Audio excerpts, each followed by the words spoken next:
Alliance versus 2011 International Champions, Navi. Everything hangs in the balance. It all comes down to this. One more game, $2 million on the table. Winner, first place at the International, the aegis and the prestige of being the best Dota 2 team in the world. The loser, second place, and only 600,000. And here we go, Lumi. And it wouldn't be appropriate if we didn't have another Wisp. Well, Wisp has 100% win rate. In the grand finals. In grand finals, and Alliance takes it. So by statistics, can we just go home, or we?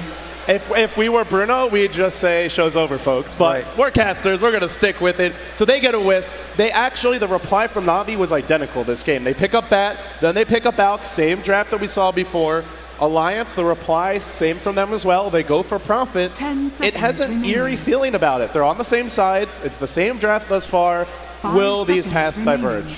I think they already have, actually. I feel like we're watching a scrim. Like, you know how teams practice against each other and say, you know what, we want to practice one strategy, you want to practice other strategy, let's keep everything the same and let the play decide itself. But hell of a scrim. Hell of a friggin' scrim. Scrim with $1.4 million on the line. For first, and then $2 million total if you factor in second. It's a lot of money. But Navi have already broken the mold. Last game, they went third pick Puck. This game, they go Rubik. And then the reply, Ake's Crystal Maiden. Now Navi, in the last phase of the previous draft, Enigma was banned. Puppy could not get his hands on it. This time around, he will not be denied. He's got his Enigma. An Enigma pickup here on fourth is not a bad order to go about it, because both, Alliance has shown their support. So you know exactly what you get away with, whether he needs a BKB, whether he wants to go Blink. So Alliance need to pick up something that could actually pierce through a BKB. And I gotta say, S4 played the Beastmaster in game number 1. Wasn't the best play because so much actually focused onto him, but I mean, why not? I think Beastmaster is a pickup here, but no, he wants to go with the Puck. Oh, this is looking good, Lumi. On one side, we've got what looks to be a Dendi Bat, and on the other, we've got the S4 Puck. At long last, we're gonna get a real showdown in the mid lane. Two heroes that can snowball. Two heroes that can find early kills. Two of the best gankers in the game. Oh, get excited for this. All right, so a couple of things real fast. Navi needs to pick up a little bit more burst damage. Last game, Alliance, you saw the Wisp surviving for quite a bit, even with the Flaming Lasso. So I think they need to get burst damage to actually pierce through the Wisp and kill him immediately. At the same time, Alliance for the last draft need to get some damage output, because if BKB ends up being on the Alchemist and on Enigma, there is just no damage output at all coming out from Alliance. And Puck does not transition as well into a semi-carry role as a Night Stalker. Now, Nature's Prophet does give you some damage, but he gets it much later. There is an anti-mage in the pool here. And we have seen a lot of teams in the past, when they really need a win, they turn to anti-mage. Gyro's been banned out. Loda doesn't normally play PL without a Coddle. What are they going to pick for Loda? Anti-mage, PA. There is a CK, there's a Tiny, I mean, there's the classic Wisp partners, but there's options. They don't farm that well, generally speaking. Tiny does eventually, but CK not so much. Yeah, with the wide hero pool that Loda has, it's really, really hard to predict. Meanwhile, Navi, of course, needing Funix hero, although it's not set just yet. Bat Rider was played by Funix last game, and maybe they pick up Dendy. Wow, Templar Assassin! Opa Dendi, Opa Dendi! We're gonna see a Dendi TA mid, and TA, by the way, does very well against Puck. Oh, she does. This is a tough matchup. This is gonna be hard for S4. That puts Funnick into the jungle as Bat, and now Alliance, their final chip on the table. It's all in on this Loda last pick. What's it gonna be? I have no freaking clue. I have no freaking clue. Loda, what's he thinking of here? Is it a Sven? Is it a Tiny? Is it a CK? Is it an anti-mage? They're showing his max kills, his max GPM. Can't go out. That's not an option. I think against Templar Assassin, of the heroes that you listed, Tiny is probably the best. But no, they gotta go with Chaos Knight. So Wisp Chaos Knight for the final game of the International number 3. Both teams trying to go home with $1.4 million, and of course, the lovely Aegis. And that one matters. To these players, in some ways, it may matter more than the money. Not that the money isn't nice, but they want to be known as the best. Not second best, not close, but the best. And to be the best, you got to win this game. It's game 5 of a best of 5. Alliance versus Navi. $2 million at stake. There's no more games to fall back on. There's no more second chances. You win or you finish second. And here we go. It's tense. It's tense. There's a indeed. palpable air in this crowd. Everybody's just waiting with bated breath. And I mean, obviously, they're just strategizing. We're going to see Dendi on the Templar Assassin. We're definitely going to see Puppey on the Enigma. Kuroki going to handle his world-famous Rubik. Batrider, it's going to go to Funnick. And last but not least, Havos. He's been playing Alchemist all day long, hasn't he? Yeah, he's been playing a lot of Alchemist. Yeah. Of course, this is another game of Dota, right? It's still Dota in the end. $2 million on the table, but it's a very big game of Dota. Navi, the International 1 champions, they've attended now 3 grand finals. Can they make a second championship theirs? Can they take another home? Havos the Alp, Funnick the Bat, Kuroki on the Rubik, Dendi the TA mid, and last but not least, Puppey on the Jungle Enigma.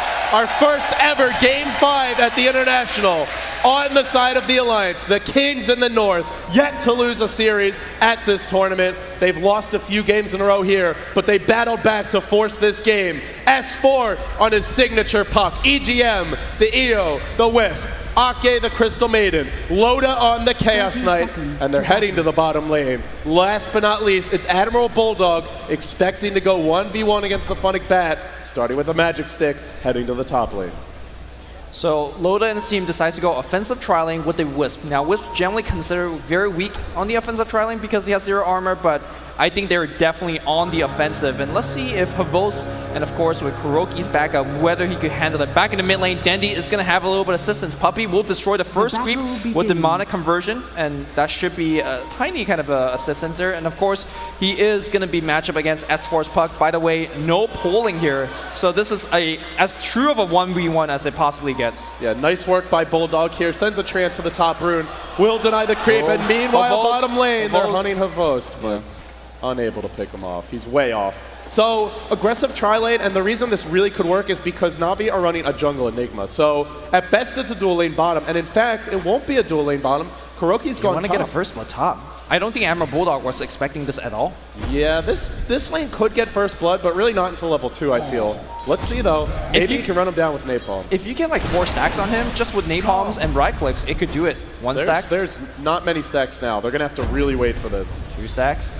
Meanwhile, Alliance, they didn't ward the pole camp. It seems like they want Navi to go for the poles, expecting Kuroki to be there and then kill him, but he's not. They just have vision. So Havos sitting back, both teams, it's a tense moment.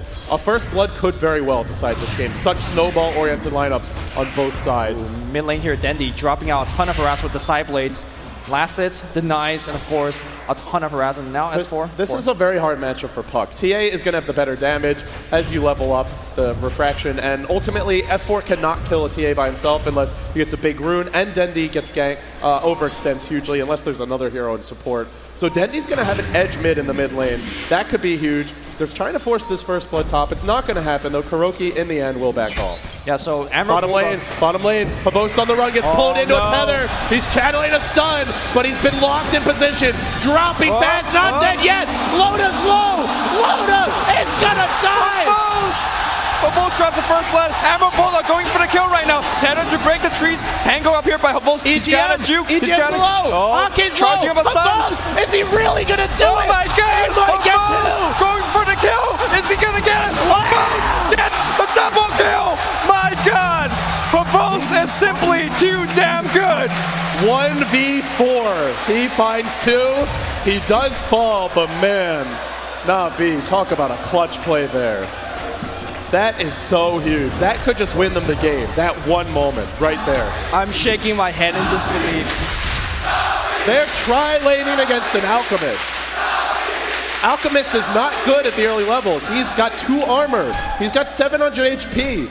Just great juking. Now they're going again. Once more, they'll go for a boast. A 1-second stun. The luck not with them. Another TP. Magic Stick, 4 charges. Can he get to the trees? He will. He's going to be saved. Tango. He's going to live. They're still going for this. Bulldog. Oh god, the jukes. So much jukes, but the trees being destroyed. One more stun. He's still juking to the right side. Tower. EGM's low. Can you get the kill on EGM? Oh my god. He's got another tether here. Acid Spray. Acid Spray gets the kill. Havos. So they're quad laning bottom. Let's just call it what it is. It's a quad lane. That's 2 Bulldog TPs to the bottom lane. They have 4 heroes bottom, and he is leading 3-2. And meanwhile, Dendy's 1v1 mid. He's winning his lane handily, 11-10 already. And Funnick, free farm top lane. There's nobody here. Puppy, he's got the jungle to himself. He's just rubbing his palms together.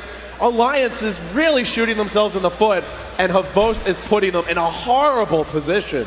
Well, they got to keep up the aggression right now. I mean, Kuroki is pretty much a free kill if you get that tethered in. But so far they don't find it. Meanwhile, Havost just picking him items after items. The boots and speed pickup, as well as the magic pickup after his death, was absolutely huge and allowed him to survive long enough so that tower could do the rest. But let's quickly check out the mid lane. You were saying that Dendy was leading quite a bit, and look at the CS difference, 15 and 13. He's crushing this lane. He's got 14 denies against the ranged hero. Look at the level disparity already. Dendy versus the Puck. He's a full level ahead. He's halfway to 6. S4, not even halfway to 5. And once they want it one more time on the bot lane. Havost down to about half HP. Pops a magic wand quite early. Drops a stun. Needs to get a lift. There's a lift. Defensive toss back. And Navi stays deaf once again.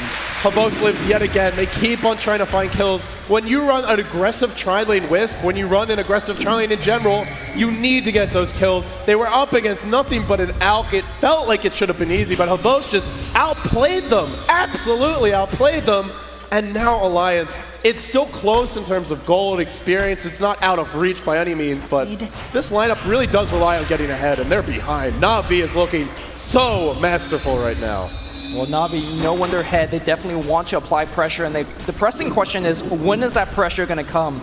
Is it going to come from Dendy? Is it going to come from Funnick? Or is it going to come from Enigma, from his pushes? As well, Jungle Havost says, all right, I had it all on the bot lane. I'm rotating it. I'm ganking Havost? He does have 2 CS. I guess that's the one good piece of news, but that's about it, Ruby. And it's not a 4 protect 1. They have Dendy mid on TA. They have plenty of other damage. So they don't need Havost to be the hard carry. Simply dropping acid spray, throwing out stuns, Dendy can carry this game. He's going for the phase boots. He's got his magic wand coming soon.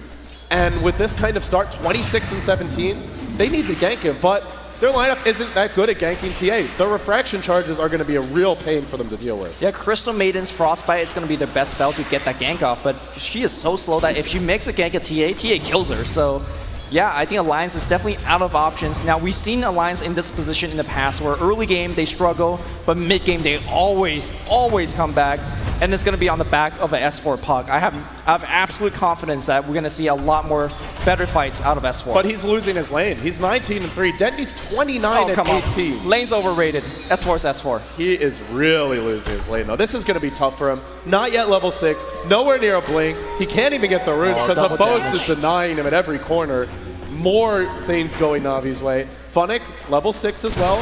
He's got 900 gold. Once he gets a blink, you look at Alliance and just look at these heroes. Ake, no Ogre Club for him, no Tranquil Boots, sitting with 500 HP. The Wisp. They want Loda. Nothing. They want Loda. Loda's going to get lifted. He's going to get tossed back. We're going to see a stun to the face. Maleficent on top as well. And Loda being left alone. 4-second stun, trying to get that kill. He's not going to do it. Oh, Havost! Oh, nice pickup by Alliance. Nice pickup. Great pickup by them, but Loda dies as a Chaos Knight. This hero does not flash farm. This hero does not really catch up from farm. So dying there, a huge loss nonetheless. Havost falls, but Dendy's still farming. Funnick still farming. Puppy's still farming. And we're so used to when Alliance is winning, Loda gets off to a hot start and never looks back. He's being shut down right now. 30 and 8, but his net worth. Top lane, they want Funnick. Funnick gets relocated back here, and Funnick just melts to the pressure. Can he make it out alive? Magic's no. No. Big kill for the Alliance. All of a sudden, EGM's level 5. He's close to level 6. That was an off-lane bat who was level 7. I mean, getting that, the gold is nice, but the experience, the big thing there. Yeah, unfortunately, he did not have a magic stick or a point into his flame brick, so he basically had no defense mechanism against that.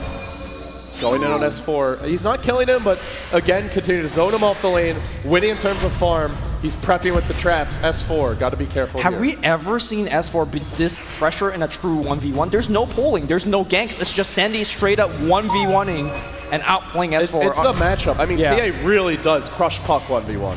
You have no way to remove refraction. You don't have as much damage as the TA, and he's not getting ganked. So without that, I mean, they'll need the Wisp, they'll need the Prophet to get involved to catch up. The orb's being tossed out, trying to push the lane back. Then he's going to blind check top here. Hopefully he finds himself a rune, and it's going to be in bot lane. Of course, Puppey's already on top of that. Oh, watch out. Ooh, Puppey's on the hunt. Traps. There's a lot of traps here. S4 heading down the river. He gets Malphus Black stuck. hole. Black hole as well! And S4 will fall. Another kill for Navi. Oh my goodness, every single lane being decimated by Navi. Are we going to see a two-time champion? It's a little early yet, Lumi. It's close, though. Leading in terms of gold, leading in terms of experience. Alliance will need to dig deep here. It's a triple gauntlet build from EGM. Pure tank. He wants to live through the burst. He knows it's coming.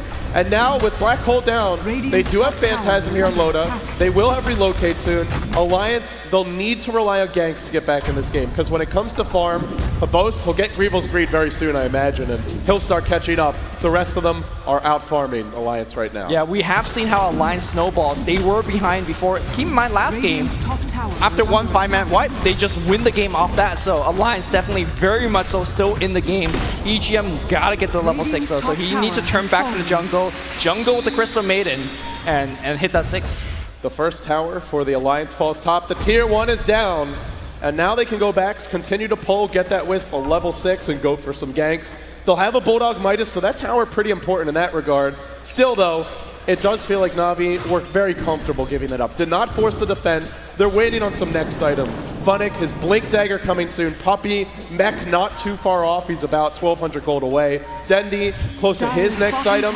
And I think this is a BKB game to me. We'll see what Dendi wants to go for, but here we go. Relocate on Habost, trapped in position. This time, does he get out? Not that easy. Alliance strikes back with a vengeance, 5-5, and a much-needed kill. They continue to shut this out down. A momentary lapse in Havost's judgment. Does not see Havost turn level 6, and that was an instant game. EGM just hit level 6 there. Very quick relocate. Now we'll go for an Urn. And hey, Loda, no time wasted in farming. Chaos Knight's not a great farmer, but when you have Wisp, you spend less time on the ganks. Yeah, when you're participating in those kills and you get those kills, yeah, it helped you farm quite a bit. Meanwhile, Kuroki is level 6 as well, so we saw a game where last time he did not get anything done because he was getting picked off. This game, he's got a quick level 6, and what are some of the good spells that he can steal this game? Yeah, I think that's the biggest thing to point out is, sure, Habost is getting shut down, but to me, Navi and Alliance both are winning when their supports have a hot start. And right now, Puppey's level 8, Kuroki's level 6, they're both having a hot start. I think after the Arcane Moods, Kuroki maybe just tank up a little bit, get your Magic Wand, work towards your Blink Dagger. Puppey will go Mech, and once they get that next level of items, finding pickoffs gets really easy for them. Yeah, I mean, Kuroki could tank up, or he could get a Blink. And I'm more leaning towards a Blink. We'll see. Yeah. He's got a lot of options here. He'll wait. He'll bide his time. There are other heroes to initiate as well. There's Funnick to jump in first. There's nothing that big to steal in Alliance. Maybe Dreamcoil or Silence, but I think the big thing is just to stay alive and find a good jump. 5 heroes mid for Navi. They love to fight early. They love to fight constantly, and they're hunting S4. Ooh. There's a Blink, a lasso as well. Locked in place, and just look at it melt. Oh, Aki, you're in the wrong neighborhood. One more trap's going to do Malphus on top. They're backing off because there's a huge backstab from Loda. Oh, EGM's going to get... Oh, there's the kill. And now Loda in huge trouble. Can they have traps? Can they have stun? Meanwhile, Loda somehow finds a double kill. Oh. The stun comes out. Aki, back into the fight. But it's a 2-second stun. Aki still alive. Kuroki on the backline trying to get the right glow. The zap from Kuroki. They're not done just yet. Dendi trying to get the Mel Strike. He finds it. Kuroki. Dendi! Dendi! Out of his mind right now. In comes S4. There's a stun from Habost with his dying wishes. Dendi, though, will fall. And immediately the Alliance replies. But they do buy back on Loda. A costly defense for them. Oh my goodness, I thought he was gonna Mel Strike dodge that stun, but of course there was a Sentry Ward down, so Alliance getting some critical kills. Tier 1 tower under siege right now. Funnick, ooh, shift Q on the Blink, but they are not done defending this. There's no lasso here, the orb was stolen. Kuroki! What a play, he's caught S4! S4 orbing out, still alive, even better he replies, still standing strong. Funnick, one more hit, not enough, he will not die. 2 dead for Navi. And S4 is really playing with fire here. How does he live? How does he live? With all these frequent team fights, very, very hard to judge who's actually ahead. Want to take a stab at it, LD? It's so close. I don't think there's a clear advantage. It comes down to the next level of fights. It comes down to the next items.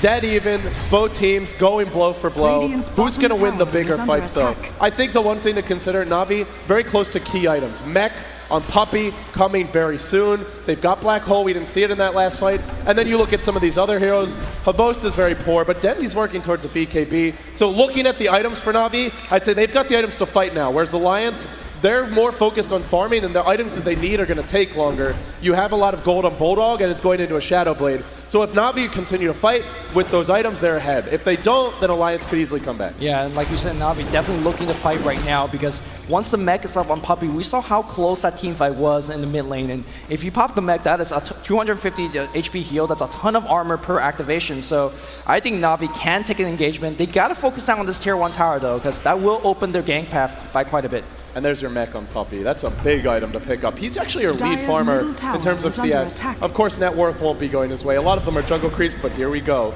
Havost on the front lines. I don't even need to say that. He's always in the front lines. He shouldn't be leading the front line because there's no stun on him. Yeah, can't really get the jump. Ideally, it's Funnick, so Smoke ain't gonna fail. That's 5 heroes wasting their time. Meanwhile, Aki and S4. Puppey's gonna find a mid, but is it Puppey who gets caught or mid? But S4 just walked into a gank party. Here's your relocate. Here we go. Oh, Black Hole still ready to go. The Kuroki's dropping low. Oh my god, hit so hard. Havost trying to find the kill. Meanwhile, Dendy trying to focus on S4. S4 dies again. The relocate goes back out. Loda says, where's my bus home? Where's the bus? Because Dendy is dropping big mill strikes. And Navi are pulling away with this game. Bulldog caught. Bulldog will fall. Triple kill for Dendy. Dendy looking for more. He got Mel Strike Funnick. Oh, what a tether away by EGM. But the trap, will it hit? No, it will not. EGM will survive. If Navi win this game, they will be the first team in the history of Dota 2 to win 2 internationals. There's only been 2 winners. Navi could be the team that takes 2 in a row. Well, not 2 in a row, but 2 total. It's looking closer and closer. They're starting to snowball. They've got more pickoff potential. Alliance, they desperately need their next items. Loda's BKB, the blink for S4, the buyback crushing him. And you look at the gold earned, forget this, because with the buybacks, it's a lot worse. With the heroes they have, they need more gold. Alliance, the Giants from the north, from Sweden, are in a lot of trouble. And they're in trouble because Loda, like you said earlier, really used to having a ton of farm. He's on a hero that can't farm that well.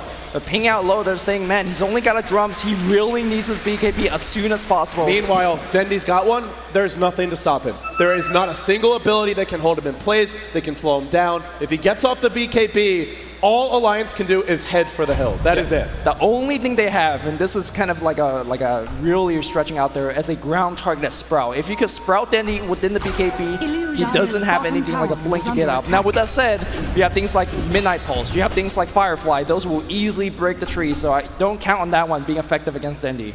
Yeah, with a BKB, he doesn't have to fight now. He can continue to farm. And Navi are going to push the bottom lane. The tier 1 bottom trying to trade for the tier 2 top. But Alliance, normally on top of these trades, seems like they're going to be on the losing side. Navi, tier 1 will fall. And if they want to defend top, they most likely can. The tier 1 falls. Navi inching closer. Inching closer. Not there yet. No relocates. But we'll see. There's always the threat, right, of Alliance having a big relocate gank, picking Navi off 1 by 1, and rolling from there. So Navi are doing the right thing. Not overextending, not forcing it, playing, keep ahead. They're not afraid to fight, but they'll take their fights selectively. I think Alliance may be angling for a Roshan snipe here. Oh, Denny's already on the ball. Traps at the pit.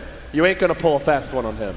Yeah, you talked about having Alliance having the ability to do a gank. I really think they need to reserve their relocate and do counter ganks because Navi's definitely quite far ahead. Perhaps they will be a little bit over-aggressive, and if you have a good relocate on top, you could take advantage of Navi's over-aggression, but that predicates on Navi making mistakes, and so far, they're looking pretty good. Another tower falls. The Alliance, they just kept on rolling in game 4, but now it's Navi who take yet another tower, feeling confident to force fights. When you're up against a superior 5-man, you normally want to gank or split push, but Alliance not going for the ganks, not really split pushing that quickly yet. Bulldog working towards the Shadow Blade, but will he be able to get them creeps going their way?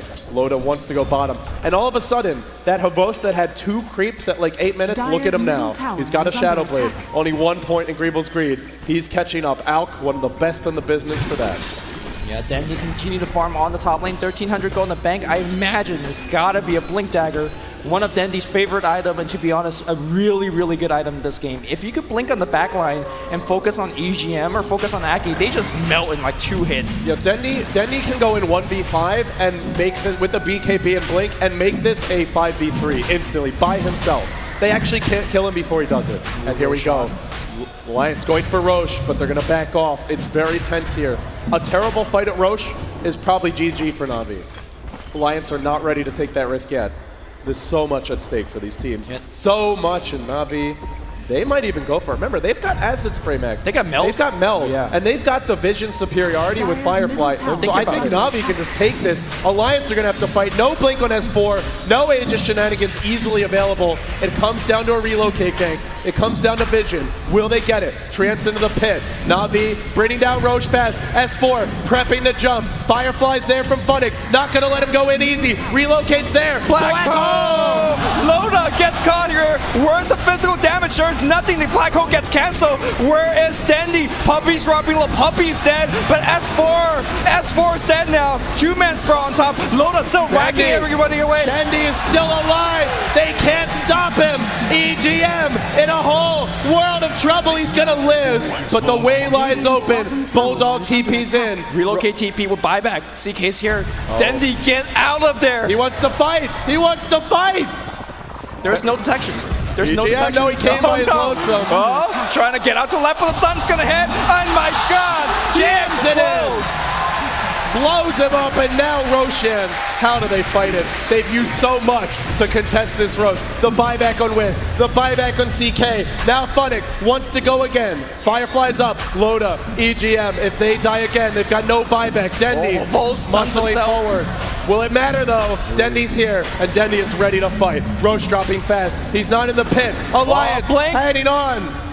Oh, Ake trying to do something here. Volt's dropping low. Ake's gonna drop as well. And Dendy, he's doing way too much. Nobody's actually focusing him. Dendy perhaps trying to right-click on Loda. Down to about half HP backline here. Admiral Bulldog getting focused. Meanwhile, Dendy is just cleaning house. EGM comes on the right side, trying to help his ally. Kuroki gets picked up. Flamebreaker on 3. Funnick's trying to survive. Sprout giving vision. And Admiral Bulldog trying to get a kill on Funnick. Firefly on the low ground. He's gonna be fine. He will have a Blink Dagger up very, very soon. Still Roshan stands. This time, Dendy wants to go in. While that's happening, Batrider's back to the pit. It's low. There's no Black Hole. Is there a way to steal this? S4 looking to leave. Roche is low. Can he grab it in time? Dendy backs off. BKB's up. On the backside, Funnick falls, but EGM will as well. And now, Roshan just with a sliver of HP. If Dendy gets this, they might not be able to stop him. S4, TP back in here, and he bashes. There's a stun on Dendy. Dendy's dropping low. Roshan. S4 picks up the Aegis. Alliance is still in game 5. Back in the mid lane, Loda looking for a chase. Puppy barely gets away. Kuroki barely gets away. 22-19. And Dendy just dropped a beyond godlike streak to S4. Gold heading Alliance's way. Experience heading Alliance's way. Is this the makings of one of the biggest comebacks, hell, perhaps the biggest in the history of Dota?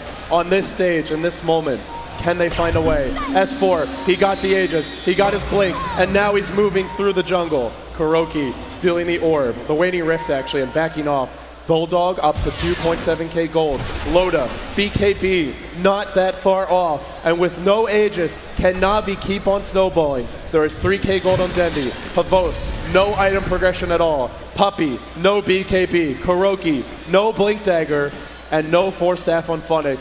It seems like Alliance may, just may, have started to turn the tide. They have to keep playing on perfect until the game ends, because I believe that Navi has a better lineup walking into this matchup, because once Puppy gets his BKB, what is the answer to him? There is no answer. The only answer is to avoid black hole or catch him. That is not a good answer. To avoid tether black hole. stun into reality rift. Yeah. That's about it. That's tough. Maybe a scythe. Puppey, sure, he's got black hole, but Alliance do have the superior split push. And we've seen them win so many games at this very event using that style. Bulldog on his Prophet. Once upon a time, Lone Druid was his go-to hero, but nowadays, it seems Prophet just might be it. In comes Funnick, scouting out through the river. He's Fireflied up, looking to leave. He could go on Bulldog. Bulldog, though, Shadowblade up and backing off. Navi always wanting to fight. They're going to force one again. Meanwhile, Wisp CK grouped up top. Loda, he's got a BKB recipe now. All he needs is a Mithril Hammer. 1,500 gold, and then he may be able to take some big fights for Alliance. This is a very important push for Navi. They got to keep in mind that there is going to be a relocate coming in, and any second they're going to waste on the bot lane, not getting a tower, is Loda farming up top. So they got to make it quick. If they're ganking, make it quick. If they're pushing, make it quick. If not, just back off. For now, Alliance, as long as they're not getting picked off, Loda is farming, Bulldog is farming, S4 is alive for now and clearing the wave. So they're farming a little bit more than Navi. The gold is dipping their way. It's kind of plateaued for now. Remember, though, they've used a lot more buybacks. And S4 getting towards his next item now. He's already got his blink now. We'll see what he works towards. A lot of options available for him. What are you thinking, Lumi? Is this a Scythe of Ice? Scythe of Ice is always your go-to option. I don't see anything that could be useful. Things like Force Staff, for example, or things like Yule Scepter, they are just not that useful. Maybe if you truly are afraid of Dendi, you could go Gold Scepter for yourself. But I think if you want to win this game, maybe you have to go late, and I think Scythe of Ice is the best option. Yeah, and Scythe of Ice is also a play-to-win kind of item. You get a Ghost Scepter, that's a play not to lose. And it feels like if you're just trying not to lose against Navi, they're going to punish you for that. They're going to force fights. And sure, you run, but you're not killing anyone. You're not dealing with Puppey. Radiant's bottom I agree. I lean towards the scythe here. Now they're pushing bottom. The tower will fall. Alliance still in this game. Still in this game. 24 minutes in. That Roche fight could have sealed their fate, but somehow, some way, using that dire advantage, they found a way. They're hanging on. And now Navi, such a fast start. Can they keep it up? Can they push the final mile, the last leg of their journey, and take home the trophy? Alliance perhaps had some fate going their way with that Roshan. It was bashing Dendi non-stop. But, you know, that's how the cookie crumbles sometimes, as we see S4 securing that Aegis. Top power is going to go to Navi as well. And Navi strikes back. They take a tier 1 top, one step closer. The towers are starting to fall in a big way. The territory for both teams that they safely control shrinks, and soon we may have a decisive clash. Dendi up to 2.3k gold. Daedalus will be his next destination. It's coming soon. For now, he saves for buyback, but only for now. And keep an eye on him. By himself, even if Loda uses Phantasm, some well-placed side blades can blow him up. But Loda will get the biggest item for now. It's his BKB. And now, if anyone for Navi tries to fight on their own, a relocate BKB gank, there is no way to deal with it. Well, Navi will slowly push down the top tower. They're not receiving any response just yet. They do see a TP away from the top lane. Havos has TP away. It's time to run. You cannot fight without Havos. BKB gets activated by Loda. Misclick, perhaps? Thought they were going to relocate, I guess. I heard the BKB and I thought he was coming in. So bot lane here, S4 trying to run. And he should be okay. Dire tower. Dire gets the tier 2. Not denied by Navi. That's a 10-second BKB charge. I believe Navi did see it. I'm not 100% sure, but either way, those BKB charges matter. They do. Sure, there's Black Hole, there's Lasso, there's physical damage from Dendi, but there's a lot of other stuns. Now Havos, a BKB of his own. It seems like Navi have said if we get enough BKBs, there is nothing the Alliance can do to stop us. I do definitely believe that Alliance is right now split pushing a bit better. Simply because they have the ability to relocate and join in if S4, for example, ever got in trouble on that bot lane. So he was able to get a tier 2 tower. And I think Navi don't really want to fight until the Aegis runs out. And guess what? Aegis down in about 24 minutes. Yeah, 24 seconds. Trap detonated mid. Gem picked up by a Rubik for Kuroki. BKB for Puppey. This next Roche class will be hotly contested by both teams. For Alliance, they're going to have some big items of their own. S4 might manage to farm a Scythe device. Bulldog will have his, and Alliance will have their shots in this next clash. Yeah, I just want to comment on how well Dendy's been map controlling for his team. If you look at the mini-map, all those green dots are just Navi's traps all over the place. It's scouting Roshan, it's scouting the mid lane. It really helps you to know where that Wisp is, to see if the relocate gank is coming. Also, it helps your bat to find those ganks, and so far, he's perching on the mid lane. Not going to see anyone just yet. If it goes on like this, you have to look at Alliance and say, some of these heroes aren't necessarily that useful in a fight late game. Like they always have the better split push, and we know that. But in a fight, Crystal Maiden, once Navi have mass BKB, she's not going to do anything. Wisp, sure, a fantastic hero to buff up your carry, but if the enemy team is mass BKBs and you're not stunning them, then, well, she's just dying to the mass burst damage of Navi. Even a Nature's Prophet, faster farmer than anyone on Navi's side, but doesn't use the items as well in the clashes. S4, Puck, weak against BKBs, relying on the site. Navi, it seems like their heroes will use the farm a bit better. And right now, the farm is still their way. Now a Daedalus, and now we can really say open Dendy. Yeah, now he's going to hurt. It also depends on how these team fights are going. BKB's nice for that 10-second duration or 9-second duration, but if the team fight goes longer than that, and we definitely saw team fights, the Roshan pick going way longer than that. That Crystal Maiden suddenly frostbite by S4. Talk about that later. Trying to blink out. He will make it out alive, and he'll jaunt to the right side as well. S4 says, not today. Not today. Too fast for now. Now a scythe picked up on your Admiral Bulldog, Nature's Prophet. That's huge. And by the way, he's very close to buyback if he doesn't already have it. In fact, he does. Reliable gold 1100, really managing his economy wisely. So Navi, they've got a gem, they've got a BKB Daedalus on Dendy, 4-staff blink on the bat. They've got all these items to fight now. Mass BKBs as well. Do they fight? Should they fight? I think they do. When you have BKB Black Hole, Alliance have to tread carefully. The only thing they have to go against it is an instant stun coming out from a Reality Rift tether stun, so your Wisp and CK's relocate have to be on top. So here we go. So they're forcing the tier 2 bottom, and they're doing it shortly before Roshan respawn. There's only a few minutes to go, 1.5 to 2 at most, and that means that Alliance will have a harder time contesting this. So instead, Alliance says, we don't want to fight against your 5-man. We're going to rely on our split push. The tier 2 bottom falls. Navi, yet another tower for them. 2 remaining for both teams, but if he cancels some TPs, he's on the prowl. Havost may be in trouble. Havost is going to head the other way. Did spot him in his daytime and jukes out. Yeah, when the entire Navi team TPs out like that, anybody that S4 could find is an instant easy kill because you have Wisp as well as the Loda coming back in. So you can see how Wisp really is turning kind of adding a whole bunch of extra elements in this game. Absolutely. Now Funnick in the jungle, continuing to farm, but here they go. They spotted him out. He's caught. He will be picked off. Just great movement around the map. Alliance, these wards are just every single ward. They had so many earlier, now they've only got one, but this is what when you run Wisp, you don't just pick Wisp and say, okay, we win, Wisp is a good hero, she's too strong. But you run Wisp and you have wards to back it up, you have other gankers to back it up, you move in a way that supports the Wisp. Ooh. And now, well, they might catch S4. S4, oh, he's in trouble. The stun in the face. What a player! Not today. What a friggin' player! Not today. But Dendy's on the hunt. He's not giving up that easy. No, he'll back off. Man. By the way, he had no idea that was coming. No vision, no wards to speak of. That was pure reactions from S4. He saw the stun coming and he hit that face shield. It might sound easy, but trust me, it's not. That earlier kill in the jungle for a Bat Rider, that's actually a huge deal for Navi because, I mean, if you can't farm your jungle as one of your most survivable hero, a Bat Rider with Blink and a 4-staff, that's issue because where do you find? You have to farm as 3 or 4 and credit to, again, Lions not taking really kind of bad fights. If you look at the experience graph, it's dipped down to 0 at this point. Again, if there's nothing really happening, Alliance is the lineup with Wisp, they could find more efficient farm. Navi's going to try to take Roshan once again, but they got burned there last time. Remember, they got to be careful. Puppy does have that BKB, but always the Scythe could pose trouble for him, and he's on the high ground. He's in a very bold move. Roche dropping fast. No reaction from Alliance, so they just give this up. They're still not committing. Now, they found S4. He's the key to their success in these fights, and he does die. He's got a buyback, but it's too late. Roche is dead. Puppy moving forward.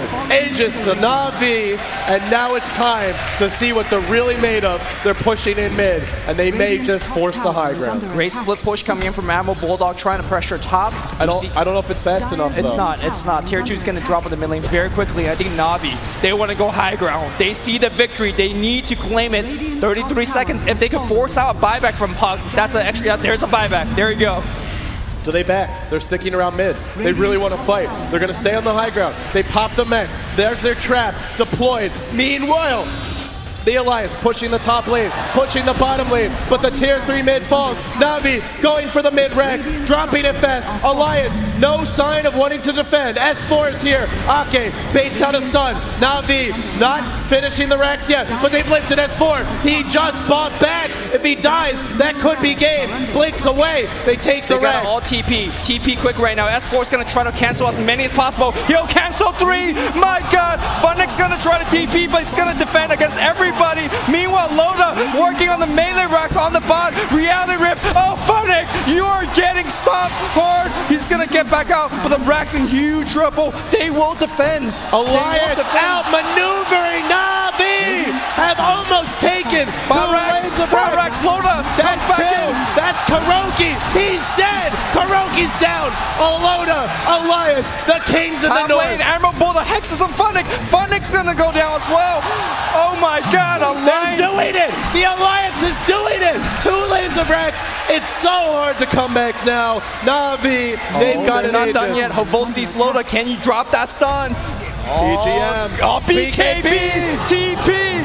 Oh my God. EGM's gonna try to TP as well. We need a Malefice. We will get a Malefice.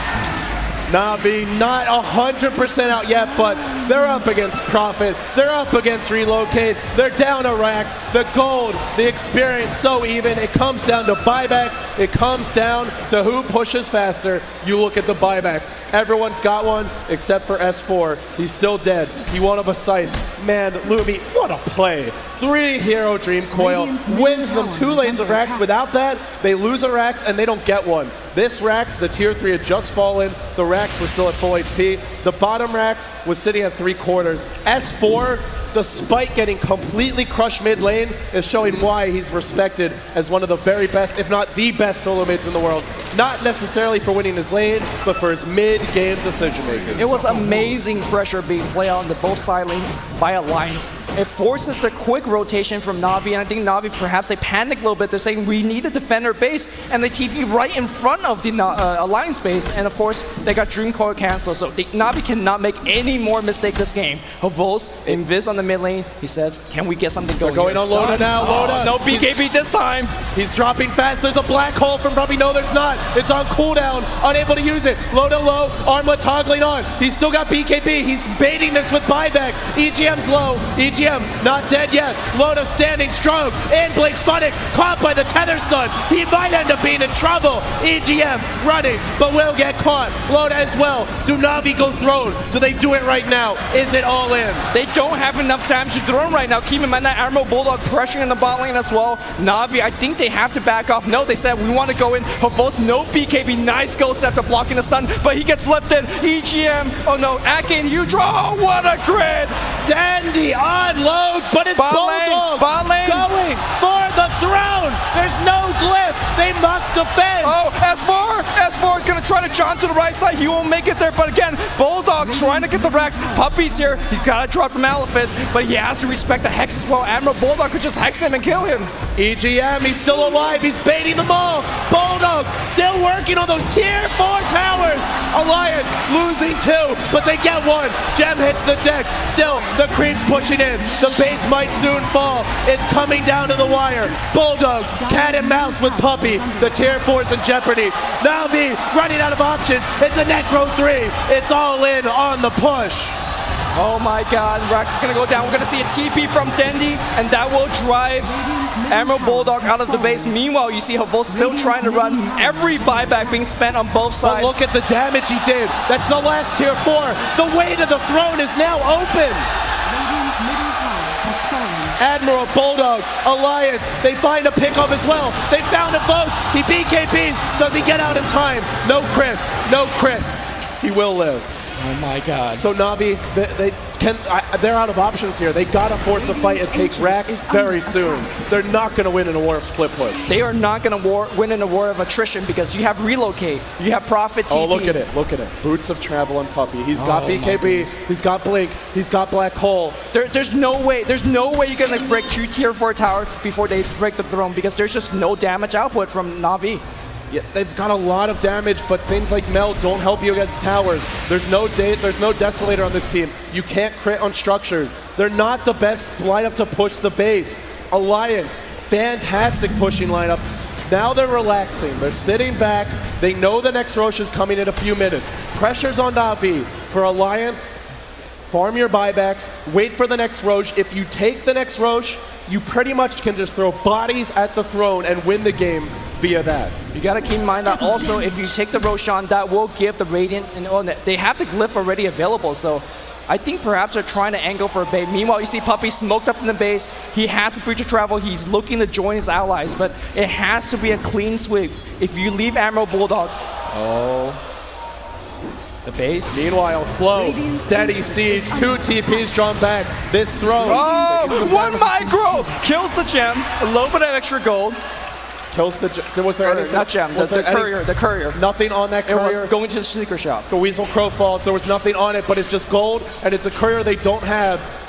By the way, I do want to point out, Admiral Bulldog bought that Necro 3 from the enemy fountain, so that's some next level stuff. It definitely was. All the little things right now, they matter so much. They're magnified in the big spotlight, in the moment. Navi, backs against the wall. If they can win this game, then they really deserve the title of champions. But right now, Alliance have battled back. It looked to be Navi's game, and yet here they stand. It's not about the kills. It's not about the gold. It's about the throne. And right now, Navi's throne exposed. Alliance is standing strong. Tier 4's up, Glyph is up, and the throne at full HP. I think what Admiral Bulldog's going for with his ultimate orb is going to be a Manta style. Just have as many things as you can to push as quickly as possible. Throw at the throne, throw your Necropros, throw your Manta Illusion, make Treants. In that one final push that Alliance is going to try to win with, they will try to surround the throne from all sides and siege. $2 million hangs in the balance. 1.4 million and then some to the winner. Only 600,000 to the loser. Nobody will settle for second place. Who's going to claim it? Who's going to rip it away? We're still waiting. And once this Roche comes, I think we're going to see it decided. Because if Alliance gets that, Navi have to know the chances of a comeback get virtually impossible. Also, Navi's definitely running out of resources. There's no Smoke of the Seed available in their shop. Meanwhile, Alliance has 2. So there's a lot of options for Alliance in terms of how they want to angle this. They could take the Roshan. They could force a 5-man team fight in the enemy base. Keep in mind that when you have buyback, you could buy back and relocate in. So if you add buybacks, if you add Aegis, and if you add relocate, and if you add teleport buybacks, that's like 9-10 lives that Navi has to deal with. Do they have enough? Alliance, like you said, they should have the strategic advantage in a throne race, in a base race. 2 lanes broken down, tier 4s to fall. But if you're a Navi fan, you must believe in miracles now. You can't count them out yet. They've been in these incredible situations before. Can they find a way? Loda now, DD. This is very important in a base race. He's going bottom lane. He's got his Phantasm maxed out now. There's a glyph on Navi. They've all got TPs. We also should keep an eye on that to make sure. You gotta keep everyone with TPs. Right now for Alliance, they actually don't have that many, but they've got all the TP abilities. Teleportation, relocate is there. Yeah, you also have to keep track of buyback. Hovosa's got 1. We have 1 on Rubik and 1 on Dendi. That's all of Navi's buybacks. Navi, they felt like they had this game in their grasp. You could sense it. They were confident. They pushed Admiral, if he gets caught here, they see him. They know where he is. The trap's there? No, they don't. No wards. Gem out of range. Speaking of which, Gem's another important resource. And right now, there is a gem on the side of both teams. S4 carrying run, and I believe it is Funnick the other. Vol's picking up Breach of Travel as well. That's definitely the item that you want in this stage of the game. Roshan up in 30 seconds. The clock's ticking right now. Navi, they know they have to fight Roche, and they also know Bulldog's going to come straight for the throne. He's going to go for the jugular. He wants to chop them off at the knees and end this game. They know Loda can relocate in. If those TPs get canceled, if they get caught, they could lose without ever getting to fight. Will S4 be the hero? Will he play that role yet again? He's already been the hero thus far. Can he do it one more time? Yeah, you can see that Navi is trying to gank 4-3-man parties, 4-man parties. If they find a pickoff, they have more options to do with what they want to do. Not having Smoke of the Sea at this stage of the game is a huge deal because those ganks are going to be less efficient. It's going to be less reliable as well. But they are definitely pushing out the base. They also have to keep in mind that relocate gank is always an option with CK Wisp. But here comes a big push. down the top lane. I really don't think Alliance need to do this. They could just play it slow and go for the Roshan. And that's what they're doing. They turn back. They push it past the river as a group, then they back off. They've got the wards. They don't necessarily know that Navi don't have smokes. All these treants. Damage is damage. Can't let them in. Every little bit. The throne, it does regen slowly, so it will gain back some HP. Dendi cleaving them through. He says, not today. Meanwhile, there are Eidolons at the pit, and that is worth noting is that they can boots of travel to those Eidolons. So in a throne race, Navi have a much inferior option to try and TP around the map, but they do have some ability to move around the map. It's all these little things. I think the best possibility of a throne race is perhaps smoking in through the mid lane and start a fight there. And if Alliance decides to throne race you, you boot your travel back. It's hard to say though. Here we go. Could be a huge clash in the river. Blink, Malefice as well. He will get Claudia's buyback. It's a Crystal Maiden down, but the push comes top. It's a nice pick for Navi. It's not enough to put this game in their grasp. They can't roach. They can't roach. They don't have enough damage. They don't have enough time. Oh, cancel TP. He's out. He cancels the beat. Puppy. He's not going to be back in the base. He's got BKB, but no boots of travel. Coil on too. Cancels Dendi's TP as well. They are in huge trouble. Funix caught. Now if they go for the throne, it could be game. Funix down. Alliance are doing it. They need a little more of those to fall. Throne in jeopardy. There's a glyph. It's going to be their last stand.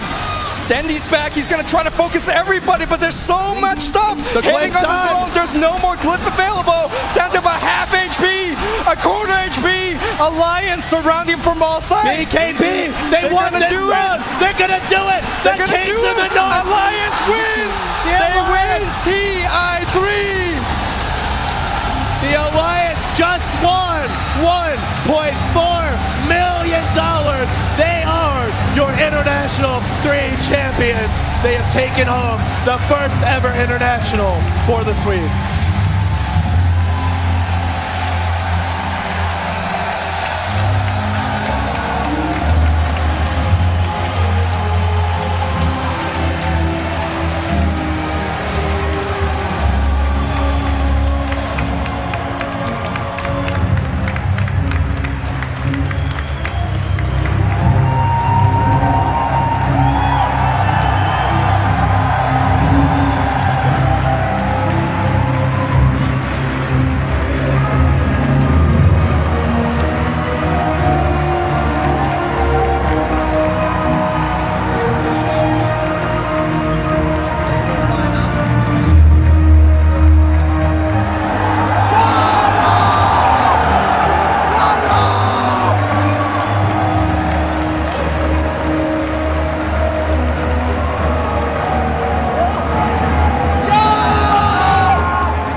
One more time for your champions!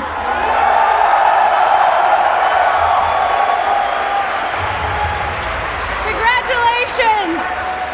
Congratulations! I think I can speak for everyone watching at home and everyone in the audience when I say we were all having heart attacks for that entire last, I don't know, 20 seconds. How do you feel right now? It's hard to describe. I just can't believe it. I don't have no words. Talk to me about the moment you knew you had grabbed the game back. Oh, sorry. Tell me about the moment you knew you got the game back. Oh my god, it's amazing. To beat Navi 3-2, oh my god. We never knew when we got the game back. It was so close, we were, oh my god. Oh, I can't speak. What do you have to say to these guys who really put up a couple of really great games? A big thank you to Navi. They are great players and persons. Thanks to all the fans, the audience, all the Dota players for making this possible. Thank you, thank you. James, back to you. One more time for Alliance.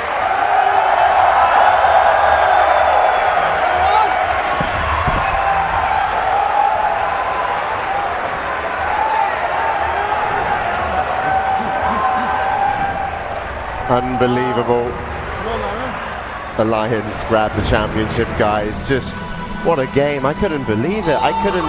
It was a magical game to a magical tournament, and it was like S4, like the whole team, I have to say, was amazing. But I had notes on S4 here, and I was like, Puck, prior 15 minutes, terrible laning phase, terrible engagements. S4 isn't handling the pressure right now, and then all of a sudden, at the end, he just made magical plays.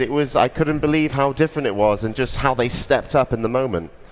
That was just amazing. The way he just, like, it's something so simple. He cancels TPs, but it's... Someone called it the $1 million puck out. And it really was. That was amazing. He jumped in, I think he got 3 or 4 TPs cancelled. The first time? Yeah, the first time. And then the second time around, which was, like, where the throne fell, 2 TPs, right on the money. Oh my god, spectacular.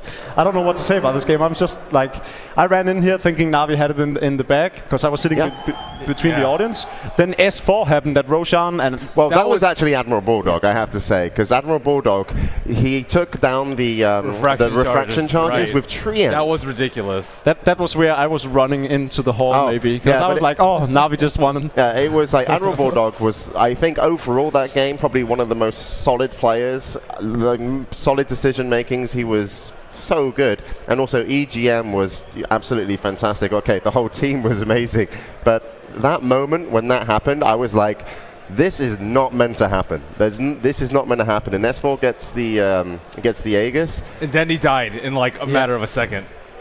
Dendy actually had over 3,000 gold on him at the time. If he had bought anything, that fight would have gone completely differently.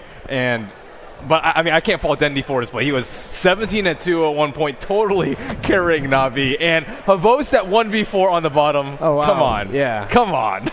And just to think about how good you have to be at decision making when you know that Navi are ahead, and when they come to your base, you cannot defend.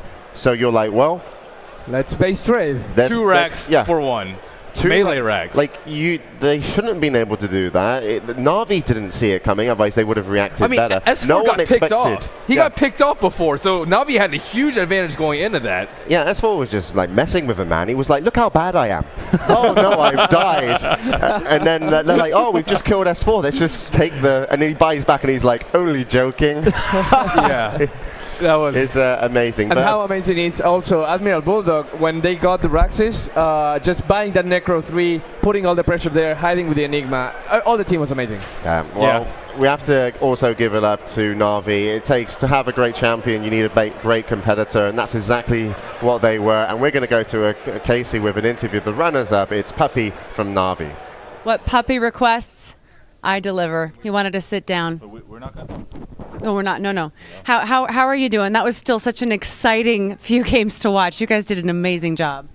It was quite crazy games, I gotta agree. It was probably the most intense grand final I've ever played. And they showed some crazy games, right? Of course. Yes. Of course. What was most surprising to you, the way that the games went? Most of the games had to be most likely a stomp. I think the one that gets the advantage is going to go roll with it. So we lost first game. Second game we won with a stomp. Third game also it was kind of even, but we always had the upper hand somehow. And the fourth game was also a little bit fail of us. They kind of started snowballing us. We thought we were stronger maybe at pushing bottom lane, and then we couldn't take the game back. Fifth game was pretty much an even Steven, crazy all around, moves and stuff. We had a lot of luck in this tournament, and that's, Alchemix getting first bloods and double kills and stuff was absolutely lucky, I guess, for us. And yeah, crazy. Very crazy, and so many people, such huge fans of yours, watching at home on streaming and out there in the hall. What do you have to say to them? I love all of my fans. I give them autographs all the time, and I can stay as long as in the booth as I can, as humanly possible. And let's say I love Dota too. Thank you so much. Two things that I love right now. And congratulations, you guys came such a long way. It was great to see you guys back, and thanks for being so nice and generous with your time with me this time. I've enjoyed getting to know you. you know, I appreciate, you know, you're a Dota fan probably, aren't you? I am now. You are now? Yeah. Of course, so you're connected to Dota, everything I like already. You know? I don't even care if you're like something. I'm not going to even go. No, you know, I think we should send it back to James. That would be a good time. Thank you. Thank you, Casey. And Puppy, stop trying to mess her throws up. I think Puppy, generally, he actually seems pretty cool about it. I think he actually enjoyed the fact that it was a great finals. Like, Puppy is just a lover of Dota in terms of strategy, plays, tactics, and I think Alliance, of course, they pushed him to the limits, and he enjoyed it. And he also said, you know, the team that took the advantage would normally win, but that wasn't the case on the last game. I don't want people to get this the wrong way, but Navi and Poppy is like the greatest losers. Last year we saw them lift Ferrari up and just celebrate their victory with them. And this time around, like, what great sportsmanship. I'm just so impressed by Navi's heart in the game and how Poppy is able to sit down with Casey afterwards and be like, I love Dota, I love my fans, I love everything about this game. It's just so admirable. Yeah, and we're going to get Casey to join us on the panel before we say goodbye to tonight. But before we do, let's also take a look at some of the highlights of game number 5 between Alliance and Navi. And here you can see this is the split push, and there you go. It's 3 people interrupt. Jumps and they're like, you know what? Hashtag production value. More numbers equal better. Okay, Toby. Why do you argue non-logic? Okay. Do you want to head into a game? Yeah, the game is good, man. The game is good. The game is good. All right, so let's check out what's happening up with that draft. So we'll run through, what do we got? Mouse Sports taking out the Chen. So respect Ban to Puppy. Wisp also finding his way into that Ban pool. And then Batrider as well as the Nyx Assassin. So Batrider and Wisp both get out. Live still being removed out. We already saw Mouse Sports pick it up earlier today. So remove it. And again, we get the Visage pickup. Surprise, surprise. And a first pick OD, Alchemist, and OD gets in. That's the first time we see OD today. Yeah, on actually, our stream at least. I think actually we're on 100% ban rate for him or pick. Yeah. On this live stream. I don't know about the entire tournament. Yeah. That's something completely different. A man with 3 buttocks. Of course. This, however, is OD. Yep. So OD is in this game. And, I mean, we have seen a lot of Alchemist, Visage, and Darks here. These heroes are definitely trend. And for good reasons. All of them being really strong heroes. But OD making it in now. It's pretty much due to the very early Chen ban, I would say. And Lifesteal ban makes a little bit more sense, but banning out Chen that early against Navi, Synderen does not want any of that. No. No, he does not, man. No, he does not. But what does Synderen want? Like, he wants a calm, calculated game. That's... Wow, that almost sounds like something I would have said. Yes. But yeah, he does. He does. It's the way Synderen drafts, man. I'm actually, I have a little bit of inside information with these guys because they boot camped here. Yeah. They boot camped actually just downstairs. There's a room here in the building of our office building, which is Mouse Sports' room. I saw it. There's a mouse logo on it and stuff. Yeah, and our company actually used to be tied into Mouse Spots. We did a lot of work for them, and I believe we even owned the old owner of Freaks for You, and the old Freaks for You, I believe, actually owned shares in Mouse Spots. So I think he actually still does. He also works here in this office, hence probably the Mouse Spots room. So yeah, we actually have old ties to this company. But as far as Mouse Spots go, like, yeah, they were training here, and they had like a big whiteboard down that room. And all it had listed was basically name a person, hero name, hero name, hero name, hero name, hero name. Heroes to focus on, new things to play. Yeah. That was what it all came down to. And, well, I'm not going to say Black had Alchemist on his list, because really, doesn't need to practice that one. But Fader, if I remember correctly, did have the OD on his list. I think also Koitva had the OD on his list, if I remember correctly. Some kind of like safe lane, like Klink's version of an OD, so played by Koitva. But he's got so many different things that he plays. Lone Druid's still on the pool for him as well, and that was also one of his favorite heroes. Yeah. It's interesting. These players like Black and Koitva are kind of like sharing heroes in a funny way, making it very open for how Mouse want to draft in lane. But of course, another team that has pretty open drafts in lanes normally is Navi. They're pretty rumored for being one of the teams that, you know, they just don't give a fuck. They kind of lane however they want and pick whatever they want. But we saw it during the defense final when they did up against Kai. It's like, we're playing USC server, let's just play whatever heroes we want to. Wait, everybody's dead? Success in life. Exactly. I just want to know how Navi's going to handle that OD now. Because we've got Darkseer, Weaver, and Visage. Rubik comes up. So Cinderin gets one of his favorite heroes too. But support synergy here with Mousesports is really, really good. If it wasn't a Rubik pickup, I'd already be saying these guys would be going a Keeper of the Light. Again, I know, I call it because I like it in all lanes. But with the Alchemist and the Rubik, if they even have one extra support hero with that one, we're looking at aggressive Tri lane. SD's still available as well in the pool, but you've already kind of got the Rubik, so kind of don't need both of those. A follow-up damager, maybe even Lashrak, Alina. Could be combining it with this one.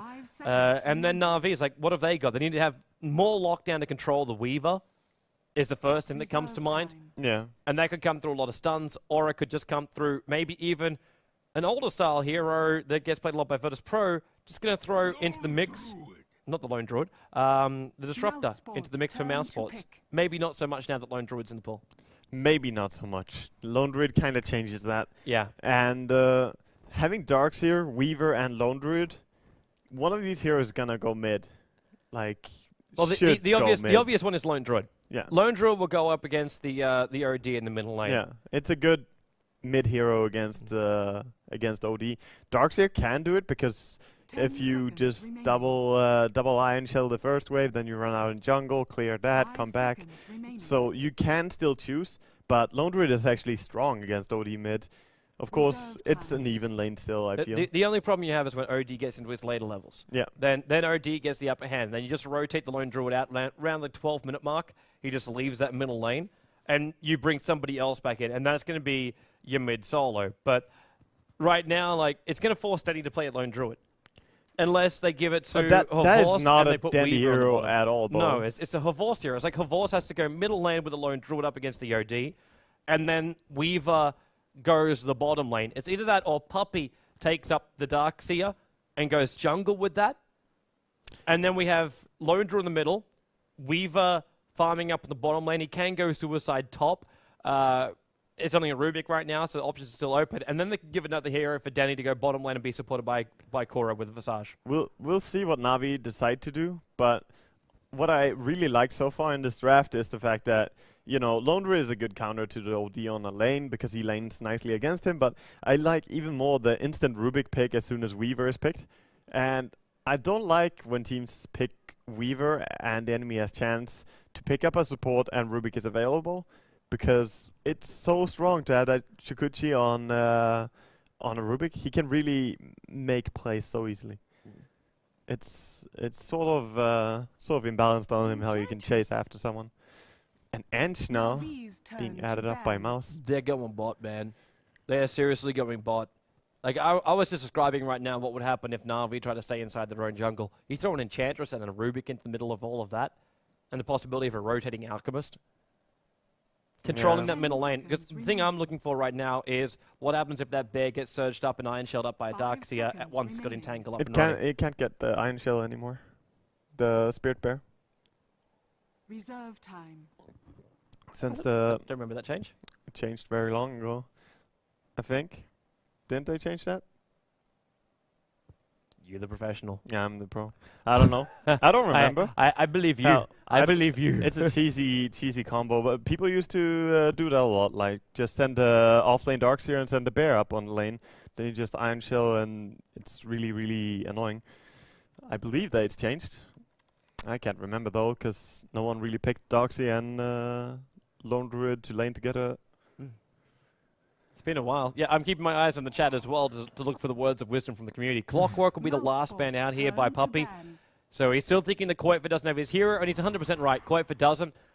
With this lineup, I'd still like to see the return of the Windrunner. I'd still like to see the return of the Windrunner. Cinderin hates me by banning out the Enigma in the last set. He hates you. Well, to be honest, Enigma would have been really good for Navi, but they pick Earthshaker instead. That's almost as fun, Toby. That's almost as good. Yes, with the Earthshaker ulti change up, that is just as much fun. And if you have an Enchantress who's building up an army of the dead, holy crap, you do not want to go into that at all. And if Alchemist even remotely considers, like we saw maybe early tonight with the Mana Style, ever considers that, yeah, life would be very, very difficult. But Mousesports will gain a lot of momentum with this lineup too. So let double creep waves, triple creep waves. Earthshaker, though, needs to find space to get that farm, but so does Visage. We're going to have 2 heroes here from Navi that require a lot of money, which kind of does mean the Darkseer has to go the top lane, or it has to be Funnick on that lone druid on the long. And you called it before, asking for the Broodmother? You joked about it. I was joking, saying that Broodmother, we don't really see her at all. And then we see a Broodmother. But I want to point out something. We don't really see her at all, but the changes she has received as of pretty late, there are actually changes you should take note of. Like, the incapacitating bite is really, really strong. 60% miss chance and 40% slow is a lot. 60% miss is higher than it used to be, I believe. And then the fact that you spawn 4 spiders on max level is also really strong. Yeah. So I just don't know about picking her against this lineup with a Darkseer and an Earthshaker. Seems like a weird choice of a game. Up against an Earthshaker, I can understand it. Because I have seen the power. I remember I was watching a game from, I think it was Lion's Pride, and it was Link who was taking up the role as the Broodmother. Yeah, and you had like these melee supports, like I think it was a Nyx Assassin that tried to survive. And these spiders, because you spawn so many of them, getting these early surrounds before players are really ready for them, you can do it. You can lock people in position with these spiders, and then you just keep going. And this overall damage, and you can't stop it. Like, you're an Earthshaker. You want to throw a fissure to get rid of spiders? No.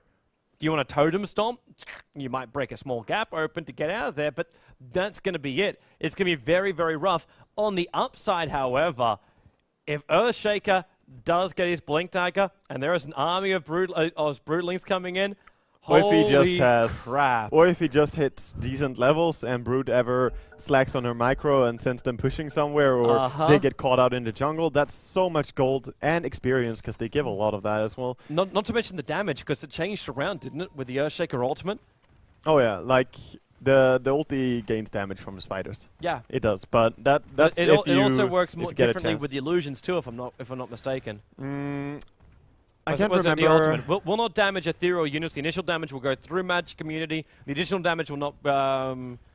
The units take an echo damage. Yeah, it's they modified it to make it even more stronger. Oh yeah, the initial damage going through magic community is new, right?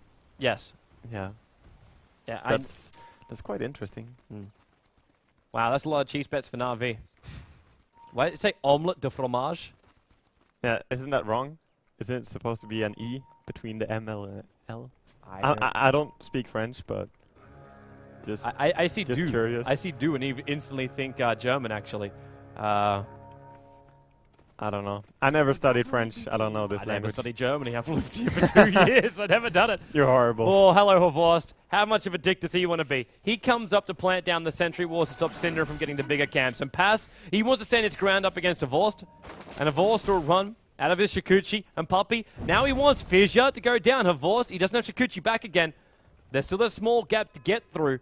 And they harass Pass down, but at the same time, like, they don't really achieve much. And it's pretty obvious the sentry wall has blocked the camp. Yeah.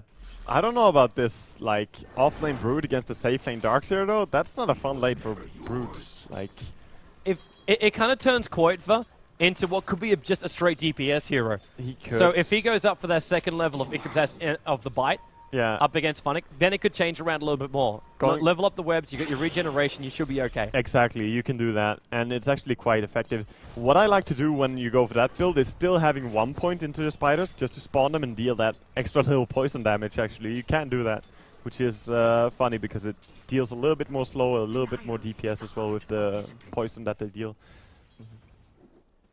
And how's Fader looking up against Denny? Denny did actually end up taking up the lone druid. So we kind of actually haven't done that. It's our tradition here to run through the lane. So top lane matchups, I think at the same time I want to keep my eyes a little bit closer on what's happening with Funnick, who for some reason is now behind the tier 1 tower. It's a creep skip with the damage to Koitva, and now he finally levels up his next ability. He went for the Spiderling. So it'll be Koitva on the Broodmother up against Funnick's Darkseer, then Dendy's lone druid in the middle lane up against Fader on the OD. And then up towards the top lane, we've got Horvorst and Kuro on the Weaver as well as the Visage, respectively. They're going up against Black and Pass. Puppey.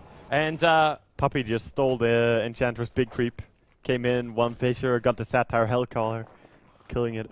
That's so big. But you can't really stop it as well when Earthshaker comes in like that. Still a little bit sloppy by Syndrome to have it low enough HP for Puppey to kill it.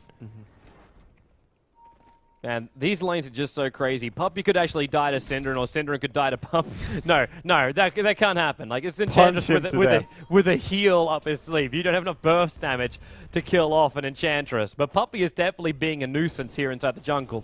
Yeah, he's finding, you know, ways to be annoying. You know, I think I've just realized the way the chat now cheers on from different people. Like, they just released the wall of Kappa. I just saw a wall of Kappa come up here. I think there's more Kappa on this live stream than ever appeared on Sing Sings. I think that's highly unlikely. Yeah, it's rather unlikely, but as I look at this chat right now, I'm pretty sure it's nothing but Kappa wall. Yeah. Probably shouldn't be encouraging by talking about it, but you should probably not say cares? that they can spam more Kappas than Sing Sing, because, well, that chat is, yeah. Anyway. I love you, Twitch chat. I love you. I love you. Care of my moderators. Please go back to the way you used to be.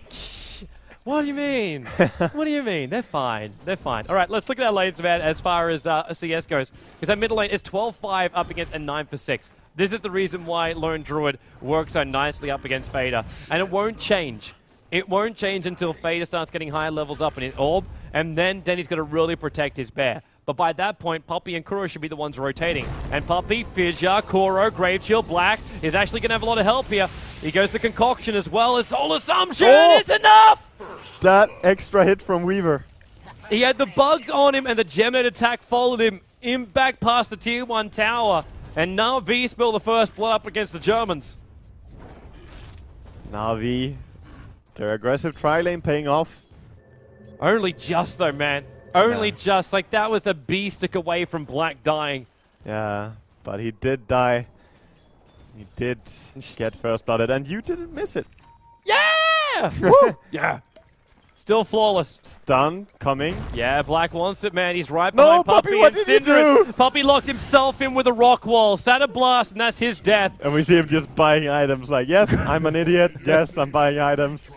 TP scroll clarity. I'm coming straight back anyway. You saw nothing. You saw nothing. He relied on you missing that one. You know what? This is still very negative, man. For my wonderful stats man who's doing the votes, I think it should be how many people think I will see First Blood. This is definitely a half glass empty look at First Blood. Needs to change around, peoples. Needs to change around. Keep it this way. Yeah, give me the comp. Yeah, duly noted. Yeah, that's right. He listens to the cast, not the co-caster. I would say who pays his bills, but that's not me. So on this off lane, this Broodmother, she's behind the Darkstream farm, but so far she's doing okay. Now she's got the 3 levels up in the... okay, stop feeding spiders. With the 3 levels up in spiders, so maybe she can start taking control of the Radiant jungle. Oh, Fader, dead in the middle. She would need higher level on the webs to really get out there and use it, because she wants to have several webs on the lane as well. So maybe... What if it's just the spiders, though? Like, you can still pull in the money even if you don't pull in the experience. Yeah. I know it's a bit of a trade-off, but at the same time, having that money and denying it to anyone from Navi that might rotate down there, that's good. Mouseballs, they're going to try have a crack here at top lane. That Dark Troll doesn't have a little life on it, but it's got enough for a Troll Trap, and they have the... yeah, Kuro's going to die here. Pick up Troll Trap. Not the best synergy here from the lineup of Mouseballs, and the Fissure from Puppy. It's going to split him up, and Kuro with the Grave Chill. Movement speed. He doesn't have enough to get away. All he wants to do is slow down Black and give Havor some space to attack, and he can't attack Black, so he just goes for the Enchantress, who's sprawking herself away, and does go down. Weaver will take it. Double kill for Havor, and he's going to get the Dark Troll as well. Whoa, Havor. I am Superman. No, that's supposed to be Dendy, man. He is Dendy the Superman. Yes. It's really the power treads that gave him all those kills there, by the way. So quick attack speed, just kept attacking. And of course, the Gemini attack only makes it feel like you have even faster attack speed. Funnick. Getting bonus attacks. So I don't know if you just saw that, but Quaver, he was really considering this around. I don't think he just remembered there's a 4-level Iron Shell up on the Darkseer. Yeah, you can't really surround Darkseer ever. But he wants this tower. With the army he's got, it's semi-doable, and then all of a sudden, pulse, and Spiders have to retreat. He will never push the tower down here, and that's the sad part about it. That's the reason I felt that this lane is awkward. Oh, the Spiders don't... Pass. Oh. Picking up Puppy, gonna throw him down. Cinder, and he's already got the Troll Trap, but now support. OD imprisons up, doesn't imprison the bear, takes out Denny, and OD drops the oldie. Ensures the kill on Puppy, but Cinder and Entangle should kill him off. Stick Shot just didn't keep him alive long enough. So it's a 1-for-1 trade. The troll is still here. 6 seconds till he's got another trap, but he might have to use it too because Fader dropping low once that bear starts attacking on him, and Fader will hold him there, which means the troll trap is going to be here. He can't get one, man. He can't get one to save his life. And Pass, first hit. Now, soul assumption on Pass. They keep on going. Denny's got no mana left, and this bear's about to die. Fidget flies through, and now a nice imprisonment. Saves himself from the damage. Then he does lose his bear. He doesn't have a resummon for 77 seconds as well. Dandy, what is this? 7 attacks in a row and no entangle? Hasn't he watched enough Bulldog stream? He needs to learn how to click the entangle. Hey, if I remember that correctly, Bulldog actually attacked you 8 times when you're running away with that Darkseer, and you still didn't I know how entangle. to avoid entangles. It's a different skill. Yeah, just scream out the words, Ice Frog! and then you're fine. Yes. It's good. So we blame Ice Frog for all imbalances. Black, wow. Avos just time-lapses out the damage. Yeah, Black is not having the game of his life here. 11 CS at 8 minutes in and 2 deaths to his name. He is struggling to say the least. Come on, Black, you're in my fantasy team. So, Pavost, keep killing him. Actually, go. What do we got for that one? Fantasy points. I just realized I don't have a binder key for fantasy points. That's not too great. But whoever's got their fantasy points up, if you have Weaver, Lone Druid, or Darkseer, you're looking good right now. You're looking good.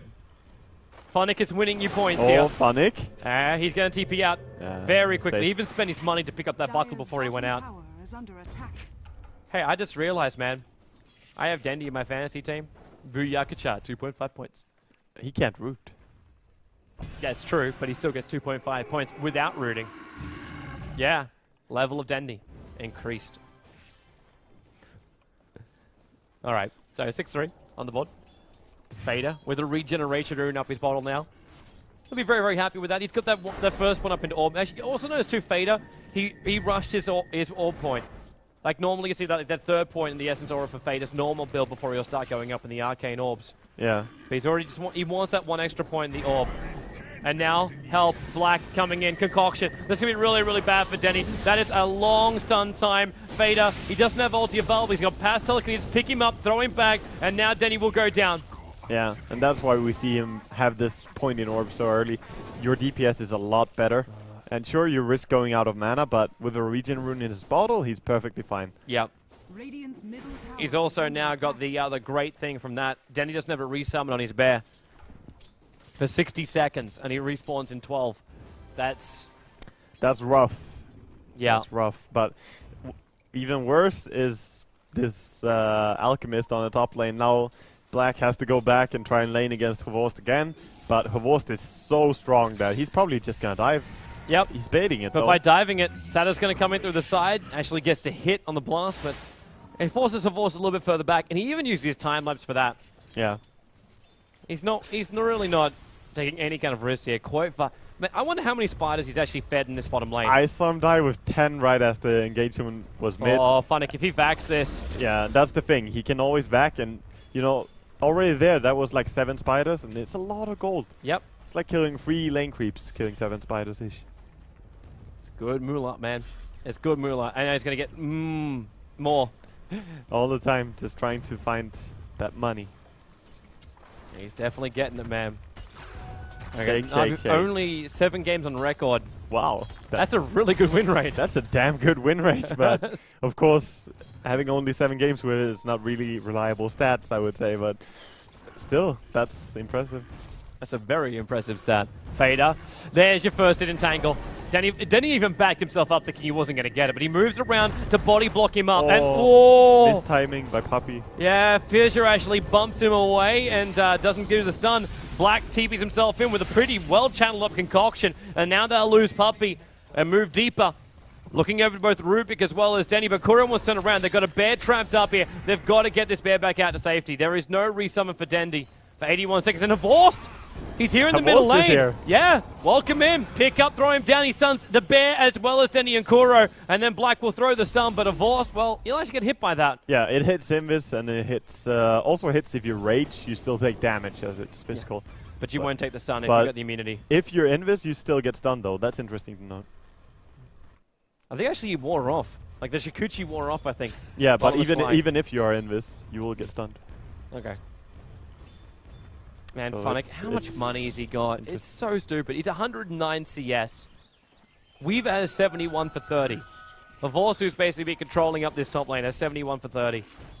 He has the highest net worth. It's just because all of those CS, which is coming the way of Darks here, so much of it is just spidling. But there's 5.5k net worth going the way of Avors. And now they rotate up with Dendi, and they look to take out towers now. Yeah, pushing tower. I mean, this is what you want to do when you have a bear in your team. You just go together pretty early on and start training. Because OD can't really react. He can't TP up there top. He doesn't have 4-step, doesn't have mech, but he is pushing mid. And this tower will actually go down as well if no one does anything. And it's the Hellbears saying hi. Synderen is always present on the map.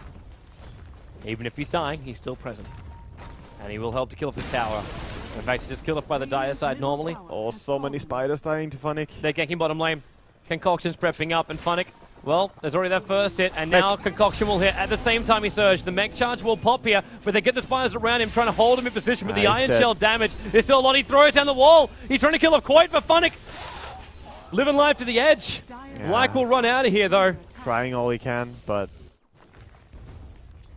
he gave it a shot. He gave it a good try, but the push is top still, and Puppy almost up to money for his mana boots now. Getting some last hits here on the creeps. How's Pass doing? He's the one to hold.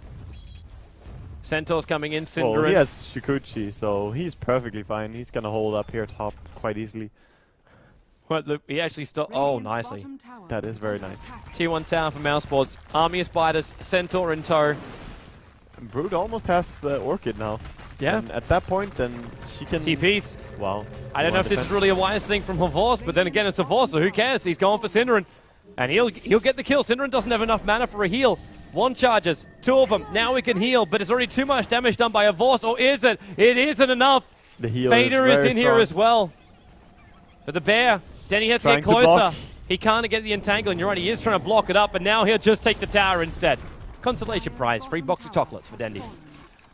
Yep. And the set of steak knives to come on the next tower. A set of steak knives.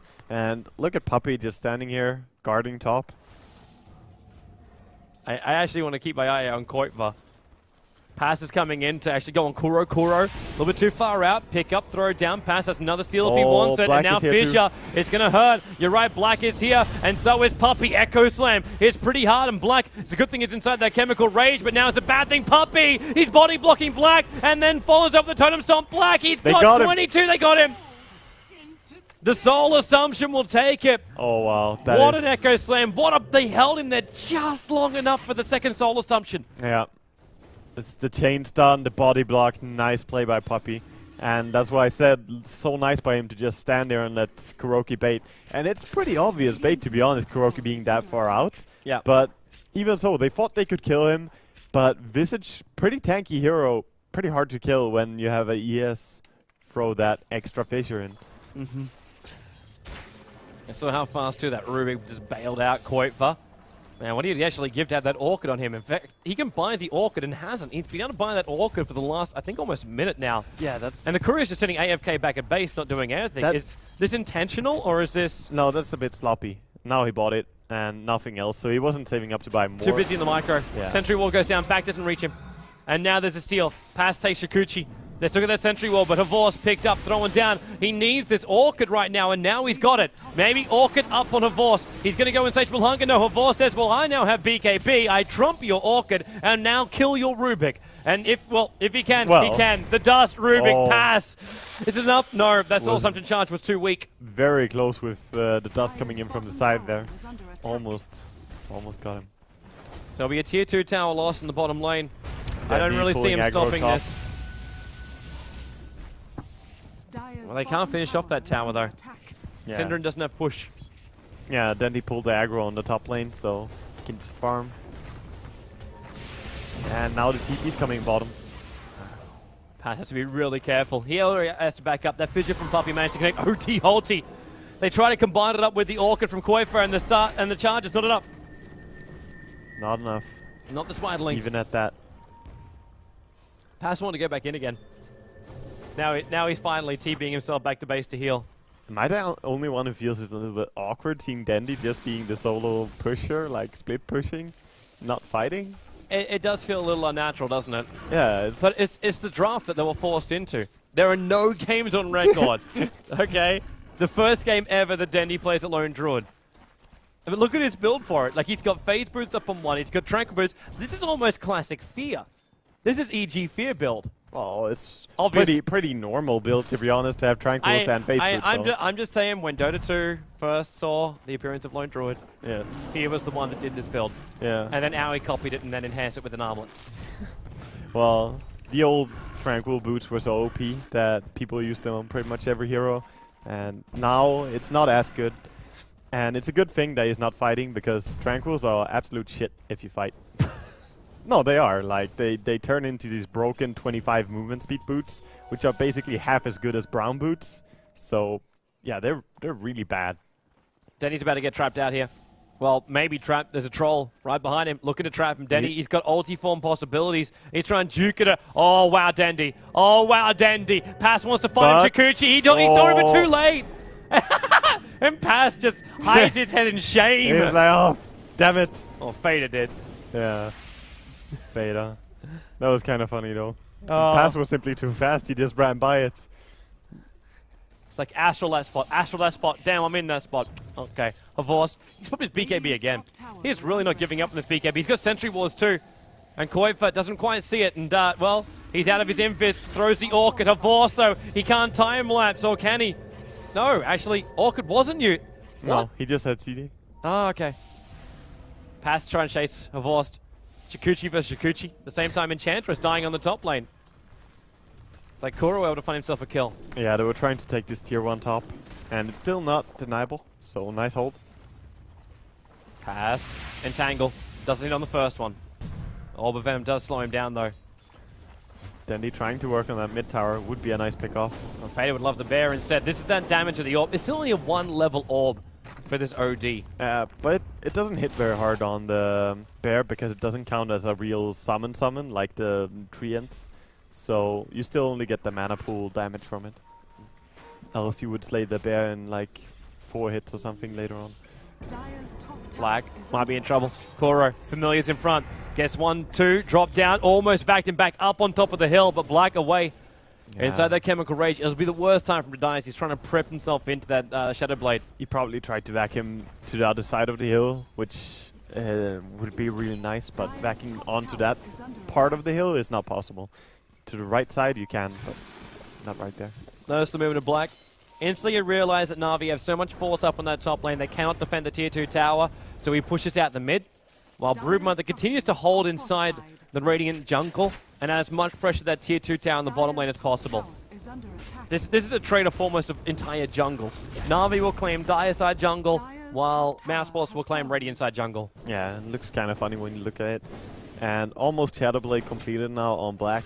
He only needs to last these 2 creeps, and he has it. So, finished up. Which means now initiation can come. Thank you. Ish Castle? I guess.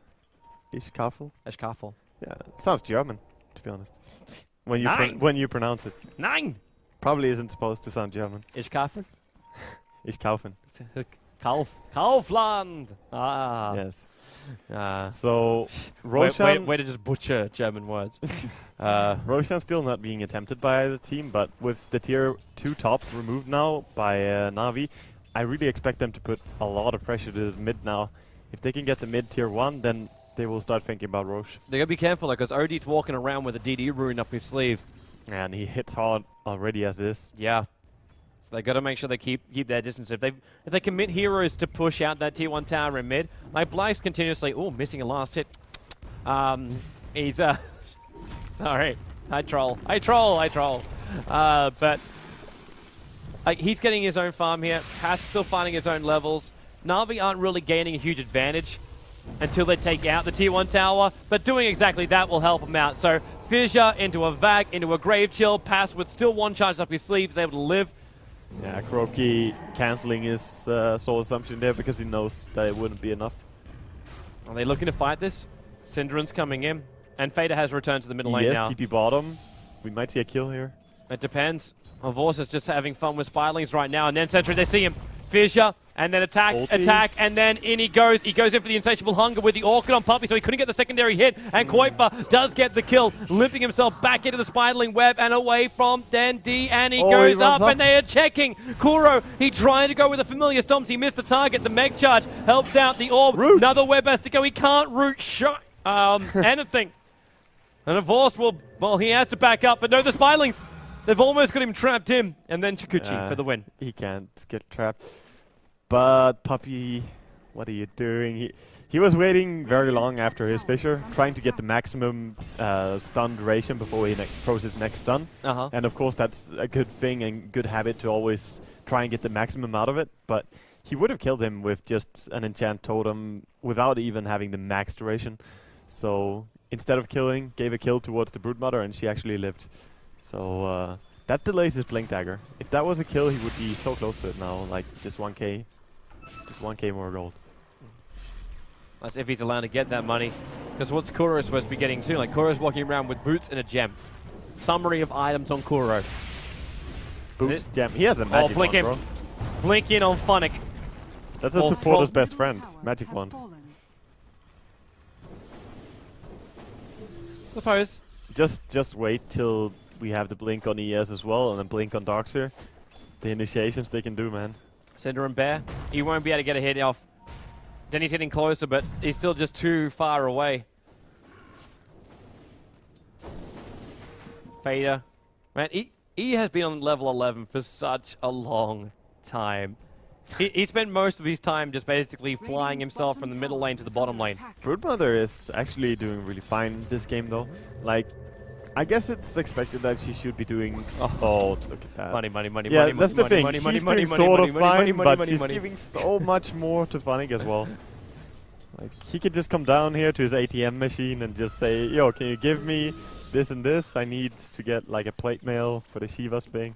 I need a loan with no repayments. Exactly. Thank you. And the Broodmother always pays. Not saying she's a Lannister. Radiant structures. As only she's got a debt. Yeah, I guess she does. But point booster is up. Point booster is up on the Visage, so he does have one item now. We don't have to feel sorry for him. Running around with Magic Wand and Gem alone, and Demon Edge purchased on the Weaver, who already had a Javelin. So he goes for one Javelin into a Demon Edge into another Javelin. That's a lot of smokes. Well, I say a lot of smoke. One smoke with a lot of people smoked up in it, and they're going to find Pass, or where they won't. He's in Chikuchi. Well, Pass is kind of hard to kill. Yep, and Funnick blinks up, backs him in again, but it's just like, where is he? Fissure, it's going to hit. Wow. The Viz attack, and they got him. You're right. Up to the hill, and that gem from Kuro just gave him the vision. He must have been sitting right on the edge of the range of that gem. Yeah, they had an uphill ward, so they saw that he was there, and then Kuro just, you know, he flapped his wing as fast as he could. Got close enough for the gem vision. Gem vision is a lot better than Sentry vision. Should be mentioned. I don't remember exactly how long it is, but it's quite long. Got a little bit of fun now for Navi as they attack on the tier 2 tower in the middle lane. It won't take much longer to bring this down. Yeah, meanwhile top tier 1 went down. That tier 1 was alive for so long, but now going the way of Black. Black almost has a BKB along with his Shadowblade, so he has started farming, but not finished. What's Funnick picking up? Sell something? We're looking at he wants the Mystic Staff, but he doesn't want to sell his Magic Wand. They can always just kill off Roshan. Yeah, it's not always that easy, Toby. Life is meant to be that easy. Puppy has Blink Dagger. He just hit 2260. A little bit more than what he needed, but when he fishes an entire creep wave on top lane, money, money, money. Money, money, money. Yeah, so double Blink now available, of course, the Darkseer and the ES. So if any form of 5-on-5 fight happen, and they're not careful to BKB early on the Brood, for example, stuff can go really bad. But they have BKB on both Brood and Alchemist now, so I wouldn't worry too much for him. Well, again, we're in that position where Kuiper has the money, but he hasn't purchased the item. 2,400 gold on him, and he hasn't bought up the BKB, and now he does. He has buyback available too now. Maybe that was his deterring factor. Maybe. I don't know. I don't think it's crucial for a Brood to have buyback at this stage of the game, though. You buy back, and what do you bring to the fight? You mean? That's the thing. If you die and like you buy back without BKB, compared to just having the BKB from the start, is no. He's just dying a little bit slow, but maybe there's a lot of block or something. You could just see it's all again money. It's crazy how much he gets. It's like. He had a 9 shell on Havorst as well, and Havorst was Shikuchiing through. And he has the gem now, by the way. Oh, Puppey blinked up. He found Koifa. He even throws the Echo Slam for this one, and Koifa. This time, that's payback time for the time they did not throw his stun in time. Puppey is like, yeah, okay, I'm fucking stunning you. It's time. It's hammer time. And he just throws down all the stuns. And this is now Navi's Roshan. Yeah, with MKB on Weaver, this should be an easy Rosh. Very, very quick. It goes really fast is what I mean. Of course, it's an easy Rosh when the enemy team is not contesting it. Mouse is just looking for the best counters they can get, but like they want to push out top lane. Poppy's already gone back for that one. There's an extra TP. In fact, double TP is coming in. So Weaver takes the Aegis and then blink up, back in again. And Funny, it looks like he's trying to surge in front so he can body block it, but the amount of damage he's taking, almost not worth it. But the amount of time he bought for Puppey to blink himself in and get that hit. Even the dust being popped off. Dandy, he needs an entangle. Can't get it. 2 hits. You have Basher and Entangle. Not do working. something. 4th hit. Dandy. Can't get anything. Do it. 5th hit. Fucking Can't get do it. anything. And now Black goes Invis. Fissure. That's one way to hit him. Familiar Stomp. Familiar Stomp. He'll come out of Shadow Blade. They've gone east, but Black's gone west. I think I know why Dandy never played Lone Druid. What is this? He has Basher and Entangle. Like, okay. Some days you just can't win, man. I guess Dandy is not an RNG gamer. I just think Ice Frog is trying to like, this is like a handicap for Dandy. Yeah. It's like, sorry Dandy, like you're coming into this with a +9. If Dandy holds the alt button over his Basher and over his Entangle, you will see the true numbers for his chances. It's a lot lower. The only thing is this, well, you got a chance of this percentage, and really all the numbers just replaced with Ice Frog. And that's it. Your chance is now Ice Frog. Sometimes you can Ice Frog, sometimes you don't. Yeah. Like, I don't know. You that was can't always Ice Frog, man. You can't always Ice Frog. That was seriously unlucky, though. Like, hey, he got it on the creep in the middle, so yeah, he gets it on the creeps all the time. He perma-bashed Roshan like he's Slayer of creeps. But he doesn't get it at all, the heroes. Maybe that's it. The Spirit Bear is now, his Entangle is now turned into like the Droid Ranger old ulti, like the 33% chance to kill off a creep instantly. Yeah. Yeah. Then the new thing, Entangle being replaced. Oh, they're going in a little bit aggressive. Oh, they pulled him to the other side of the fissure and into the wall. Visage will get the kill. Beautiful combo. And now the wall was a little bit overkill though. Oh, nice stun by Black. Actually catching up both Funnick as well as Denny. There's a lot of damage with the Impetus. Not to mention the Spirelings as well. And the Vorce, BKB, he just chases down the captain. He kills off Cinderin and now looks for another target. Sim will buy back into this one. There's just BKBs galore from both Black as well as Koitva. And they're trying to force it back out. Kuro and this bear is not healthy. And Black, you're right, the bash was there, but now Black. Concoction. And look, now he's actually doing it. Bashing and entangling alike. Echo Slam. Familiar stun, Koitva's Invis. He throws out one last of the Spirelings and he'll buy back. But this is going to be mid-racks. They still continue to fight throughout the wall. Yeah. The wall is dangerous to fight nearby. Orchid on Bear. I think they wanted the concoction as well. He felt stunning himself instead. That was nice for Navi. Like, they don't need to do anything more than that. They got a lot of experience from that fight. Definitely coming out on top. And they will have a Assault Cuirass now, finished up on Dandy. So he's looking pretty strong. And what does Weaver actually have? He has 3.3k gold. Hasn't really decided what to buy yet. He'll make up his mind once he sees what Mousebots want to do. And then he'll dress to match. Yes, and a full Shiva. Or he'll just say, screw it, just buy it all up right now. Yeah, he bought a Messerschmitt, or a Reaver, that is. And, of course, full Shivas now on the Darkseer, making him really tanky as well. And Aghanim Scepter for Kuro. Oh, yeah. The only downside is he can't resummon for 96 seconds now.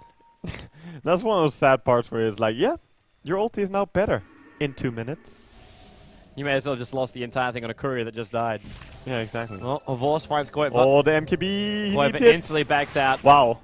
Okay. He hit him like 4 times, 35% chance. Nope. The chances aren't with Navi today, man. Navi are playing against the RNG gods, and they're winning. Makes no sense. Yeah. You can't go against the RNG guys. Maybe the sacrifice wasn't Maybe made. that's what happened in the Fnatic games as well. Like, I don't know, man. I don't know. We didn't watch the Fnatic games. We'll have to wait until after tonight to check those one out. Fader, top lane. Well, looks like he was trying to TP out. Now Basher and Entangle. Dandy has finally managed to break off the chances of finding. In he goes with the Shiva's Guard and the Familiar's drop down too. really nice kill. Just coming in with the Shivas to secure it. Black, almost dead. Ashley is dead. Legitimate attack from Mavorsal. He's man fighting. It's 1-on-3. He's taken one. He's now going to go take Cinderin out. And now Aegis. Well, it will trigger. And he can kill the last one as well. Like, he can kill the Brood. Let's see. Koiva. He's going to hit pretty hard then. He's not going to dive, but... It doesn't matter because the mid lane's already been taken. Puppy is in here with Koro. Fortification has to come up, but with Mousesports with 4 heroes on the sideline, it's looking almost impossible for them to defend this. Not to mention the top lane's just pushed in too with Dendy. Solo split push. Taking out top racks. Yeah, solo split push. And GG. GG. GG is the call from Mousesports. They say this is over. Black is the man to call it. And this was a strong game by Navi. There was no chance for Mouse. Yeah. Like, there was no opening. We'll have to see if they can find one in game number 2, man, because that is going to be where the telling time is. Because really, you're 1 game down now. Mousesports, I believe their record in the tournament now goes 1 for 2. 1 for 2. If I'm not mistaken. Yes, and Navi, actually, exactly the same. 1 for 2. They're both 1 for 2. So Navi and Mousesports hold the... So one of them is going to be 1 for 3 very soon. Very, very soon. Very, very soon. Of course, we'll be back here in a little bit too, guys, so stay tuned. We'll see you guys shortly for our game number 2. Mousesports going up against Navi.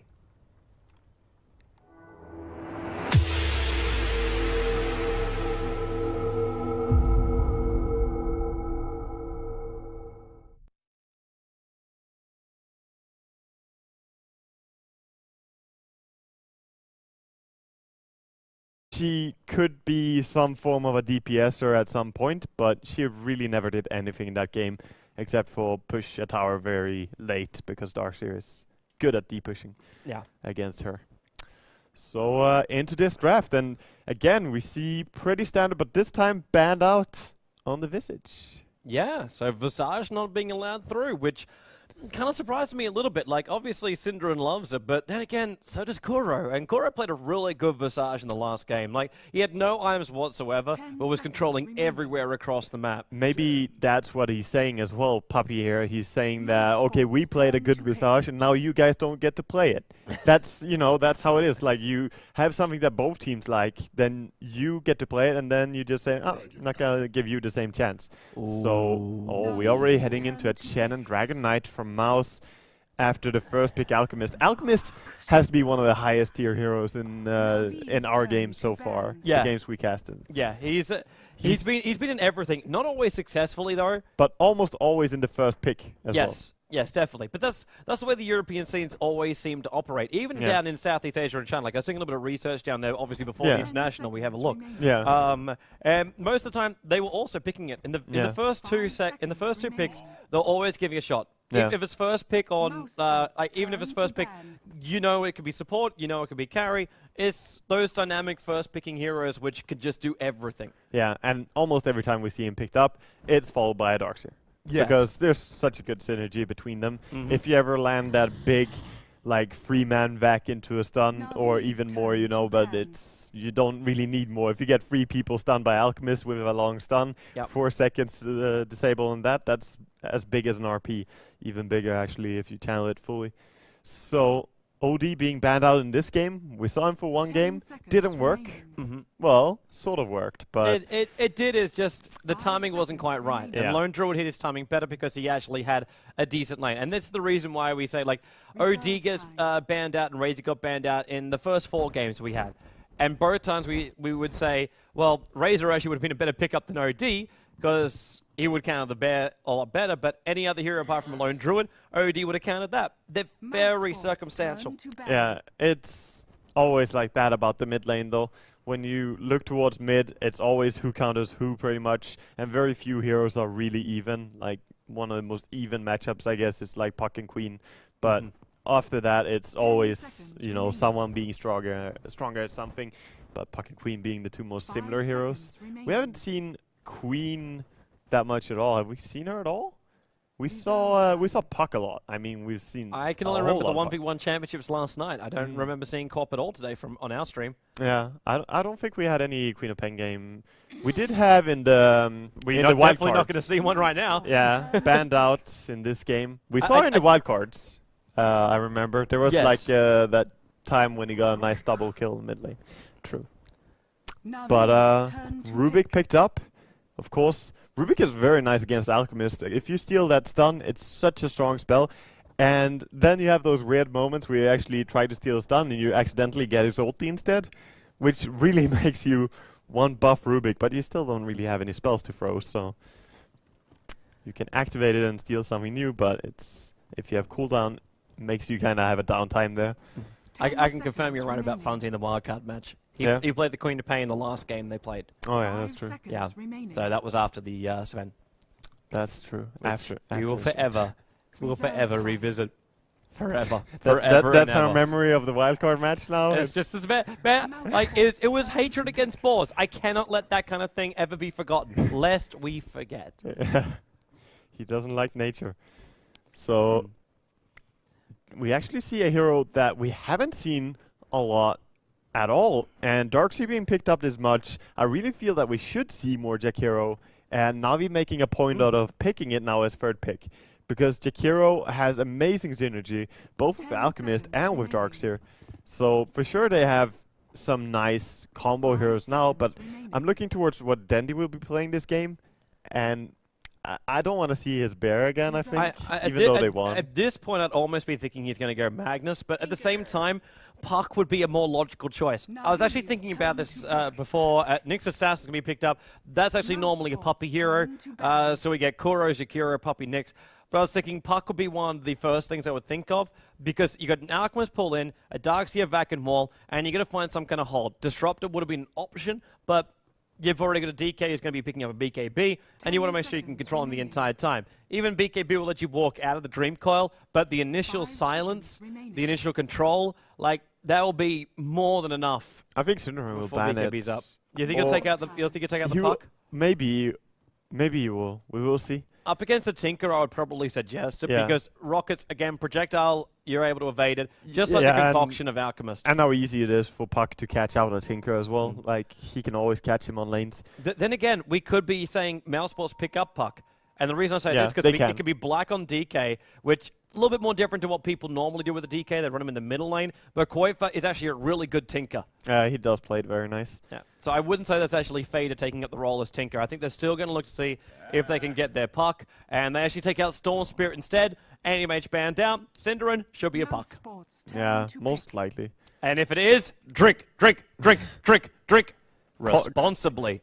Calling Puck on Mousesports, almost not even valid reason to drink. But it's so a valid reason to drink. Every reason's a valid reason to drink. Oh yeah, I forgot. I'm in Germany now. Yes. the land of beer and beer. Oh yes. So Cinderin, he's got a lot of time to decide on this one, unless he's thinking about something else in the mid. You're going up against a massive team fight lineup, and you got very hard heroes to kill off. Nyx and Jakiro. Yeah. Now you got Spy Carapace already going to be a pain in the ass. Good. Yeah. That's also a hero. That's no drinking for people out there playing the game, because Lone Druid's been picked up. And then SF. We get Dendy's SF. That's... Wow. I really like this. All the minus armor they have from Alchemist and SF together. And then all the clustering that is, you know, it will happen. You have Ice Paths, you have the Impale, you have the Vacuum, the Stun, and then Shadow Fiend. It's just race time. Yeah. So I don't know. I always get really happy when I see Shadow Fiend picked up, and seeing him played by Dandy. I mean, hey, I'm gonna keep my eyes pretty hard on the mid I got to cast a 1v1 Dandy match versus Fader last night, which was actually rather amusing because they were both playing. Like, it was the 1v1 championship, solo championship was last night. Which hero did they play during that? The SF. They played Shadow Fiend? The SF, it was a 3-round. And so Dandy won against Fado, right? Correct. But it was close. It was close. It was a really good matchup. Was it 3 games of Shadow Fiend against Shadow Fiend? No. Or how did It was, I don't even remember the first. Luckily, there's a VOD over on There are VODs, guys. youtube.com/join Dota. Or you can just find them over at Join Dota itself. All the VODs are available. In fact, the matches are already from today. All the matches from today should be available over on the YouTube channel already. I'm making sure I upload them directly at the conclusion of a match. We're not waiting until the end of the night.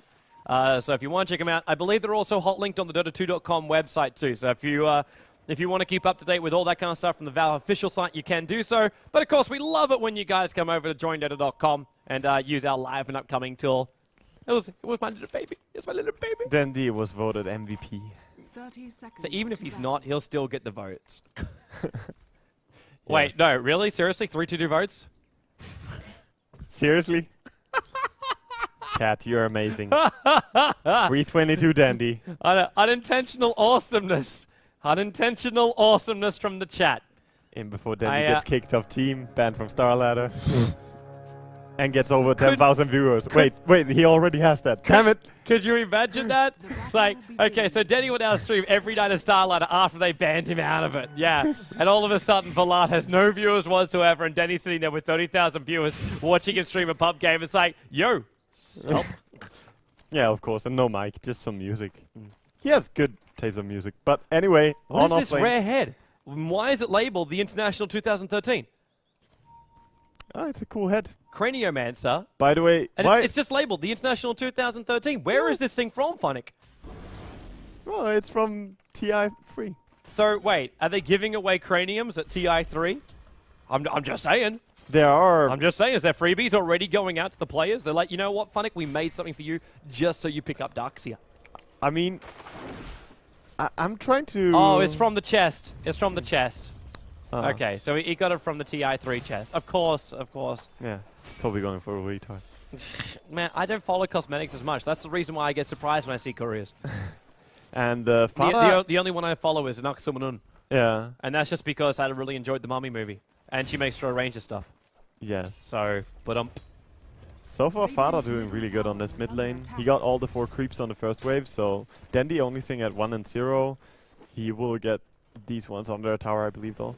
Yep. Blank is having a really hard time on the bottom lane. He's been desperately trying to get these pulls right.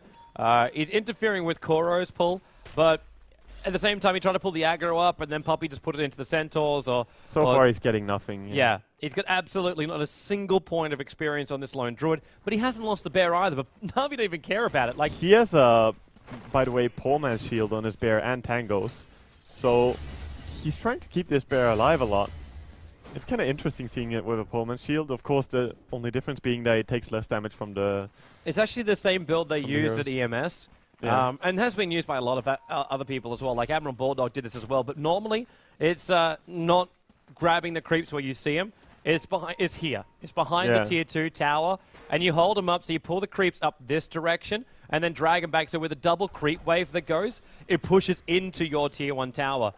Unfortunately, it only worked for about a week until someone then realized, well, if it pushes, let's just pull. Let's just push with it. Let's either just push with it or pull through. In fact, that was what happened Do at you EMS. remember the Navi game? It was the Navi versus Mouse Sports game, I believe it was. Yes, and, where they had like a 6-stacked creep wave or something. Sorry, Roxkiss. They're going up against Roxkiss. Yeah, it was Funnick, and he just stacked once, and then he stacked twice, and then he stacked 3 times, and he stacked 4 times. He's like, this is now a little bit too big to deal with, and then try to keep the creep wave away. And they rotate in level 2 supporters and try to hold it, and they ended up like losing racks from They ended up losing the game in a very short amount of time.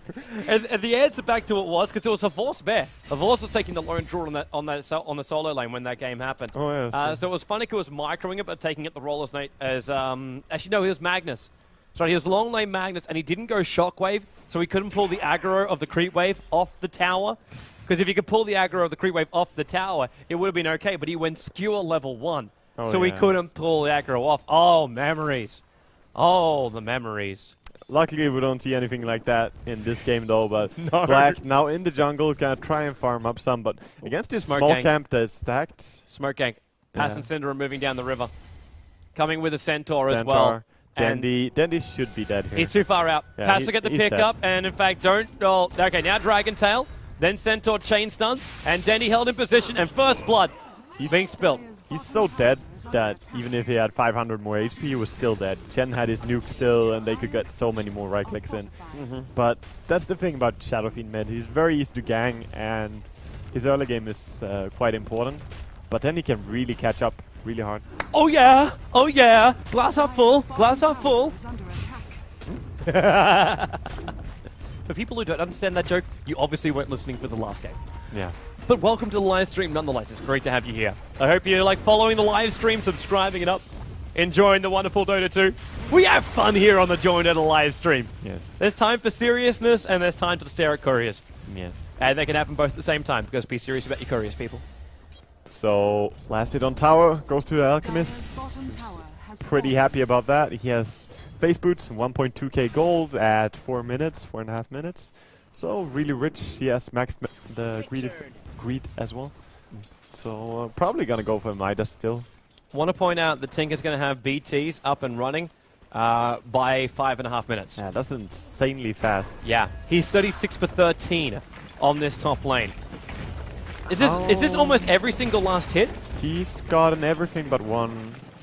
Yeah, he missed. No, he missed 2 last hits. He'll get 40 on and missed 1 more there. So 3. He missed 3 last hits the first 5 But there minutes. it is. PTs, 2,000, now up. The only problem he's got is the couriers on the bottom lane, and now is taking bottle towards Fader.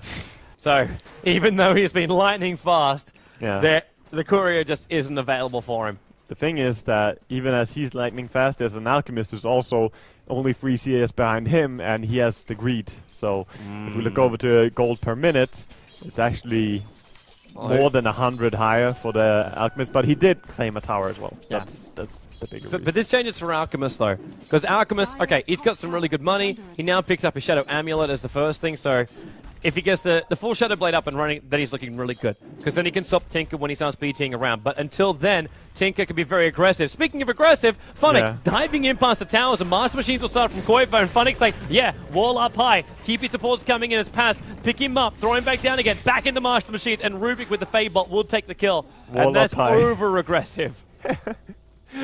He's like, yep, I got this, and then woof, the wall misses, and he's like, yeah, okay, I don't have it anymore. Might have overextended. And we see a haste rune towards Dandy. They're babysitting it for him. Yeah, they're like, we take care of your rune, Dandy. We take care of you, Dandy. I take care of you. It's just the 2 of us. Or in this case, 3 of us. Please carry us, Dandy. And yeah, as you said, before the Shadow Amulet or Shadow Blade is finished on Alchemist, he could travel around. That Ice Path came very, very close to Fader. Yeah. Just on the edge. It's like if the wings counted, and now he's just like, okay, well, Ice Path down, go on Denny, pick him up, throw him down, back into Centaur, stomp by Synderen. He's taking a little bit more time. He missed the stomp. He got the troll trap and missed the micro on it. Oh, he doesn't have it. He still has to stomp. Yeah. Cancel it at least. He got the troll trap, and then all of a sudden, Denny was able to back himself up a little bit more, as Synderen had a couple of other things to worry about, aka Navi supports. It's a big stack, by the way, on the big camp that Funnick has been stacking, I believe, but I'm not sure if Dandy is going to come out and clear it instead and just take that golden experience. You're talking like the triple stack that's down there. Yeah, okay, it seems that Funnick is interested in it. He wants money, he wants levels. In fact, no one should be near him during this. It's so important for him to get those higher levels up very, very quickly.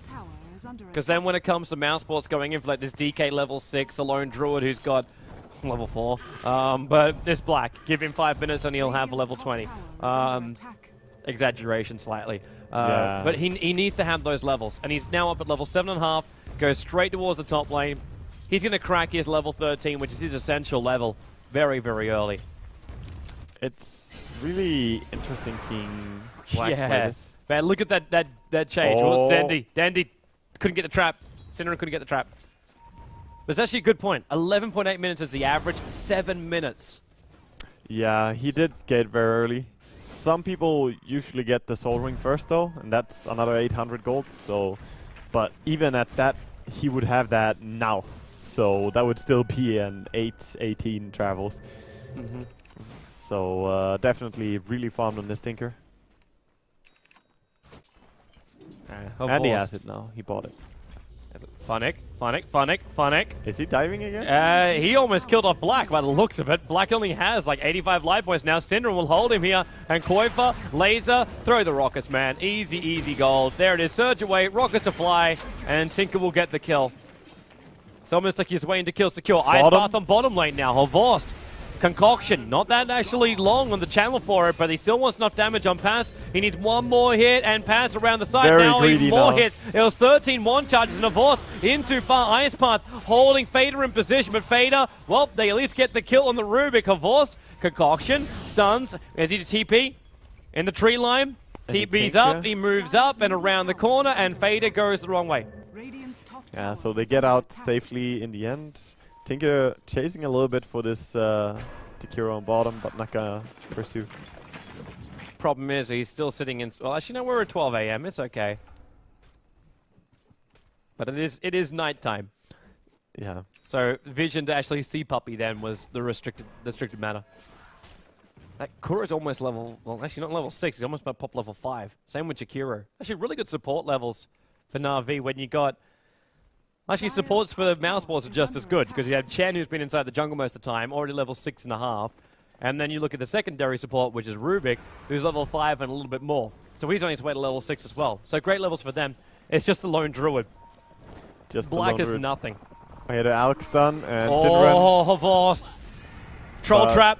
Centaur's going to get the stop as well, but after Pass actually drags him back further. Rockets, Tinker, Laser. They can't kill him though. He's like a monster in this rage form. If Black got an entangle, then maybe there would have been a little bit more of a chance. Maybe if he had 2 points in the sun, he would have killed him, to be honest. Maybe if he had a Stormbolt.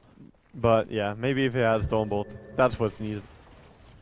It's hard to start killing stuff when you're only level 8, to be honest. He has max greed, and his build says that he wants to kill, but his skill build says that he wants to farm. So Horvorst kind of wants to do everything. It's Horvorst, man. It's confusion. If it makes sense, then obviously something is wrong. Yeah, he's going to get some nice bottle charges from Funnick. Actually emptied Funnick's bottle completely. Just to get more regeneration in. Funnick is like, damn you, I said one click. Don't take the whole bottle, just one sip. Again, that Ice Bath from Puppy. He has been fishing with that so many times up against Fader in the mid. The Puppy Path? The Puppy Path? You've just been puppied, is now considering iced. Yes. Yes. So it doesn't really gel that much, man. No. Sorry. No. And Black is going for what seems like he's going for Midas or Radiant, but I'm not sure. He has 1,400 gold and hasn't spent it. Top lane. Pass is dead. Funnick in, Horvorst trying to come in closer, keeping his distance so Pass telekinesis wouldn't stop him, but there's TP support coming in, and that's already Fated to arrive. He doesn't have ulti form. Horvorst locked in position, but back into the Shadow Blade, wants to run out, and the wall from Darkseer. Again, this precautionary wall is all it's about. Rockets to fly, he's taking damage from the Nyx tower. Is here. Fader won't get there in time. And you're right, Kuro is in. Koifa already TPing out. Now the Ice Path. Fader stunned, Dual Breast, and now will die. He stuns up quickly, but the Spike Carapace also held him there just a little bit longer, and Pass picks up Kuro, drags him back in again. Rockets to hit, Laser as well, and Kuro stick charges. It's not enough to keep him alive long enough to turn for another Impale.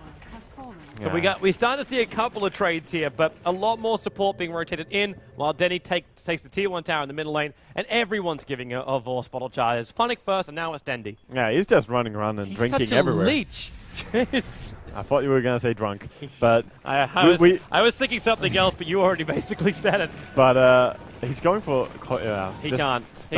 Well, he can't. He shouldn't. He won't. He does, what and he's the in. Hell? Koifa, Horvorst. Sanity well, has no meaning. He comes in range of the tier 3 tower now, and there's support coming in. Bearsby moving, Cinderin as well. Then Denny's like, oh, flash farm. Yeah.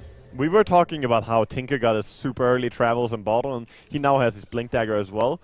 But looking over to the CS chart or the GPM chart and watching Dendy along with Horvorst, even though he's running around and just having impact everywhere, they're actually really high. Darkseer gets the kill. Looks like Nyx Assassin Vendetta in with an Iron Shell buff up on him.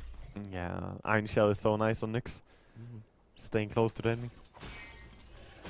Horvorst to stay as close as he can to Fader. It's like, remember me. Remember me. And Fader's like, okay. If I bring in Pass and I raise you, a Hellbear, a Centaur, and a Troll, as well as the master of riding mounts, Chen. Yes. But the thing is that it's not too fun for Alchemist to ever go on the DK because he's so tanky for Oh, pass. Pick him up, Sentry Wars down, Havors locked, and he has no Chemical Rage. Ice Path from Puppy buys a little bit of a space. And you're right, he did. Look at the raging Rubik. Not yet. He has now he is. Now he is. Everything's purple. Purple. 989 life points is all he gets.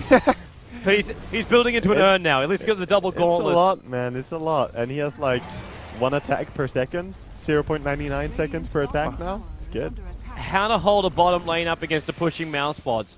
Throw your ultimate, throw your dual breath, take care of the creep wave, use fortification, and you're still able to hold up against a DK and a triple creep Chen. And extra TP's now coming in. That's Nick's assassin. So Koro gets a double stun out in the creep, so Chen's already lost 2 of them. Nice Ice Path again, but Koro, he got nuked so damn quick. Just a sock scab pretty much. Comes in and just instant stuns all the creeps out of the 4 heroes that were there. He wanted to remove the extra, like that's a lot of damage from Hellbears and such, but... There's a lot of damage from Hellbears and such. We have learned that during TI3. Education, man. Begins now. Begins now. 2-1 tower on top lane. Her voice just keeps taking more and more money. Something about those Hellbears, man. They must be really fearsome. People don't like them. Something happened during the boot camp that I don't know about. There's Hellbears and Boars. Hellbears and Boars. Maybe it's the old MTW curse. That's it. Of course it is. No, Koro's not from MTW. He's not. That's Cinderin who was over on the mouse spots lineup now. That is true. Damn it. But then again, Cinderin was the guy who replaced Koro, so maybe it was like in transition. No, I'm now stretching to make my analogy work, and it's not working. Dendy is 0, 1, and 0, but he's really farmed. He's 127, almost 130 now. CS as his Shadow Fiend, and a lot of those are lane creeps, but a lot of them are also a small camp, running out and clearing that all the time. But that's mainly been Darkseer's job, to be honest. Well, considering he's keeping up with the net worth of an Alchemist, yeah, with still getting the same thing, and Alchemist with 4 levels up in Grievel's Greed, I'm okay with that. I'd say a lot of that is. And he went for BKB. I hope he's going for Blink. Just for the old days. Blink that would be the go-to build. The Blink BKB. I wouldn't see it in this one. No. But then again, with the... We could see it. Like, I would look towards seeing a Mana style up on him. Would be the first thing that would come to mind. But it's nerfed, Toby. It's been nerfed 10 times. Ice Frog wants to tell us it's shit. Don't buy it. Yeah, but Bloodstone was also buffed up. He's not going to buy that. Yeah, I guess. Ice Frog wants to tell us that most things are good or bad. Tree and Protector is good. And then he nerfs it. It's like, it's not as good anymore. 4 instances only. Like, for most European teams, not even worth the ban anymore. I say for most. Rattlesnake disagreed with us yesterday when they banned it up against Quantic. But that's also because signature hero. Pretty much. Avos is really on his way to that AC. Yeah, he's getting there, so... I feel that the pressure is on Mouse. They need to make something happen. Like, Navi are just... Sure, it's 4 for 6, but this is Navi just pulling ahead, I feel. I'm not sure if they want to keep up this type of game. You know what? I'm looking over at the chat right now for the amount of people who are basically doing, like, exclamation mark TI3 Courier. If every single one of those people went over to Twitter right now and hashtag TI3, we would instantly trend on Twitter. Instant trend. Almost instantly Imagine, trend. guys, instant trend. For people who haven't done that yet, we are trying, like, we're trying it out now to prepare ourselves for next weekend or the entire 5-day event of TI3. So make sure whatever you tweet out that it's anything to do with Dota, hashtag TI3. That's the rule, guys. That's the rule. That's the rule. And then all those StarCraft guys, so they always do it. I know Tasteless and Nartosis, they love doing that kind of stuff. It's just like, yo guys, hashtag out GSL or something like that. It's like, you know what, they actually sound so much more professional than that. That's a really bad accent. Because I love those guys. Artosis' favorite caster in the world. Sorry, Waga. It's okay. There's always going to be a second. Damn you. It's okay. I'm but yeah, leaving. I'm out. Start the trends, people. Go to Twitter. In fact, I'd like to see how many people do it. Just go tweet me and Waga, Toby1 Dota as well as Waga Gaming, and just hashtag TI3 with a link to the live stream. and just see if it trends. Or just TI3 courier. Or TI. But it has to have the hashtag though for TI3. That would have to be a very big, like TI3 and then space courier. That's okay. I'm down with that. Yes. Because if you put courier in the end, it doesn't trend. Yes. Exactly. Yeah. Anyway, back the reason we're talking about all this is because it's really slow game now. No, the reason why we're talking about this, man, is because we're trying to make people know that the international is going on wherever you are around the world. It's a shame that Justin Bieber tops the trending here in German Twitter. And it's like, you know what? That should be a sin. Dota 2 is so much more interesting than Justin Bieber. My grandparents know that it's TI3 now. Exactly, and that's the way it should be. Tell your grandparents, grab your friend's phone and actually tweet at every single person in its contact list. Yeah, middle fight now happening. Ice Path actually stolen, but it's a very good thing that Kuro has a very long delay, but he walks straight in to the double march machines. They will still kill off Synderen, and the mech charge allows them to stay alive while they fight this. Kuro in behind, he wants past 1 second on his stun. Vendetta hit, now the follow-up stun, and he gets it to Dendy. Attacks once with the blink BKB. Your wish has been granted by Santa Ho-Ho Dendy. Ho-Ho Dendy. Gonna tweet to him. Thank you, Dendy. I'm so happy now. Blink SF is the best SF. It is, man. It is. I'm not going to disagree with you. Yeah. Especially a Blink SF when there's only one thing in the entire map that will stop you from getting your ulti off. Yeah, exactly. And there's so many stunts in the Shadow Fiend's team, so he can easily land it. And he will go into what he always likes to do. He's going into the E-Blade. Dendy loves this. It's like... It's a very nice nuke power you get. So E-Blade, so imagine if it's going to be E-Blade, 4 levels raises, and a Dagon on top of that. Yeah. I don't know if he'll also go the Dagon on top of that, but still. It's a nice way to break him out when you got someone like Lone Druid who's on your ass, or same with DK. Yeah, it's... Your only issue is going to be the Tinker. I mean, the Ghost Scepter is really nice in general here in this game. And what did actually Black go for in the end? He went for Vladimir's and went for the upgrade to face boots and the gloves of It's allowing him to farm. Yeah. He's realizing there's no way he can really finish up like a hand of Midas. Yeah, he was optimistic in the start, going for saving up 1,400 gold, but now buying the cheaper components. It's just a more mid-game orientated build. So we see Maelstrom, Basher, maybe if he gets lucky he'll get an AC. He will regret his decision, though, that he didn't buy the items sooner. Like, he was thinking, can I get a Radiance? Can I get a Midas? And if he immediately went for the gloves or the blades, he would increase his farm rate. So, knowing Black, he's already regretting that decision, not buying it from the start. Because it's all about the farm rate when you talk to him. And BKB bottom lane by Dendy? Is it good, Dendy? That was a 10-second BKB used to basically glow a little bit in the dark as he walked into the Fog of War. Maybe he likes golden colors. Maybe he does. Maybe he does. I don't care. Like, whatever Dendy does now, I'm totally with him. He bought the Blink. It's a good decision. There could have been a Ricky. I want to give a big shout out to the guy that actually tweeted me saying get rid of Justin Bieber and TI3 trending. Shout out to you guys. Continue to tweet me at Toby1Dota. Love it. Absolutely love it. Top lane engagement. There's actually smoke from Navi behind the tower. Oh, this is going to be a fight. Yep. Fader, already to Dragon Form. Commitment. Havorce looks for the stun. Oh my god. Beautiful hit. Danny's winding up too. There goes your ulti in the wall. Execution is perfect. The heads will roll of mouse boards. Synderen locked in. Danny with the double kill. And they want to find the last one. They might even catch, yes, death to the TI3 couriers. Oh, that's too funny. Oh, the Blink combination, man. The Darkseer having his Blink dagger ready, the Alk stun channeling perfectly. That was so beautiful. That is your wombo combo. You want to talk about like this slow movement game. And then they said, you know what? Mousesports are coming in. They prep the Dragon Form, and the combo of the Darkseer back into the stun, the blink up. It was a huge ultimate. Mousesports should be lucky it wasn't the entire team, but the fact it was a courier as well, it may have well as been the entire team. Yeah, death to the courier. Oh, that was amazing. Really beautiful. Oh, that's going to be one of those things that, yeah. There's 2 people who haven't died a single time this game, by the way.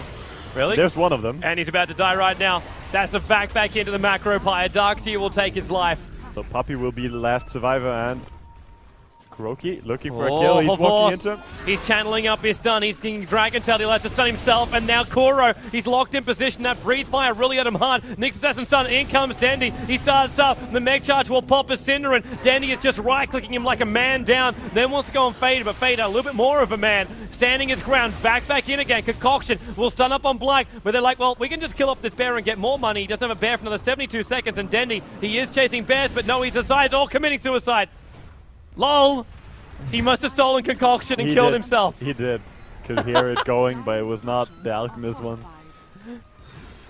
But at this point, Mouse, they are drawing pretty dead now because the heart is finished up on the Alchemist. And winning these fights, Navi are just looking so strong to finish and just racks here.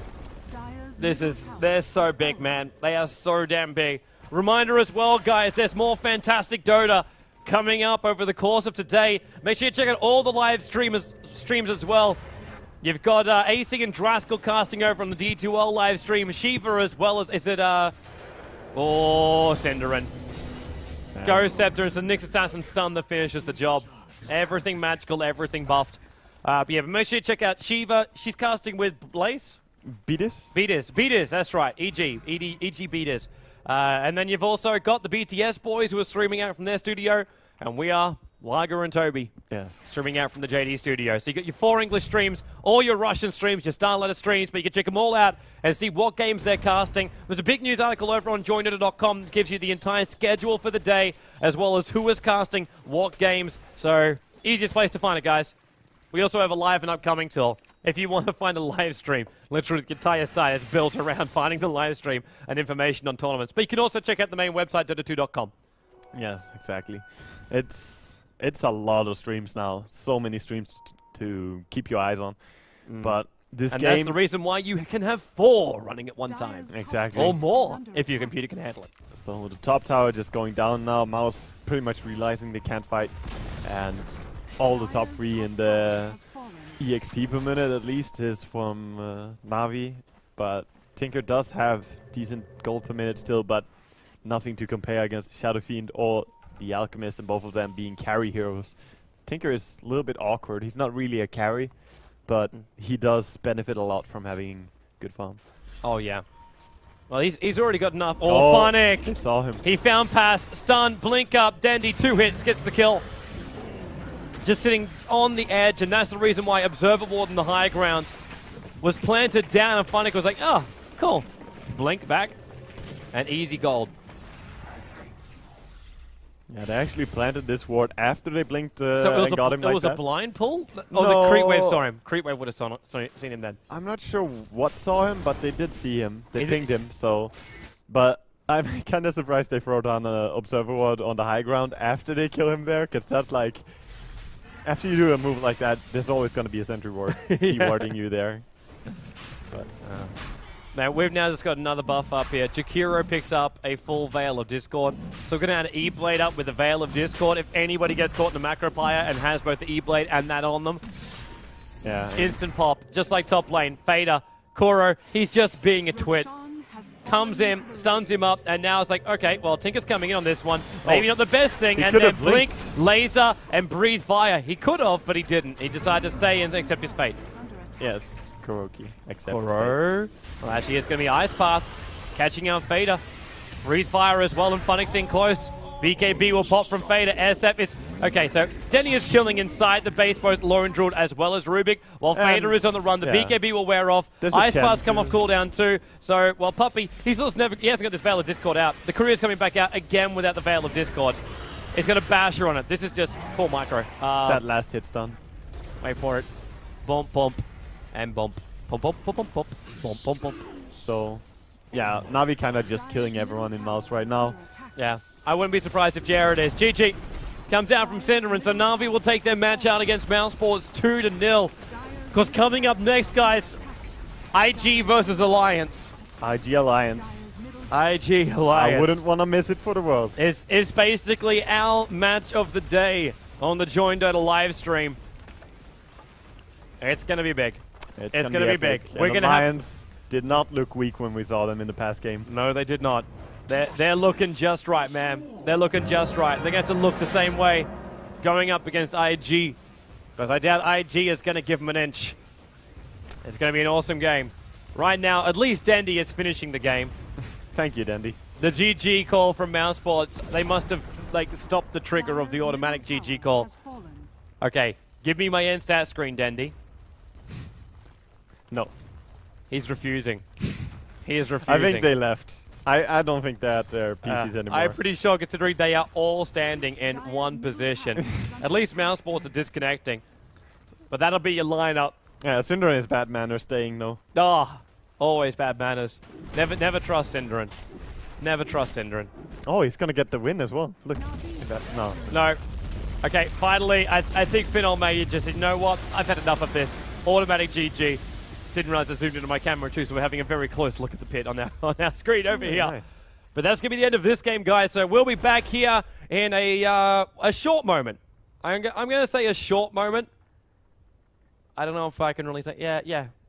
We don't is unpredictability. You never really know what they're going to be bringing to the table, but Tongfu have kind of been feeling the same way. They've had some unconventional picks themselves, so both teams kind of well-versed, at least in terms of flexing their draft capabilities here so far at TI3. But Navi, they start off with a Chen and a Rubik, so Kuro is going to get one of the heroes that he is absolutely famous for, and I don't know about you, but I love watching him play this hero. Oh, man.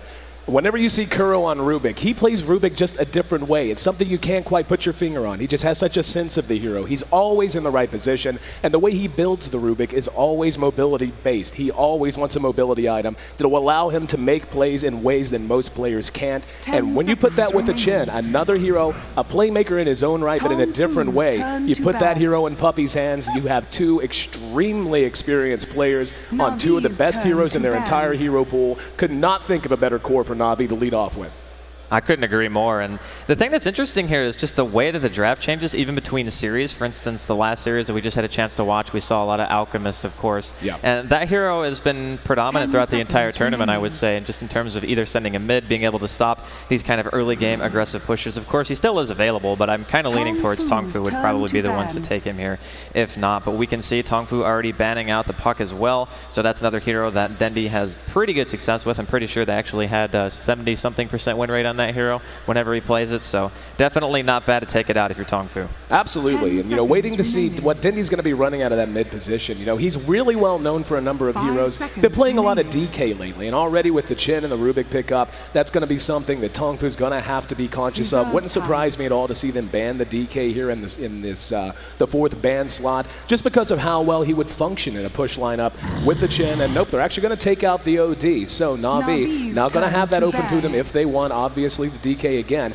just a great core hero. You can stick in mid. Tongfu has yet to show us their mid, but when you pick that DK before the enemy team picks their mid, sometimes they can counterpick it really effectively. But with a Shadow Demon and a Darkseer, those two heroes, as good as they are, aren't exactly... I mean, the Shadow Demon can roam really well, but it's going to be based on what Tongfu wants to do in the early game. Do they want to sit back and just kind of ease their way in, or are they going to start to pressure lanes very early in the preliminary stages? You and I watched Tongfu a lot, and we learned there that they are very flexible in that regard. Well, Tongfu have left themselves wide open. I think that's pretty much the only thing you can say in terms of their first two. Yeah. If you look at Darkseer and you think Navi, do they want to go for the DK here? Do they want to try to go for that Death Poly sort of, we're going to push into your tier 1 towers, try to assume map control? They're actually going to go with a Mirana. Wow. So it looks like Funnick is going to get a chance to play that, and he definitely plays a spectacular one.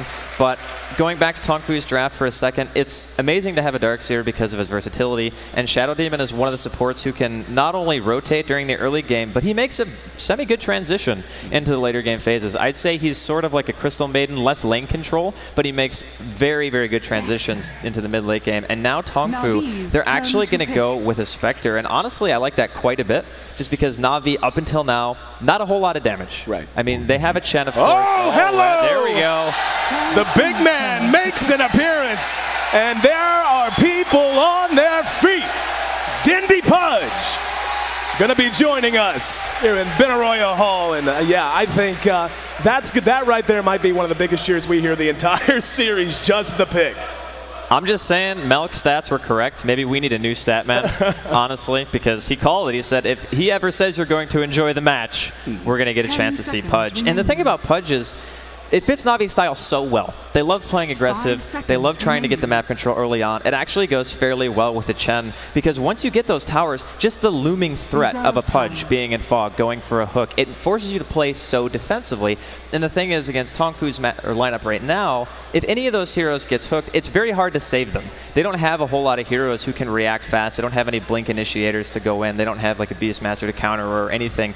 More or less, they have a team who is kind of all around. There's no initiator just yet, so we'll see what Tongfu's answer to this is. I'll tell you what, man, if I'm Tongfu right now, I am fearing a Pudge that has a permanent smoke from Mirana every time it's off cooldown. How do you even begin to cope with I mean, just look at this lineup. Even before the Pudge pick came out, was going to point out, I mean, with the Spectre pickup, that's a hero who obviously has to farm and has to farm hard, can be a monster in the late game, but she does like to show up to fights early. You can build an aggressive lineup, and oftentimes should build an aggressive lineup around a Spectre just so she can have a little bit room not only to farm, but to put aggression on whenever she haunts in, whenever she realities in after haunt. But now Navi taking it to a whole new level. Again, you've got Chen and then innately aggressive hero. Rubik, as we talked about, played by Kuro, one of the most aggressive Rubik players on the planet. You're going to have Mirana, again, an innately aggressive hero, and a Pudge that's going to have a perma smoke coming up every time her ultimate's off cooldown. Tongfu, they're not going to be intimidated, not saying that, but looking at this, they have to be so concerned about what they're able to do to stabilize things in the first 20 minutes. They're not allowed to make a whole lot of mistakes. Yes. That's more or less what Navi's lineup is meant for, because if they get going, it's going to be an unstoppable train, and it's very, very tough to come back from something like that. On the flip side, Tongfu have Jakiro, Darkseer, Shadow Demon, probably one of the best trifectas in terms of taking team fights, setting up ganks. Disruption into Ice Path is very easy to execute. You can get the big vacuums on and such as well. So Gyrocopter is going to be the last pick. I like this mainly because of the fact that Tongfu actually could have still taken this, because Gyrocopter could have very easily laned mid against the Pudge, and Rocket Barrage, when you get hooked, sometimes it's a little bit shaky, and if the Pudge is actually going to be able to get the kill, and you might be able to force him back. And of course, Call Down with Tongfu's team would have been a nightmare to deal with, but it looks like their last choice is going to be Clockwork, another hero who synergizes well, Cogs and Vacuum, clearly a potent combination. Then you partner that with Jakiro's Macro Pyre. Tongfu have a very scary teamfight-oriented composition. Navi, though, their pick potential and how scared sometimes you're going to have to play against their lineup, assuming that they can get these early game towers, it's going to be tough. This one's going to be really close to call. Absolutely. I tell you what, it's going to be tough on the casters. Imagine how many hooks we're going to see by the time all's said and done. But yeah, I mean, taking a look at Tongfu's lineup, I 100% agree with you. These two lineups work in basically the same way, just in complete opposite fashions. Navi is going to be predicated largely on playmakers from single positions. Going to be looking to hit arrows from Mirana. Going to be looking to hit the hooks from the Pudge, obviously. Going to need Kuro's Rubik to be on point, and rarely is it off point. Then you have the Gyrocopter, which does give them some much-needed magic damage, some much-needed DPS, and of course the safety belt that a Gyrocopter can be in the late game. Tongfu, though, like you said, they have a dream team of synergy, a dream team of just putting everything together in one beautiful chain of initiation, vacuum into Cogs with the wall and then the Ice Path and the whole thing. And if they can make that happen against Navi, they're going to be able to take these fights very early as well. So this is a game that is either going to go very, very, I would imagine it's going to be a game that's going to go very, very late, or we're just going to see one team get rolling and the other will have no chance to recover. Looks like both teams are going to be occupying different parts of the map to begin. So we'll go ahead and run through our lineups. No surprise to see Puppy here on the Chen. Going to have Gyrocopter played by Havost, as mentioned. Kuroki on the Rubik, one of his favorite heroes. Funnick, of course, a phenomenal. Mirana will be handling her this time. And then the Pudge, going to be handled by Dindy. On the other side of the river, we've got Hao playing on our Spectre, the Darkseer, going to be handled by King J. Saw him in the interview earlier. San Sheng will be playing our Shadow Demon, Jakiro, played by Banana and the Clock. The other guy with the hooks, gonna be played by Moo. The horn sounds, and we're underway for game one of this best of three semifinal upper bracket matchup. Tongfu taking on Navi. I can't wait, man. I honestly can't wait. Every time I get to see a Dendy Pudge, you gotta love it, right? So Tongfu, during the early game, obviously looking to be as stable as possible, but they have a perfect lineup to do that. And obviously, Navi are not contesting the top lane right now. Funnick is cutting down pretty much every tree because he doesn't like trees, I guess, and he, of course, is doing the Ancients. So it's going to work out pretty well for him. It's not ideal, but it's pretty much the only thing he can do. I think that the Gyrocopter pick, after thinking about it a bit more, it's even better than originally thought because it's one of the only heroes on Navi who actually makes a BKB. And against Tongfu, you kind of really want a BKB against their Wombo combo style of play. And mid, we're going to have Clockwork versus the Pudge. This one's pretty even. The thing about melee heroes that we just saw it right there is the fact that Cogs is very, very annoying for Dendi. So I think Moo might actually be able to edge him out. Yeah, this mid matchup's really interesting because these are two heroes who obviously want to get a good start. Pudge does have some laning troubles against a lot of popular heroes that often wind up in this mid, and we can see San Shing is here now just to help Moo out, just to try and keep Dendi down a little bit more than anticipated. Phonic, as you mentioned, he's doing his thing on the Priestess right up on the edge. But a Clockwork, and we talk about this all the time when you see a Clock, very often the hero winds up in an off lane. He can be very relevant so long as he does get active and is able to catch up in levels and gold eventually. But when he gets a mid matchup like this where he's actually going to be able to get some early farm, he's actually going to be able to get a very quick 6, he's going to have the option of staying here a little bit longer. Basically, I would imagine he's going to base his rotations almost entirely on when the Pudge decides to start roaming around as well. So he's going to be in a great shape to counter-initiate, not just on the Pudge, but on the team as a whole. So without a doubt, Tongfu is not going to be completely broken up about the way these lanes have worked out. They have free farm just the same as opposed. And especially with a Spectre late game, it's very, very scary because at some point, those Haunt illusions are going to do absolute work to heroes like Chen, the Rubik especially. They don't have any innate escape mechanisms, and it gets to a point where just the Haunt itself can almost kill a support. So depending on how good a farm the Spectre is going to be getting in the top lane is going to be extremely important. And of course, you can say the same thing for the Gyrocopter. And Gyrocopter is more of a mid-game fighter. Nowadays, Spectres build for mid-game, but I think their innate ability isn't as good as what a Gyrocopter brings, especially with things like cooldowns. So we'll see how aggressive Tongfu want to play it. They have the capability of doing both. That's what makes their team great, and we are going to see a smoke mid. There's the Cogs go down. Kuro's going to be there as well. There's Moo, the dual breath, catching him out, and Dendi draws first blood as the rest of the team arrives. San Shing trying to make a run. There's a leap from Phonic. Phonic pursuing out. Ice Path misses. Dendi has a hook in 2 seconds, disrupts himself. Very well executed from San Shing. Now the dual breath onto Kuro, slowing them down as they retreat. Looks like things will stabilize. Was just going to mention, with so many heroes hanging around for Navi, and you knew that they were going to take a shot at Dendi sometime very soon whenever you just have how effective these gankers are in the Jakiro and in the Shadow Demon. Knew it was coming, but first blood goes the way of Navi. That's one nice thing about having the Mirana doing the Ancients, is that she happened to be level 2.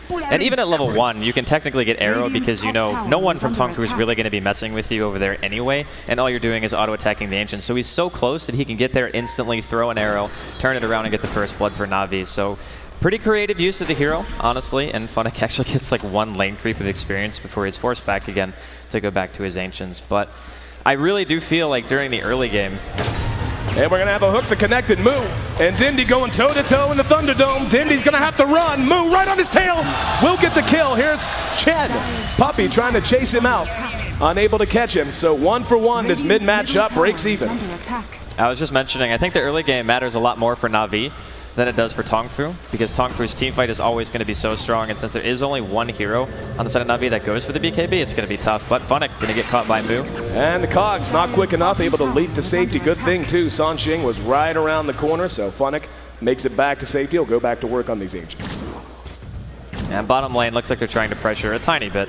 And the thing about Tongfu's lineup as well is with the Darkseer, they can counter push just as well as somebody like Navi. So looks like King J is going to be teleporting down, but he's only level 3 right now, so only level 2 Ion Shell. I don't think he's going to be able to stop the pressure that's coming out currently. And it looks like Navi should be able to potentially push this tower. Puppy's made his way over, using his haste rune to run a little goalie, run a little defense, keep King J zoned out. But we'll pull back for the moment, but we'll see if they're going to try to get active and pushing the tower again. We do see Dendi's picked up a smoke, so very possible he's not going to be hanging around too much longer. And yeah, looks like they will go ahead and try to bring this down. The creeps this time, though, pulled back by King J, so we'll be able to delay it a little bit. We're at 5 minutes in. We got 1 kill apiece on the mid heroes, Clock and Pudge. Both Pudge almost level 6, halfway there. Moo already level 6. He's full level ahead at this point. The help he got from the supports really helping to hold Pudge down just a little bit. And holding the Pudge down is good in a sense, but Pudge is actually a hero who's fairly good from behind, because as long as he gets levels, he doesn't necessarily care about the CS so much. It's all about landing the hooks. If you land the initiation, that's pretty much the only important thing that you have to do on the hero. And we've seen Dendi hooks before, and Dendi, we're going to have to trust this game for Navi in terms of landing them. But Mu mid, he's definitely doing work here. He's 29-9 compared to Dendi, who's sitting at 20-4, and he is maxing battery assault. And here we go mid. Oh, there's the arrow to follow it up. Dendi's right there, and Mu will end up dropping for sure. That's another stack going to Dendi. Hal, though, has come in. He's going to try to secure the kill. Jakiro coming from the low ground. Can't get in range, and Hal taking a lot of damage.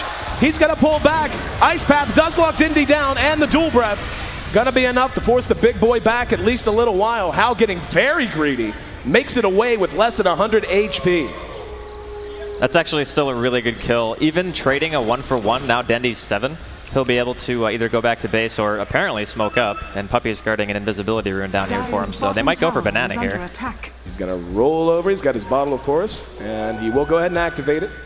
Gets the 1 free bottle charge after activating it. So he's going to have to execute this if he does want to use it right now with very little health. We'll see if he's just going to use it to maybe go for a little free damage. Nope, he's going to bypass mid entirely. Looks like Sansheng, or whoever the unlucky soul happens to be occupying this top lane, going to be the target. Got about half time left on the invis. Everywhere else on the map relatively quiet. The bottom tower is going to take some creep damage, but we'll keep an eye on Dendi. Dendi trying to set up shop. Sansheng, this is an awful place for him to be. He's just going to walk up and dismember him. All he has to do, and didn't even have to throw a hook. There's a hook from Mu! Catches Dendi out, down he goes. Here comes Hal. But Funnick has Leap at his disposal, doesn't even have to use it, but yeah, you knew that was going to be a risk that he was taking, rolling out with the Invis rune. Of course, you can only bottle once after you activate the Invis, so he had to roll up with little health, and very good reaction. Mu totals another kill. And trading the mid for support, I think Tongfu are going to be more than pleased with themselves for that one. So it's 3-3, and as I mentioned before, Navi's early game, it's much more important because these heroes like Pudge, yeah, they can play from behind, but that doesn't necessarily mean you want to all the time, and Dendi's CS is still suffering pretty badly here, and if Mu is able to teleport and counter gank like that every time, Dendi used a lot of time walking from bottom rune all the way to top lane. And when you're mid and you're a Pudge, you do want to continue to get experience until you get to at least level 10, 11, 12, start getting some points in a flesh heap so you can actually tank up. But Navi, of course, still doing pretty well. Havos is sitting at the top of the CS right now. He's 55 right now for 56 for 14, excuse me, so. Mu on the low ground. Dendi makes his way over. Nope, not going to be able to catch him. He does have full range hooks, so range not so much of a problem. There's a smoke right off the courier. He's going to make his way back up to top. Kuro caught out with an ice path, and it looks like Banana actually got telekinesed up to the ward spot. Poor guy going to have to wait on the TP. Hang on. Dendi. Oh, Hal is so low. Dendi doesn't see him. He might be able to get eyes on him. Is he going to stop? He'll spot Sansheng first. Sansheng sees the big man. There's a disruption to buy time. The arrow's going to shoot south. Here comes Dendi. Sansheng trying to TP away. Not going to work. Another stack going to Dendi. Funny thing is, oh, hang on in the bottom. We've got a fight that's broken out. They're trying to kill Banana, and they will get it. Mu shows his face, but decides against it. And the crowd already getting behind one of the biggest fan favorite squads in the world. 6-3. Navi doubling up Tongfu at this point. Early game execution, man. That's pretty much all that matters for the team right now. And we got 3 people bottom. Looks like they might try to pressure the tier 1 here. The Darkseer is still kind of behind in levels. He's only level 6. He actually just hit level 6, and he even put a point into wall at that point. So Tongfu will be contesting this bottom tier 1. They even smoke up to do so, so a lot of influence going to be put down here. There is a call down, probably. Actually, 5 seconds left on the cooldown for Havos, so I think they're more than happy to take this fight. Here we go. There's a disruption to lead things up. That's on Havos. Walls down already. Ice Path right on top of it. Havos down to half health. Here comes the call down, though. The reinitiation. Puppy there trying to help out, but the damage output just too high, and the hook from Mu. Gonna seal the deal. Puppy trapped inside. Battery assault. There's a hook. Dendi showing up just at the south. Found Sansheng with the Dragon Claw. And Dendi gonna have his hook off cooldown in 1 second. Is he gonna toss it? There it is! Mu brought back to the high ground. He's got the Hellbear Smasher to help him. Does he have the damage trapped inside? Kuro comes over to help. How? With a DD going to town. And Dindy might try to deny himself. Nope, kill goes to Hal. Now it's Kuro's turn. However, Havost back up. Ice Path locks Kuro down and cleaned up. Double kill for the carry of Tongfu. Hal gonna try to TP out. No, sir! Denied by Navi. 11-7 as the fight finally reaches its conclusion. We're at 10.5 minutes in. Looking at the gold, we can see Navi has opened up a bit of a lead. 1,500, just about 2,500 experience. Man, the crazy thing about this is think of the difference in yesterday's games that we did in comparison to this, the longest game in Dota 2 history, and now 18 kills at 11 minutes in. This is the kind of pace of game that I think that most people would probably want to see, especially when you're talking about teams like Navi. But Tongfu, they get the deny on the bottom tier 1. So that's definitely good for them, not giving away any extra gold. Their Spectre now has drums, and of course on top of the phase boots, and she can go for the Radiance or maybe Vitality booster. Burning actually did that in this previous series. Zansheng flirting with disaster up here in this top lane, and Dindy inching his way. Oh my goodness! Oh, how? That's a bad timing. If nothing else, looks like there's some kind of an issue, obviously. The fine folks from Valve bouncing into the booth to make sure everything's squared away. And look at Dindy's face.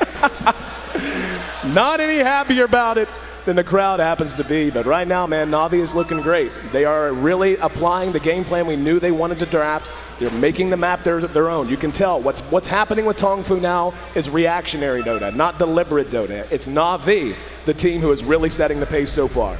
And it's really nice to be able to force Tongfu to react, because if they ever get a chance to initiate with the Clockwork and the Jakiro and the Darkseer in position, they can take the fights really whenever they want, and that kind of AoE combo is devastating.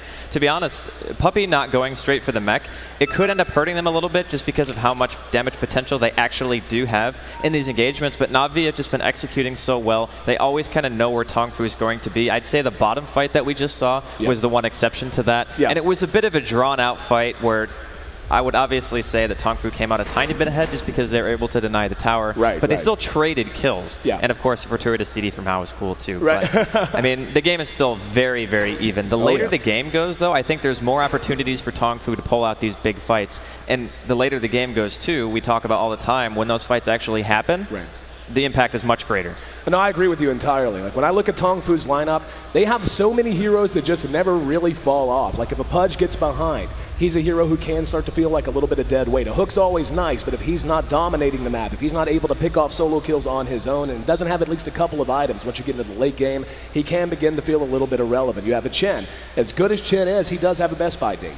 Once you get past 40 minutes, his efficacy does begin to fall off a little bit. Hand of God's always amazing. Obviously, you get a mech up. If he can get a Scepter, then of course you can extend that time a little bit. But then you look at Tongfu's lineup. You have a Darkseer. Darkseer never falls off. He never gets bad. He's just as relevant at minute 61 as he is at minute 1.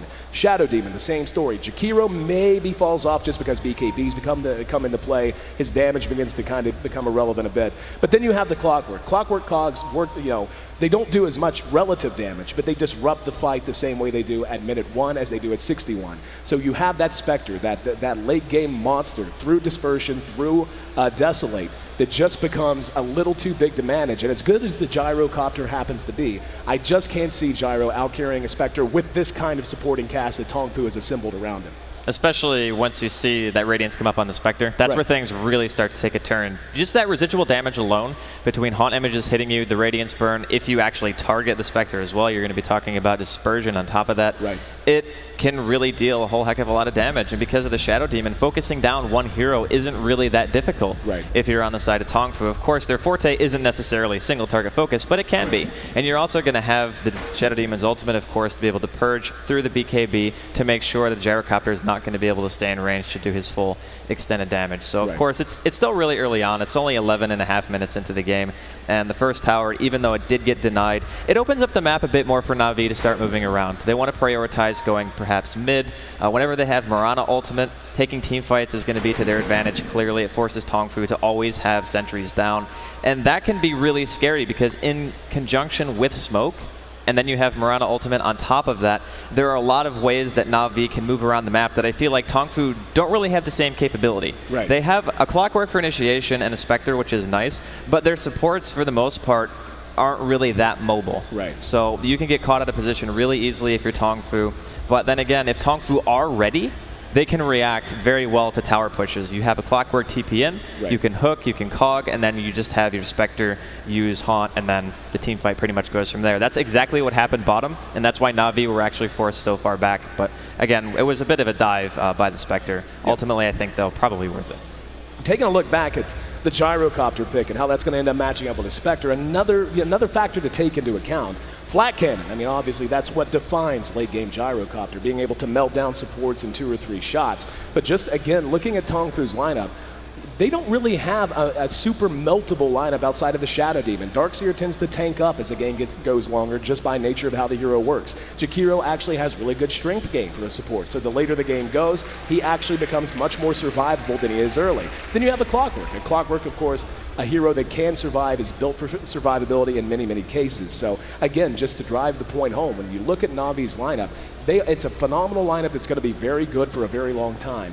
But if you're Tongfu, I think they do have that feeling of comfort, that feeling of, okay, if things get out of control, let's just not let the Pudge take the game over. Let's play safe. Let's not get caught out by Mirana's ultimate. Let's go late. Yeah, exactly. And Tongfu, with that lineup, late is just as scary as it's going to be pretty much the entire game. Yeah, the hook's off the mark, so unfortunate for Dendi. Hook doesn't land. The crowd not too happy about it either. He did have help from Banana from behind if you wanted. Speaking of help, there's another hook that's going to be off. Kuro there to help him out. And looks like they're going to rotate over. Yeah, Banana just dropped to Sentry. And Dendi going to go fishing again. Elsewhere on the map, all's quiet, so we'll focus on the hero that we know everybody wants to watch, at least for the moment. He's going to have a couple of targets, maybe 3 if vg.j decides to make his way over. Here we go. Going to drop himself a lane ward. Very well placed. And just look at how terrified these two are. They are not coming anywhere near the reach of that hook. Well, for the time being, this is still a bit of a dangerous situation because, like I said, Tongfu can react to this so fast. The Spectre's bottom, but Hao has Haunt right now, so it could be a bit of a risk if Navi want to dive. They clearly want the tower. This is one of the more important ones. And very nice play from Mu. There's going to be the Spectre Haunt. Havos is caught out. Hao comes in, hits him with a Spectral Dagger. Mirana's ultimate has him invisible for now, and they're trying to track him down. Havos, very little health. And the Cogs go down and knock him into the Roche pit. Havos goes to hide, and now they spotted him. And he's going to try to deny himself on Roshan, most likely, and not going to happen. Now the re-engagement as the arrow connects, but nothing there to follow it up. Up at top, looks like it might have been a little trading in the paint, but not much else. So a very nice kill going the way of Tongfu, and he actually bought back. Yeah, that's a bit interesting. I thought when he bought back, he was just going to go top because he knew the Spectre didn't have Haunt. But he TP'd mid to farm, and I don't really know if that was necessary per se, but he did it anyway, and Dendi just being a man behind the tier 1 on the side of Tongfu's map, they're going to be forced out. And Navi really just basically pitching a 10 here in this top lane. They have been here for quite some time. Puppy there, and they're going to go ahead and send Dendi home. And let's see, can he do it? Oh, he got a creep. Got a creep. There he goes. Yep. Hang on, he should be coming by. Anyway, for those who don't know what he was attempting to do there, and hang on, Havos is engaged. Sanshin going to be melted down. Hao, telekinesis, and the follow-up. Hao's in trouble, will end up dropping. A double kill goes to Havos. Mu had a hook, but knew it was a lost fight if he went in. He's going to drop the Cogs to cover his escape, and Funnick jumps over them. Pounding away, he's going to hook away, but there's Kuro. Kuro might be in trouble. Hook on Mu! Saving Kuro. Nobody ever said Dendi didn't have a heart. Bailing out Kuroki. They take down the tower as well. 15-8, Navi rolling, and they're not about to abandon this top lane yet. Man, the Spectre dying hurts Tongfu so much. They really need him to be alive, especially during those defense. But when you get caught out of position by a Rubik Gyro, the damage output is insane. He is maxing Rocket Barrage, or I should say it is max. So it's going to be doing a tremendous amount, especially when you're caught by yourself. And Tongfu just were a little bit out of position. And that's something that Navi, we talked about, they can capitalize on. He perched the courier. Here comes the arrow. Hook's going to be off the mark. Splits the wickets. vg.j disrupted to bail him out. Here he comes back out. Wall's going to go down and does not get it off. There's the death. Havost in trouble now. Called out, melting down Banana, and Chen got him home. Funnick is dominating indeed, and a hook from Dindy again. Finding yet another hero. Moo's going to come in. No idea how much trouble he's in. Kuro stole Ice Path, threw it out, and missed. Hao going to use Spectral Dagger to chase down Funnick. Funnick leaps away to safety. And Moo and Hao hanging around. There's the telekinesis. Will they engage? He's looking for a hook. There it is. Moo brought back in, beautiful chain on the hook into the Ice Path. Dindy thrilling the crowd and tallying the kills, finding hooks every way he looks and getting help from Kuro. Dual Ice Path, there's going to be a disruption. Sanshing telekinesis back. Dindy, whoa, no, never mind, hit a creep. Now he's in trouble, slowed down, but Chen able to get him back home. Here's a TP going to land into a melting Ice Path. Navi forced to pull back. Kuro heads south while the rest head to the west. Looks like they are going to pursue it out, at least for the moment. Banana going to be surged and going to look to find someone. Kuro going to be the target. Good angle, good shot. Kuro locked down. Do they have the fall? That was a double Ice Path. And the hook right after the telekinesis. That's what we call an alley-oop, ladies and gentlemen. Dindy, the high-flying hook thrower. Gonna chase him down. One more. Why not? Can't even call it fishing. It's like fishing with dynamite. Moo's gonna re-engage though. Dindy right on top of him, doing the damage. Chen blows the heel. King J's there. Ice Path locks him down.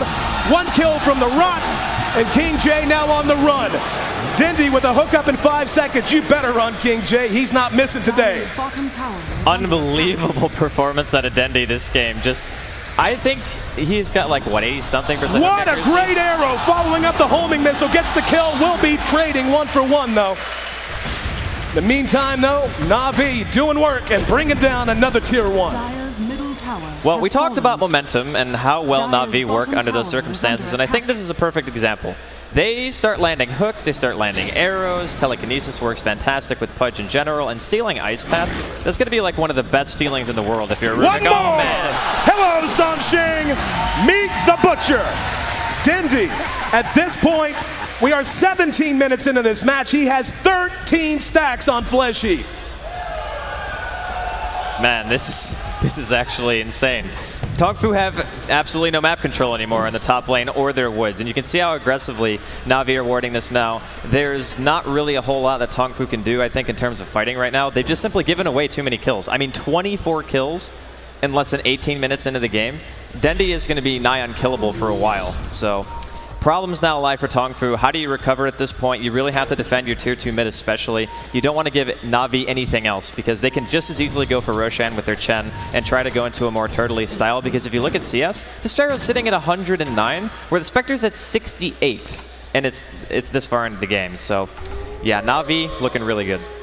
Gyrocopter has finished his BKB, will be going with the Helm of the Dominator right afterwards, so Havost definitely taking his time, in great shape. We switch over to the net worth. We can see he sits not just on top, but quite convincingly on top. Almost a full $2 grand ahead of Hao. And, you know, at this stage of the game, once you get later, you'll see those gaps open up naturally. But at 2,000 ahead for him at this stage, not only has Dindy been playing amazing, Havost has somehow been managing to find farm everywhere he looks. And look at the gold graph. You're talking 5 digits short of 20 minutes. 500 gold per minute lead generated so far. Much of it hooked out by Dindy. I just want to say really quickly that the Ancienting Mirana has a Shadow Blade in phase at less than 19 minutes. He's 7-2-5, so Funnick has obviously had a spectacular performance as well. Tongfu are sitting in their jungle with 4, and then the Spectre's farming the safe lane. That's how you know a team is scared, when you're basically sitting all together and there's simply nothing you can do if you split up, because you know that Navi have been playing aggressive this entire time, and here they go again. Funnick right there under cover of the Shadow Blade, going to be running a little bit of reconnaissance work. Whoa, comes up just short. The arrow connects nonetheless. They are going to try to follow it up, but looks like, yeah, a little too worried about it. No, we're going to have a reinitiation. Kuro's down on the backside of it.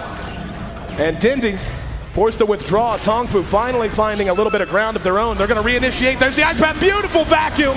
Calldown's going to connect as well. Havost there doing what damage he can. And Tongfu going to be forced to skitter away. Havost tallies another kill. Now the hook. Moo gonna be dismembered, and mega kill streak.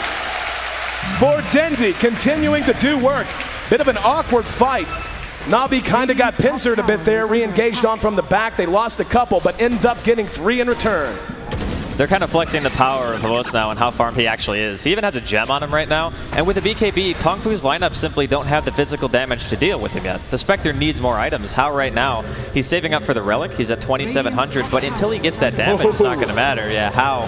Going to be able to barely make it away, so nice for Tongfu. They're not even giving up any towers. Like, Navi haven't lost a single tier 1, and it's 20 minutes into the game with also 38 kills. Tough to take down a tier 1 whenever you got a Pudge running around your jungle the entire time. I don't think how long has it been since they actually crossed the river? It has been a long time. We're 20 minutes into this game, and at this point, really, Navi just has all the pieces they need. Pudge just finished up his 4 staff, so he's going to have that extra bit of mobility. And of course, for a player like Dendi, loves those kind of items. He's going to be in his comfort zone. You've got the arc boots already up. But more importantly, the mechanism up on Puppey. And this is where they can start to just slow push. They can switch gears if they really want to and just try to free the map up for Havos that way. But just knowing them and knowing Dendi, I would imagine, and Phonic for that matter, I would imagine they're going to want to keep playing the same style. Though for right now, we can see they are just kind of sitting back, hanging back at the moment. Dendi taking his time. He's got 2,200 health on the back of 14 stacks of Flesh Heap. And that's a scary thing. When we looked at him earlier, he only had 1 point in Flesh Heap. Now he has many more. We're going to have Havos taking a look at Hal here in mid. Homing missile on the way. He's got a lot of help behind him. And Navi going to send a little bit of personnel. But just Dendi, there's a hook. Ooh, comes up just short. A Tongfu right now just sitting at their tier 2, just going, God, nobody get hooked, please, because as soon as that happens, it's going to be pretty much a lost fight. That's the problem, is like if somebody gets hooked on Tongfu, no one can help them except for maybe Mu. And if Mu goes in to help him, he doesn't have a 4-staff or anything, so he's also fully committed to that fight. And on their side of the map, they don't have their mech finished yet. King J does not have a mech, and it's 22 minutes in on a Darkseer. That is actually very, very slow considering how the game's been going. Of course, they've been fighting a lot too, and he's died 5 times. Oh, another hook. This time, letting his best buddy, the Dark Troll Summoner, do the hard work. Controlled by Puppey, of course. Wandered him around behind the tower, netted down the Jakiro, and they're going to get a tier 2 because of it. Only 1 outer tier tower remains. Marana, by the way, has picked up a gem, so any hope of vision for Tongfu, a forlorn one. Is under attack. This is the whole purpose of the lineup. You just assume map control. If you have to fall back on the gyrocopter to the late game, it's still going to be very, very potent against Tongfu's lineup. And it is a little bit execution-based. Of course, you have to land the hooks, you have to land the arrows, but let's be honest, they've pretty much been landing them both the entire game. Oh, yeah. So they're looking really, really good here in Game 1. And Navi going to hook up behind the creep wave. Ready to lay into the last outer tier tower remaining. Looks like Tongfu, they're going to react. They're going to do it slowly. Yeah, they're not even going to try. They're going to maybe try to trade. They do manage to bring 1 down. First tower down for Navi at 22 minutes.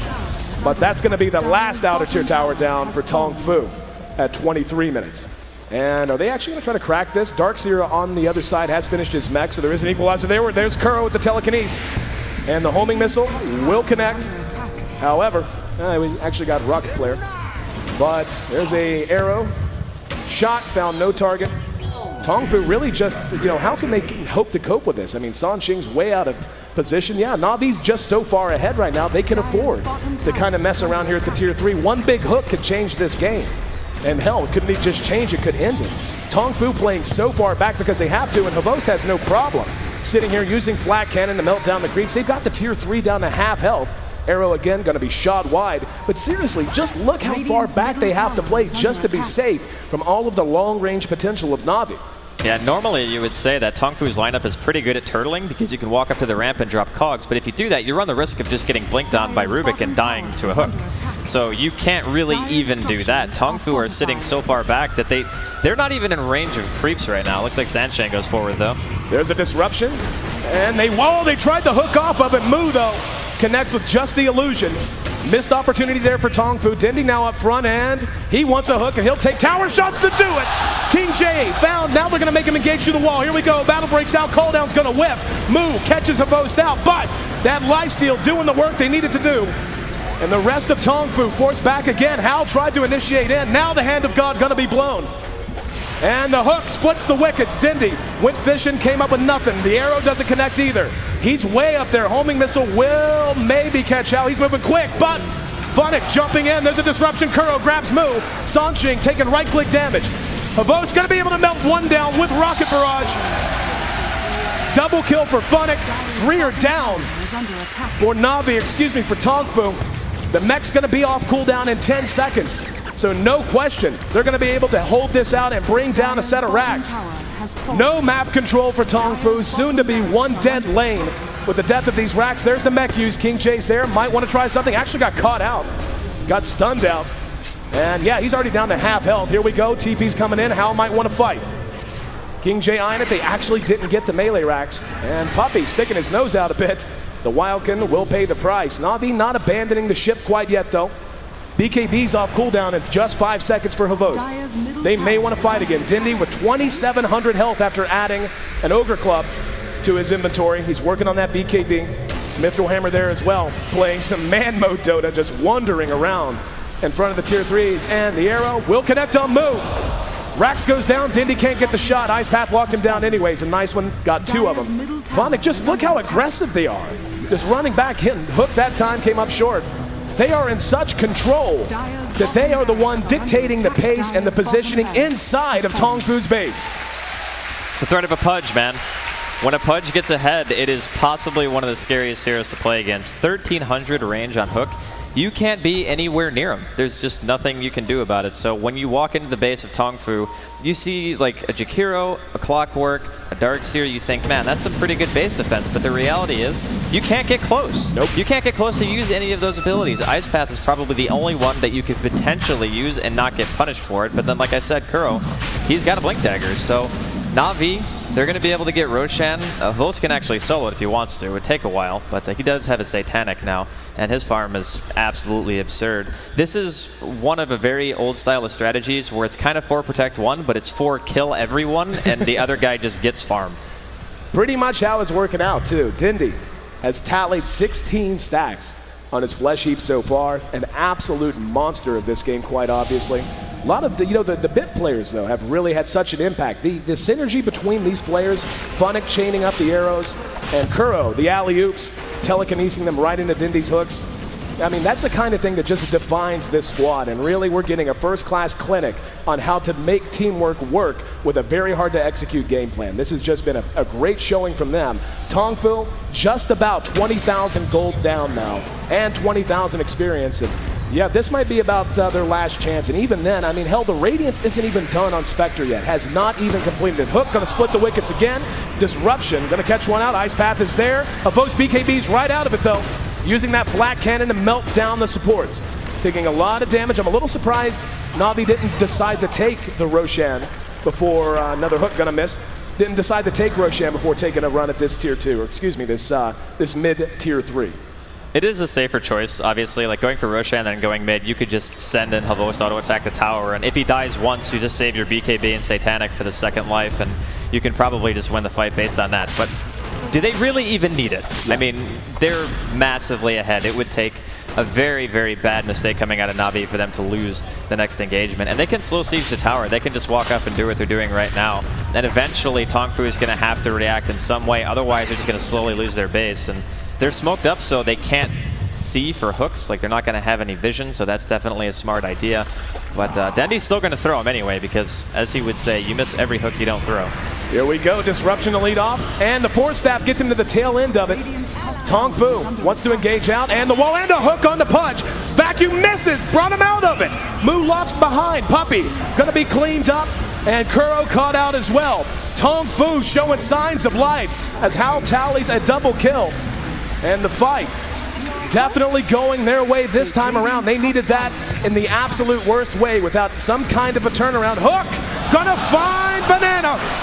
Jakiro once again suffering Dindy's wrath. There's a call down. Will catch Mu. The arrow, though, shot a smidgen off the mark. So even though Tongfu, again, showing us a pulse, it might just be a death rattle. Dindy he doesn't care. It's fine. Tower damage. Glyph it, don't care. Brings down the tier 3, putting that meat tenderizer through its paces. Mu walks up now. Yeah, finally the hook's missed. Now he'll look to re-engage. Walked up and noped right out. Now we're going to have Havos caught out, going to BKB through it. His damage output is good enough to sit in man mode. There's a disruption to try and save Mu. King J surrounding him. There's the heal. Havos, four-staffed out. And Hal trying to find a target. Looked at Havos, looked at Pudge. Good arrow, going to lock down Moo. And the hook brings him back. Funnick trying to make a run. He's taking a lot of damage. Dismember on the Hal. They turn their attention to the carry, and down he goes. Dendi is indeed godlike. 36-13, wandering through the ice path, looking for another hook. Four staffs out, actually. Rare moment of Dendi not wanting a fight, but the end result gonna be the same nonetheless. Down goes the second melee racks, and GG! Navi getting the job done, my friend. The net worth, 5 of the top 6 in net worth by the time the GG was called. All wearing the yellow and black. And they are on their feet here in Seattle. A standing ovation, well-deserved and well-earned, as Navi takes a phenomenal game 1 on the back of an outstanding performance from their star, Dendi. Yeah, ever since the hook started landing, they really just never stopped. There were a handful here and there, but the ones that really mattered, he landed every single time. So Tongfu, from about the 10-minute mark onward, they just didn't have any semblance of map control, even from the very beginning of the game. They went in, they tried to gank Dendi in middle lane. Funnick was there to land an arrow, and there was even a support coming in through puppies. So they get the first blood, Dendi doesn't die, and then he just snowballs through then on out. Well, the crowd's still electric here. But we got to throw it back to the desk. Don't worry, guys. Game 2 coming up for now. Let's throw it back to James and the crew and let them break it down. Yeah, game 2 won't be far away, but what a game 1. Navi, that's how you would intimidate your opponent in the upper bracket semi-finals. You turn out with Pudge, straight out of the bat. You hit so many hooks. Unbelievable. It's like, yeah, it's like that's the analysis of the game. I think that was pretty much the best Pudge game I have ever seen, and I've seen quite a few of Navi now.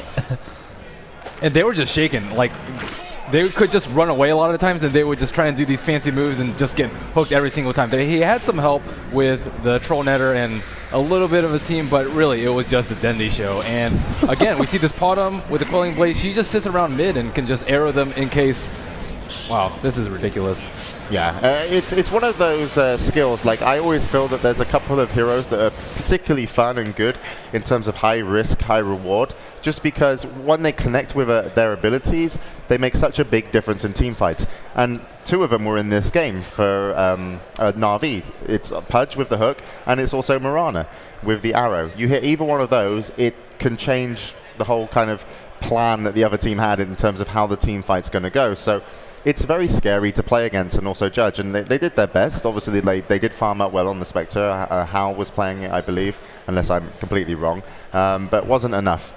Yeah, traditionally their lineup is pretty good for counter-initiating too. They can haunt in, they can clockwork hook in, they can vacuum into an ice path. They had so many things that could potentially stop a arrow initiate or hook initiate, but it just never really got to that point. They just seemed rattled, and whenever their supports really showed, even at tier 2 towers, they would just get hooked by Dendi. I don't think Banana will ever greet Dendi again. I think he hates him. I would. I think I predicted the Pudge pick, by the way, just to toot my own horn, and I'm gonna do the easiest prediction of the tournament so far and say that Tongfu's gonna ban Pudge now, the same way we saw IG do last year. That was the recipe to success, just simply banning the Pudge. I'm not convinced they're going to ban out Pudge. I think Navi are happy with that one, and they're maybe come up with other ways to play. I mean, it's always a possibility. When we're talking about Pudge in general, we look at Navi and we say, okay, this hero is really, really good. However, we check out his statistics. We talk about him being 77%. And maybe someone new to the game says, okay, this hero is super overpowered because we just saw how much he dominated.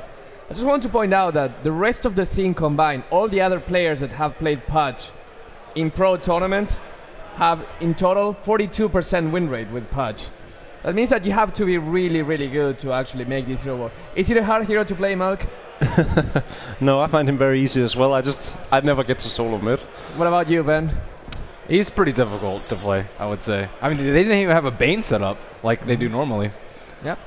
Yeah, well, Okay, you're asking me if it's hard to play Pudge. Well, it depends if you want to win or lose. Either way, I find it easy to click spells, but the outcome's not always fantastic. We have to also mention Kurokai and Puppy. Both of them had over 20 assists. So even though, of course, there was a lot of fighting going on, the whole team was involved. And Havos, you could just say he had the time of his life in terms of the amount of freedom he had on the map, and just they could go aggressive. They went high ground without Aegis on him. They were very just comfortable.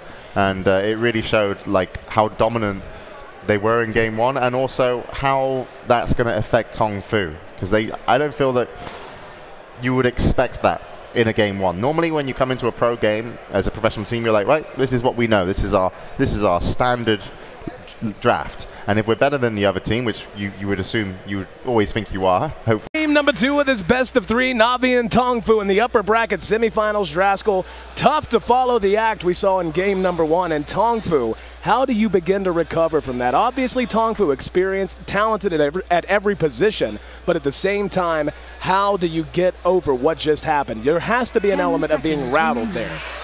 Yeah, definitely. There's kind of a feeling for Tong Fu, though, that they picked a lineup that works for them. Right. I mean, there was nothing wrong with their lineup. Their game plan was solid. They just got picked apart by Dendy Pudge. And you know what? That happens to the best of us. And that's why, as Melk was saying, IG decided to ban it every single game. But we're actually going to see Tong Fu not take it out. So Navi, they have the opportunity to pick it up once again if they deem it necessary. But let's be honest, Tong Fu's lineup last game was pretty darn safe. Oh, yeah. They have great counter initiation, like Merlini was saying. They had a good late game hero. They had a solid game plan. I don't think there's any reason to be upset over any of the picking strategy involved in the last game. I think just come into this with a clear head and say, you know what, our game plan is not flawed. We can avoid this from happening again, and we can just take game 2. Well, we can already see Navi foregoing the Pudge pick, not banned out in the first 2, so Tong Fu might be scared of it, not that scared of it, but grabbing up the Chen and the Visage, 2 very solid core heroes. We saw some great play out of Puppy. It's easy to get overshadowed whenever you have a Dendy Pudge on the map, but Puppy played phenomenal. He was there, his control was there, his micro was there. He wasn't needed quite as much as he might be in other matches just because of the standout performance coming out from Dendy, but now pairing the Chen up with the Visage, going to give them a lot of mid-game punch, and a lot of ways they can build around that. You can build a team fight sort of a team around that if you want to do so, or you can just build a straight up push lineup around that if you want to do so. So the presence of both of those heroes on the map, so hard to deal with. Tong Fu leading off with the Darkseer, no better core to get things going. We'll see what they want to pick up in second position. That's gonna be an anti-mage. Well, the AM is definitely a bit of a risk this early on. When you show an AM, there's kind of this feeling of you don't necessarily want to fight that much mid-game because he needs a minimum of 2 items, right? You need the Battle Fury and you need the Manta Style. Treads, of course, on top of that, but everybody pretty much knows that. So when you pick those kind of heroes, it does show your hand pretty early. You don't really fight that much. You go for more of a split pushing style, and Navi already have shown a Chen and a Visage, so it's very easily punishable from Navi in my opinion, and Tong Fu of course know what they're doing. I'm not saying that it's just a complete outdraft already, but when you have AM and they are banning out Alchemist too, which I think is really smart by them to stop Navi from having an even better mid game, because that's the point in the game where Navi is really going to want to try to apply pressure. We'll see what kind of hero they're actually going to decide to pick up if you're Navi. But the Lifestealer is out, the Alchemist is out, the Weaver is out. Those are 3 heroes that actually give anti-mage reasonable amounts of trouble, and Tong Fu also now are going to be taking out the Gyrocopter. So they realize the inherent weakness of picking the AM so early on, and they're doing a really nice job of compensating. Oh, I totally agree. Getting rid of those heroes, one that's still available that will be up there for Navi if they want to go with it, that would fit very well into this is, of course, the DK. You can run that hero mid, then still be able to grab a hero for Havos moving forward. Tong Fu, grabbing the anti-mage out this early, like you said, you tip your hand. You know exactly what they're going to be up to. Yes, the lanes are still yet to take shape, but there's going to be a window of opportunity that Navi can look to capitalize on with the Chin and the Visage pick. Maybe you pick up a DK just to give you that extra push power. If he has a decent start in mid, he's going to be able to contribute in a variety of ways. Then you can put Havos maybe even on a Spectre, a hero we've seen him excel at, that kind of a hero, and begin to run that kind of a lineup, run a 4-push, and then whenever a team fight breaks out, he can haunt in, and it's not a problem. So Navi, like you said, very flexible in where they are. They actually take out the Enchantress here, so not wanting to see her on the board to counter the Chen.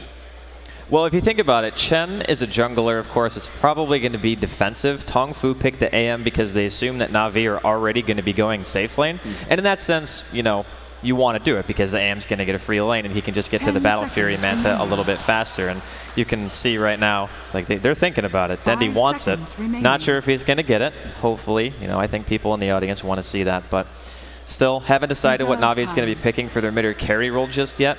But for Tongfu, the AM is still really nice because they don't have anything to deal with it yet, at least between their supports. And they're actually going to pick up a Windrunner, so we'll see if that's going to be Funnick, or I know Dendi has actually played it as well, mid multiple times, but we haven't seen what Tongfu are going to be fielding just yet for their mid. Yeah, throughout the D2L Season 3, we saw Dendi play Windrunner a lot in mid, actually. And it was something he experimented with, and he really does excel at. That's a hero that really fits his playstyle. Again, we saw it with Pudge, and we see it every time he plays. He likes heroes that are playmakers, heroes that allow him to play a little wild, to play a little crazy, and just to try and put his individual skill on showcase. Windrunner with a Force Staff. Hell, last time I saw him play a Windrunner, he built a Blink Dagger and a Force Staff just to guarantee that every shackle was a 2-hero shackle. Tongfu going to answer that pick with a Rubik. Still very wide open in what they want to do. But again, you know, with the Anti-Mage, more than likely just going to try to pick a well-rounded, what you would call kind of prototypical lineup, while Navi still has a lot of options. They could pull out a lot of gimmicks. They could do a lot of things with what they've already shown us. I'm just curious what path they're going to take, because right now, I mean, between the 3 heroes that they have for Navi, they have on paper a good strategy against an Anti-Mage in terms of taking map control, but they don't necessarily have the heroes to kill him. So there's going to reach a point in the game where they're going to have to directly address him, and they haven't picked anything yet that really does that. Sure, Shackle is nice, and Familiar Stun is nice, but let's be honest, if you get Familiar Stuns on the AM, you're either have the sickest micro ever, or something else has gone horribly wrong. So still going to see the next pick coming out from Navi here. I still feel as Tongfu's picks are still strong. I just want to know what the plan is for Navi, because these heroes, they have a very specific set of goals during the early mid-game. Chen, you want to get towers, you want to get the map control. Visage is pretty much in the same boat, and he is kind of a hero you want to play aggressive with. You don't really want to sit on a Visage forever and not really do anything. He's very, very good lane versus lane, but since we already know that Navi are probably not going to be laning directly against Tongfu anyway because of the Chen, that he's not going to get the opportunities. So Dendi, he's going to get his hands on a puck, which is definitely really good against Tongfu's lineup. You get your Blink Initiation. You get your ability to actually kill the AM, which they really needed, so we'll see if he actually goes for the max Waning Rift build. But all in all, really, really solid pick from Navi. Yeah, I really like that. Gives them the range, the initiation they very much needed to have to really fit into a Chin-centric lineup. Being able to get all of your guns forward is one thing. Being able to march down the lane and start whittling away at a tower is one thing. But in the end, you want the enemy to not just be able to sit back, get in position, then march back out at you. You want to make it difficult for them, if not terrifying for them, to show their face behind their own tower. Puck, just his presence can do that, just because of how powerful Coil is, how powerful Waning Rift is, and of course that reach once he does get the Blink Dagger. And Windrunner and Puck, I suspect, are going to be very, very active together on this map. That's a great duo to try and track down an Anti-Mage. Lead off with the Silence, then you have the Shackle, so on and so forth. Puck actually can pursue an Anti-Mage pretty effectively early on and even into the mid-game. Windrunner, of course, with her innate mobility that comes with Windrun, and if she does end up building, say, a Force Staff, they're going to be able to be a genuine threat to an Anti-Mage, which most of the time feels pretty much invincible. So Navi so far has shown us a core 4 that is going to be able to accomplish a set number of goals. Tongfu has to respond here, and really at this point, I feel like they just need some more punch. They've got a lot of utility. They've got a great late game carry. They've got Rubik and all that he gives you, and he is going to have some pretty good spells to steal. And of course, Darkseer, the team fight monster that he is. But as of right now, they're really lacking a bit in early to mid game damage. So that's going to be something I'm sure they want to shore up now. Yeah, I think you're pretty much right on track with that. The one thing that kind of concerns me for Navi is it's an Anti-Mage versus 4 intelligence heroes, right? So there's going to come a point where the Puck is not really going to be that effective. The Windrunner is going to have to go at least somewhat a semi-carry build. I would actually like to see something like a CK from Navi, because CK is incredibly strong against AM during the mid-game. It gives them another stun, and it gives them a capability to actually take these fights. And after seeing the DK from Tongfu, I still think it would work well for them, because it gives you a hero who can actually sit on the front line, whereas right now Navi have nothing of that sort. They don't have anybody who does a good job at soaking damage. I mean, honestly, Visage is probably the best one for them, and he's going to be in a support role, so it's not really that useful. But we're going to see what their choice is. I love the DK from Tongfu, by the way, because obviously they needed in the mid in the first place, and like Bruno was saying actually when they were doing the post game was Dragon Knight versus Puck, the DK doesn't really get stomped there. You know, he does well. He still manages to hit 6, it gives him more lockdown, the capability of pushing out lanes and such, which they actually have in pretty large force now. I mean, between Darkseer, Rubik, and DK, you can counter push really, really quickly. And we're talking once that AM gets a Battle Fury, Tongfu's ability to push out the lanes and get control of the map that way is actually going to be quite good. 10 seconds. I, like you, very much love the DK pick. It gives them even more late game viability, and of course the way he's going to be able to work with a Darkseer after the vacuum wall. Once he hits level 11, has his level 2 ulti, they'll have the splash damage on the dot, at least for a little while. Breathe Fire, of course, very potent in magic damage early on. Gives them some much needed survivability. And are you kidding me? We're going to see a big bad bear named Ursa make an appearance. And yeah, I think this has been a fun series. Dindy Pudge game 1, and now host Ursa game 2. Well, the Ursa is great for a lot of reasons. For the same reason I thought that CK would be nice is the same reason Ursa is nice, is because he explodes heroes. That's pretty much what he's built for. So instead of having a CK stun into Phantasm, you're going to have Overpower and Enrage and just tear somebody apart immediately. And the nice thing about Ursa is that he doesn't necessarily care that much about armor. His damage output is still going to be tremendous, even on heroes like Dragon Knight, like the Anti-Mage. The one thing that's really important to note about picking the Ursa here, though, is that Tongfu have a lot of control, especially with the addition of Leshrac. They have Rubik stun, they have the DK stun, Leshrac has his Split Earth, they can surge people away, the AM has a blink. The coordination from Navi is going to have to be there if they want to be able to lock him down and take these team fights. But if they can do so, the AM just disintegrates to the damage of an Ursa. I mean, no hero can really stand toe-to-toe with him. Both teams going to be rolling out. Looks like Navi going to hook up his 5 and run towards the northernmost rune spot, Tongfu. Splitting up a bit already, and we'll see. Yeah, looks like they're just going to poke their nose around a little bit. We'll run through the lineups very, very quickly. Going to have Chen, played by Puppy, for the 2nd game in a row. Havos will be farming up the Ursa Bear. Going to have Dindy playing on Puck, no surprise there. We're going to have Kuro playing on the Visage, and he's actually just about as good a Visage as he is a Rubik, by the way. And, of course, Windrunner. Going to be handled by Funnick. On the other side of the river, we got Hal farming up the Anti-Mage. Darkseer, the Great Crusader, going to be played by King J. Rubik, going to be handled by San Ching. Dragon Knight, played by Mu. And Leshrac, going to be handled by Banana.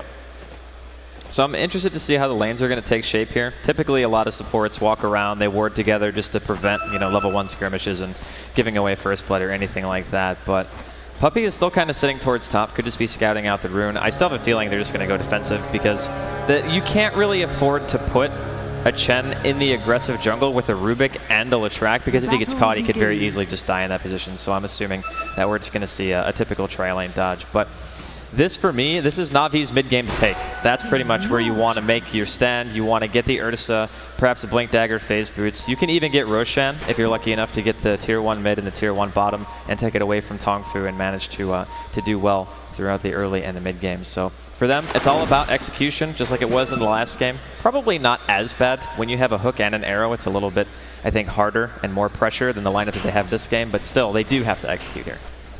And Funnick going to be going to work back on the Ancients, using the Quelling Blade to clear out the trees. Like you said, will be a straight-up dodge, so most of the action will be taking place here in mid. So let's break down this matchup a bit. Now, something that Moo's got to be very, very conscious of. As soon as Dindy hits 6, he's going to have supports rotating the mid to try and gank him off of a coil. There's just no ifs, ands, or buts about it. So right now, as you said, and as Bruno had talked about, as good as Puck is and as good as Dindy is on Puck, this is not a lane that Moo should flat out lose. He will be taking some damage, will be having a bottle crow, and so on and so forth. But he's going to get the start he wants, which makes it all the more important for Navi to begin prioritizing that lane when they can. Now, the movement of Puppy is going to be a major sticking point early on. How early is he going to try to make a run at mid? Is he going to try to make a run elsewhere? Is he going to just sit and try to rush up a quick mech so they can get things going with the Ursa after some good free farm down here from at bottom for Havos? They have many, many options. But again, Moo on the DK, you don't want a DK getting too good of a start. Don't want him getting a quick BKB or a Shadow Blade.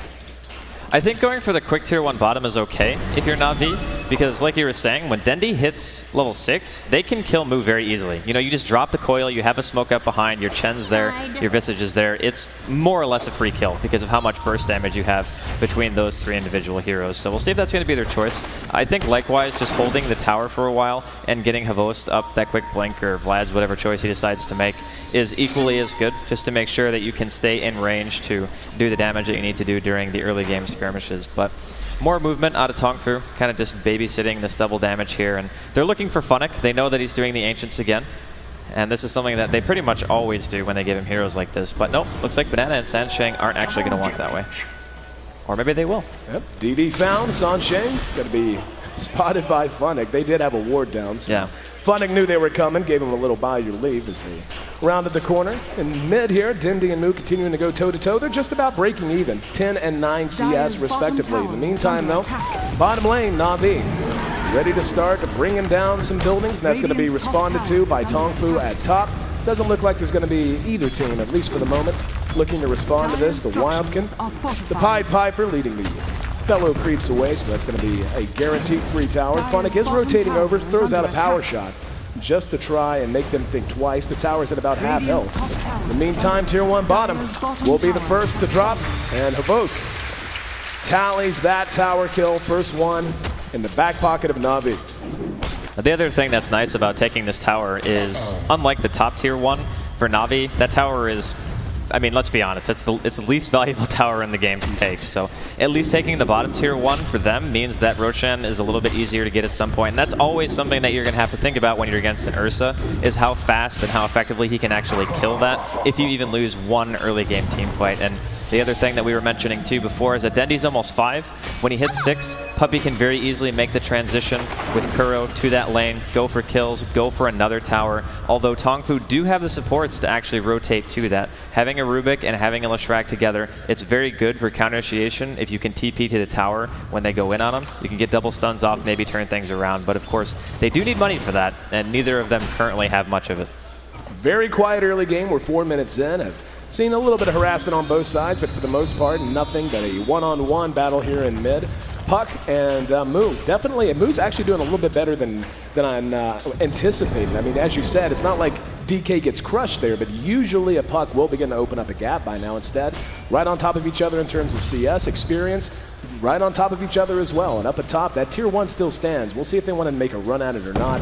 About 600 HP on it. Yeah, they're going to start trying to melt down these creeps and go ahead and bring it down. There's the phase boots done on Havost already, though. So once he gets 6, he'll be ready to fight very quickly. Yeah, that's what you want out of your Ursa. You want him to be as active as soon as possible. Blink in by How on top.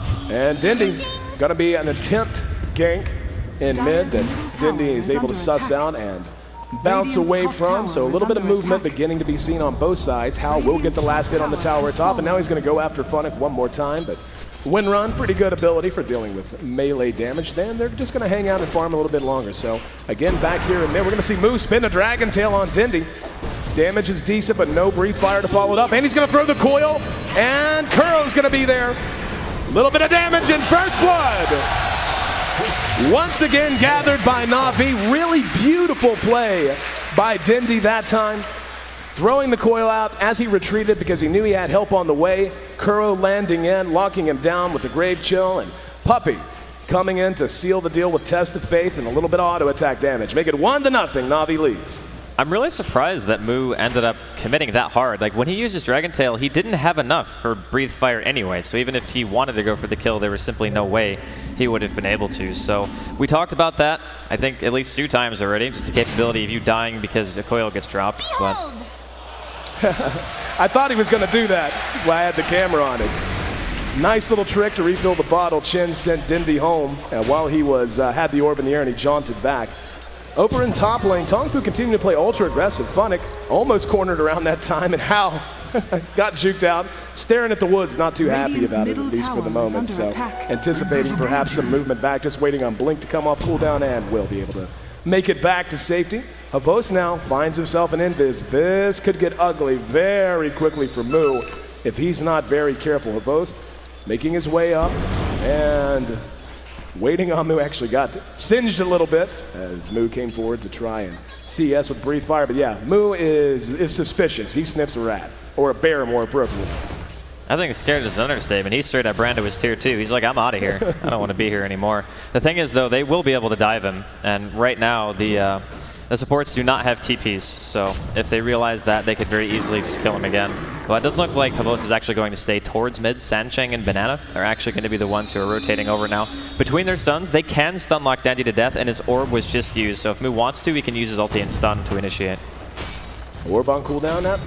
Not for long, though. He's got another one up already. We can hear Ursa going to work. Puppey just continuing to farm up. He's got about 1,000 gold in the bank so far.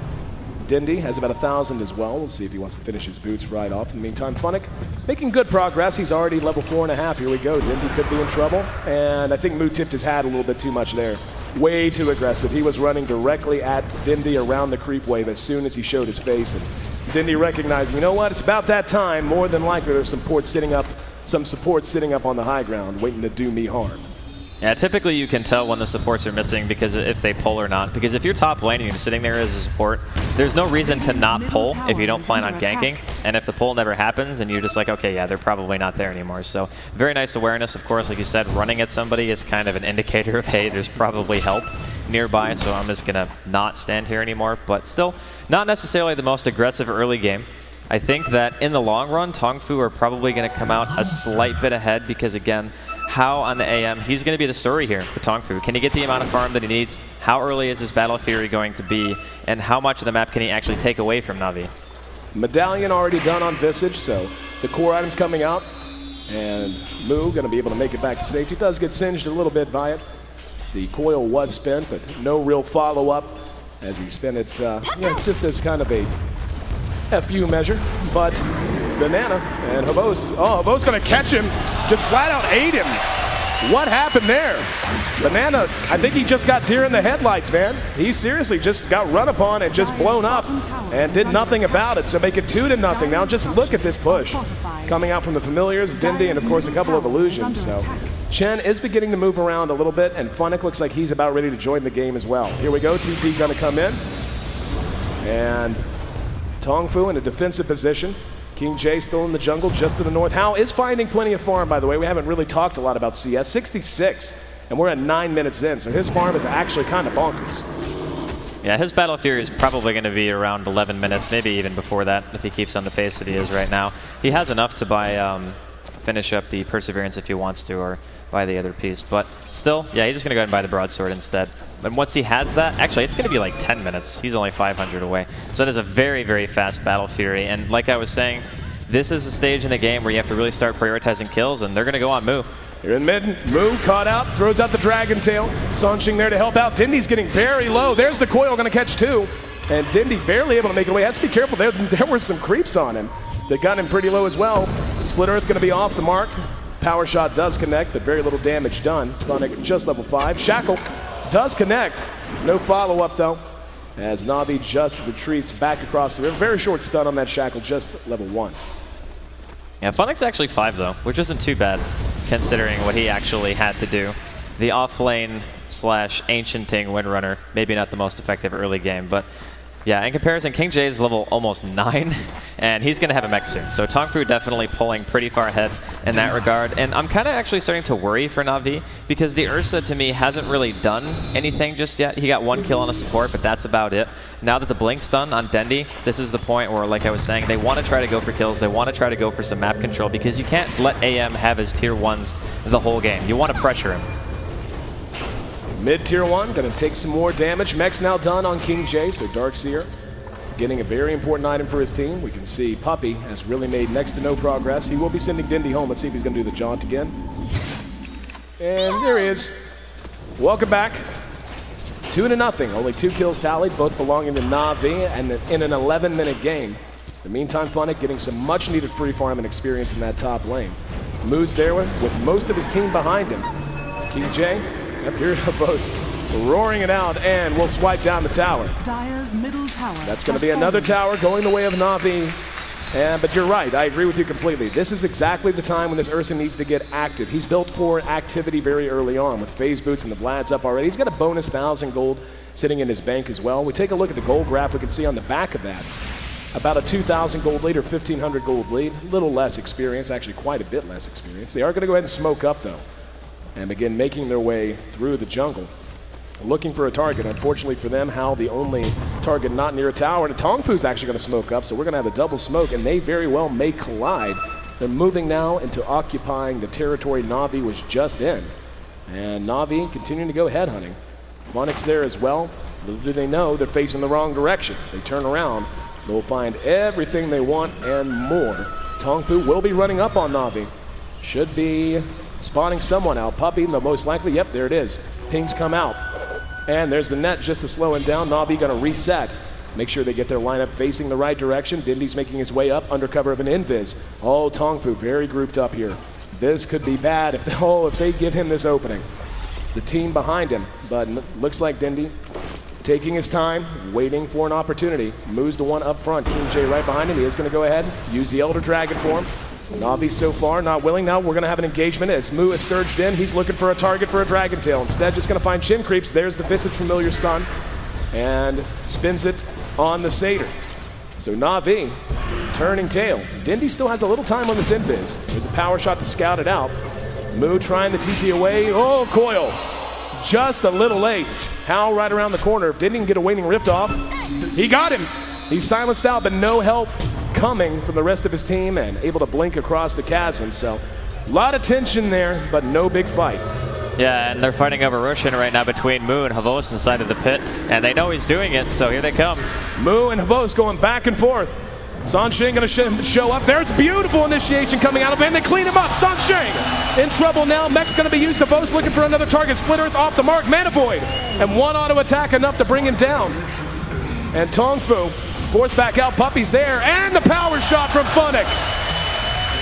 Shot it Kobe style from downtown. And notches another kill. Tongfu finally finds their way onto the board, but it cost them a couple, and it's going to end up costing them the Roshan. Honestly, I'm a bit surprised. Havos runs into the pit. Navi are sitting with 4 top. They have the invis on Dendi, and he uses his ultimate inside of the pit, which immediately alerts Tongfu that he's doing it, because why else would you just randomly ult like that? So Mu, he TPs to the tier 2 mid, walks straight into the pit, and tries to stop him, whereas I thought Tongfu would actually be able to win that fight. Banana actually missing a couple of stuns this game. That's the second time he's missed Havos, and it ended up getting him killed. So Navi obviously pulling out ahead, did force the Ursa to buy out, but all in all, I think Navi are going to be quite okay with that trade, considering the AM still needs more time. He can't fight yet. He is leading in CS right now, but he really needs his Manta style. He needs another item actually on top of that too, because even in a 4v5, he still feels pretty squishy. He doesn't even have over 1,000 health yet. Taking a look at Hal, continuing to make good progress on his items. He's sitting at 120 CS at 14 minutes. Get your head around that. 120 at 14 minutes. Hell, Havos is at 92, and that's pretty damn good for this time in the game, but still being quite outclassed by that Anti-Mage who benefited so much from the free farm in the early tower kills. 15 minutes in, we can see the gold continuing to go the way of Navi. Both teams kind of breaking apart now, looking to take a bit of a breather, but still anybody's game at this point. But I agree with the point you made earlier. There does come this moment, and it's pretty much now as we're beginning to get to the tail end of the early game. And during that transition in the mid game, you don't draft an Ursa to not be ultra active with it. The hero only really works when he gets ahead, stays ahead, and snowballs like hell. And Navi gonna have to be getting a little bit more aggressive soon. Otherwise, Tongfu is gonna be happy to just trade towers and let Hal farm. Yeah, they're doing what they can to try to create some space for him, but the thing is, Navi are okay, I think, here, trading tier 1s, just because of the fact that if they have the map control and Tongfu don't, it's easier for them to continually apply pressure, whereas eventually the AM's going to have to back and not be able to split push that much. So I think it's favorable. They're actually going to probably do 2 for 1 here, as there's a double damage on Funnick, and they're going to be going on mid. But here come the TP reactions from Tongfu. TP's there. Sansheng looking for a target. Funnick able to win run away. We've got a split push at top as Havos did not abandon it. He's still showing his face in the lane, the rest of Navi just to the south. Yeah, but he's going to go ahead and look to do some damage. Now, this puts Tongfu in an awkward situation. They know most of Navi's in the jungle. If they come into this big open area behind this tier 2 top tower is so easy to get caught out in, especially by a hero like a Puck. It's so hard to spread out effectively, and yeah, they're not even going to try to contest this. And again, this is just by virtue of the lineup. So much range and so much kill potential on Navi's lineup right now. They just give it away. Yeah, I don't blame Tongfu for that, honestly. It's like, our AM can't fight yet, and they're grouping up as 5 with an Aegis. How do we stop this? So Navi, they're reaching their timing window. It's less than 17 minutes in, and they're doing a significant chunk of damage to the tier 3s. There is no glyph, so if Navi take a good fight, it could very easily turn into a Rax. Very nice dodge with Split Earth from Havos. Let's see what Sansheng got power shot. Very nice spell for him to have stolen there. Aegis will be reclaimed in 3 minutes. So Havost definitely going to want to put it to use. And it doesn't look like Navi has any interest whatsoever in abandoning this. However, they might be forced to, as Hao is split pushing bottom. Here we go. Havost going to engage on Moo. There's the initiation. Two-man coil out of Dindy. He's going to face shift. Havost catches King J. Walls there. Hand of God used. Banana will be able to make it away after a very nice telekinesis. However, Havost now being melted down. We'll have the Aegis pop. Just heard a mana void. Hao and Moo shackled together. They just don't have the damage follow-up. Havost looking for a target, being kited effectively. King J's there, and Dindy comes back in, silences them out, will jaunt away. Havost just could not find the damage he really wanted. And he's going to be sent home. And the rest of Navi able to withdraw. They ended up trading 1-for-1, support for support. There's going to be a Dragon Tail on Puppey, so he'll be blown up. And the reinitiation out of Dindy doesn't have coil. Doing what damage he can, jaunts away, Moo staying right on top of him. We're actually going to see the Windrunner tracked down by Hao. And now Dindy trying to get away, nice Dragon Tail, and Dindy's going to die. That's a double kill for Moo. And that was an unmitigated disaster for Navi. By the time all's said and done, Tong Fu has made up an immense amount of ground. Taking a look at the goal graph, it'll continue to drop. Yeah, the experience back into their favor now. And Navi perhaps overextending and overstaying their welcome a little bit. More than a perhaps. That was definitely an overextension, no doubt about it. Havost goes in there man mode before his BKB was even done. As we can see, he just finishes it right now. If he had one for that fight, probably would have been a different story. Able to actually stick on a target, especially when Hao offensively blinks. That's the time where Ursa shines, because you know you can just walk in and deal the damage that you're meant to. But it didn't really happen that way. They controlled the Ursa very well during that fight. He got stunned multiple times and pretty much couldn't do anything. But I don't think that Navi are going to be deterred too much, and more or less they can't be, because if they give the map back to Tong Fu, then the AM's just going to start doing what he does, and Navi really aren't that well equipped to deal with split push. Dindy whiffs on the coil. Banana just outside of range, looks like the tier 2 mid, likely to be the next target. But with Dindy using that coil, it makes it so hard for him to take these fights. You know, again, just the threat of the coil is often just as good in terms of getting yourself into position as actually using the coil. I mean, obviously you want to connect with it, but it forces the enemy team to feel a little less confident about engaging en masse and getting into one of these big clustered kind of team fights. It makes them consider one extra thing they have to worry about. Navi, not going to have it at their disposal for a while. Hao has done a phenomenal job of just always being in the right place. He's almost to his Manta style now. And Navi just going to zone them out. And again, the range of heroes like Puck and Windrunner just makes it so hard. Nice shackle on San Shing off of a creep, and Dindy engages in. Split Earth bails him out. BKB activated by Havost. King J gonna be blown up. And Tong Fu trying to hold their ground. And Funnick actually hanging around way too long, eating a lot of damage. There was a soul assumption stolen by the Rubik, does a little bit of damage on his way out, but in the end they take a kill. However, Hao manages to clear out that top lane as well, and his farm is just staggering. 175 CS, 175 CS right now for him, and we're at 20 minutes, Strasser. 20 minutes! Yeah, he's got his Manta done now if he wants to buy it, which is starting to get to that point where Navi are going to have to just keep going. You can't stop if you're Navi, because the DK and the AM and the late game, they're going to overpower the Ursa pretty easily. I mean, Ursa's going to get kited very hard, especially once a DK hits 16, even through BKB, because of course that Scotty effect that he just innately gets. And Moo also is going to have his BKB completely done. So if he gets that, I actually don't know how much longer Navi's lineup is going to remain that relevant against Tong Fu. 7-5, 12 kills split. And yeah, Hao at this point is really just out of control. His Manta's done, as you had said, and now more or less Navi's under the gun. They have to make something happen. The towers are good, but there you go. They have to smoke. They have to try and assert their dominance over this jungle, and they're honestly going to have to start thinking about tier 3 soon. They do not want to allow those racks to stay standing, otherwise Hao is just going to be able to outmaneuver them. They have great range whenever they're facing all guns forward. But whenever they're trying to catch up with him, Windrunner and the Puck can make a good gank sort of a combination. But Havost, there we go. Sees Hao, but nothing he can do but give him a swipe, pat on the back on the way back home. Makes it back to bottom lane and goes back to farming. Yeah, and his ability to stay out of the map this long is attributed to them not really contesting him during the early game. I mean, they did some.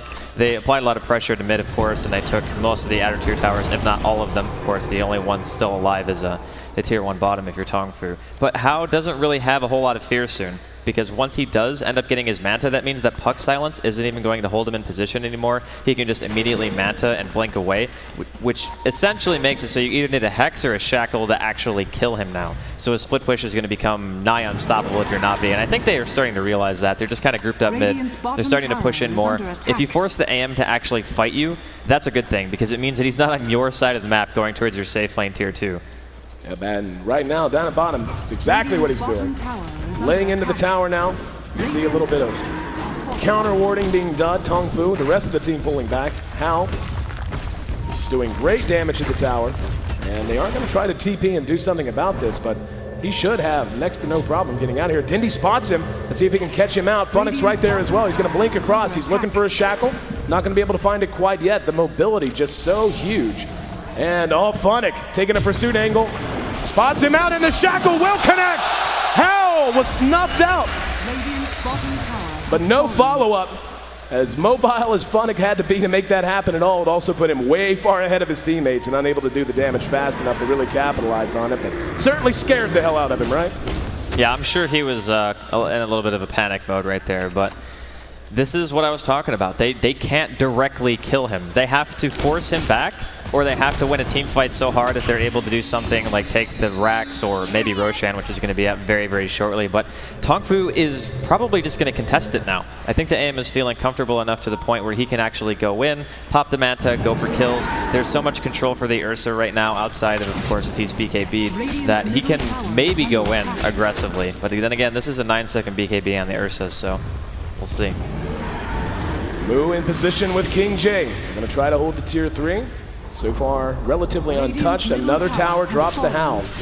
And switching over to the GPM. 648 right now, his GPM. At just 23 minutes into this game, his net worth is 50% higher than Ursa's, who's in second place. He's almost doubling his own mid, who has 8,400. I mean, he is just out of control. This Roshan, it should lead to a push on the tier 3, and it has to. If they don't make use of this Aegis and get a win, this lineup is just going to slip completely into irrelevancy. Well, the one cool thing for Navi is, of course, outside of the Aegis, Havost having a blink makes it so he can actually focus somebody pretty easily with the BKB. He can just go in, go for a kill, whether it be on the Rubik, maybe even the AM if he notices that Hao blinks. But speaking of Hao, he's just counter-pushing. He's down here. He's already at Navi's base. That makes it so hard to commit to a 5-man push, because by the time you get there, from middle, basically all the way to the base of Tongfu, there's a good chance your tier 3 might already be dead, and they don't even have a glyph. So Hao keeping his thing going, just doing the split push. He's got 4,600 gold now. He just straight up buys a BKB. So yeah, so much for being able to kill him. Taking a look at the items of Tongfu, they're doing a great job of just picking up bits and pieces of items, bits and pieces of the plan to deal with the Ursa. I mean, obviously you've got Mu, who's innately tanky because of Dragon Blood, San Ching. Not so much, but King J with a Ghost Scepter in his inventory. Anti-Mage can, of course, blink away anytime he wants. And Banana picking up a 4-staff, not just for himself, but to help out any teammate that Havost is trying to focus. So Tongfu has just done a really great job of managing this lineup. Navi beginning to feel up there. He's going to engage on the Mu. BKB is going to be popped on both sides. Here comes King J. They're going to look to take a fight, or perhaps not. Both teams ran up, set low, and then turned around. Funnick going to be telekinesis back now. Hao's there, and Funnick cleaned up as Mu establishes a killing streak. They still trail in kills, but the gold has actually crossed the middle line back in favor of Tongfu, and the experience beginning to drop down even further south. Yeah, this anime is paying off for Tongfu so hard now, because he's able to do whatever he wants by himself. Typically, when you're in a position that you have a hero that can't be killed, you're able to farm the most dangerous spots, so Tongfu can use their supports or other heroes with not as good a mobility to farm safe areas, so your efficiency on the map increases tenfold. Whereas Navi, they don't have a choice really anymore. They have to walk around as anywhere from 3 to 5. The only person who's able to stay alone at this stage is probably Dendy, just because of how good of an escape mechanism he has between the blink and orb and everything else that Puck offers. So the longer the game goes, Tongfu are just going to get farther ahead. Hao's farm is definitely not going to be slowing down anytime soon, and the more items he gets, the less likely I think it is for Navi to actually be able to crack the base that easily. And even with the Aegis, they haven't even had a chance to, because Hao is just shoving side lanes so hard. Hao already up to another 2,000 gold sitting in his bank. And right now, Tongfu doesn't have to feel pressured to do anything. They can just sit back, guard their jungle, make sure Hao stays safe, because they know that it's Navi that really does have the onus on them. It's an absolute necessity. They make something happen soon. Puppey is going to be buying, one would think, a Scepter. He's picked up the point booster, and certainly make him a little bit more survivable. A Scepter, I think, very necessary if they do intend to try and let this game drag out a little bit longer. Again, Chen, a hero who's always good, but a Scepter just increases the range of his viability in terms of time. We see the Ursa has picked up a Basher, which is certainly nice in terms of going one-on-one with that anti-mage. A little RNG love, never hurt nobody if you ask for Boast. The Basher choice is really the only thing he could have done, because what else can he do against the AM if he BKBs? You have to make sure that you have something on your team to hold him in place, and up until he had that Basher, Navi had nothing.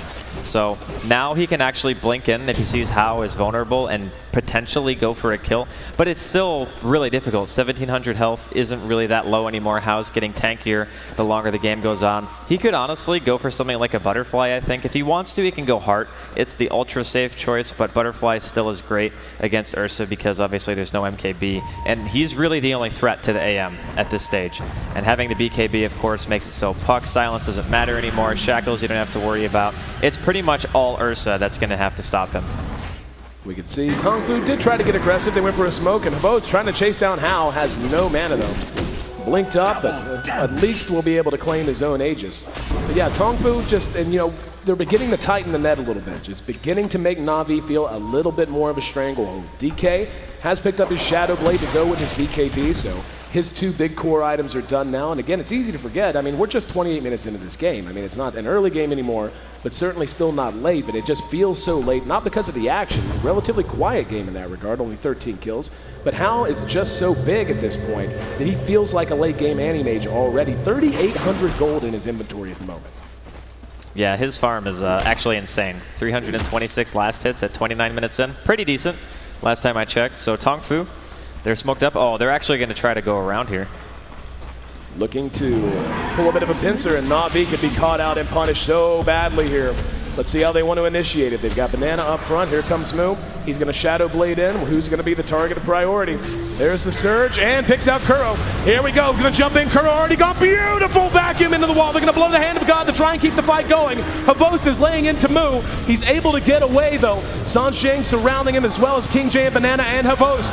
Going to end up having his Aegis popped. In the meantime, Hao chasing down the rest of Navi behind the fight. Dindy's back in, but Dindy will drop again. Havost taking the last of the damage. That's a triple kill for Hao. And unfortunately for Navi, the planning, the strategy of Tongfu just punishing what they knew was coming. They knew Navi was going to have to try and push. They snuffed it out perfectly and executed it as well as anyone could have asked. 7-10, Tongfu leads in kills for the first time. Hao's out of control with 1,500 gold, and this tier 2 mid looks to be their next prize.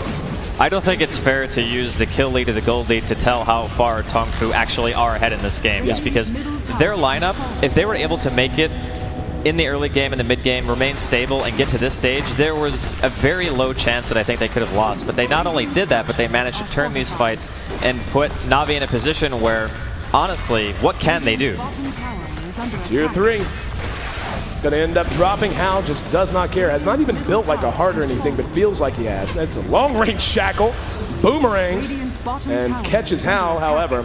No engagement out from Navi. They do manage to keep their racks up. Tongfu not wanting to get too far ahead of themselves. Roshan will be back up in just about 4 minutes, so one would imagine that'll be their next goal. Take a Roche, push a racks, and force a game 3. So, talking about Navi, what can they do to get back into this? Really, they're in that uncomfortable situation where just going head-to-head with an Ursa, as good as the hero is, you know, again, it's that Best Buy date. Puppey, still playing a great game, but he's beginning to fall off a little bit. All of a sudden, the Visage doesn't feel nearly as dangerous as he did 10 minutes ago. And Havost, of course, with basically just mid-game items, nothing but a Vlad's, a Basher, and a Blink Dagger. There's no way he's going to be able to be nearly as relevant as Tong Fu's Anti-Mage will be in the next few minutes, especially when he's getting so much help with Ancients. He's got 6,700 gold. He's going to run to the secret shop and just pick up an Eagle Song, so it will be the Butterfly. Yeah, I figured it might be. The two choices, like Butterfly and Heart. Heart gives you a little bit less damage, but it gives you, well, a lot less damage actually, but it gives you the survivability against all types of damage. But since he has a BKB anyway, he doesn't really need it. He can just go for the Butterfly because, again, the Ursa is really the only damage threat that he has to worry about. And not only does he get the evasion from it, but he gets a lot more damage on his Manta as well. And his damage output is just going to go through the roof now. And after that, he might just go for the Batcher, might just build the full Abyssal. I don't actually think he needs a Heart in the situation because he already feels pretty much unkillable without even having the Butterfly finish. I mean, we saw the last engagement. They couldn't do anything to him, and Havos just spent most of the time trying to run and attack one person. And Ursa falls off in the sense that if you don't have a very big lead, you're not going to instantly kill anyone. You're going to get your full overpower off. The hero will probably be at about half health, and then your usefulness has pretty much been decided at that stage. Tong Fu just continuing to wait out the Roshan respawn. Again, about 2 minutes, farming across the map and making sure they maintain map dominance in Navi, knowing that really at this point the game's a little bit out of their control. Dendi trying to soak what he can. As a Hex really one of the big items that they have to have any hope of taking down this Anti-Mage. I mean, that's just going to have to be how it is. I mean, now that the Butterfly's out, that creates a new set of problems all its own, but it's all going to begin and end with Dendi. Dendi has to execute, has to make sure he gets that Hex up at some point in the near future, but we're going to have an engagement here. Puppey caught out, and Havos able to clean up Rubik with just 2 swipes. Hao going to chase down 2 behind while Havos tries to chase down Banana, and Hao locked in place with a shackle. Now he's going to be coiled. He snaps it, but he was BKB, doesn't matter. So Havos gets a double kill after chasing down Banana elsewhere on the map. And Navi showing they still have a pulse and they're not scared of that Anti-Mage, at least not yet. That was really close to being more kills, actually, because Dendi had just finished his Hex before they went on that. And if he had gotten closer and been able to Hex the AM after the Shackle, they probably would have been able to kill Hao too. It depends on how close, I guess, Havos was in that situation. But regardless, 2 kills, going to be nice for Navi. They're trying to assert some kind of map control, and Hao's actually going to TP back to base. Interesting choice. I figured he might actually stay out for a little while, but I suppose not being able to see anybody in the middle lane has alerted him a bit that something might be afoot. You can see Navi smoked up, making their way through the secret shop area.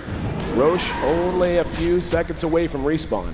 Looking to get themselves in a good position. They've got a very nice ward down right at the steps leading to the secret shop, so they're going to know from what angle Tong Fu comes unless they smoke. And that's going to be the state of things. Oh, Havost. Alone and caught out. He's going to have to run. He has a blink. Now we're going to have the engagement break out below. We're going to see a beautiful vacuum and caught 2. Havos laying into Banana, cleans him up. They're going to be able to mech through some of that damage though. Havos going to try to TP away. Nope. Telekinesis and brought down. Mega kill for Mu. And next, Roshan for Hao. Navi not looking so good right now. Roshan, like you said, going to be going their way. Hao is going to be the recipient of an Aegis or a Cheese. This is actually the 3rd Roshan, so this is tough for Navi. I mean, their heroes just can't deal with AM anymore. They don't have enough. I mean, the Ursa needs something like an Abyssal Blade completely, and maybe something on top of that even to compete with Hao at this stage, and they just simply don't have it. So next push, Hao's going to have that Cheese. He's got 4,000 gold, so whatever item choice he's going to make next. I'm kind of leaning towards the Basher, just so you can stick to the Ursa, don't have to worry about getting RNG'd or anything like that. But this game right now, it's all Tong Fu. Taking a look at the gold graph, we can see it's approaching 5 figures, but again, golden experience really only goes so far. It's all about composition, and Havost, unfortunately, had just had his time to shine came and went without a whole lot of shining being done. And just really well played so far from Tong Fu. Navi, of course, with that standout performance in Game 1, now most likely going to be forced to go to a Game 3. And yeah, I mean, this is the Tong Fu we know. I mean, having watched them again as much as we did in the prelims, they do get, you know, we've seen them take some tough losses, but at the same time, they're just a team that when it comes to it, they are at their best whenever they can just sit back and methodically gain a lead. Navi, perhaps the exact opposite, you know, a team that you feel like exceeds the most whenever they're out making plays, but this time around, just no place to be found. I'm kind of surprised, actually, because Tong Fu, they picked the AM second, right? Yep. So you see the AM second, you say to yourself immediately, if you're Navi, you've already picked 2 heroes, you say, okay, we got a Chen already, we got a Visage, we know we have a multitude of options, we know we can pressure, and they picked a lineup that could force the issue to a certain extent. But they had a Windrunner who wasn't really able to get anything accomplished. They don't have any other heroes who can split push. There's no Nature's Prophet or anything like that. They don't have any way of getting the map back. Once they lose the map, that's it. Like their only option really is smoke ganking, whereas Tongfu, they have their Battle Fury AM who can force people to come to him in either 2 or 3 just to be able to stop him from doing anything, and that just gives room back to them. So they have things to fall back on, where I feel like Navi's lineup, it's not necessarily one-dimensional, but it has one specific goal, and if that goal isn't achieved, then basically you have this.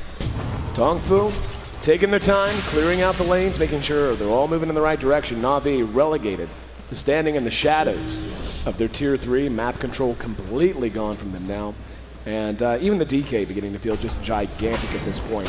He's right behind the Ursa in terms of net worth, but in terms of what he's able to do with the gold he has, he's going to have his heart done very soon. He may well have the recipe on his way. Yeah, he does. So heart already done on him. He's going to be nigh impossible to bring down between the armor and everything else. Has a Shadow Blade as well. And he's actually going to be dropped off. And looks like the courier, Mr. Wizard, going to be taking that elsewhere.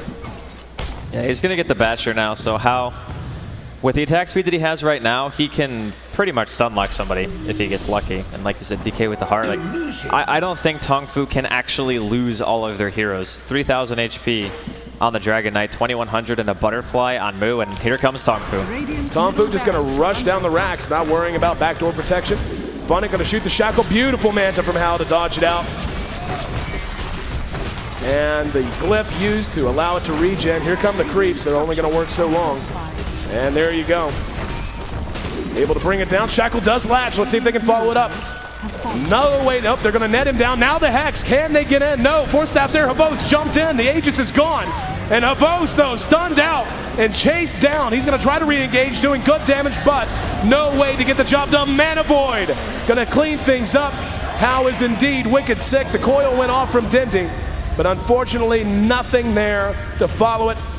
And with Chen and Windrunner down, Puck still up, Ursa's back up. Here we go, they're gonna try and chase it down. Mu jumps on Kuro. Hal going to town, beautiful splitter. It's caught all 3, and look at the burst.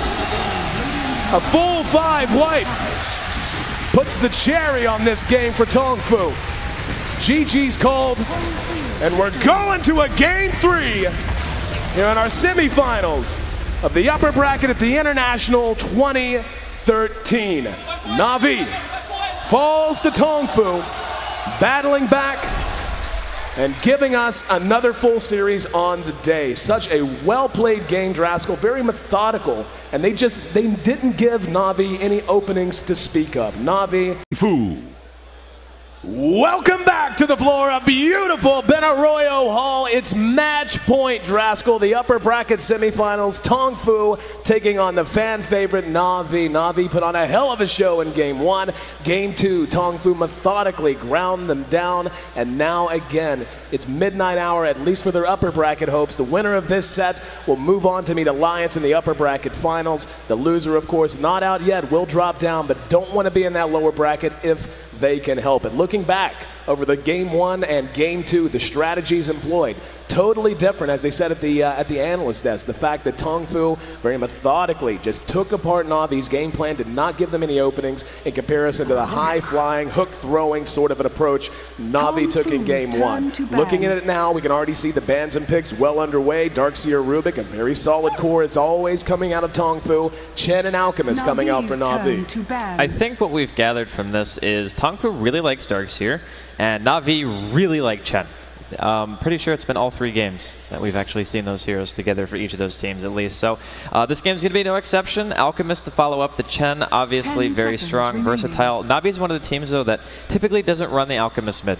A lot of other teams do, but Navi more often than not just put Host on that role. They put him in the farming role, and Alchemist is one of those heroes that synergizes well with Chen in the fact that he is actually strong mid-game. If you give him a free lane and you don't contest him at all, then you know for sure that you're going to have darn near full inventory at 25 to 30 minutes. It's depending on what kind of build you go, whether it be Battle Fury or whether you want to go for something like a Shadow Blade. So Navi still looking to play the aggressors here, I'm sure, whereas Tongfu, they have about some of the most versatile picks you're ever going to see. And starting off with the Darkseer Rubik, it leaves them wide open for any array of strategies. One of the things I love so much about seeing a Chin pick with an Alchemist is Alchemist takes a little pressure off of Chin and building that mech sometimes. But as you said, Navi is one of those teams who doesn't traditionally do that. They do like to simply farm the hero up, let Havosa do his job, get a Shadow Blade, phase boots up very quickly, and start taking fights very early on. Of course, Chen, a hero that works great with that. Alchemist and his sustain, and that's really where the true synergy between the two heroes comes. Once Chen hits 6, once Alchemist hits 6, and they want to start taking fights, Chen's Hand of God allows him to draw out these fights. The regen built into Alchemist allows him to have a lot more survivability, especially if he gets an early BKB and decides to go that route as well. And this, on both sides, Tongfu and Navi feeling each other out have the option of reacting very quickly to whatever they see now as we come into the 3rd and 4th slot picks.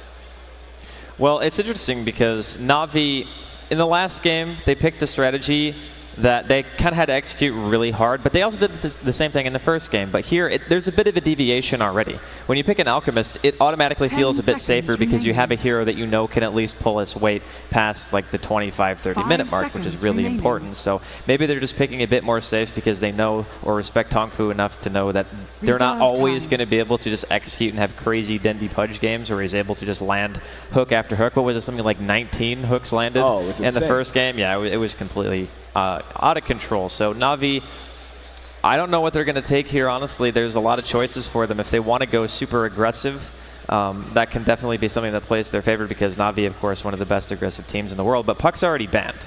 So that's going to be something that Dendi is not going to be able to get his hands on. And I think taking a Pudge is really, really risky in this situation when you already have a Rubik and a Darkseer, but the choice is actually going to be Nyx. And I like Nyx specifically because against Darkseer, it's quite good.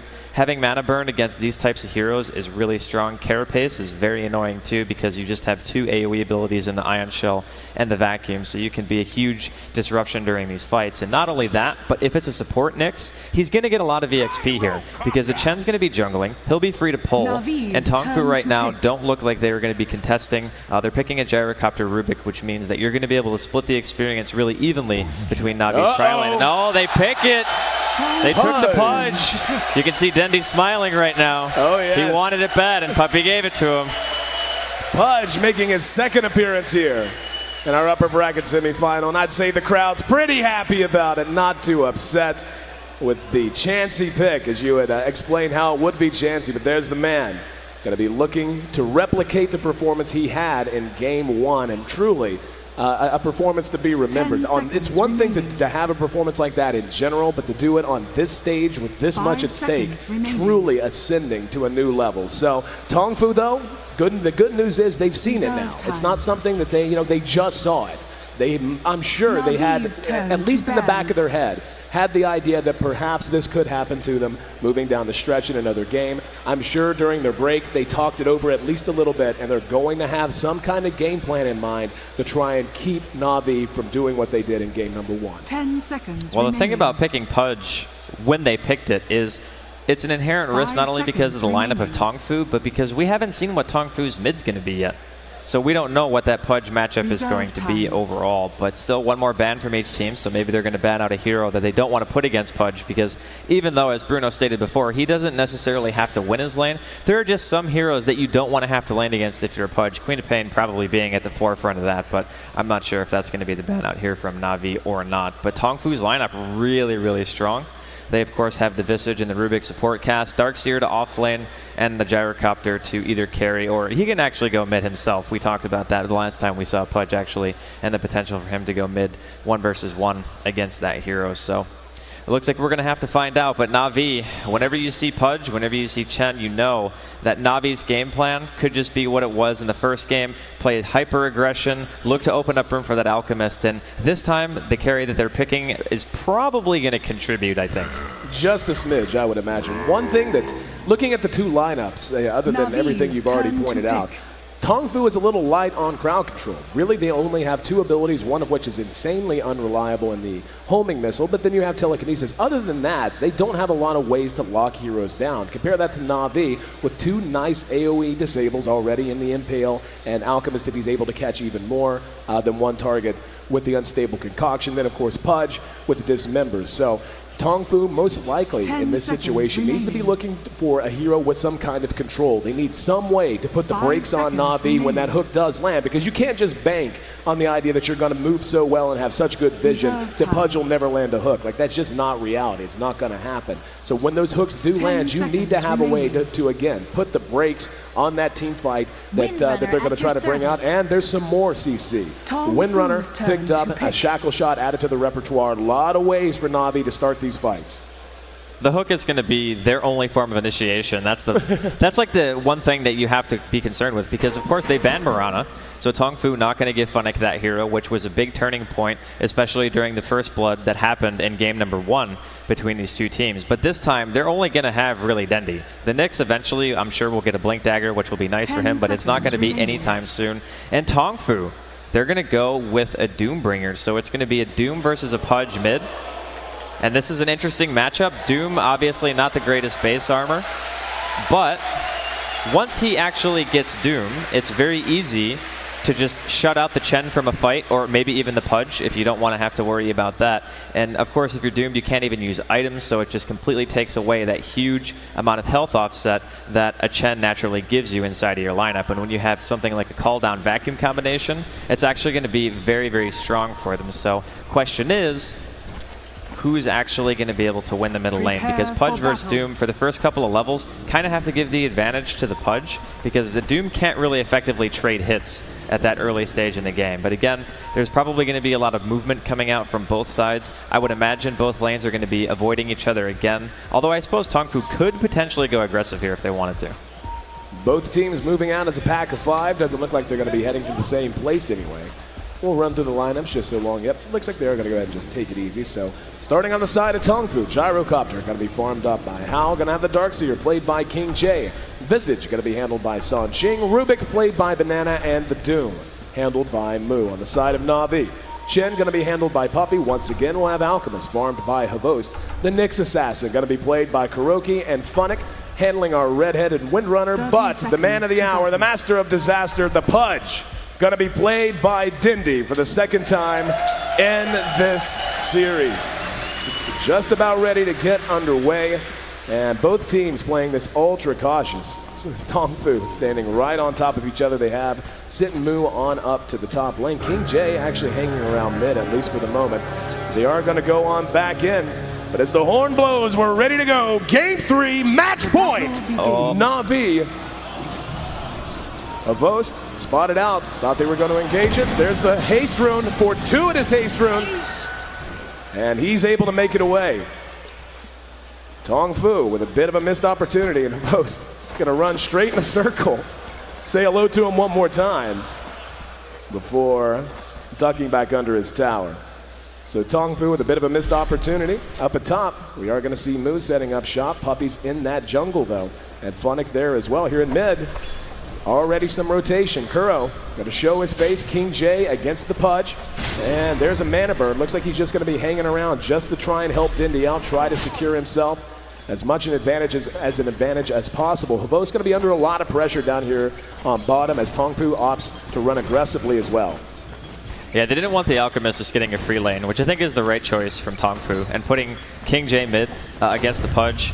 If you're a Darkseer versus a Pudge, you're always going to be able to shove the lane harder than he will, because in order to counter push, he has to use Rot, which obviously takes away from HP, so not really the best solution. But they do have the capability of keeping Kuro around middle lane just to allow Dendi to do well in the early game phases, but that puts a lot of emphasis on Dendi actually landing just as many hooks as he did in game number 1, if not more, because Kuro, unlike going to the safe lane to try to farm, he's not going to get any experience here, and if he does, he's taking away from somebody who needs it much more than him in the Pudge. So I feel as though these lanes currently working out quite well for Tongfu. The only one that is probably not going to be going too favorably is Mu in this top lane on the Doombringer versus a Windrunner. This is pretty frustrating actually for him, and once the Puppy starts coming top with Kuro, the ganks are going to be very hard for him to avoid. Yep, we can see Kuro already making his way up. Down at bottom, we are going to have Kuro, or Avost, engaged upon in first blood. Picked up by Tongfu, diving him under the tier 1. And you knew it was going to happen soon enough. Up at top, Navi rotating Kuro up and looking to make something happen. and looking to put pressure on this Doom. Moo happy to just soak experience. Windrunner handled by Funnick. We can actually see Moo is leading in experience by almost a full level. And this is really troublesome, actually, for Navi. There's a lot of movement that they've had to use so far. They need to make something happen. Killing Moo would be ideal, but honestly, between those heroes, this Nyx doesn't have a stun yet. Like, he needs Impale, and he's not even halfway currently to level 2. And now Tranquil Boots completed on Moo as well, so everything for Tongfu, I think, going well so far. But here comes the gank. Here we go. There's the mana burn. Puppy just doing some auto attacks. Power shot. Moo walking his way back. The Ursa misses with the clap. And Moo chased all the way back into the woods, trying to eat himself up and hang on. He's got help. That's the Rubik. Still 3-on-2. Moo will end up dropping. There's a telekinesis on the Puppy. Can they catch him? No, he got Funnick. Funnick, though, when running out one auto attack, they're going to need at least one more. And Funnick can't do it. Power shot, finally. Not just that kill, one of the hardest working Windrunners in the business, San Sheng. Now their Impale tries to disrupt his banana. And San Sheng are chasing him. And he's ducked into the woods just trying to hide. Has no TP, has to know he's dead to rights. They're just going to run out. Down at bottom, we're going to have another engagement, but we will see them finally track her down. And Tongfu gets the return kill. Make it 2-1. Yeah, I think Funnick was dead there no matter what. I didn't think he would actually use the salve, because even if he does salve back to full, he has no TP and no mana. There's no way he's actually going to get out of that situation unless for some reason they decide to completely leave him alone. But on the upside, I guess Havos is left alone here for a little bit, so he's actually able to hit creeps for maybe the first time this game. He unfortunately actually has 11 CS right now, which is pretty impressive considering the start that he was up against in terms of hero matchup. But all in all, Tongfu still looking pretty good. Dendi's actually tied in terms of overall CS with the highest on the map, which of course is the Gyrocopter now, but vg.j not able to push the lane that much, and Dendi actually doing pretty well here. Top tower is under attack. Dendi almost level 6, like you said, up pretty high. We are going to see a DD picked up here by vg.j. Tongfu stabilizing things out. They've left the Gyro against Havos now. Gyro sitting at actually under-leveled by about a level, so certainly Havos going to feel fairly comfortable here, though he is going to be taking some abuse from the harassment. And now, though, San Sheng rotating his way back down. Kuro making his way back down as well. A lot of movement very early on in this game. 3 kills already in a 4.5-minute game. Windrunner, almost level 5. Banana's working on level 4, almost halfway to level 6 for the Doom. But Dendi is now level 6, so we'll see when he wants to start wandering around the map. Yeah, really the key point is 7. That's when your hook is the longest. It's 200 range increase per level, and of course it does 90 more damage. So having Dismembered is great, but I think he's probably just going to sit here until he manages to get 7, then potentially go to that bottom lane, maybe try to score a kill on Hao, maybe even try to help top. But the one cool thing for Navi is that because of the tri-lane has kind of abandoned bottom, there's still one support here, but the Rubik has decided to move towards the top lane. That means that, again, Havos can farm, which is important, because if he can't farm in the situation, then they don't have anybody to fall back on during the mid-late game. And he's even going for the max spray and concoction build. And vg.j and Pudge going back and forth, but both survive, make it away quite safely. They'll be able to bottle themselves back up. And already see Dendi getting a bit restless. And again, waiting to see when he is going to start to try and be that terror across the map. Tongfu just continuing to rotate heroes around, and taking a look at Puppy, he's really been quite quiet all game. He's got 200 gold. He's just level 4 right now. Not too bad for 6 minutes into the game. Quicker he gets to 6, better off they'll be, obviously. But at some point, this just has that feeling in one of those games, and it might not necessarily be Navi. There's just going to be a string of kills, and one of these teams is going to look to put the pressure on and just put the pedal to the metal and not let up.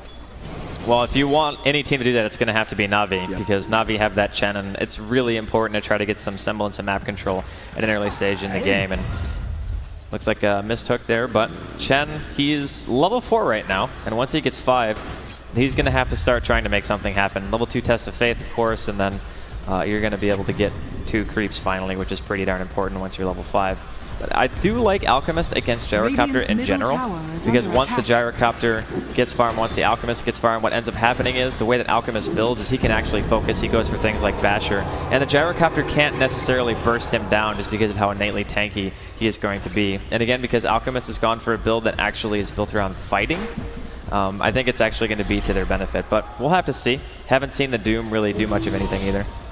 vg.j, juked him. First hook of the match, thrown wide by Dendi. Very nice play by King J. Tough to hit a moving target as it is. Much tougher to hit one that happens to be surged. Yeah, last time I checked, being hasted is pretty difficult to land a hook on.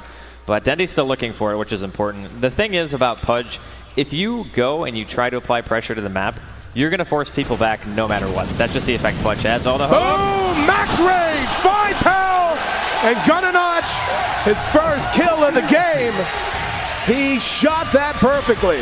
Small opening between the creeps. He was standing right about here and caught him at max range on that hook. 2-2. You know what was really interesting about that is he walked past a ward while he was going towards middle lane, and How was just like, nope, it's fine. I'm just going to chill here. It's okay. Everything's fine. And now Denny's actually going to pick up a smoke too, so he's going to continue to play this aggressive.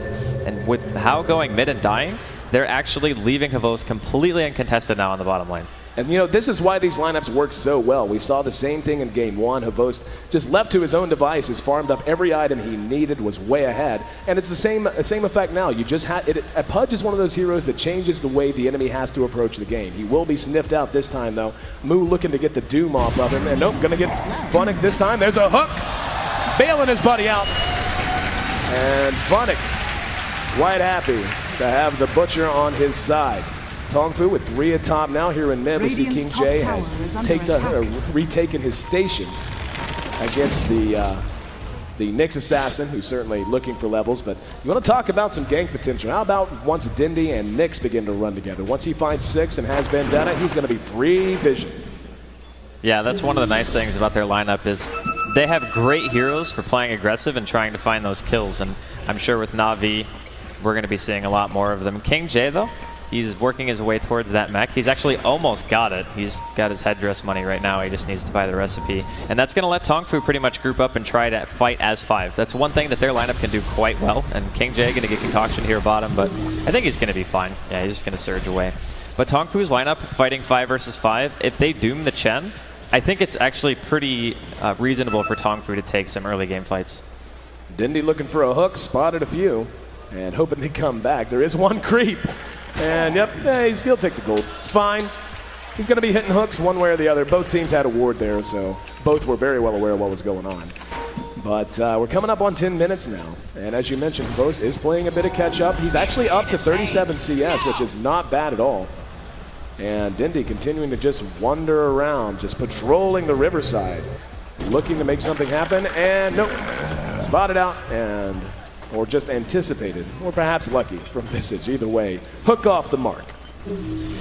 Yeah, he needs to start landing some of those because he, as it stands right now, no towers actually on the map at all have gone down. So when you start landing hooks and you have a Chen, it's nice because you can just make the quick rotation over and try to apply pressure. And we saw how scared Tongfu were of the Pudge after hooks started landing. There were people standing so far away from towers that they actually couldn't defend them anymore. So we'll see if that's going to be the case here. But again, Havos just free farming bottom. He's going to be able to get his Shadow Blade sometime soon. And he's gone for putting points into Greevil's Greed now. So he decided not to max the Unstable Concoction. As soon as he realized that his team was pressuring enough on the map to get him some farm, he decided to put points into it because why not, right? It just gives you so much extra income if you're down here and nobody's contesting you.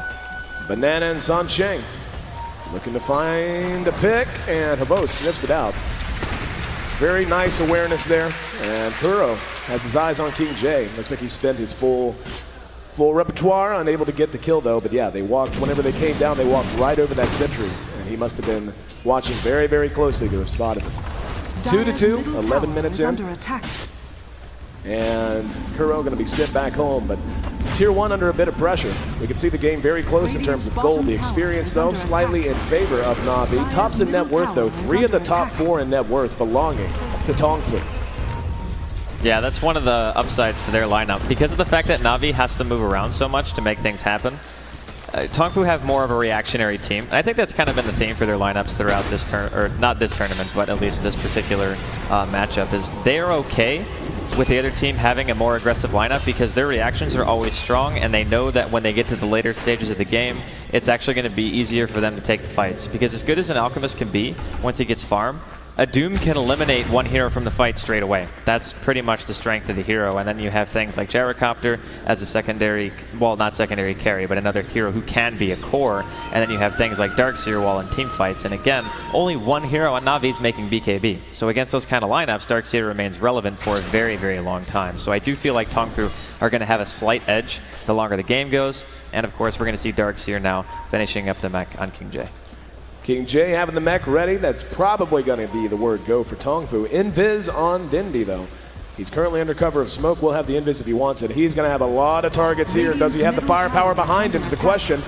Oh, he gets the Darkseer instead of a Rubik, locks him down, but immediately has to bail out. No, what an impale! Caught the whole team, vacuum back into the call down. Dindy biting up more than he can chew. He will be cleaned up now. Puppey caught out in the middle of the fight. Moo makes it out just barely by the skin of his teeth. We're going to see the rest of the fight cleaned up by Tongfu. They don't lose a single hero. A lot of damage done. But in the end, the hook just ill-advised. He hooked the hero out of an entire team and just didn't have enough behind him. Well, that was like the worst hero to hook, actually. I mean, King J is pretty much the hardest person to kill with the mechanism. That is the one guy that you really don't want to get. So Tongfu, they get the tier 1 mid. And this is one of those things where you start to have to wonder. Havost, he has a Shadow Blade now, so he can actually start to contribute, but you really want things like level 2 Chemical Rage, and you want to make sure that you have your treads at least finished before you start contributing, but it's going to be very, very soon where he has to start fighting, because if things like that keep happening, you lose 3 heroes, you lose a tower, it's very easy for Navi's lineup to get behind, and once it's behind, you have to rely on pretty much the man himself, Dendy, to land some hooks. We can see the gold beginning to go not super heavily, still a 13-minute game, 3,000 gold, give or take. A decent enough lead in Tongfu, exactly. They're going to smoke up. They are not letting off the gas at all. They want to keep the pressure up and take these fights on their terms. Don't let Navi do what they did in game 1. Don't let them up. Havost uses the Shadow Blade. Sentry goes down, and Dust, just to be safe, vacuum back. Navi on the other side of the trees can do nothing but, hook shot by Dindy, who has a haste ring. The big man is moving, and he's going to be able to try to pursue someone down here. And hook off cooldown in 1 second. And the familiar is actually blocking him. Very nice control out of Tongfu there. They're going to try to take this tier 1. There's a shackle, does latch. And move. Oh, the Visage familiars staying in the way. And, he missed it. The timing would have lined up, but he missed the hook. And in the end, Tongfu, after picking off of Oz, he's got Dismember! Vanek locked down, walls down just in case. Rubik beating her down with his stick, keeping Vanek locked in place. Secures another kill, and Tongfu is going to continue to push. They're not done. Mech still hasn't even been used. There's a hook. How? Brought all the way back to the base. Cleaned up by the fountain. And now Puppey going to be caught out. King J re-engaged upon. Weird little skirmishes breaking out behind the tower. Good vacuum, and they're going to dust it as well. Now, Dindy getting back involved in front. Sun Shang going to be dismembered and cleaned up. In the meantime, King J trying to TP away behind the fight. Shackle does not latch. We actually just saw the Chen Pudge combo at the International. That happened. Yeah, now Havost is going to keep going on Moo. They want to go for this. No! Hooked him back. The impale's there to bail him out, though. Visage Familiar's trying to help out. Doom on Dindy will probably seal his fate. But Moo will be cleaned up as well. And Dindy denied himself. He got denied by the Chen creep. Puppey was following him with a Satyr, yeah. He tried to wait it out with the Familiars to last it, but they just didn't do enough damage, so. Yeah, there you go. The crowd, the clear rooting interest, 6-9. Tongfu still leading this game in terms of gold. The experience has gone back in favor of Navi, however. And the beautiful deny at the end especially, quite nice. But 16.5 minutes in, still anybody's game. Both teams playing ultra aggressive. Now, a hero we haven't talked a whole lot about that probably we should, just because of the matchup he was in with Moo, was Funnick. His role in this Windrunner is absolutely essential. He got a nice amount of experience. He's level 10, about to be level 10 anyway. And his shackles are going to matter so much in terms of these fights. As we pointed out, Tongfu has the superior one with, at least right now, superior 5-on-5 team fight team. Solid play coming out of Funnick, going to be absolutely essential if they're going to be able to deal with that whenever both teams do run into each other 5-on-5. Yeah, I think what's probably going to end up happening is Navi are going to continue to play this aggressively. They really need to get towers. It's 17 minutes in with a Chen, and they haven't gotten any. I mean, they need to get at least one tier 1. Puppey is very close to the mech, which is going to be nice for them. And whereas Funnick, he was 1 versus 1 for a while, the rotation while helping Havos get farm hurt Funnick. So Funnick doesn't have his 4-staff yet, and he really needs it because when you get slowed down or they go in for the vacuum, you want to be able to 4-staff out immediately. Even helps with things like Rubik and Tongfu. They're smoked up. They're looking for something here, but Navi pretty much is 5-man farming their own Ancients, which is an interesting tactic. But looking at Tongfu pushing top, I think Navi's choice really is to just try to push mid. Let's see. They're going to rotate over to top. At least look like they are, sending a couple over. Dindy kind of hanging out at the moment. He's going to take a path less traveled. We'll spot a haste room. Very nice pickup for him. And Navi looks like they want to contest this. The tower at about half health. They do have a glyph. Tongfu in a very defensive position, as they must be against Dindy. And the familiars coming in. They're going to be using the stun. Tongfu in no position to engage off of it, though. It looks like they might just, they will just go ahead and abandon this as Satyr gets their attention. Bad move. Move going to beat him down, but now they're smoked up. Navi ready to fight, wants to fight. They're going to walk right across the sentry, though. And here we go. Dindy, oh, he threw it late. Trying to do it again, and now they have to fall back. Banana stole hook. Oh, the Rubik grabbing the hook. And now they're going to be able to do a little hooking of their own. Cliff going to be used, and the hook comes out. What a hook! Sunshine grabbed out. They're going to mech through it. The Havos is just going to town. He is doomed, though. Now going to be cleaned up. The call down connects on a couple. The rest of Tongfu falling back. Another hook. Going to grab him back. But Dindy using that haste rune. Falling back. 3-for-1 trade that time. And Tongfu is beginning to grind Navi down a little bit. They got a 5-kill lead as we approach 20 minutes. They get the tower, hovering right around 5,000 gold to their advantage and bringing the experience back into line as well. So Navi definitely going to be feeling much more under the gun now. We're crossing that point where, I mean, Havos right now is not in bad shape in terms of net worth. He's sitting at 6,500. He's right there with the gyro. The only one that's ahead really is Mu, though. On our Doom. He's got his Shadow Blade and his drums. But he's going to continue to just get bigger and bigger because of the way Devour works. Yeah, the longer the game goes, he's very similar to Alchemist. He's one of the better farmers in the game, so whatever his next item choice is going to be, I'm sure it's going to be fantastic for the team. The one thing that kind of bothers me about Navi right now is they're actually relying on things like fountain hooks to defend their tier 1s. Yeah. When you have to rely on stuff like that to be able to take fights, you're not necessarily in the greatest of positions, and we just had a good glimpse of what the Alchemist is not going to be able to do during team fights if the Doom decides to just doom him. Because Puppey died without even using his ultimate. I mean, Hand of God wasn't even popped. He still doesn't have his mech, and it's 20 minutes in. So Tongfu, I think this is pretty much their game to lose right now. They have a pretty distinct advantage. They're going for Roshan. I don't think that Navi can really do anything about this. If they walk down there, they need Pudge, right? And Dendi actually had to TP to the tier 2 mid, so he's not even going to be here in time. Free Roshan here for Tongfu. Medallion certainly making it an easier time. They will be in position if they want to engage off of that, and see what he got. Got Acid Spray, not a bad steal for the Rubik there. Just now, Phase Boots are done on the Alchemist. Shadow Blade plus a Hyperstone coming out for Havos, so certainly building to try and get the job done right now. Needs that armor, needs a bit more survivability, but Tongfu, as you mentioned, just in such a great position right now. BKB done on Hao with his Aegis. And here we go. They're going to try it again. Threw it late. And, you know, Navi, every time they try something like that and it doesn't work, it's just more time that they have to sit back and know that they're 4-on-5, and all the more aggressive that Tongfu can play because they know Dindy has to make his way back to lane. He's not going to be TPing all that often. They almost caught up with Havos there near the Ancients, but he's going to go ahead and grab them as Dindy waddles his way back to the front lines. Well, like I said, it does waste time, but they kind of need it. I mean, they need to be able to just eliminate somebody from the fight, very similar to what Mu can do for Tongfu. So if he had been a little bit farther up, he would have been able to throw the hook, but the thing is there was a range creep in the way. There it is, yep.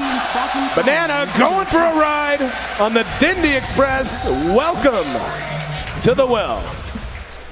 And 8-12 following that. That's twice now. It's amazing. Oh, they got the courier. They got the courier.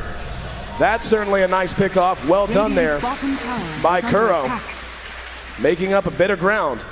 And Navi hanging in, doing what they can to free up space for Havost. Havost not quite maxed out Grievous Greed yet. We actually see the gyrocopter getting the kill on the Nyx assassin, so they did manage to track him down. But Dindy's going to do it again. Oh, close. We'll follow our little guy back. Yeah, that one actual melee creep on Navi's side saved the gyrocopter. Traitor. Mech now finished, actually. So Navi now have an opportunity to maybe try to take a team fight, but it's just so hard for them because they're relying so much on Pudge, right? Like whenever you pick this hero, it is pretty much your core, even though he doesn't function as a normal hero who gets farm. But if he doesn't have a good game, then he doesn't really bring you a whole lot. And his hooks have been pretty close, but you need better than close. You need to make sure that you're landing them, you're getting important heroes. If you can get a fountain hook on somebody like the Doom on the gyrocopter like we saw him do once before, then you can look to defend your towers. But if it doesn't happen, Tongfu's team fight right now is just superior, and I don't really think that Navi can take a straight up fight right now. No, I completely agree. Trying it again. Nope. Call down. Gonna catch two. Do they want to engage off of it? Looks like they might. Nope, thought better of it. Shackle shot. Gonna latch to one of the familiars, actually, that can still move. Impale to follow it up. Here comes Havost. Gonna throw it on Sansheng. What a vacuum into the wall. Hand of God used immediately to buy them time to retreat. Nice play from King J. The Hand of God allows Navi to get out of harm's way. We're 24 minutes in, but things are beginning to feel rather untenable for Navi. They have to shake things up, and they have to do it in a hurry. Yeah, there's a really significant goalie right now for Tongfu. It's just about 7,500, which at this point you can turn it around, yeah, but did Navi have the tools to do it? I mean, you have a Windrunner who has a Force Staff, you have Pudge, who basically has treads in an urn at this stage in the game, and the Alchemist really is the only hope for Navi in terms of making it to that late game phase where you're going to be able to fight. But again, Tongfu's draft it functions well against that kind of a lineup, because if you're only relying on one hero to carry, and the Alchemist needs to be the one who's huge, if you doom him, how does he carry his team in that fight? Like, how do you continue to fight if you can't use any abilities, even through BKB? I mean, it's a really tough situation for Navi to be in, so they're going to keep relying on those hooks. Let's just hope Dendy has them. And here we go. He's looking for one now. He's going to be telekinesed and actually sent home as he was trying to grab him, unable to do so. And for about the 15th time, he's going to have to walk back out to lane. I'm surprised Pudge isn't losing weight by now. He spent a lot of time walking from the base back out. Yeah, he's spent quite a bit actually going for these hooks, and the thing is he can actually walk back out if he misses, but if he lands the hook and the fight starts, he can TP back to the tower. Right. That's kind of what they did during the bottom fight. But Havo's going to try to TP out here. Oh man, it's going to be close. Made it. Barely able to get away. Now Navi, though, in position. They might try something. Dindy's going to try it again. Can he? Got him that time. See you in the base, Moo. Welcome home. And a post. Not that he needed to. Gives him a little assistance. And Dindy back up and ready to fight. Shows back up at the tier 2. He just reclaimed in 60 seconds. And trying to find another target. Those familiars, so problematic for him. That is what they do. Take a little bit of damage this time, but Dindy just man-moning and rushing right uphill. He's got Hal and Banana in front of him, just doesn't have the mobility, doesn't have the giddy up. Well, they kind of have to force it. Whenever the Doom is dead, that's the one hero who can just shut out somebody completely, so that's when you want to try to go for it. But here we go again. Don't think he's going to get anyone this time. A little late in throwing it. In the meantime, though, this has freed things up for Havost to take down a tier 1. He's completed his Assault Cuirass. He has his Shadow Blade up now. And going to begin to feel a bit more like an Alchemist. So far, I mean, let's not lie, it's been the Dindy show. That's what we've all been watching. But Havos is going to end up being a big factor, a big influencing factor once he does manage to catch up. You know, taking a look at the net worth, he actually has surpassed Mu and is on top of the gyrocopter as well. So he already is going to be able to start standing and fighting a little bit more easily. And makes me wonder, I mean, now that he's a bit more relevant, and especially once he builds perhaps one more item, does there come a point where they just start saying, okay, we don't need to send Dindy home every single time he throws a hook. Let's just let him hook, blow someone up, and then try to engage into them 5-on-4 afterwards. I think they're pretty much going to always have to send him back. I mean, just the way that their team functions right now. If you're relying on one hero, you need a fountain hook to turn back because, again, he could just easily get doomed. And even if he gets sent home by the Chen, it doesn't matter. Funnick getting caught mid. And there's a hook to grab Mu. Funnick went running away. Beautiful impale. Caught multiple targets. Here he comes back in. Vendetta plus power shot brings him down. Vacuum wall counter initiation. Call down's going to connect. Havos in trouble, isolated away from his team. Will be cleaned up. And again, Kuro comes in with the impale. Now he's telekinesis back. Double kill going the way of Sansheng this time. Hal showing off that BKB. And Dindy went for it again. Late on pulling the trigger. There's the Grave Chill on Puppy as he tries to retreat. Homing missile tracking down Funnick. Soul Assumption makes it a triple kill for Sansheng. Buyback out of Havos. He's going to get there just in time to see them turn tail and leave. The Tong Fu continues to pile it on. That makes it 16-10. And even though there's been a little bit of ground made up lately by Navi, mostly on the back of Havos, Tong Fu still in quite solid position. Yeah, I mean, honestly, that initiation went as well as you could have asked it to. They killed Mu before he even got to cast Doom. Yep. I mean, that's exactly what you want. If you're Navi, you do not want that spell to be able to go off, and it still just didn't matter. Havos needs, honestly, I think a BKB at this point, because the magic damage output on Tong Fu is way too high. He can't sustain through that, and even though technically you could still get doomed, you're not going to be taking a tremendous amount of damage, at least during the process. So we'll see what his next item choice is going to be. I think that Navi are still kind of in it, but if they lose too many more small skirmishes like that, I think it might just become that kind of insurmountable lead where Tong Fu can pretty much do whatever they want and just run rampant all over the map. But Roshan going to be spawning here in about 2 minutes. Probably going to be the next choice for Tong Fu, at least, to try to push in. They can give Hao another Aegis, if need be. And he's going to have a Butterfly soon, too. So Alchemist not really anywhere near an MKB because he has to make a whole other item first before he even starts it. It's kind of worrisome for Navi right now. Tong Fu moving through the Radiant side jungle, trying to find themselves a target. Map control, not something Navi can claim to possess anymore. They have 2 outer tier towers remaining in comparison to 4 of Tong Fu, mid tier 2, top tier 2.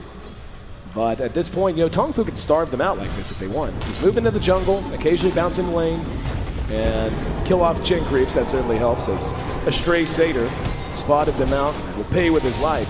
We're at 30 minutes right now, by the way, and Pudge only has 8 stacks on Flesh Heat. He had double that at 25 minutes last time. That just goes to highlight the difference, and he's going to go for it up.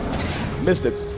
And it seems like their execution, let's call it what it is. It's been lacking for about the last 10 minutes or so. Well, that one was pretty hard because he couldn't see anything. I mean, it's nighttime. They don't have any wards at all. Tong Fu are pretty much dominating the map right now, but it's just a desperation move to try to get something back. And King J having a gem makes it so Navi really aren't going to have vision ever unless there's a pretty big mistake made. But Puppy buys one of his own, so he buys a gem to try to deward and get his part of the map back where Tong Fu have just littered his jungle with wards. Even the top lane, they even have a lane ward there as well. And with Roshan being up any second, this is the time where Navi has to try to fight. The downside is that if they try for a fountain hook around Roshan, Dendy's not going to be able to TP right back to the fight. He needs to hit somebody very high priority, like the Gyrocopter. I think the Darkseer is also a good choice, and maybe the Doom. Speaking of Doom, Assault Cuirass is going to be done just in time for the ensuing Roach fight. Right now, though, it looks like Tong Fu's not all that interested. Navi necessarily having to play pretty defensive here. And Tong Fu's actually just foregoing it. They've split back up into the jungle. I'm sure they'll make their way back down at some point, but for now, Navi taking the power shot scalp and going to find that nobody's home. So they're going to go ahead and enjoy the luxuries of their own jungle, at least for a little while. Tong Fu continuing to just farm away. Havos still leads in net worth, but behind him, the next 3 in terms of net worth, all belonging to Tong Fu. So their items coming much more quickly and much more frequently. And that's pretty much the worry. The whole war of attrition definitely going Tong Fu's favor. whenever you have full map control, it's just so much easier to get more gold. When Havos gets the BKB, though, there is an opportunity for Navi to possibly take a fight. And if it ends up being around Roshan, that could very easily turn the game for them. But alternatively, Tongfu, like AC done on Doom, he's now level 15, almost 16. And when he gets level 3 Doom, man, that is just absolutely obnoxious. It does so much damage, especially. And even after that, if he wants to, he can go something like a Scepter. And Scepter, I think, would function well here just because, again, if you can shut out Havos forever just by walking next to him, I mean, the rest of Navi's lineup doesn't do that much damage. They're relying on the fountain to kill their heroes.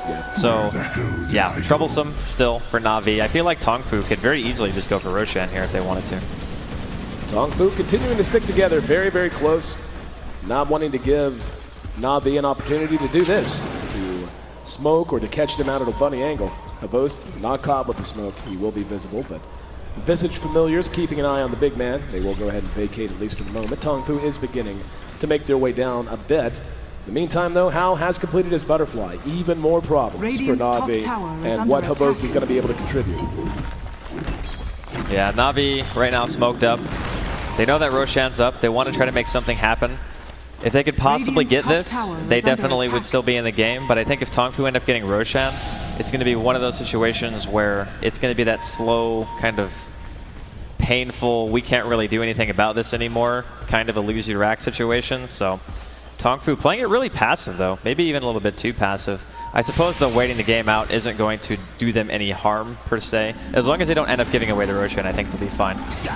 Went for a blind hook, came up wanting. As Tongfu able to spread themselves out adequately.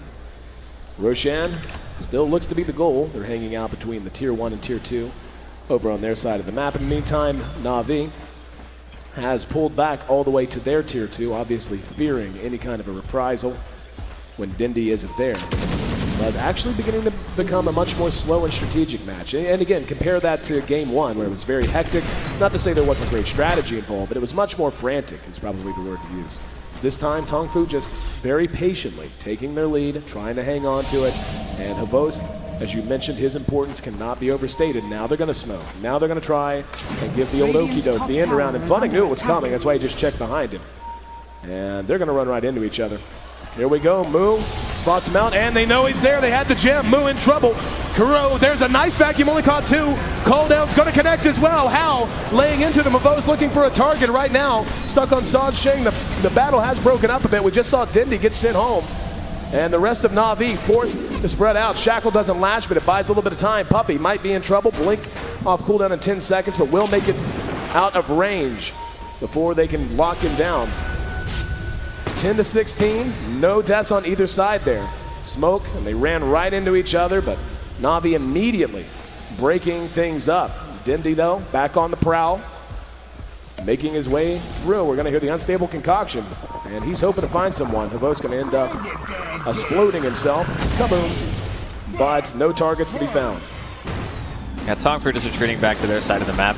I think for Tongfu, having Doom is pretty important. Yeah, nice attempt coming out from Dindy. Fortunately, not going to be successful. That fight was weird, though, because Moo walked in, and he doomed the Nyx. And I guess he didn't want the Impale to go off, which is okay, but I feel like Chen or Alchemist are pretty much the better choices. Even Pudge, I think, is okay, especially if he just turns on Rot or if he's, you know, being annoying and trying to get Fountain Hooked, I suppose. But the thing about dooming Chen is there's so much health that he gives his team. Level 2 Hand of God is 300 and Mech's 250, so that's 550 health on every single hero. Kuro didn't even die when he got doomed because the rest of Tongfu weren't close enough to follow up, and of course he got healed for a very large amount of health. So Moo just needs to make sure that he targets the right people with that, and I think team fights for them honestly shouldn't be too difficult. Tongfu beginning to reassemble. Roshan still alive and well. That may very likely change in the near future. And as you said, I mean, at this point, you know, we're at 36 minutes in. Can't help but feel like this Roshan, whenever it does occur, is going to be Navi's real last chance to have a saving moment. It's going to be a Hail Mary pass, and they got to have it right now. So far, Tongfu just trying to assert control of the pit, have not committed to going in. Navi, with plenty of wards down on the edge of the river, knows exactly what's going on and staying spread out, at least at the moment. Big creep wave down the bottom will force a TP, though. They're going to see that. They're going to know Ghost is not present. And here we go. Moving their way in, Medallion used. Dindy up on the high ground. Host not being there. Gonna be a very difficult fight. Closest place he can TP is the tier 2 mid. He's just gonna farm for the moment. They made you get. They're just gonna give it away. He just goes to Tongfu. And now charging back out. Dindy gonna be spotted, and he doomed to Chen. That's a much better choice. Oh, he got him! He got him! Not gonna follow it all the way because we got a battle to watch with Puppy. Trying to get away from it, gonna be telekinesed back. And they will be able to get him as well. There you so a 1-for-1 trade. And wow, Hal is still alive down there. Finally managing to bring him down, so that Aegis goes to no use. The fountain hook, quite successful, and it feels like a breath of air. It's almost as if Navi felt like they were drowning, and finally they're just able to break water and take a deep breath of air. Like I was saying, if they didn't have fountain damage, there is no way they would have been able to kill that gyrocopter. That was an absolutely insane play, and actually keeps them in the game. I mean, if that didn't happen, it would have been probably a Rax, I think, for Tongfu. And nonetheless, still Tongfu executed it well. They went in, they doomed the right target. It's just, man, if you get fountain hooked, even with an Aegis and a butterfly, you are not living through it. Bo's continuing to find his farm. He's got his basher up, plus 1,200 gold aside. And Tongfu is once again spread out. Scythe of Ice now complete on the Darkseer. Very important item. Being able to scythe either the Pudge or the Chen, as the case may be. Though, truth be told, they're not, I mean, Pudge just isn't in these fights for the most part. It's not like game 1 where he was hooking and then dismembering. He's hooking and either you go to the fountain or you're left and he's gone. And we might see another engagement breakout as Kuro. Oh, there we go. The hook got him. Zhan Xing taking the long ride to Shanghai. Welcome home. And Navi gets another kill. Here we go. Kuro going to be caught out in the river at the same time. Force Staff tries to get him to safety, does not have Carapace. Shackle shot, almost perfect. Was perfect, but the Impale caught everyone as well. Kuro now with the Carapace, counter initiation. Down goes the wall, that's just Tavos chopping wood on Banana though. Gets the kill, now he's gonna go to work on King J. Here comes Dindy, vacuum into the wall once again. He's dismembering. Moo going to town on him. Havos makes it a double kill. Now they're gonna get another one. Navi charging back out, and King J will make it a full 5-man wipe. They found that breath of air they needed with that one fountain hook. They're on their feet, they're chanting. All it took was one fountain hook. They found that breath of air. They found their pulse. And they have found their way back into this game. Taking down the tier 2, charging at the tier 3.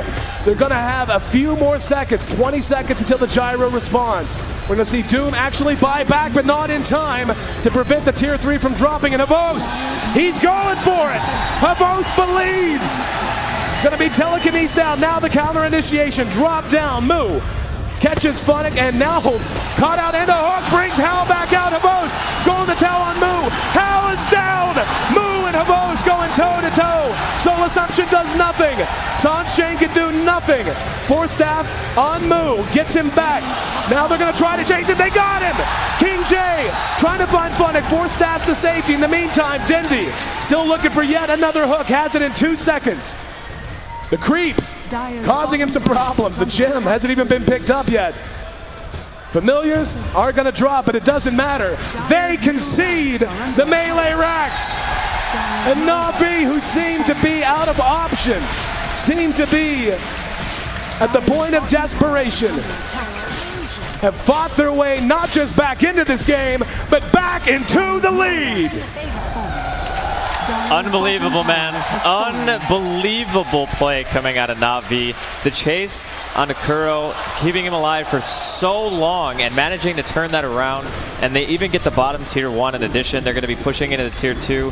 Tongfu just lost so much during those last engagements. It all starts back with the fountain hook onto Hao after they got the Aegis. It was so difficult for them to recover from that because they needed the gyro's damage. And Hao didn't get his BKB off before the dismember and the base push either, so he just immediately died. Kuro was able to get his damage out. So Navi, they re-established full map control, and now the shoes on the other foot. Tongfu sitting inside of their base.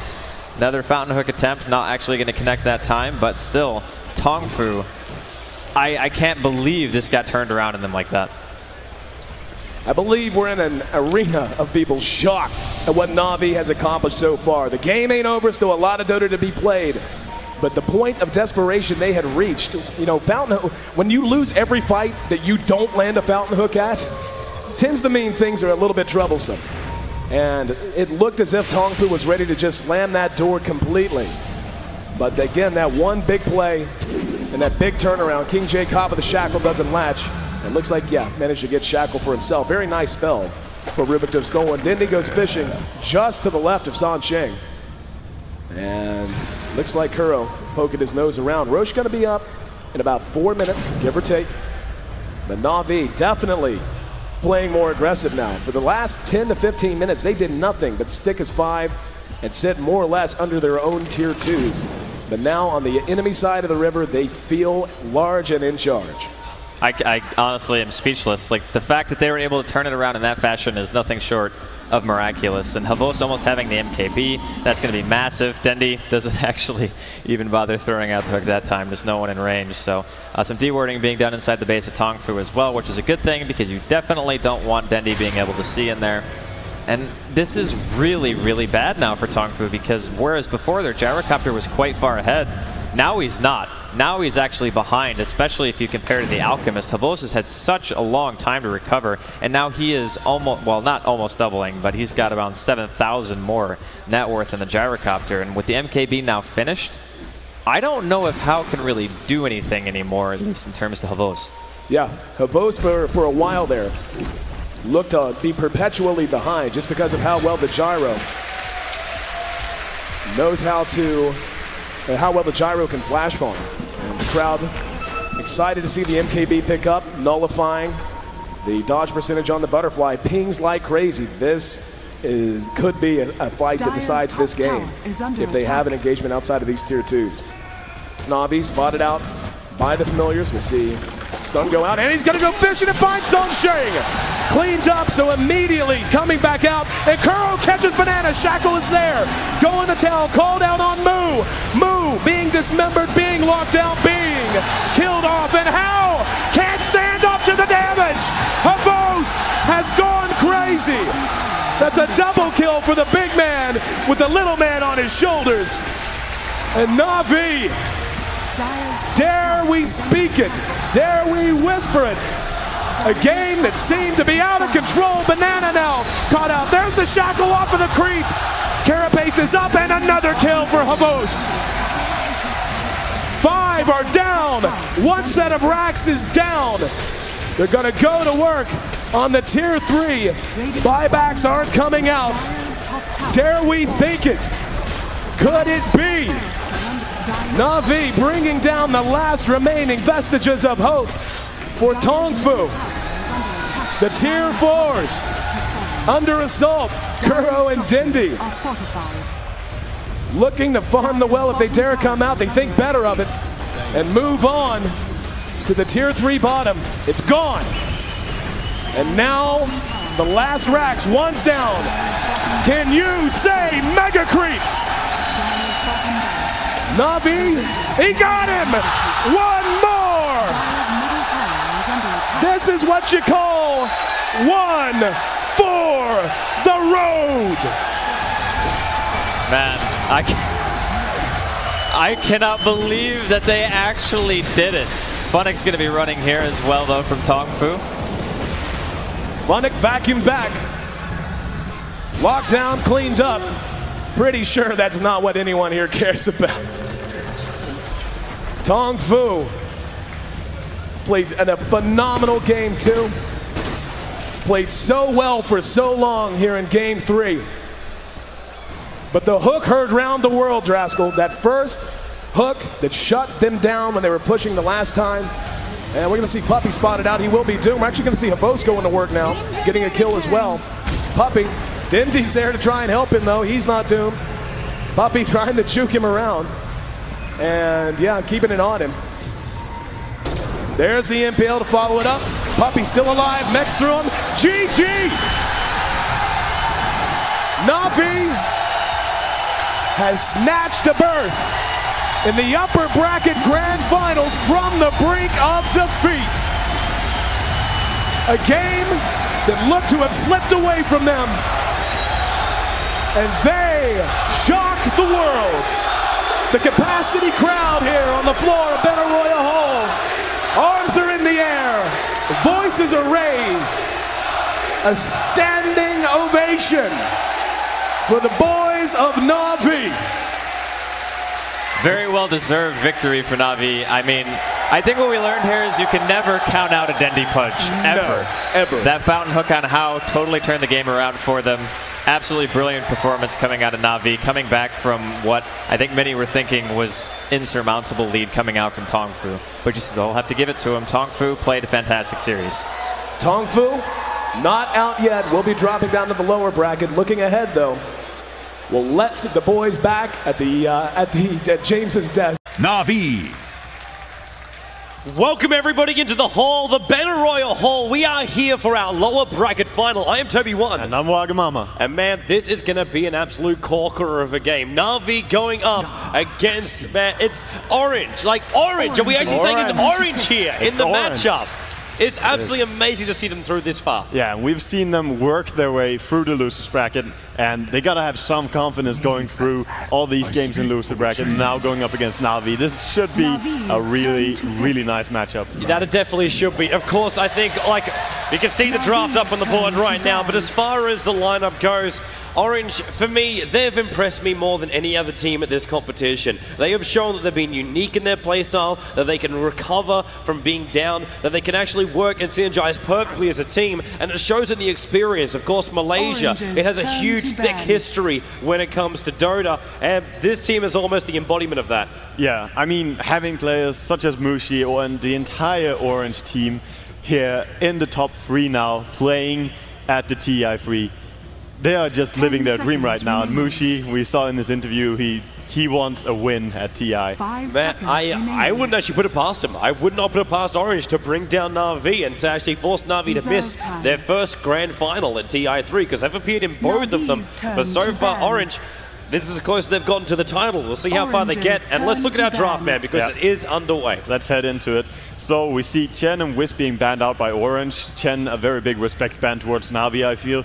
Visage and Batrider being banned out by Puppy. So trying to stop that Visage, that also left us with a Darkseer going through the draft, as well as Ohio's Nature's Prophet. These are the two biggest things that I see right now. Yeah, I know. I was talking to you as well. Like, so we were seeing the draft, we're waiting for the panel boys to stop talking, and then like it was Darkseer that came through, and we've seen amazing combinations with Darkseer, even to the point where Darkseer has been continuously banned out in that first two to stop him from getting through into these like big like concoction kind of stuns, or we've seen even Familiars coming down with a 4-way stun. You got so many different options when you got a hero like a Darkseer. Even Sven appearing yesterday in that combination. But Navi, they've gone with a Darkseer, they've gone with a Lifestealer as well. So they're keeping their options pretty well open, actually. With a Darkseer as well as a Lifestealer, it does kind of already make you say there should be Funix Darkseer, or it will be Funix Darkseer, and as far as Lifestealer goes, it should be for Forced. Yeah, definitely should be, but also, as you said, with Darkseer, there are many combinations. We either pick up, and Navi even plays something like a Sand King every now and then. They do go for Kuroki's Rubik, and that's another big pickup, but Weaver, Nature's Prophet, and Nyx Assassin, they have decent gank potential, but also decent split push so far over on Orange. And of course for Navi, having that Lifesteer, I feel that so far they're in a little bit of a lead in terms of pure power in the team fight. Yeah. Having Darkseer, having Lifesteer and Rubik, of course, no amazing spells, but Shukuchi is there, and the stun from Nyx can always make big plays. Oh yeah, that it definitely can, but they need, lockdown is probably the biggest thing which is lacking from both these teams. Like Nyx stun, telekinesis, basically what we're looking at right now. So we look for, as far as the secondary supporters to come up from both these teams, to have a little bit more control behind them. Also the synergy, like you want Ruby to combine up something nicely with something else, and AoE almost, when you run a Darkseer, you kind of say AoE is going to be the call. So either be it your Black Holes, be it your Dream Calls from Puck, be it your Rifts as well that will come out from the Puck. You can go with the lines of the Jakiros, which hasn't really appeared as much, but you can see like Macropine with the Ice Path, with the Dual Breath. You got all these different combinations which are available to you. That's true. And looking over to Orange lineup now, they pick up the Naga Siren, very popular support, very strong. And we should note that we say both teams needed a secondary support and Orange now picking up one. This doesn't have to be the case. Orange might even need one more support if we see Mushi head in towards that mid Nyx again. We saw it yesterday, and he made that work so well for him. So it's a situational mid that can be played, and it's very nice once he gets his Blink Dagger. And Jakiro, there it is. Some nice combination with Darkseer coming out right there. Yeah, this is just leaving Dendy's last hero for that middle one. So I would be going down the lines of a Puck or a Quap, but Puck being banned out, so you can't really go down that line. So yeah, Queen of Pain's the most obvious one for that middle lane. Yeah, but there's still one extra man here for Mushi, so if he wants to, he can shut it down. She is definitely available, and I'm looking over to Navi right now. Having that Rubik, Orange have to be careful. They cannot give away the Song of the Siren. Oh yeah. If they give away the Song of the Siren, imagine the combination that Navi could throw back at them. They could just Song of the Siren into Darkseer, into Jakiro. Of course, you can't, you know, set it up that it's easily. a very difficult you have to steal, time though. it. You have to time it very nicely. But if you give Navi that chance, they will take it. And Navi, that's a team that can make these big plays happen in the crucial games where it's needed. Yeah, protection of those big abilities like Naga Siren for the team fight. You have Weaver Shikuchi as well. That's a great ability for Ruby to jump in and out. And Mushi decides to ban the OD as the last one. Well, we're talking about AoE, a little bit different in that scenario where they're looking at a lot of burst damage that can come out. So removing off the OD as the last ban from Mushi. And Puppey, well, last year from Orange, what are they thinking about? 10 seconds remaining. It depends really if I think they're considering going for the solo mid Nyx, as there's 3 int heroes on the enemy team. It's quite nice having a high level Nyx, getting that mana burn up quickly. Really destroys Darkseer in the team fights. But other than that, it's not that reliable maybe to go for a mid Nyx, and they might just go for something stronger. Maybe wanting to have even more DPS, get the minus armor of SF maybe. Yep. But I'm also looking over to Navi and thinking, what do they want? They want a mid. It feels they like could also go for an SF. It feels like an SF for Navi. Dendy's played it a lot of times already in this competition. When you got like a hero like a Darkseer and Jakiro, you could just get a huge combo with that one.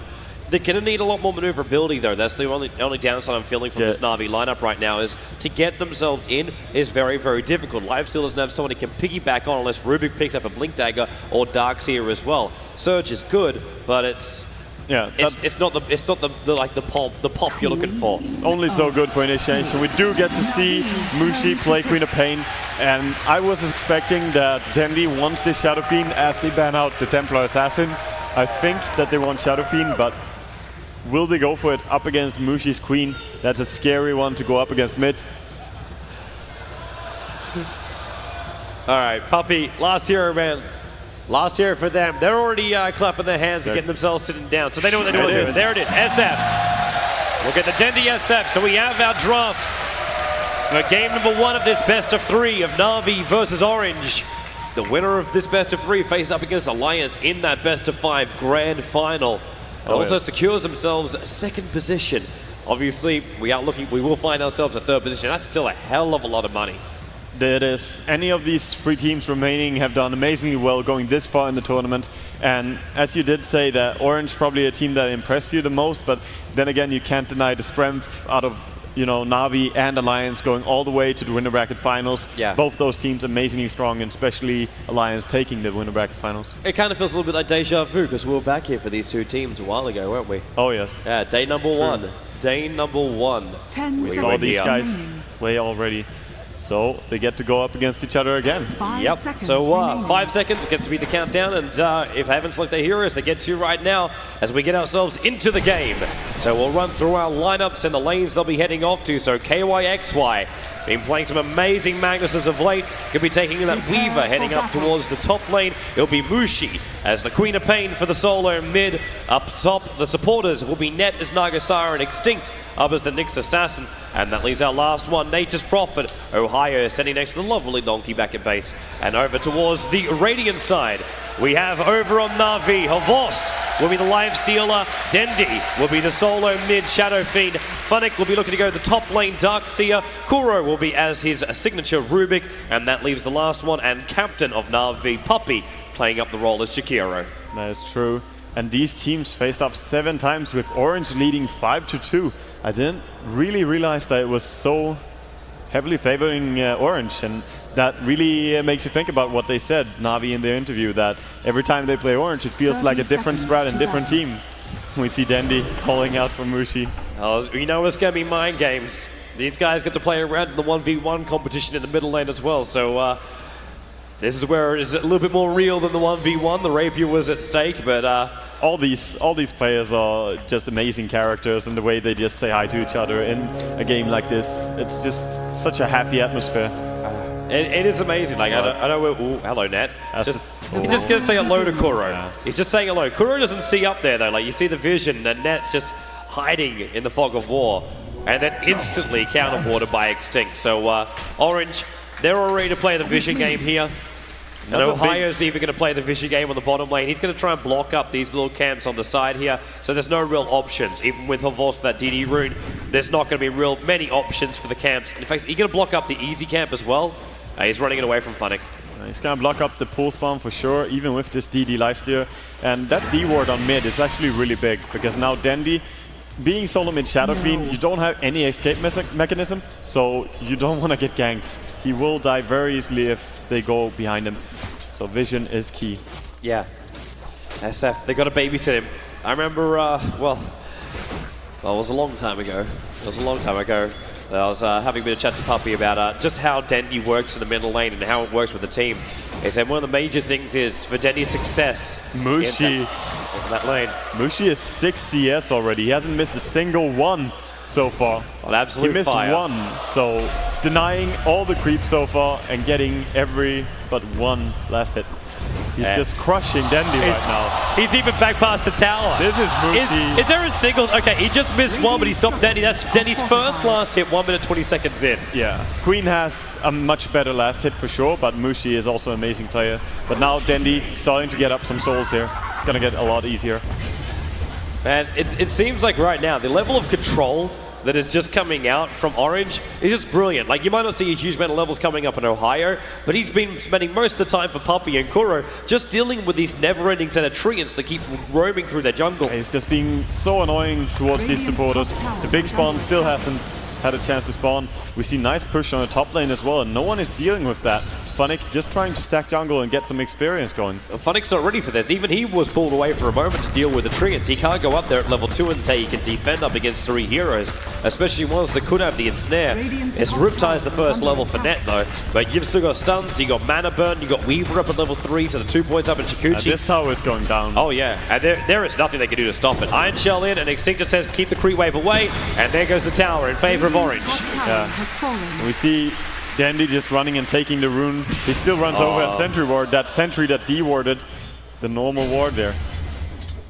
Well, he can't have everything in life. And this is why we were a little bit fearful about picking this Shadow Fiend up against Mushi on Queen. It's such a hard lane for an SF. They want to go with what was comfortable though. Like you know Navi as well as I do, man. Like when these guys draft, they're not looking for something which is like different outside the box when it comes to huge matches, especially in their first games. We know they've been a little bit rough in their first games all the time, so they try and go with what's familiar to them. Or Dandy Mushi being very, very aggressive here. Maybe even the first blood. If he can tick him down far enough, comes to the tree line. He needs to attack, but Puppy, keeping with the dual breath. It's 1 second now. Puppy wants to turn it. Blink away, blink away, blink away. He's bottling. He's bottling quickly. Salve as well. And he turns. Puppy attacks, but Mushi fakes it out. Now even comes back into Dandy. He's got Scream available. Attack up the hill. 17 HP. Living life most definitely on the edge up against Mushi. Yeah. Dandy trying to get any form of farm as soon as Mushi is pushed back, but Mushi not gone for long, even being chased by the dragon. And with Mushi with this bot, like, it doesn't cost him anything to keep on doing that. He obviously used a salve as well, but he wastes time for Puppy. He just also took 100 gold away from Funnick, who's trying to jungle, and he just had to give a salve over to Dandy so Dandy could remain in that middle lane. This costs in more areas than just mid. Yeah, it does. It does. And these blocks that Furin has been sending out, I mean, we see some levels now finally going up on Navi as they do some pulls here. We have level 3 on Rubik, but that's a level 1 twin-headed dragon.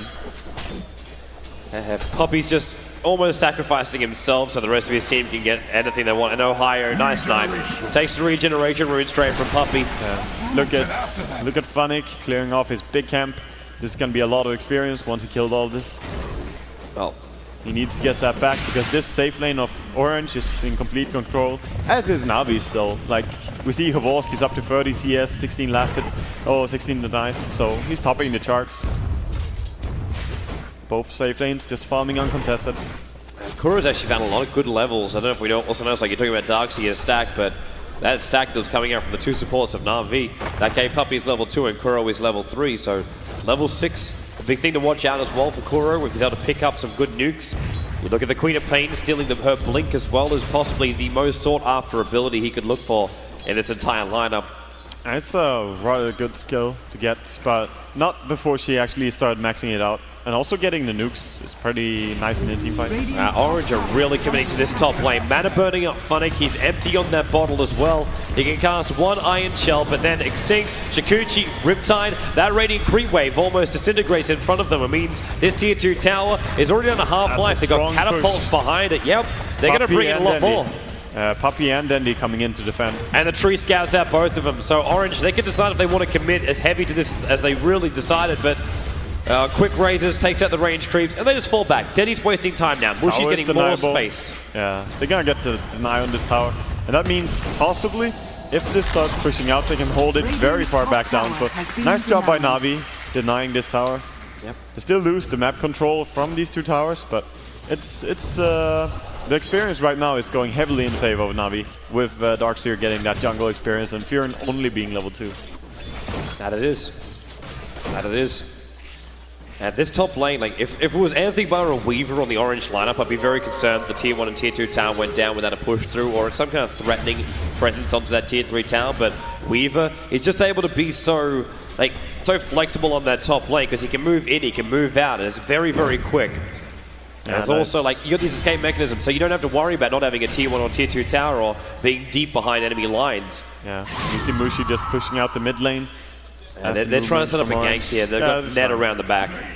Trying, but then we have Shadowfiend, a very good hero at just clearing the creeps, but they're gonna try, and here they go. This should be our first blood. Net to be held, and that's Dandy Scream. Ulti Mushi wants to kill very, very quickly. Ohio TP'ing in as well, looking down towards Puppey. No spread available to Vorce, looking for a kill off Mushi. Body blocking up the Vorce. He's gonna stay close to Net, and he can't get there in time.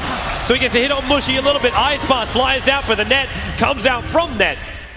Trying to hold a Vorce in position, so it's just one kill in favor of Orange, with all of Navi rotating in to help out. Yeah, that's the entire Navi lineup being there, and we see still just KYXY farming that top lane, and now Ohio finding some space on the bottom lane as well.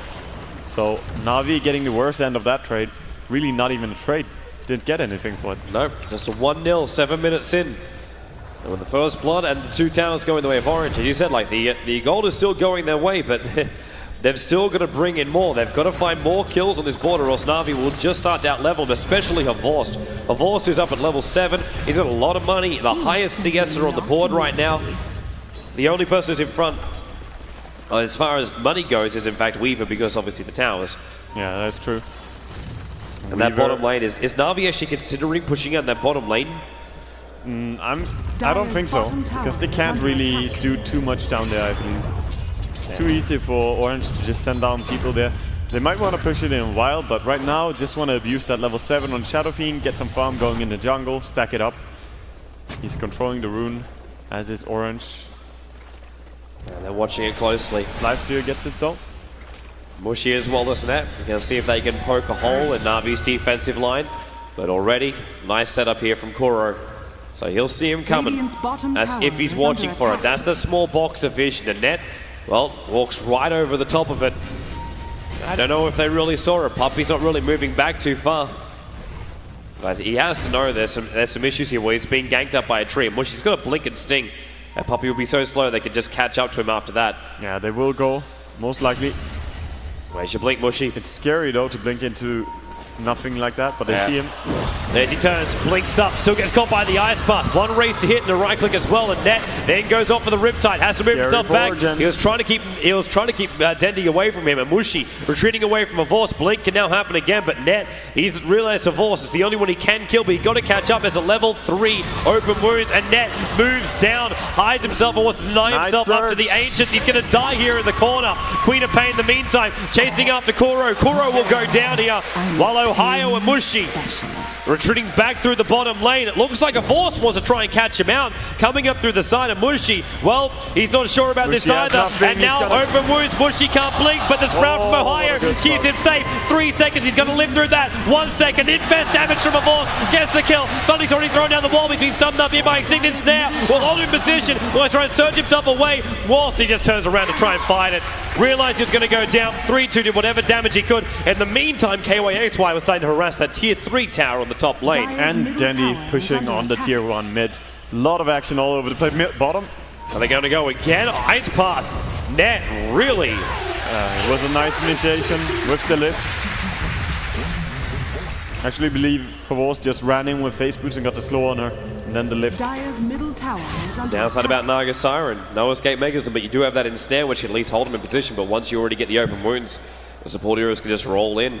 Yeah, and Navi, they still have a firm lead in the advantage of experience. 2000 is the advantage for him. But the gold is still going the way of Orange, and this game is really, really even at the beginning here. Yeah. Well, until Navi start taking towers, that gold won't be repaired. But definitely to show that they're being a lot more economical as far as their supports go. And then again, with the 2 supports, with their net worth, not even capping up over the 1,000. But Naga has just sacrificed so much in this game that it's just dragging everything back, but it's for a reason. So Extinct could find his level 6, and then they can use the Vendetta. And because what Mushi's managed to pick up too, level 8 up on him, so you got the ultimate, you got the 4-point Scream, you got the 2 points Blink now, and building up for, well, what do we got flying out in the career for him? It's just Rover Magi again. So it looks like we're going to see an Orchid coming out from Mushi. Yeah, he's going for Orchid. He loves going for this build. It's one of the ones he uses all the time, so... Dangerous thing to try and do up against a BKB SF, though. But if you get him before that point, Extinct, and he comes. Sentry Wall came down at the right time, but maybe just that little bit too late. Then he pops. Mushi picked up, throwing down. He already blinked himself in. But he's not going to follow through. He had 6 seconds left on that cooldown of the ultimate, so decided not to throw it. Dandy goes down for a second time. He does have 1.1k gold, so he can buy up an Ogre Club, upgrade his nice bottom. snare, bottom lane, just trying to hold a Force in position. Riptide as well, but Infest being available. Yeah, Infesting to his own creep just for safety there. Doesn't get HP on level 1 on Infest, of course. Doesn't kill off your own creeps. Radiant's bottom Gotta go on him again. Yeah, Net's back in for another ensnare. He's already used his clarity, and we'll see Puppey around the corner in a moment. And Ohio just farming up a lot now. Has Midas and 1,000 gold as well. Looking pretty happy for himself. Yeah, farmed up profit means more pain split pushing later. Yeah. And the fact that Weaver's had a lot of space as well doesn't make it too great, because he's walking around with an ultimate orb as his first item. So maybe not straight into Lincoln Sphere, because most have gone for that perseverance instead. But it could be still. Having that high stats is a very nice way to build. And we see Extinct moving. Like ships in the night, they don't see anything. But Dandy will definitely find Net. There's already Observer Ward. He's going to block. Oh, is he? No. Oh, one raise. Oh, Dandy. This is scary. Missed range on the raise. KYXY. Yep, he's going to have to get himself out of here. He's still got timelines available. He's taking a lot of damage already. Nice races by Dandy. Might want to use it right now. In fact, there he goes. Time-lapse to evade one of the raises. So throws out the bugs. So close. He almost got vacuumed there, and then of course that cancels your cast animation. Oh, Cora, what do you steal? He saw Vendetta. But Orange just destroying him with the life points. Removal coming out from the Quap ulti as well as Scream. Yeah, almost every single kill from Orange is just Mushi being there. But they do have 5 kills on the board and spinning 4 of them.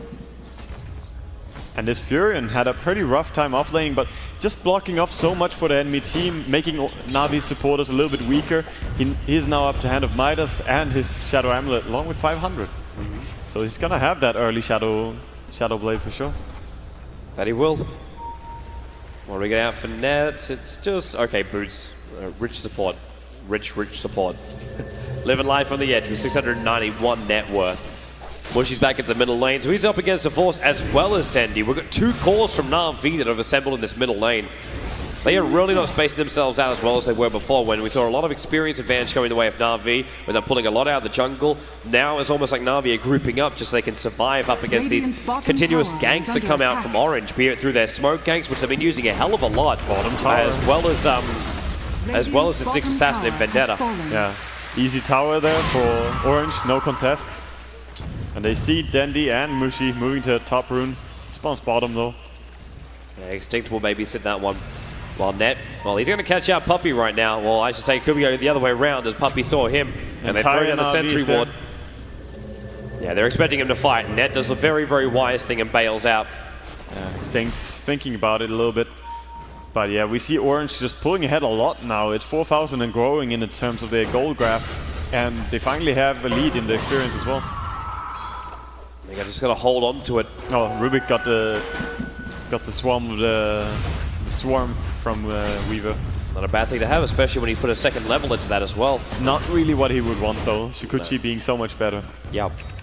It's all about the ability to jump in. Speaking of that, look at Dendy's first item. Like, instead of going BKB, he just goes straight in for that Blink Dagger. He's going for the combination. Navi's starting to rely more on having the combo and just have Havors do more of the DPS in the team fights. They know that they need to land like a big team fight with Razors and ulti from Shadow Fiend. The way that changes everything though is now that Mushi's going to realize that like there's no BKB. He can keep on attacking directly onto that Shadow Fiend. Yes, and if he gets Shadow Strike on him, there's no way he can blink. So that's a very nice way to just counter this naked Blink Daggers by putting the Shadow Strike. Looks like Havors isn't having a great time on bottom lane. KYXY able to push him out of the lane. Just a couple of bugs and some Gemini attacks. He is going for the Lincolns as well. But yeah, he's very strong. Navi gonna make a trap. Shiku surging Kuro in. He needed that pickup. He gets the Blink Dagger, oh, Blink. It's max level Blink, so that's rather nice actually for Rubik. Can even be better than Shikuchi. Well, surge into Blink will work for him. Allows it for Dendy. He doesn't want to reveal this Blink Dagger. And there's your Blink in. Koro got the pick up. Blink to follow. Net just one quick race. And in comes Well. There's your Blink up. He goes for one race. Second race. Net's still alive. And now Mushi opens up on Dendy, who throws the ulti out. There's minimal damage. No one's even close to him. Surged away, but in goes Mushi. In for the scream. The breathe fire. He's going to go down right now. In fact, the follow-up's on holding Funnick in position. Queen of Pain just bought back. They want to get Kuro and KYXY timeless out the damage and a better position as well. Chasing down Funnick, chasing down Havors. Who can they get the stun on? Havors sprouted up. Funnick's trying to cut his way out there. And then with the extra stun, Havors will go down. He turns to Ohio, and Ohio will take a fall here.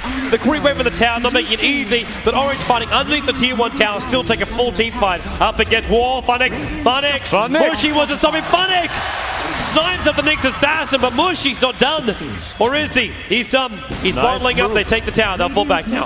Funnick just running in, doing the karate chop on him. Not even Iron Shells. And yeah, that's a really nice fight for Orange. So losing the Queen of Pain and buybacking her. So it may seem they lost a lot, but getting all those kills and getting the mid tower, it ends up with Orange coming out on top. The experience still going pretty even because Orange being further ahead in the team fight. Wow. Man, that's just beautiful to watch. This is the reason why so many people are enjoying watching Orange. I know there was a lot of people who were trying to work out like who is the crowd favorite here. Orange has given us such entertaining, well-coordinated, aggressive style Dota, and Navi, well, Navi same thing for them though. Yeah, it goes two ways, and that's kind of why I'm getting a little bit more excited about this matchup. It's a wonderful game, and really doesn't matter what any point of this game. Like, you can't say this game is going to be GG by 40 minutes. It's very difficult to predict because SF with the Darkseer, that combo, Life Sealer, we know how great Havors can be with the timing of either Infest or Armlet Toggle, and then you got split push possibilities of Orange, you got timeless possibilities of KYXY with that Weaver, Mushi with his burst damage, Naga with his control, Puppy with his control, as well as Rubik, one of the most, the best hero of Kuro. Like, you got so many different factors which are coming into this game. You cannot call this GG. And Mushi, well, Havors grabs it from him. Mushi doesn't reveal himself though. Yeah, no way for Mushi to grab that. If you blink to get it, then you would immediately die. You can't waste this blink when there's a lifesteal nearby. And he's going for Basher on lifesteal. But yes, this game can never be called GG too early. Like, you have to really wait and see what happens. And I like the fact that we see 70,000 in-game pennants from spectators for Navi in this game. I believe every single Navi fan is watching this game. I think a lot more people need to actually pick up Orange pennants. These guys are an amazing team. Yeah, they're totally worth it. Totally worth it. Of course, there is a lot of people watching from inside Dota TV, free, the wonders of Valve. So KYXY actually approaching this tier 2 town, the bottom lane. 18 minutes in and we see him with a Lincoln Sphere, 700 of gold, and still with Treads, Ring of Aquila, is a good word, so Ring of Basilius, looking very, very good. They're going to take this tier 2 tower. Prop's going to TP down here, and this is still not a single tier 1 tower lost for Orange, or is this going to be a fight? Puppy, he throws the ice path, he got him, KYXY dragged back in, Funnits got a surprise inside him, he's going to pop out, there's Divorce, waiting for Net to throw out that instead before he came out, and now Homos focused on him, and the Naga ulti being instantly cancelled. Dendy again winding up the ultimate, only nickling on the edge of KYXY. He's been so defensive with these, and KYXY has to be careful. Telling to pick him up. Dendy, he's not looking for it. He's looking to go deeper, chasing in off the Nyx Assassin. It's a 2-for-1 trade, but it's 2 supports for a Darkseer. And the Shadow Blade's going to allow Ohio to run himself away from this, and KYXY's out too. I'm not quite sure if that's really worth it. It's a good fight by Navi. Getting 2 kills there is worth it. Losing the Darkseer is bad, but then again, getting kills that go the way of Lifesteal as well as the Shadow Fiend, this will help them a lot. So, really well fought by Navi there in that fight, but now Orchid is finished up on Queen of Pain. It's not a super early Orchid, but he has been so aggressive, being everywhere in this game. He's been in 9 out of 10 kills on the Queen. Mushy wants to make sure he's leading his team to victory, and of course, like with his sacrificing, he's not taking all the gold. And you're right, Dendy, he tried to go for the top rune. Sentry Ward's a little bit further back. Net doesn't have dust; they can't see him. Oh, they buy dust to Shadow. Prophet, is he coming in? Throws it. They see Dendy in the corner. Wants the TP out. And Snare and Quap ulti even throwing to ensure that kill. Nature's Prophet buying dust in base as he was conveniently in base right there. And how much is Orange just committing to every single kill, but how much are they also following up? Like I said it during that push in the bottom lane, like they took a tier 2 tower, but they haven't lost a single tier 1 tower of Orange. And they're already looking down at that tier 2 tower in mid. You can control this much of the map. Of course, now you want to look towards Roshan. You can look towards controlling up both jungles. Like, what are these even towers sitting on? That one's been slightly touched. That's been touched a little bit more. And that one hasn't been touched as much. Yeah, so basically Navi are being very, very shut down. Like, they're really constrained into their own part of the map. And now we see Queen just clearing through the jungle really fast. Lifesteal or Weaver and Furion just farming, even farming the enemy jungle here, as they have so good vision. So Orange starting to look scary with this control of the game. That they are approaching the 10,000 gold advantage very, very quickly. Even if experience doesn't show it, they're getting a lot of good items up as well. You see already with the Ultimate Orb up on Ohio. We'll be seeing that side device from him. Net doesn't really have much, but at least he affords up a Bracer as well as a Magic Wand. Extinct, he's on his way towards that Blink Dagger, saving up money for that. Sitting about 1,600 right now. While KYXY, we checked in with him before, Lincoln Sphere. And looks like he's going to go into a BKB as well. So security in fights is definitely his key right now. That is true. But I'm not really sure if Navi, they need to break this pattern. They're trying to go mid, but I'm not sure if they can break it before they have BKB on the Shadow Fiend. And top, we see they try to really keep him away from that. Oh, they got him too. A 5th kill now on Dendy. The Prophet only bounced in. Horse being stunned up. Extinct already initiated. Nice ice path back into 3. And the triple stun stolen by Koro. They disintegrate Orange in the mid. The wall went down. The Macropie, the ice path is just a perfect combo. And this is what Orange were fearful of. Navi are so dangerous when they land these combinations. Kuro with a beautiful steal, combining it with the vacuum. Stealing that impale. KYXY has to be careful. There's still a stun from Kuro. In fact, the Lincoln Sphere is already going to be triggered right now. Open Width was there as well. He's got Shikuchi in 1 second. They can't chase him down. Well, they can't. And still, they're not getting the mid tower, but those 3 kills, man, that's worth so much. Tower is under attack. Such aggressive movement from Orange. Like, even after KYXY knew, like, there's 4 heroes directly above him. Ohio TPs himself in, directly next to him, saying, I'm still here for you, man. Yeah, Nature's Prophet being everywhere as well in this game. He has also been present just as much as Mushi has. And, man, that fight, I feel that Navi, after that fight, maybe they could have pressured even harder, but not having Dendy there, and of course him being picked off before that fight, they couldn't really claim a tower for it, and they need to. They need to take control of the map. Dendy's in trouble. Bottom lane, his teammates won't get there in time. Try Prophet TP. Oh, yeah, Prophet ultimate. Good TP Couldn't get there in time. Good but that was at the out. same time he didn't want to get out there because you knew what was on the bottom lane. They're coming in with smoke and they wanted to be looking out for somebody, but they cannot catch up. A Vort's got revealed. The Observer Ward of Orange left behind him, and he came just that little bit too close. in towards the Weaver, who was inside Shikuchi, so he didn't know who he came close to. Yeah, and we see the Cranium Basher, or Skull Basher, is finished up on Havost, so he has that option. If he gets close to anyone, really, he can just kill them. We see some interesting moving here as well from Orange. Navi, how are they going to react? The only way they can react, they're going to go straight in and try and contest them. The Queen of Pain Illusion's already going to scout out the fact that they are up here, but they have to move as 5. How close is Roshan to death? Getting closer, but not there just yet. So Navi, do they go inside the pit? Do they look up? Havost will go in. Look at see Ohio. Roshan, half of his life points. Look at what Ohio is doing now, just pushing that top lane. He knows he's a Fury and he can just come back whenever. So he will force Navi to do something. They need to go back or commit to Roshan. They're gonna back out. The danger of split push. Navi, like they let the tier 3 tower take care of it. Yeah, maybe Ohio needed to push a little bit harder here. Top tower but he's already dealing damage. Yeah, they're backing up. Committing now. Now Navi's gonna make a move. Havost in close, but there's so many invis heroes, he just can't see him. There was 3 next to him, now it's stand up, and the rage is on cooldown for him. The Ice Bar trying to give some cover fire back as well, but Extend keeping himself out. Now with that back down, they can make a move. Naga throws the oldie. That's a big group up. 4 of them there. Extinct just says still for planet. I thank you, sir. No! Telekinesis! It picked him up. Funnick and Rubik. Rubik actually managed to get him. Now the Macropire. There's no wall. The Spike Carapace slowing him down. Naga trying to TP out in time. It's snare stolen and then holds him there. And before gets the bash. Blink up, time lapse. He needs Shikuchi 1 second, not enough time. 2 kills go the way of Navi. And they're gonna go straight for Roshan as well. But look what Prophet's doing. He's straight back to top lane. He's gonna try and make him pay. Havost has to go quickly. Extinct, he's still got this great stun. Mushi has his full combo as well. Well, they're trying to keep him out. They're just trying to make Dendi take longer to kill this off because that tier 3 tower is being brought down. Where is Mushi? He wants to jump it. Is this going to be a snatch? The Bug's flying in first. And Havost, Funnick both being latched. KYXY. He did!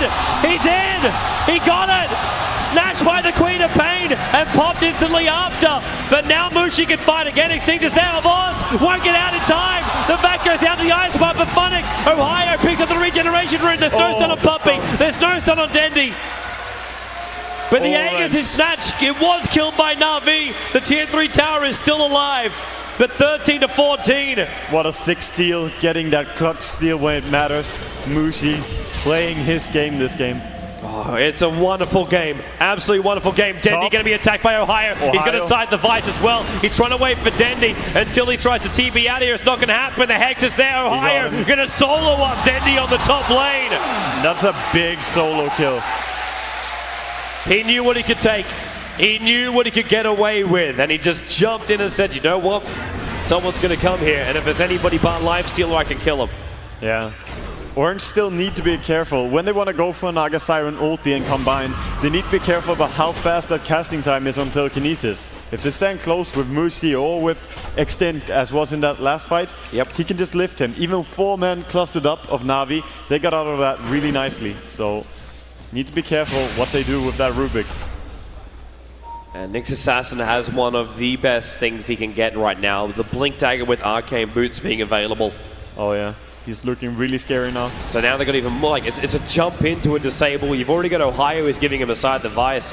And Weaver, well, I'm hoping he's actually spent a little bit more of his money right now because KYXY, he's got 2,000 gold, still walking around with that Ogre Club, hasn't changed his items since last we checked him. Obviously that was 7-8 minutes ago and he still managed to pick up 2,000 gold, so that's not too bad. Yeah, he is farming up at a decent rate. Not spectacularly fast, but he is one of the strongest heroes on the map. Straight after Ohio now, I would say, with that Scheifer Vice. Ohio looking like he's the strongest man on the field. Oh, looks like he's about to get stronger. Ancient stack for him. A lot of granite golems here. Looks like almost, is that a triple stack we're looking at? Yeah, that's a triple granite golem stack. So easy money. Easy, easy money. Have to use the Trezo to tank it up because KYXY and Ohio obviously got the best tanks in the world. But it's still amazing that, like, we're sitting here in the game, it's 13-15, the experience advantage is like 3,000 difference, which really isn't that much for a 30-minute game. The gold, it shows as the big difference because still we have Orange who have a huge tower advantage. This is a 5-tower advantage and almost basically 6 when you look at that top tower. That's the biggest problem I'm seeing for Navi right now, that even if they do take two like massive team fights and they push in, they start taking out towers, Prophet still has an easy access entry into that top lane. If that creep wave gets anywhere near that tier 3 tower, he can threaten racks. Yeah, and now Navi are moving up, just moving here with Dandy, and we see a good piece of news for any Navi fan. There's a BKB finishing up now on Dandy.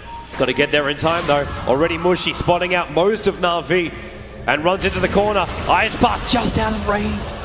Just off to the side. He had to wait for the blink, and now Naga's coming back up to the top lane. Look how quickly Orange assemble. And also look how quickly Prophet continues to TP to that bottom lane and push it out. Weaver will go up, but Prophet, well, he shouldn't be stopping on this bottom lane. He's got an ultimate which he can give. That'll slow up Navi as well. And what's this, a tier 1 tower, but even more tier 3 tower damage. Almost worth the TP towards the top lane. Again, Ohio on the split push. Here. Navi are really desperate. This tier 3 tower is taking critical damage. Well, they're taking critical damage when the Prophet bounces through like that. And they're going to get back. They have TPs. Orange going to try and stop him. Blink down. Dandy pops BKB. Puppey hexed up. He won't get out in time. Dandy, too much damage. Naga rolling. Stops any kind of TP. Holds Puppey in position. And now, well, no Ice Path. Stunned up. And 2 on the sidelines. While on the bottom lane, that tier 3 tower didn't go down. But they lost Dandy as well as the Jakiro, which means in through the top. Orange will come. And look at top tower and look at bottom tower, tier 3. Both of them sitting about 200 HP. It's basically nothing. This push is looking like it should just go in and take the racks even. They will. I don't see how they can stop it, man. It's going to be 1, possibly 2. And this will be Orange breaking the base of Navi just after the 30-minute mark. And that is going to be the melee racks gone. A Force coming in with an Iron Shell, and Orange, they made us back up right now, but Mushy sitting in the top left corner. He wants to finish up this range rack. They want a full raxing on this top lane, and they don't fully get it. It's down to 31 HP, but now Koro! Quick death, back in. Funnick stunned up by the spike. Cameron's KYXY pops up the BKB. Avoid defense damage will kill the Naga Siren, but they're going to keep on chasing in. Puppey too far out. Double kill for KYXY, and the racks will go down too. Dandy with a quick raise tries to keep him out, but knows where exactly where KYXY is going. Already Ohio is down there. They're going for the double raxing right now. And what a quick game this looks to be coming out from Orange. And 2 racks. Even Danny with the double raise. You see how fast he just time lapses back. Avorce comes out for Mushi, but hexed up. Avorce will go down. Danny winds up the ultimate, but will not get a kill. In fact, he may even lose his own life with this right now. Being forced back, they say no. Double racks is what we search for. And Navi, they have been basically with both their legs broken. They are basically bent over backwards by Orange. Yeah, mid tier 2 even taking some high damage now, and all that lead that just look at the graphs. All of a sudden, just spiking down. This game looked like it was really even just about 5 minutes ago, and then that one fight, they just punished the entire base of Navi. It really came down though. Navi knew they were falling so far behind. They weren't controlling the map at all. They weren't buying their farm. And they had to make a decision. Their decision was to go top, and that decision cost them. And I think it cost them more than they were really expecting. They didn't prep that bottom lane. They didn't prep the middle lane. But how do you also prep something up against a hero or even a player like Ohio? He's everywhere and anywhere. Yeah, Ohio looking so strong in this game. Just having that early sacrifice really helped them. And he could definitely gang out Dandy several times and did do so. So as they went top, that damage dealt to a tier 3. Even if they didn't get caught out, Navi on top lane, they would still have lost that trade. They would have lost tier 3 before they lost tier 1. Yep. Orange, they are waiting for Navi to come to them. They realize that Navi were already backed into a corner. They tried the tier 1 tower, so they're assuming that Navi will group up and smoke and go out and try and kill him off. It's almost like they're trying to bait him at the tier 1 town. Mushy breaks his smoke, so Orange say, well, they're not coming here. Yeah, saw the Navi defending on bottom. That Observer and Sentry Wall is going to watch most of Orange move anyway. Yeah, Sentry just a little bit out of range, so didn't actually catch these smoke movements. This tier 2 tower is gone. Absolutely gone. Maybe they can get it denied. No, they can't. We will take it. That gem up on him too, which he stole from Funnick's dead fingers. And I think this is where Orange, we saw them earlier in this tournament where they actually played a game, had an amazing lead, and then dived into tier 4 towers and threw the game completely. Yep. I think they learned their lesson and not going to do it again. No. So gonna take it safe now. We just saw them crush Navi's base. We're only 33 minutes into the game. There's no reason to risk anything. You were basically one best of 3 victory away from a grand final playing for the biggest prize pool in all of esports. There is no way you are going to risk anything. They will wait for the next Roshan. They'll continue to farm up. Their only thing they've got to be careful about is what key items will come up while they're waiting. Like I'm looking at Lifestealer with a possibility for an Abyssal Blade coming up on him. Now with almost 3,700 gold. Denny's already got his Blink BKB. Funny's got his level 14, so he's got that 4 points up in the VAC. He's got a lot of points up in Surge as well. So his ulti combo is going to work nicely with Dendy's as well, who this is probably going to be the bigger point. He's about to pop that level 16 up on Dendy. They need to give him some space for that, so they have a level 3 Requiem of Souls. Yes, that's true. And Dendy, he is the strongest one on Navi with that BKB and Blink because he can land the big combination. They need to hit level 16 and he will do so very soon. And if they land a big combination with Darkseer, they can still kill off the entirety of Orange, as we saw him do on the mid lane there very early on in the game, where everyone just disintegrated. What do we got coming out? Full Daedalus now completed for the Nature's Prophet. Yeah, Navi though, they are pushed back and really forced to rely on the combinations now. They can't just go into a fight and start right-clicking and throwing spells without coordinating it perfectly. This Courier just having second thoughts about going. Okay, now it's going to go. Yeah, probably wants to send out the Desolator as well.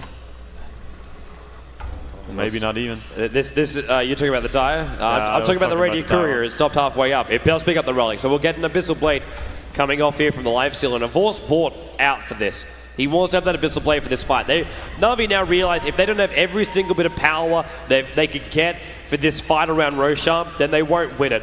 And of course, Avors, a very critical hero as well, because Naga won't affect him as far as the Naga sleep goes. And that is what's going to ensure the Roshan kill for Orange.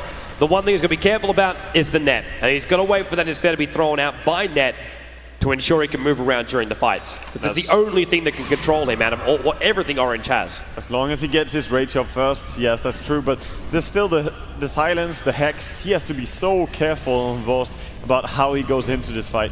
And I'm not even sure that they're gonna go, man, because Orange, they're already going, they have that Daedalus, and they're killing Roshan really fast here. They don't have Desolator finished up just yet. Navi have no choice. They've got to go now. If they don't go now, they're going to fight it inside their base and they'll lose. And you're right, with DD on Mushi, this is going to be a horrible fight for him. The bugs come out, and Dendy, well, he's the one with the surprise inside him. Roshan's already down. Queen of Pain gets the Aegis, and Navi just bail. They bail quickly. That illusion's given the vision, and now it's Orange who want to kind of chase this one down. Mushi trying to get in closer. Can't get there in time. They want to. And Navi going to try and turn on the choke point. We see just top lane and bottom lane being pushed in. Meanwhile, Navi can never really leave their base without it being so obvious to Orange exactly where they are. Yeah. You can see Orange too. They knew just at this choke point here that if a good Ice Path managed to hit with a Macropie follow-up to a Darkseer vac and wall, that Orange will be dead. Like almost instantly. Everything they would have worked so hard to build would just be thrown away. Yeah, so they backed themselves up when the second they realized that Navi could turn. Yeah, and also we see Orange very careful about having buyback on all their 3 core heroes. Queen, Nature's Prophet, Weaver, all have buyback. Yep. So even with these big items that they have... It's a double Aegis basically is what we're looking at. Yeah. Puppey misses the Ice Path. I don't really know why if they really want to initiate outside of their own base. They're going to hold on top of that tier 3 tower if they want to try and win this. Bottom racks went down. Weaver just standing there and attacking some. Oh, that Desolator is just going to hard work, man. And we see Mushi pushing in top. They want to push in every single lane and then deal some damage to mid. It's a split push. If Navi have a great team fight, what do? You separate them. Avors is still inside of Dendy. He refuses to come out. Yeah, he's definitely going to have that off cooldown very soon. Might even double nuke with that. Kind of funny. Will be a good thing to have during the fight. Jump out of an infest, say, well, I get my initiation while I still got my stayability. KYXY is just mowing through that bottom. This split push is like, we see KYXY just farming buildings in the base of Navi because they can't stop him. Yep. Farms the buildings, helps when those creep waves push in. They start taking directly to the tier 4 towers, or even the heroes. And Denny's having to use a lot of mana just to try and keep him out. KYXY, there you go again, onto another one of the buildings. Yeah, and Extinct wants to weigh in. Extinct probably wants to try and initiate on Kuro. He's the one that's going to give that control to Navi, and they throw down Sentry Wards. Now they want to see him. Blink out, Dandy! Jumped out, but Mushi net will throw out the armor, but Avors Gets a quick stun. Now Dandy winds up. He shouldn't be doing that. He's going to hold it. Now he does. There's a little bit with it. Pick up and throw back in. Dandy with a double kill. But KYXY still does a lot of damage. And it's the mid-ranks, the focus. Muchi's up past it. They got the supporters, but every single core is still alive. And Aegis, was he brought down? No, he wasn't. Nope. They kept him alive, Ben.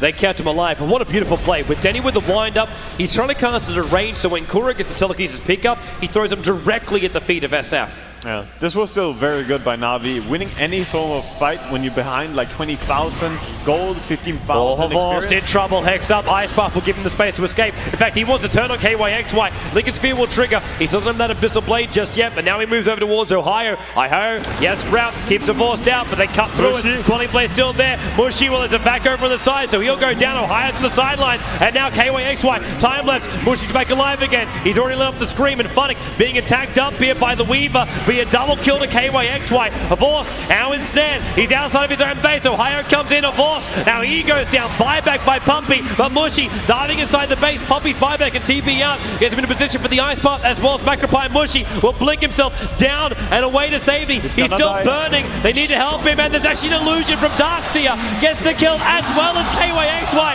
Funnick with the double kill illusion. But it won't stop their racks, and GG! Orange will take game 1 in the lower bracket final up against Navi. TI1 champions, TI2 runners-up, and now they face one game. If Orange win it, they will be eliminated, and that means Navi will miss their first ever TI3 grand final. That would be the case, but still, Navi, we have seen them so many times lose their first game in a best of 3 and then come back really strong. So let's see what our analysts have to say over at the table. James? Thank you, Wagger and Toby. Yeah, will history repeat itself? Last time they met, Orange won game 1.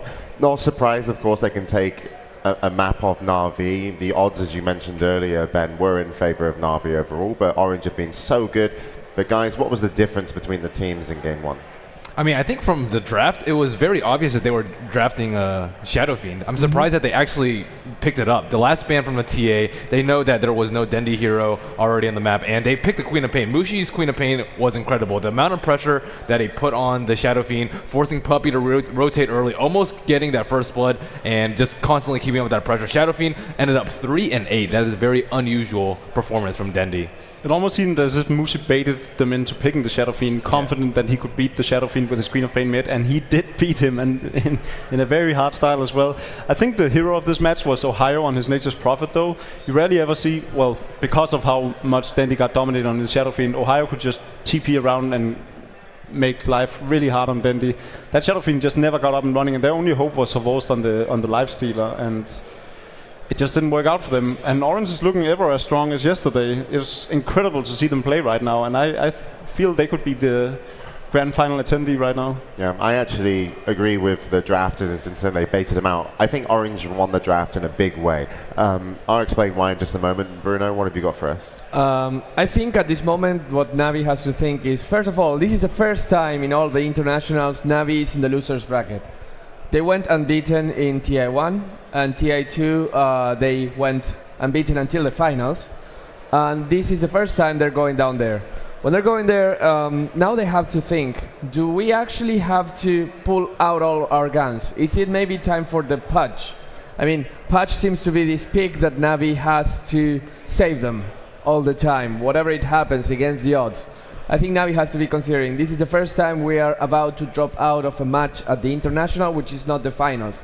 We'll have to bring everything. Yeah. That Shadow Fiend didn't work. Let's go with the Patch. Yeah, they're on kind of their tournament lifeline, if you know what I mean. Last time they played Orange and they were one map down, they still had the lower bracket to consider. They're in the lower bracket finals. They cannot lose anymore. Oh, sorry. Do not die, please. I was meant to not cough today. Look at Mushi here. But I survived so long. Yeah, this is the steal. And Mushi.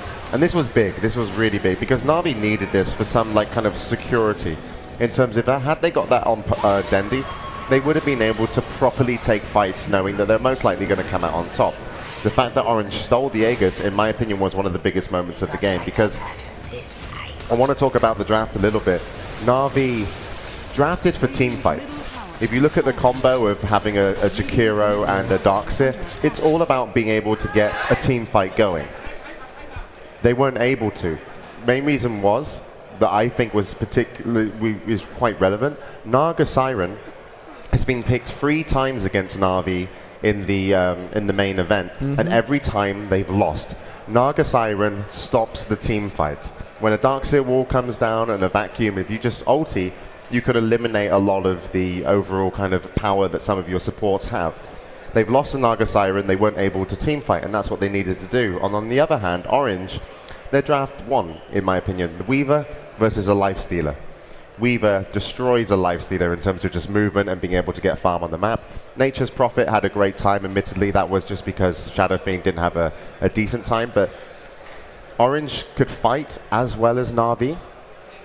In many cases, maybe a slight disadvantage, but they could control the whole game much better than Navi. So if Navi got that Aegis, that was their only chance. And so that Mushi still was the biggest play of that game. I would say that the second... You guys are disagreeing with me. I'd love it if you disagreed. Am I wrong? Or? No. Yeah, I think you were... For once, you're right. Yeah. I want to nominate the second best play of the game, though, to the double kill from Fnatic at the end when it didn't matter. The Mushi illusion, getting one last hit here, one last hit there. Didn't do much, but it was flashy. It was good. Yeah. They did a really good job of controlling Havos's Lifestealer too. Usually Havos just goes crazy, and if he dies, they still get a lot out of it. But they had Net for him, they had Song of the Siren, and then Focus down on him. They also had the Orchid up on Mushi, and all those played a key role in the Orange being able to control the team fights, as you said, James. Yeah. So before we...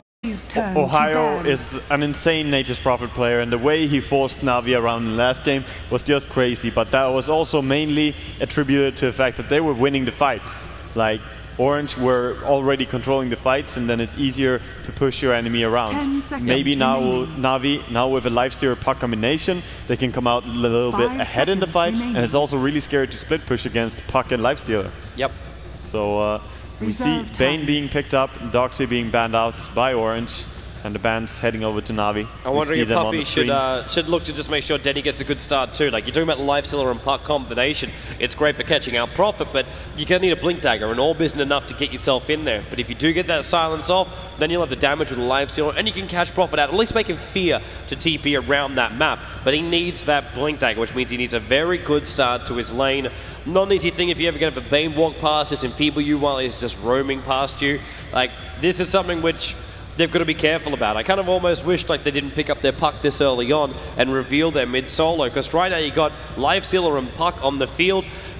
They have if we go with what's last, that should be a Vorse on the Lifestealer, but we know that Fnatic has played the Lifestealer before. Even Fnatic's played Puck in the past as well on a safe lane while they run an aggressive tri-lane. Yeah, I'm surprised that Navi are thinking so long right now, because the first ban, maybe they just want to use the entire time of their first ban here, but they're already into reserve time. They should ban out the TA. In one of these two bans, they need to remove a TA. So they might as well just do it in the first, because it's obvious that they will. Yeah. I really feel that they're not going to give Mushi a TA against Puck scenario mid. No, it's not going to happen. That would just turn Puck into food if that's going to be their scenario. Yeah, and that's a weakness that Orange would exploit if Puppy would show it. Yep. But Puppy's taking a lot of time, including his extra time, to get this ban out. Like, there's still a lot of discussion going on inside the box. He's only got like 11 seconds more, and now, okay, so Nyx Assassin will be the ban out. Orange did really make a lot of use of him, especially his Spy Carapace. That really screwed around with Navi's team fights. They played nice. They played really nice, and solo mid or support, it doesn't matter. These guys know how to use that Nyx very well. And we see the entire of Orange standing and talking around Mushi as well. 10 seconds remaining. And we already waiting for the next pickup. So they have one supporter and they have their offlaner. They need a mid, they need a carry, and they need a second support. Yep. That's for certain. Those are the heroes that they need. And there we see Ohio, the Nature's Prophet himself. That he is, man. That he is. He plays it to equal strength as Bulldog, I would say. He plays it amazingly. Turn to ban. I love this ban out by Orange. We talk about Poppy's Chem, and I know there was a talk about it. I think Malk actually said that there hasn't been a single game in the International so far where Enchantress has played up against a Chen, but you could be using Enchantress as maybe a substitute for it. And it's not going to happen. And okay, Orange's turn to pick. With that pickup, it's fully possible now. If Orange wanted, they could play TA. There is one disable on Navi, and that is Puck's ulti. There's always the silence as well, which is amazing. But in terms of laning, Puck gets so shut down that his impact against the TA is not that strong in the game.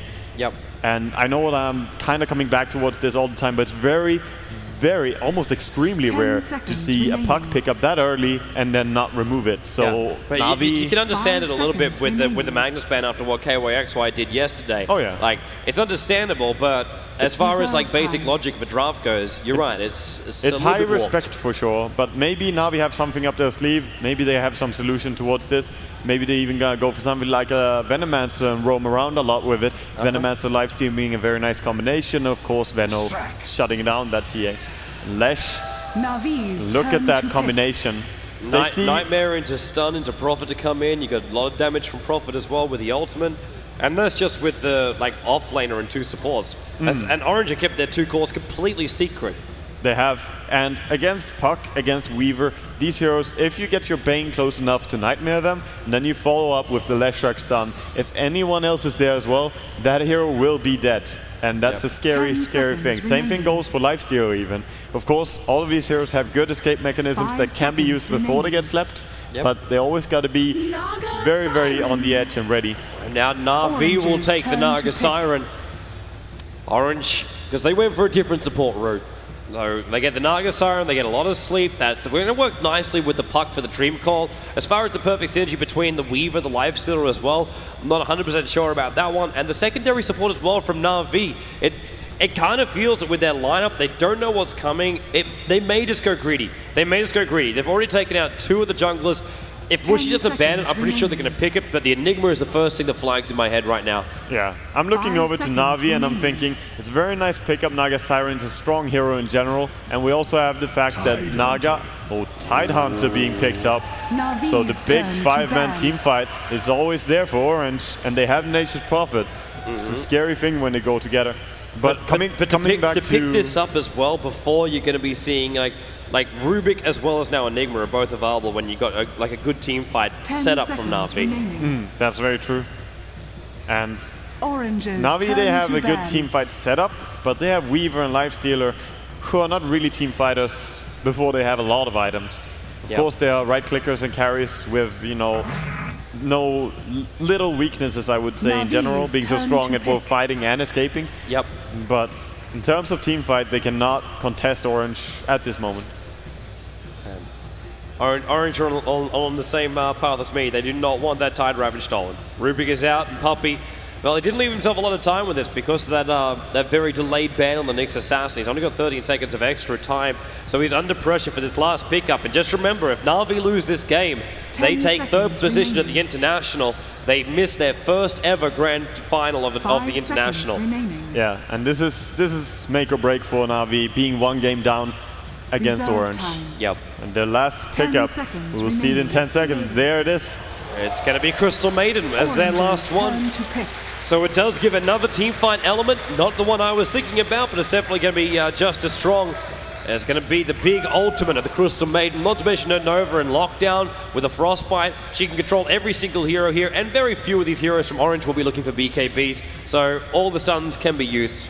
Yeah, Crystal Maiden with some good positioning, she can be so lethal. We've seen it several times in the tournament played by Ake, or even we've seen it in several games, and we see Alchemist now being picked up by Mushi. This is a very aggressive line with Mushi. Like, you got Leshrac, Bane, and Alchemist together. That's almost aggressive tri-lane in itself. It's like, you've got already with 1 set up and then 2 follow-up stuns to give you the time to do that kind of damage. And then you got Ohio's for Nature's Prophet, as well as KYXY on that Tide Hunter. I mean, it's still interesting to see how the lanes are going to end up being, because who do they really want to go out? It's Dendi on the Puck, so he's going to be in the solo mid. Funny to be a long lane Weaver or a safe lane with Naga, CM, and Lifestealer, the possibility of aggressive tri-lanes. These teams have so many options as far as laning. They do. There's a lot of opening, and you could even go for just having safe laning either the Alchemist or the Tide, doesn't really matter, and put both Leshrac and Bane into a more roaming position where they will control the lanes, both the mid and the safe lane. But we will see how Orange are going to play it out. And I really like the fact that against the Weaver, they decide to go for such a stun-heavy lineup. And also Tide Hunter is an amazing hero. in terms of that ulti. All right, let's run through our lineups as we always do at the very, very start. So, starting on the safe lane at the bottom, it will be Havorst as the lifesteal heading up north. Puppey is currently moving up there as the Crystal Maiden. Down through the middle lane, it will be Dendi playing up the role as Puck. Funnick will be on the roll as the Weaver, who is also heading up towards that top lane. And that leaves our last one, Kuro, who is still back at base, basically giving company towards the Navi Pharaoh. So over towards Orange, we will have KYXY taking up the role as Tidehunter.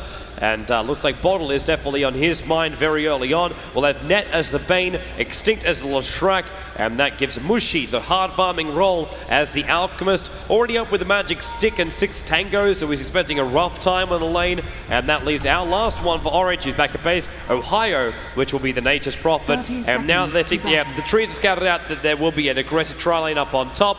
They're going to run him on that bottom lane. He will not abandon the lane. Yeah, interesting Magic Stick there. I mean, against Funnick on the Weaver, it's always nice to force out many invises and getting those charges going.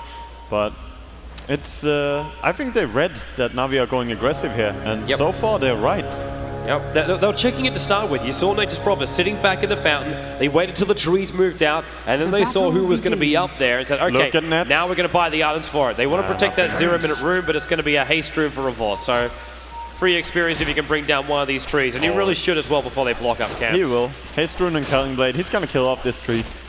So killing it off before it blocks anything. Probably going to get the second one to it before he heads into a lane. So Huge very experience. Very nice start for Havorst. Getting a little bit extra gold here. 40 points of experience. Amazing. Oh, game-changing. Puppey, however, around the side. It's, we're going to go Nightmare. Extinct's not going to get there in time to get the stun off. In fact, Funnick stole it. Mushi, long channel on the stun. Holds Puppey back, but look at the damage from Funnick. Extinct, he goes down. Puppey, stunned twice, but draws first blood. And Kuro with the body block. The Riptide, they need more damage. They've got it. Puppey, it's going to be a double kill for the captain. It's a huge start for Navi. That is possibly the best start they could have asked for an aggressive tri lane. Level 2 up for Kuro, level 2 up for Puppey, and Funnick at level 2 as well. And Mushi, he cannot touch that lane with a 10-foot pole. No, you cannot find any form of farm here. And Puppey, of course, has his boots, upgraded courier as well, so he's looking so happy on this Crystal Maiden. Did decide to go for Arcanora, just let everyone spam across the lanes. I want to give such props to Funnick just then. When he stole that Nightmare, Leshrac basically waffed the stun. Couldn't see it coming as far as the steal of the Nightmare, threw out the stun, and then Navi just said, well, wait, they've used Nightmare, they've used Leshrac stun, they got nothing left to control us. Let's just dive and go. It was beautiful by Funnick because he didn't even steal it immediately. He waited a little bit till he saw the Leshrac come close enough to start up that stun, and then he stole it and allowed his teammate to just get away a little bit. So really beautiful. Even the stun from Mushi, like both those stuns were focused on Puppey.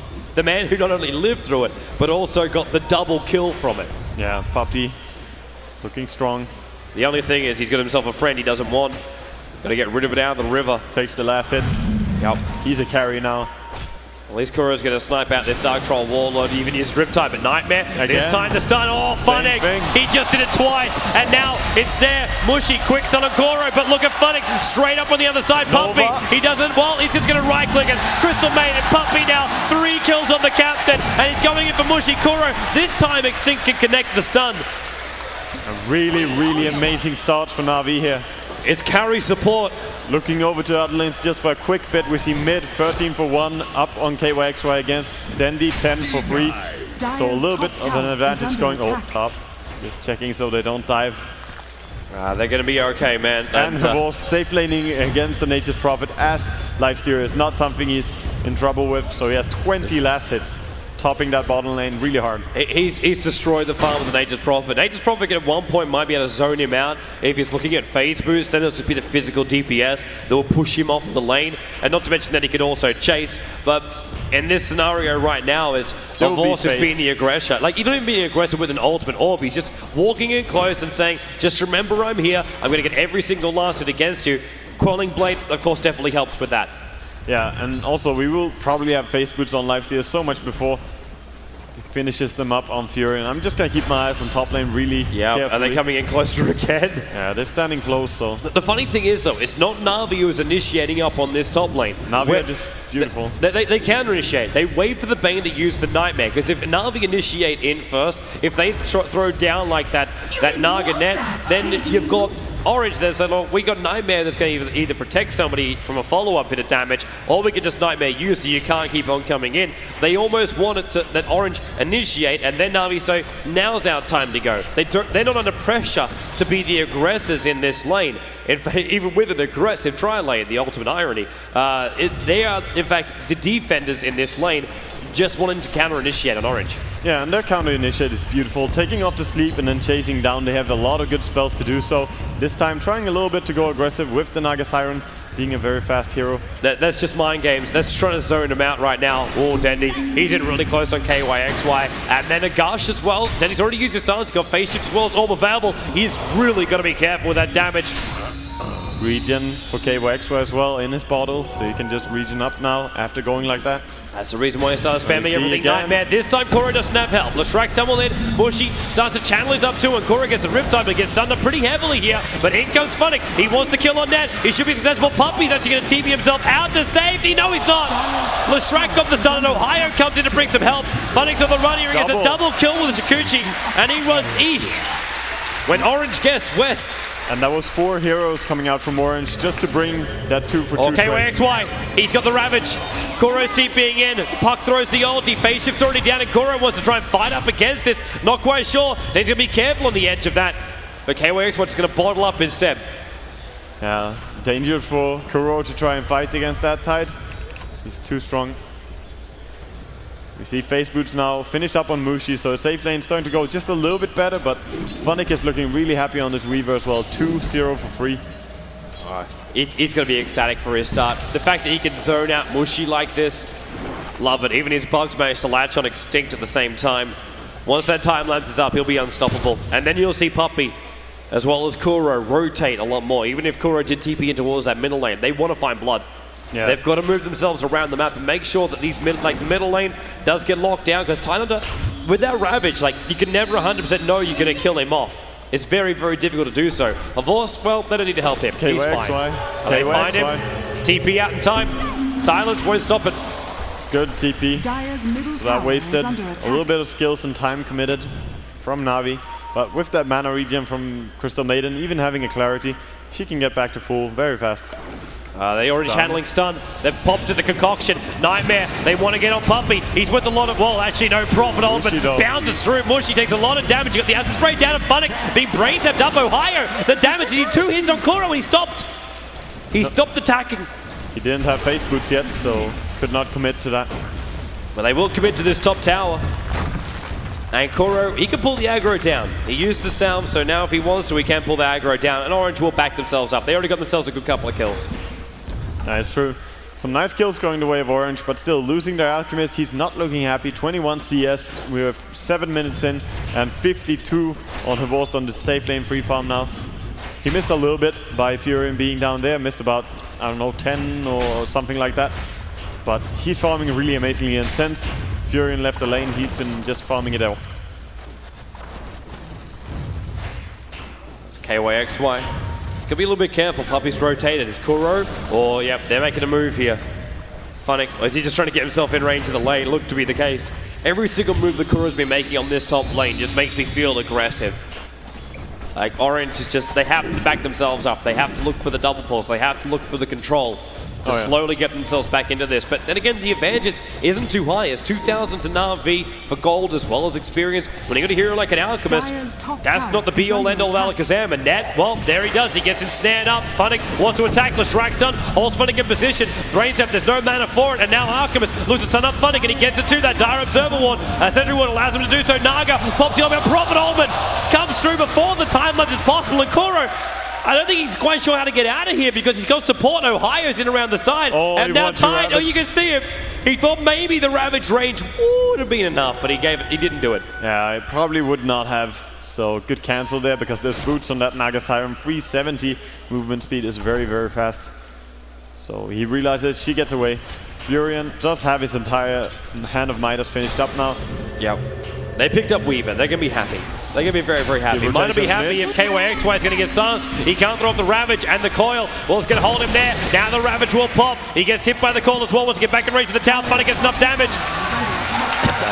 KYXY getting killed off there. Wasting the Ravage as well. So doesn't get anything. Of course, there was no counter gang available really right then. So that's a big kill. Nice rotation by Funnick going in and ganking mid. It's not often you see a Weaver do something like that. A roaming Weaver. It's nice. It's nice, and it's a good combination for him. Roaming Weaver. He's coming up towards the top lane. He's going to find Net. Or I should say Net finds him. Mushi preps the stun. It's not Puppey. Lashrak follow-up stun. Puppey will go down right now. But Funnick damage over towards Net. Held with the Riptide from Koro. It's a 1-for-1 right now. And Prophet wants to TP himself in. Mushi, no real mana for him in Ohio. They won't find any kind of opening, and again, Prophet TPs for no advantage. Then he's going to come back in again, and instantly Orange bail, and this is the reason why. Observer Ward will scout him out coming in. Yeah. The first time a Vorce comes off his lane. Nice little backing, and yeah, as you said, that's the first time he comes off his lane, and they've been forcing around this Furion so much. Last game, Ohio was controlling Navi. This time, Navi are forcing Ohio to come to his safe lane. And he's not finding too much, but he's doing good still. 2-0 for 2.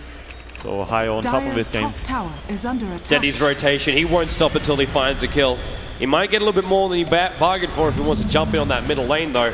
And he pings him. He wants to go Mushy. He's trying to go for Puppey. Now the overcommitment. Where's that stun? Denny on low life already. And live stealer Kuro, very low life. In fact, Denny just jorted himself to the other side of the river. Now a Vorce comes out. Open wounds on Mushy. Nightmare makes it impossible for a Vorce. Now he does. Turns around. The stick charges. Mushy does go down. X-Stick trying to wait as long as he possibly can to get that stun up on a Vorce. They've already thrown out the Gush as well. Dendy, he wants to kill, and now with the orb damage ripped, Dive Stealer lays into him with the claws and gets a double kill for Revorst.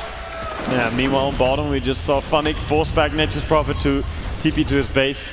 So saving that tier 1 tower on bottom as well. It's pretty low HP, but nice job. Navi doing a really fantastic job the first 10 minutes. Yeah, they're really rotating nicely. Of course, that trial lane with the kills that happened with the double kill for them, that really gave them such momentum. But they've got to hold this. 4,000 in the experience, just over 3,000 in the gold. Mushi, though, he is going to approach the point where he can finally start leveling up that Greevil's Greed and get himself some big items. But if Navi keep with the momentum, if they keep with their confidence, they push through tier 1 towers. Because still, I want to point out, like, they still haven't claimed a single tier 1 tower in this entire best of 3 matchup here in game number 2. So, in fact, I think the last game, K-Pop Tosis put it out as a stat just at the very end of the game. It was the first game that Navi didn't take out a single tower that first game. And now, well, rotation towards the top lane. Kuro is dead. And they will get this bottom tower, so Navi not gonna have the same thing happen to him again. But if you lose a hero as well as a tower, it's just not worth it. TB comes in, Lashrak stun, they already throw off the stun, and Mushi, he brings in a Vorst, and a Vorst wants to go, and it will be enough. Well, KYXY, Mushi's gonna finally get stunned. Funnick will come in to help out. Naga ball back so he can be part of this, and now KYXY frostbitten up by Puppey, and the Ravage will pop, hitting on a lot of them. In fact, Dandy getting stunned up by that Lashrak. The Tide will kick over, and then down to Extinct as well. It's a double kill for Dandy. And Navi are now picking up the momentum in this game. Yeah, also holding the tier 1 tower as well. Only losing out on a little bit there. So they, they claim a tower, they claim return kills. They did have a buyback by the Naga, but buyback by Kuro is basically like losing nothing at this point in the game. So Navi are in a very firm lead ahead by more than 5,000 bottom tower experience. Ohio will TP himself back to base, and Avos will deny this bottom tower now. So Navi will lose a tier 1 tower, but it will be a deny. He's got to clean up the rest of the creep wave before he can do so. The pings are also coming out, thinking about going on that top lane with Mushi. And there's the deny by Avos. And Dendy also, oh, that's dangerous own time. With a Blink Dagger now up on him. This combination, he's quite happy to show it too. He wants Orange to know that he has this Blink Dagger. And you're right, top lane, there's your ensnare. He got to the Chemical Rage, gonna look for a good stun, but Mushi holding as long as possible. He will go down here, KYXY comes in, there's no Ravage. There's a lot of damage to Kuro, but They already got what they wanted. They picked up the Alchemist. So far, this Tidehunter pick has not worked out at all for Orange. And we're going to see Navi swing around a little bit here as well. Dire's bottom tower. And they're going to come in through the rear of him. And Extinct, he's free gold right there. Higher though, he might be even freer. Sprouts up. Is there going to be something to give him any kind of vision? Naga just throws the ulti to stop him from TPing out. There's one close by. Extinct wants to stun. In comes Will of Fiend's Grip. Up on Funnick. The puppy. No mana. He can't stop this. Kuro as well. Extinct, that eating damage was doing a lot of damage, but Kuro will go down. Funnick able to time-lapse out his damage. And Puppy running as a Crystal Maiden. Mushy will see him. Acid Spray into the stun. Avos coming in to help Puppy. Alive on 48. Mushy can't get the kill. Held in position. Net will pick him up though. Double kill for him. Will there be a kill on KYXY? Yes, you're right. Blink in for Dendy. Picking up the tide. Oh, wow. Dive. They're going to go on net. The Bugs come up. They get another one. And Extinct Funnick. You don't have a time lapse, but they got the damage and they kick him off. Diving past the tier 3 tower in a lane where the tier 1 is still standing. And Mushi, they got going in as well. Oh no. Oh wow. Another kill. Full team wipe. Navi, after losing game number 1, they kick back in game number 2 and they kick back strong. Yeah, they came back with a vengeance in this game. Looking ever so strong and just getting kills all over the place. It's still not over yet. Like with we're at 30 kills in 15 minutes. We're going 2 kills a minute right now. But Navi, like they're diving in past through tier 3 towers when they have taken only 1 tier 1 tower on the entire map. Both teams have only taken that. Yeah, that is Navi right now. Extinct and Net. You know they want a bit of a crack at something, but so do Dendy and Puppy. Rotating around. Ohio will be the one that would like to try and find. Tier 1 tower will now go down the top lane. Of course, find that cash. Oh, they found Ohio. Dendy Dream Coil going to cancel the TP. They need more. Puppy comes in, but with the rift damage, Dendy finds another kill here. And Dendy, we were talking about in the start of the game, if they secure a good start for Dendy, how is the game going to go? Dendy is 6-0-5.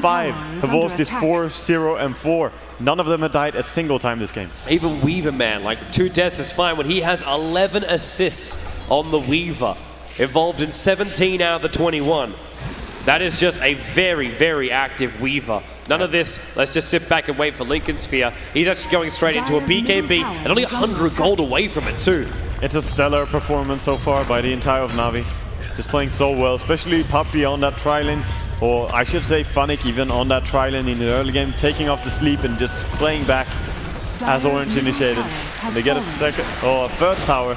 Yep, all the tier 1 towers now lost for Orange. And they want to try and fight, but then again, so does Dendy. And now with the smoke reveal, they realize who's coming up. Blinks in, goes for Net, and Net's gone. With Avors jumping out, the burst damage is just too much, and Avors wants to go for more. Chasing up to KYXY, right behind him. Dendy's coming in front. Maybe he wants to go for more. Ravage will pop by KYXY, and Avors will stay with him. Funnick as well, Chikuchi through. Puck will get the kill. Dendy with another one. It's the chicken. Oh! Wait a second. Look at Weaver. Look at Weaver. No. It's dead.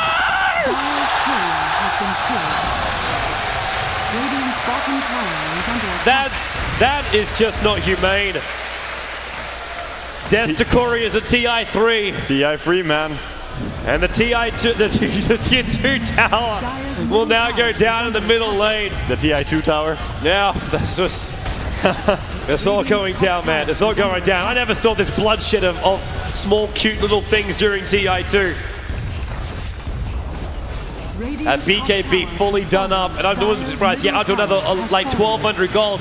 Is this really going to be a 17-minute and 30-second push inside the base? They're losing another tower, though. Ohio, we know how great he was in the last game, split pushing, but a tier 1 tower for a tier 2 and damage to a tier 3 tower. That's not a worthwhile trade. Profit. No ultimate to hold him out just yet. They'll have to use the fortification instead. At the same time, Avors raged up. Yeah, and I mean, Navi, they're so far ahead right now. They have a Mystic Staff on Puck. Like, he's looking really strong on Dendy. His HP is not too high, but that's because he's running Mystic Staff and Power Tread's Intelligence. He knows he won't die. He's feeling very confident. It's just basically racking up the mana pool. See, look at that. 51 Something happened in 2013 that just made everyone want to kill those couriers. They became so much more adorable that everybody wanted to look at them. And then, well, it's just like cats on YouTube. You love them, but you hate them at the same time. Top tower is under attack. Exactly. Well, you don't really hate them. You can't hate cats on YouTube. Well, one thing that's going the way of Navi is the fact that there's no farm at all on basically anyone. Like, they don't even have mech yet on orange. They have a soulmate tied who hasn't even managed to get up a mech. Navi are just controlling this game so perfectly. He's short by such a long way too, and I say a long way because like there's not a lot of money on the field. Speaking of money, like K-Pop has put the stat up before. It's like you look over towards Mushi, and like Mushi's only now got 1 point up in Greevil's They greed. see Havos gonna try and go for him. Fiend's Grip. Havos, there's a lot of heroes there, man. And Dandy with a dream call. Caught 3 out. Havos, he should go down right now. Armlet toggle. He gets away. He actually going to come back in again? No. Havos, be happy with the fact you live. Dandy saves him. Havos. Oh, Prophet! Ohio! Is he being out? What? He could have one-hit him. Oh. He just instantly said overcommitment. Overcommitment. Yeah. That's possibly the quickest withdrawal I've seen. And Funnick will now attack the tier 2 tower in the bottom lane with the creep wave already there. It's not going to be enough. I think now Navi want to look towards Roshan instead. But tier 2 tower is easy enough to pick up when they got all 5 players down there. So they may as well. But Orange, with no Fiend's Grip available and no mech yet, they won't want to fight yet. They can't contest this. Like, they need mech because everyone simply dies to spells of Puck and Riptide. Everyone just dies by the area of effect by Navi. Navi gonna head in to this Roshan. It's probably no secret at all as they take the bottom tier 2. It's very, very normal at Radiant to just head in towards this Roshan if it's up at this point in the game. Especially when they got as much damage as they do. We also see a Vorce with a full S&Y. Not on himself just yet. That courier is sitting in, well, a ravine. Or perched in a tree right now. He's resting. Yeah, just resting, pining for the fields. Yeah. And there goes Roshan. Aegis Immortal will be claimed. And it goes the way of Vorst. And then they call the line. The line's drawn straight away by Koro. Go top lane, push it out, and get that tier 2 tower. Then he came up here, but he came up inside of a smoke, and now he's going to realize that no one's left here on the top lane. They might see if they can find someone on top of the tier 2 tower, but they won't be successful. Yeah, and with Navi pulling so far ahead, we see Dandy now up to 1900 gold. I want to see if he's going to go for a full Hex or if he just realizes that he's going to go for Shivas as they're so far ahead. The AoE damage is already almost killing off an entire of Orange. Yep. He might just go into that. Yeah, I wouldn't mind a Shivas. And that would also mean that he would have 20 armor if he picks that up. Mushi going to be really careful. Funnick, they're actually bringing the surprise inside, but that Sentry Ward sees him.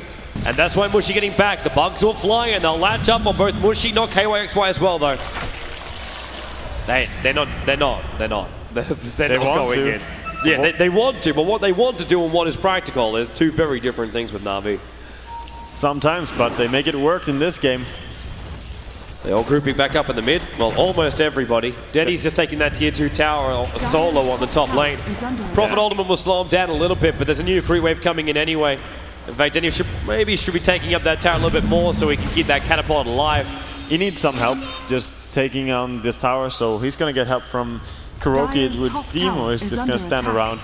Speaking of Kuro, he just picked up his mech. Yeah, entire mech now finished up for Navi as well. That's going to help them a lot in this push if they want to crack base against Orange.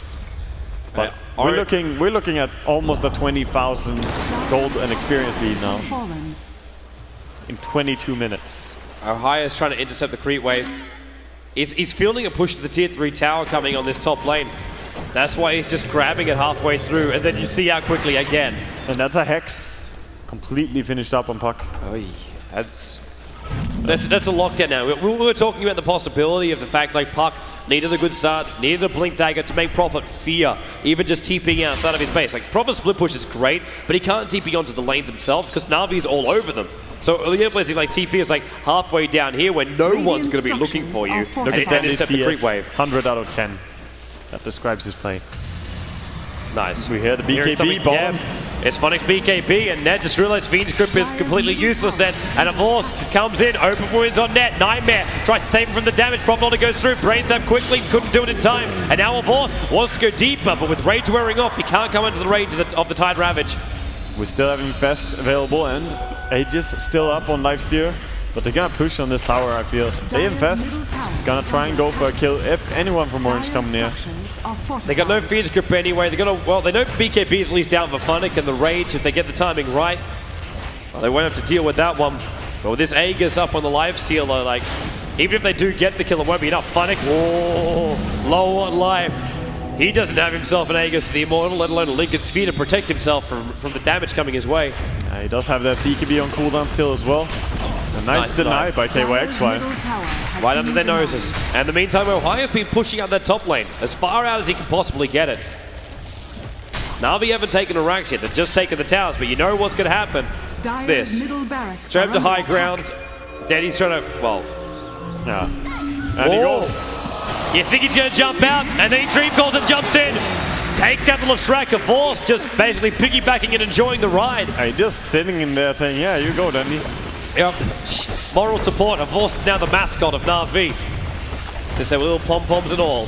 And Dendy's going to go in again. Blink Dagger, well, there's your Hex. Up on that, and Force comes out. Net goes down. KYXY silenced up as well. He's got the Ravage, now he's going to pop, but Force still raised up, and the BKB up on Funnick. Lestrak, even as he comes out of his base, will die almost instantly. GG is the call. 24 minutes, 30 seconds. Navi hit back very, very strongly up against Orange. Taking out game number 2 and forcing us to a third game and final decider to see who will face up against Alliance in the grand final. And fast games it is. We don't even see heading into the late game, and so aggressive. All these kills. 39 kills in 24 minutes. Yeah, that's... is that the most amount of kills we've actually seen in a game here, or as far as like time goes? At least very high. Either way, it's the most we've been seeing, and it's been an amazing game so far. Of course, I cannot wait for game number 3. What I can't actually wait for is going to be the panel members to see what they had to say about this as well. We haven't actually been told they're good to go just yet, so we assume they're like, yeah, there'll be tons of time. They probably left. don't want the mic or the camera. No, because James hates appearing on camera. He does. He's kind of shy. Yeah. Yeah. Yeah, that's James. He tries to stay in the background. That he does, That's man. why he's in the back. Yeah, you know? that's true. We keep at the front, at the back. Yeah, man. It's in the back. This is the front. Yeah, that it is. Man, Navi, I can't believe, though. I cannot believe that They're so strong. Yeah. They lose the first game, and then they just go crush the second game. And now we're going to see in the third game, does Orange have what it takes? Does Navi have what it takes? First game, I thought that, okay, Orange, they have a really strong commanding lead. Yep. But now, Navi with this game, it's about whether Orange can keep it up and do what they did in the first game. Man, I hope they do. For me, like, I love watching Orange play. I love their coordination. Oh, yeah. I'm kind of wanting them to see go down a different line, though. Like the Tide under solo, I haven't seen it being that successful so far throughout this competition. Maybe game 3, we'll find out. Now we go to the panel. So then Navi come out swinging in game number 2 and take the victory, taking us up to a 1-1. I've got lots of notes about the game, but I think also Navi played great, but I have to say Orange were very kind of stuttery and hesitant in some of their team fights and decision making. They hurt themselves a lot more than Navi sometimes beat them. And I think it started right from the get-go. We've been praising Extinct a lot, especially for his chin and his Visage play, but his Lestrak was really not up to par this game. They lost the first blood and another kill because he missed a stun. And again, when they got back in the lane, he missed yet another stun, and that really cost him big time. I think that was the most grave mistake that just formed the game from there. Yeah, the tri-lane was hugely important, both teams, and as you mentioned, that did happen. Ben, what was relevant to you? I don't particularly like Mushi in the carry role. I think he really sets the pace of the game for Orange. If he's on a farmer hero like Alchemist, they don't really have too many heroes moving around, making plays happen. And here we get a look at the triple lane.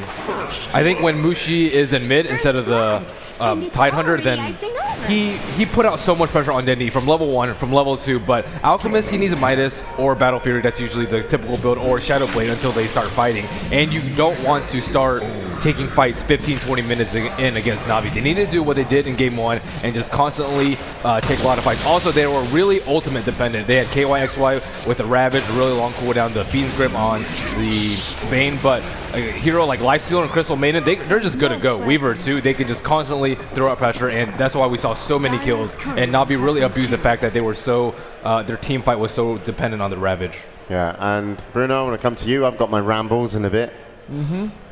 Rambles? I got rambles, yeah, because you know I made notes and stuff. I've not got a stat book. I've got a strat book. Oh wow! It's gonna publish it. Can I get a copy? Yes. Thank you. I feel this is kind of a revenge for Kuroki. He also picked Naga Siren only once in this tournament so far. That was in the... Though, because who was playing the Magnus last night? Yeah, it was KYXY. So, I mean, he's either hit or miss with that hero, Yeah, because we saw him with an RP yesterday as well. But you can compare a hero like Tidehunter and the Magnus, because, yeah, they both have a very good ultimate, but with Tidehunter you just walk in and pass... It wasn't that good of a pick, though, I don't think. Yeah, like, I think... Lifestealer doesn't care about Ravage, and Puck, we saw Denny phase shift a couple of them, too. It was for the Weaver, I'm sure. Yeah. Because the Tidehunter, if you do manage to hit a decent Ravage on the Weaver, he's pretty low HP throughout the whole, up until the mid-stage of the game anyway. You can actually pick him off pretty quickly. Why didn't they just use something like Slardar, like they used early in the tournament, though? I think that could have been great, but... Yeah. It was actually what they did in the game 1. They won against Navi in the upper bracket, was that they had the Tidehunter against Navi's Weaver, and they won that game. But in this game, I still feel the draft wasn't as equal as it was in that game. They had a Puck and a Lifestealer, and there's nothing better than a Puck Nags Bomb. It's just one of the best combos in the game early on. And yeah, you're right. It was Navi actually had a Tidehunter, and they went up against Orange Esports Weaver, and they did beat Orange. So maybe Orange were looking to kind of and the other way around. Their way. Yeah, send it back it doesn't work versus Life.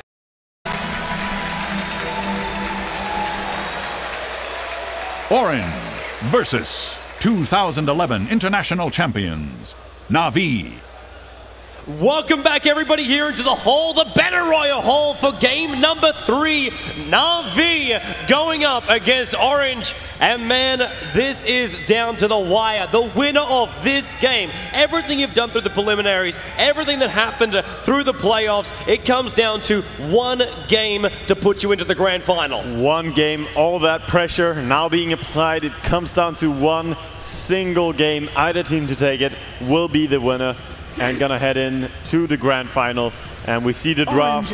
And looking over to what Orange did, they banned out the Wisp as well as the Chen in the first phase. Not gonna give the Chen towards Puppey this game either. And then banning out Enchantress in second phase as well. They picked up Darkseer and OD. And over on Navi. Just that Darkseer and OD together. The Darkseer, like, you know I've been hoping for it. Through game 1, through game 2, I was really hoping that Orange would take up that Darkseer. It's just been absolutely superb in their lineup. It gave us the highlights from yesterday as well. And then you're going to do it with an OD. We're looking at mass team fight here already from Orange Esports. If we get another big team fight controller, you add a Jakiro in the mix of all of this, you could just obliterate anybody. Of course, Puck and Lifestealer, very hard heroes to lock down. That's the reason why they picked him up in the last game, and probably the reason why we see him picked up now. That is true, but I want to see more from Orange than only the Brute teamfight lineup, because we see them play so amazing as soon as they get some stun combinations going. They don't have a single stun yet. Of course, Darkseer is the best hero to combine up with some stunners, but they still have to pick them up. And surprisingly, Puppey didn't actually ban out those stunners. They ban out the Weaver, they ban out the Naga. There's still the Alchemist quite easily in the pool for Orange. Now, if they want to go massively greedy, we get Alchemist, we get a Jungler. They've already banned out Chen and Enchantress. You want to add an Enigma into the Darkseer combo as well. You're getting a huge amount of money coming in, and then you've still got a hard carry to put into all of that. Yeah, and we now see Navi. They have a nice lineup here with Lifesteal, Puck, and the Nyx Assassin. So 2 good heroes for Lifesteal to just go taxi with, and also really good pickoffs with those spells, silence and stuns. And of course the Vendetta coming from Nyx is so strong. Yep, it's good initiation, good combinations. That's the way Navi want to roll this. They use their strengths, which is their synergy with their pairs, with their players. On screen we see Orange all huddled up and trying to think about what they want to pick up for their next 3 heroes. just taking it one at a time. It's probably that time where you're like, well, do we just pick up all of our cores right now? Like, when we know we're missing a carry, they're not really going to ban, like, it's mushy. Like, what are you going to do? Exactly. And then you're like, so, oh, we can pick up our supports right now, at least, because there's still 2 of those left to pick up here for Orange. So that keeps it pretty open. And maybe also you say, well, if it is a Jakiro, then Navi might start to worry and say, well, maybe we need a little bit more control when it comes to these team fights. Maybe, but I would still, even as you say, they need a carry, I would still bet my rares that this is going to be Mushy playing the OD. Like, it's not it's not a super flexible hero that can do such awesome plays in the laning stage, but later on into a game, into the team fights, you can really have big impact.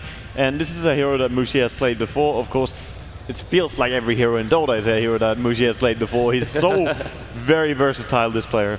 That he is. Bane will be the selection here from Orange, so we get single focus.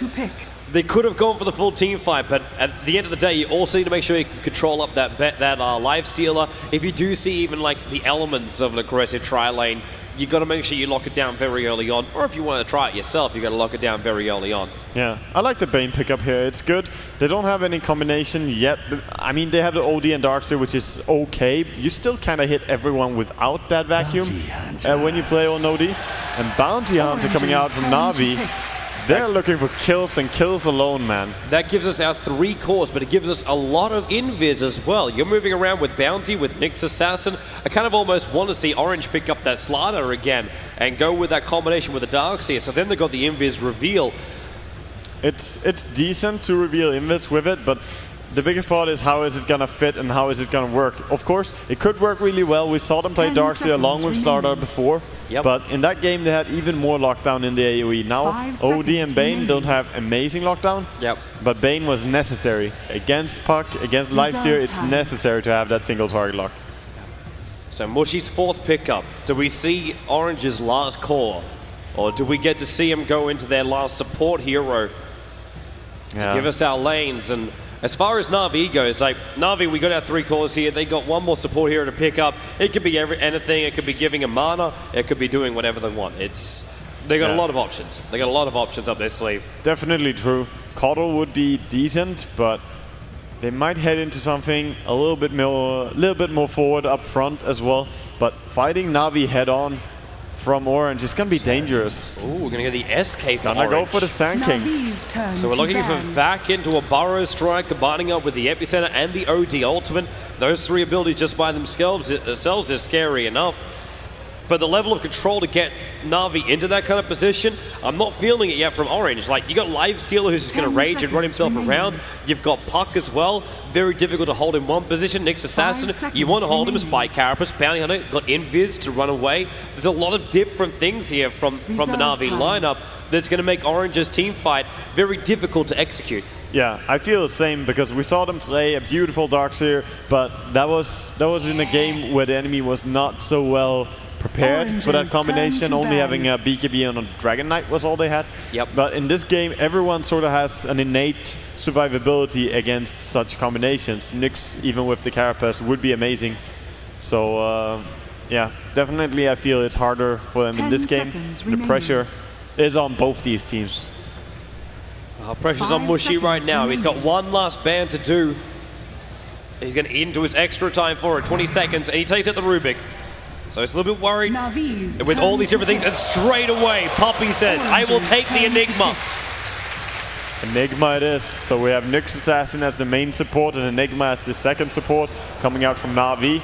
It's around this time you kind of wish you didn't ban out the Rubik, but it's also around this time that you kind of wish like you'd have an extra support hero as your last one as opposed to a core, which is what Orange is looking for. They're looking for the number one role hero right now. Exactly. They need to pick up their carry to deal the most amount of damage. Of course, OD can be amazing at dealing some nice damage, especially laning up against the Puck in the early game. It's not too hard for him. But later in the game even, like a Nyx Assassin, once we hit late game, that mana burn has really no cooldown and can just be spammed on OD over and over again and deals tremendous amount of damage as well. Alright, looks like Orange have decided what they want, they agree, and it's going to be Windrunner, our lovely red-headed lady.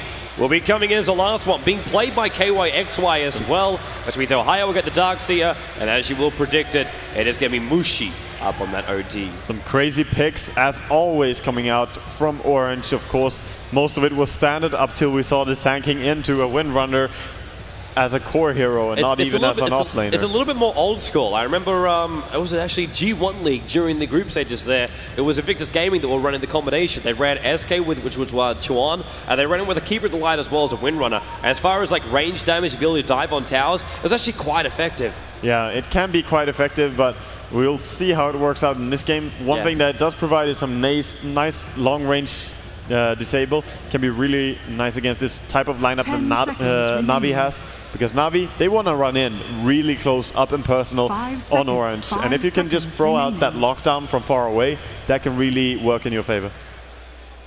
Well, let's get ourselves into it. So we'll run through our lineups. Some cheers for the teams they're fighting. Starting on the Radiant side here in the last game of one of these teams, path of TI3. We'll go through Navi. So Horvost will be taking up that role as the Lifestealer. Puts Kuro as the next assassin. Puppy will be taking up the role as the Enigma. And that leaves Funnick on his offlane. One of his most successful heroes here at the International. And then Dendi will be there as the Puck, heading down to the bottom lane. So we're going to mix it up a little bit here. So Horvost will take up that mid role instead, and they have to babysit Puck a lot more. As far as that bottom lane goes, Orange is moving in force. We've got Mushi coming down on that OD. Ohio, here is the Darkseer. Extinct as the SK, KYXY as Windrunner, and then Net as the Bane. And that is our lineup for Orange. Yeah, that is Orange and Navi just mind gaming a little bit with the lanes here, but it's a good decision. You don't want to have a solo Puck mid against OD, especially as we saw in game 1 when Dendi got a little bit shut down in the early game. It got so hard for Navi to play out of it. They want to have a good start on this man once again. Yeah, it's basically the option they had to go for. Lifestealer had to go middle. And Orange are going to now split themselves out into their lanes, and we will see who ends up where. Orange found absolutely no one. They left no wards behind as well, so it's going to be an abandonment at the bottom lane. Unless, are they actually going to leave the battle KYXY as well as Extinct down here? Looks like KYXY might actually try and stay. He's going to stay for the rune, at least. No, and maybe more. It's going to be a double lane down there, possibly. Yeah, it's going to be a dual lane bottom here with Windrunner and SK. Safe lane Darkseer up against the Gondar, or the Bounty Hunter, of course. He's going to hate that. He's Dota 1 name. Yeah, he kind of hates it. He has a lot of regen, though. And if you get some nice last hits in the first few, in the first 2 waves, then he can do okay on that lane. So Mushi will find a Horst here in the middle lane, and that's actually a really good time for Extinct to try and gank him up. He's having a bit of a look around. He blocked up the easy camp, so Puppy doesn't have a straight go for that one. He will be already pulling out in the other lanes, while Ohio puts the Iron Shield up on himself, wants to be as aggressive directly towards Funnick as possible. But Extinct, he is really being an absolute frustration for Puppy if he won that easy camp. The Puppy isn't even moving out that far. He's already feeling the fact that they're missing heroes on the top lane. The Darkseer is up there, so they've got to be a little bit more cautious about it, about where he is. So he's back deeper, and Extinct, well, that's a lot of conversions. He's going to be really careful about that. In fact, it's a huge amount of damage you can pull out from conversions. Lifestealer walking down. He doesn't have slow. He has it soon. He wants to skill it up. Yeah, he got Feast instead. Yeah. He has 1 level, but he decided not to put it into anything. Yeah, that big clap, of course, the creeps clap when there's 3 units near The funny them. thing is, even if he leveled it up, he wouldn't have had mana. He has 104 in his mana pool, and he needs 110 to actually use the open wounds. Not enough. The downside about going up against someone like an OD, and this will now be the full tri-lane on the bottom. In fact, Net cuts through the tree line so he can catch up to Dendi. Extinct, got to get himself in range with this Burrow Strike, and then times it up right. There's your power shot. Dendi's in trouble. Orb, phase shift. They need to follow him. Windrun's there to do so, and the damage is not enough. Oh, they don't commit. They don't. Even with the Windrun, they didn't want to go in that deep. Orange could definitely have gone, top lane, just looking at the trade. Yeah, Funnick has got to be careful coming in that close. But he's going to salve. He knows he can throw the thing out. And that's exactly what he'll do. A little bit too much fear there from the Orange tri-lane. They could definitely have walked in, but they didn't know exactly where the Nyx was, and it could have been so dangerous if Windrun did dive too deep and get stunned. No reason to completely overcommit. As we've been saying before, this is the last game of one of these teams, and both these teams don't want it to be theirs. Speaking of Ohio now on the top lane, really getting underneath this tower. Funnick, even Invis is still taking up that damage, but when Ohio can't see him, he won't keep committing like he wants to. Also notice too, there's been a change up, and Puppy has gone into the Dire side jungle because there's just no way he can stay inside his own jungle. Yeah, gonna farm up the enemy jungle for a while now. And that will give him easier time just ganking from there. It's going to be a good gank too when they come for Ohio, because he's going to be the one who's going to get in trouble faster. Because he's sitting low on life every time he arises down. Funny going to wait for the salve to pop up, but you've got Kuro as well as Puppey rotating around looking for the gold. They're going to find a target. That bottle arrived just at the right time too, and now he's backing up. Ohio's getting himself out. Obviously, he's very aware. There's a dire ward already. The dire ward saw him, so there was no real danger or anything going on there. And bottom lane, we just see KYXY farming quite freely as Dendi only has 3 for 3 in CS against 16 and 7. So KYXY getting the better farm down here. You got 16-11 up on Mushi, up against a Vorst who's got 9 for 3. This is the problem of going up against no D. The farm is going the way of Orange on every single lane. Ohio's playing around with a couple of conversions. Now he's going to come down for Kuro. Extinct. He's going to get that Burrow strike out, and Kuro as well. Still no first blood, but it looks like this should be it. There's maybe the Spike Carapace stun slowing him down. Convergence trying to block his path, but Kuro, he's still being stunned up by that Malefice, but Ohio gets in close enough. First blood is spilled. And Ohio picks it up. Some big gold going the way of him. That is the best start. After Orange, like what happened to them on that top lane before, they are going to be so happy that they're the ones that get to claim the first blood. Even if it's not a critical hero, it's still first blood nonetheless. It is. And mid, we just see this poor lifesteal never really has the mana to do anything. He can rage, of course, but he doesn't have mana enough to slow off Mushi. Now he doesn't have enough mana for anything, being down to 1 intelligence. Obviously not very, very smart if you just chase blood. 13 of the mana pool with that 1 intelligence. Very rough bottom time. Lane, bottom rune. Oh, he gets it. So Mushi will take the DD. Is he actually going to try and fight this one up against Puppey? With the DD, I don't see why not. He's going into deny himself to Roshan. He's going to move faster. 1 hit from Mushi, and then Roshan hits, and Mushi. Roshan! Big deny. He's able to basically beat him down before Mushi's orb can hit him in time. Yeah, of course, OD with double damage is crazy strong in the early game. He doesn't even have a point in the orb, it doesn't matter. Yep. Already hits like a truck with that DD. And Puppey won't be too sad about dying right then. Obviously, he denies himself off, so nothing is really gained by Orange. He didn't lose anything because he spent all of his money on the Soul Ring before he died. Radiant's top tower is under attack. He just wasted a little bit of time for the OD. Again, we get this on the top lane from Orange. They did exactly this in game number 1. They want to push down towers so early. Even if you don't have full tower pushing style heroes, they still want to try and intercept the creep wave and do as much DPS as possible. They're looking to force rotations, and they got it too. Puppey's coming up top. He does not want to do this. He wants to be inside of his own jungle finding farm. This is a level 3 Enigma. This is not key timing for Enigma to start his movement. Be careful, Funnick. Nightmare. There's going to be a follow-up Burrow strike, and then keep up with the damage. If they've got enough, 16 for 6 gone. No life points left. And the Surge completely saving here as well. No way that Sanking will die. Bottom lane, meanwhile, Dendi not really finding anything. He's 16-6 up against a 28-12. Dendi's been completely out-CS'd on that bottom lane. Yeah, he has been doing a little bit of catch-up as he was 3 for 3 when she was up to like 16 CS. The early game, of course, was not easy for Dendi when Orange supporters were down there. Now look towards KYXY. Well, Dendi doesn't have ulti yet. He can't hold KYXY in place. Until that level 6, he can't do it. Just looking over towards Curry and his position. The only kind of hope he'll have on this bottom lane is the fact that KYXY would overcommit himself into the point where you could rift up the Windrunner. So then he wouldn't be able to Windrun himself away. Yeah, and so far, this laning stage just going heavily in the favor of Orange. 3 kills. Middle lane, Funnick. You know he wants it. Yeah, you know he wants it. He's got track now. He wants to find kills anywhere he possibly can. He does have a lot of experience. 18 for 4 as well in CS. It's good for an off-lane bounty hunter. But he was against a solo at the start, so it's pretty much to be expected. Top lane push happening again. And again, we're going to see Ohio try and with their Shuri toss. What level is that? That's a good damage. Level 3 up on the Shuri toss. So Ohio already being pushed back, and there's more support rotating in. They realize now the bounty hunter's up here on the top lane, which means they need sentry walls, they need movement very, very quickly. Net will cut his way through the tree line, so he can come directly out of the fog of war into a nightmare. That is the plan, at least. Enigma also moving up here towards the top tower to defend it.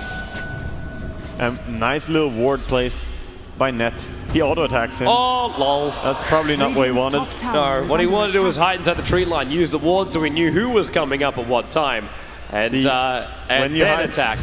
when you hide like that, you got spam click movement all the time where you will end up auto-attacking in here. You got Malva stun up on Extinct right now. Highest trying to stay close up to Dendy Shackle. Just a mini stun, and then with a 4-man Dream Call, but there's no follow-up to it. It's an oldie for nothing else. Look beautiful, Dendy actually jumped to the other side of the fight, in fact.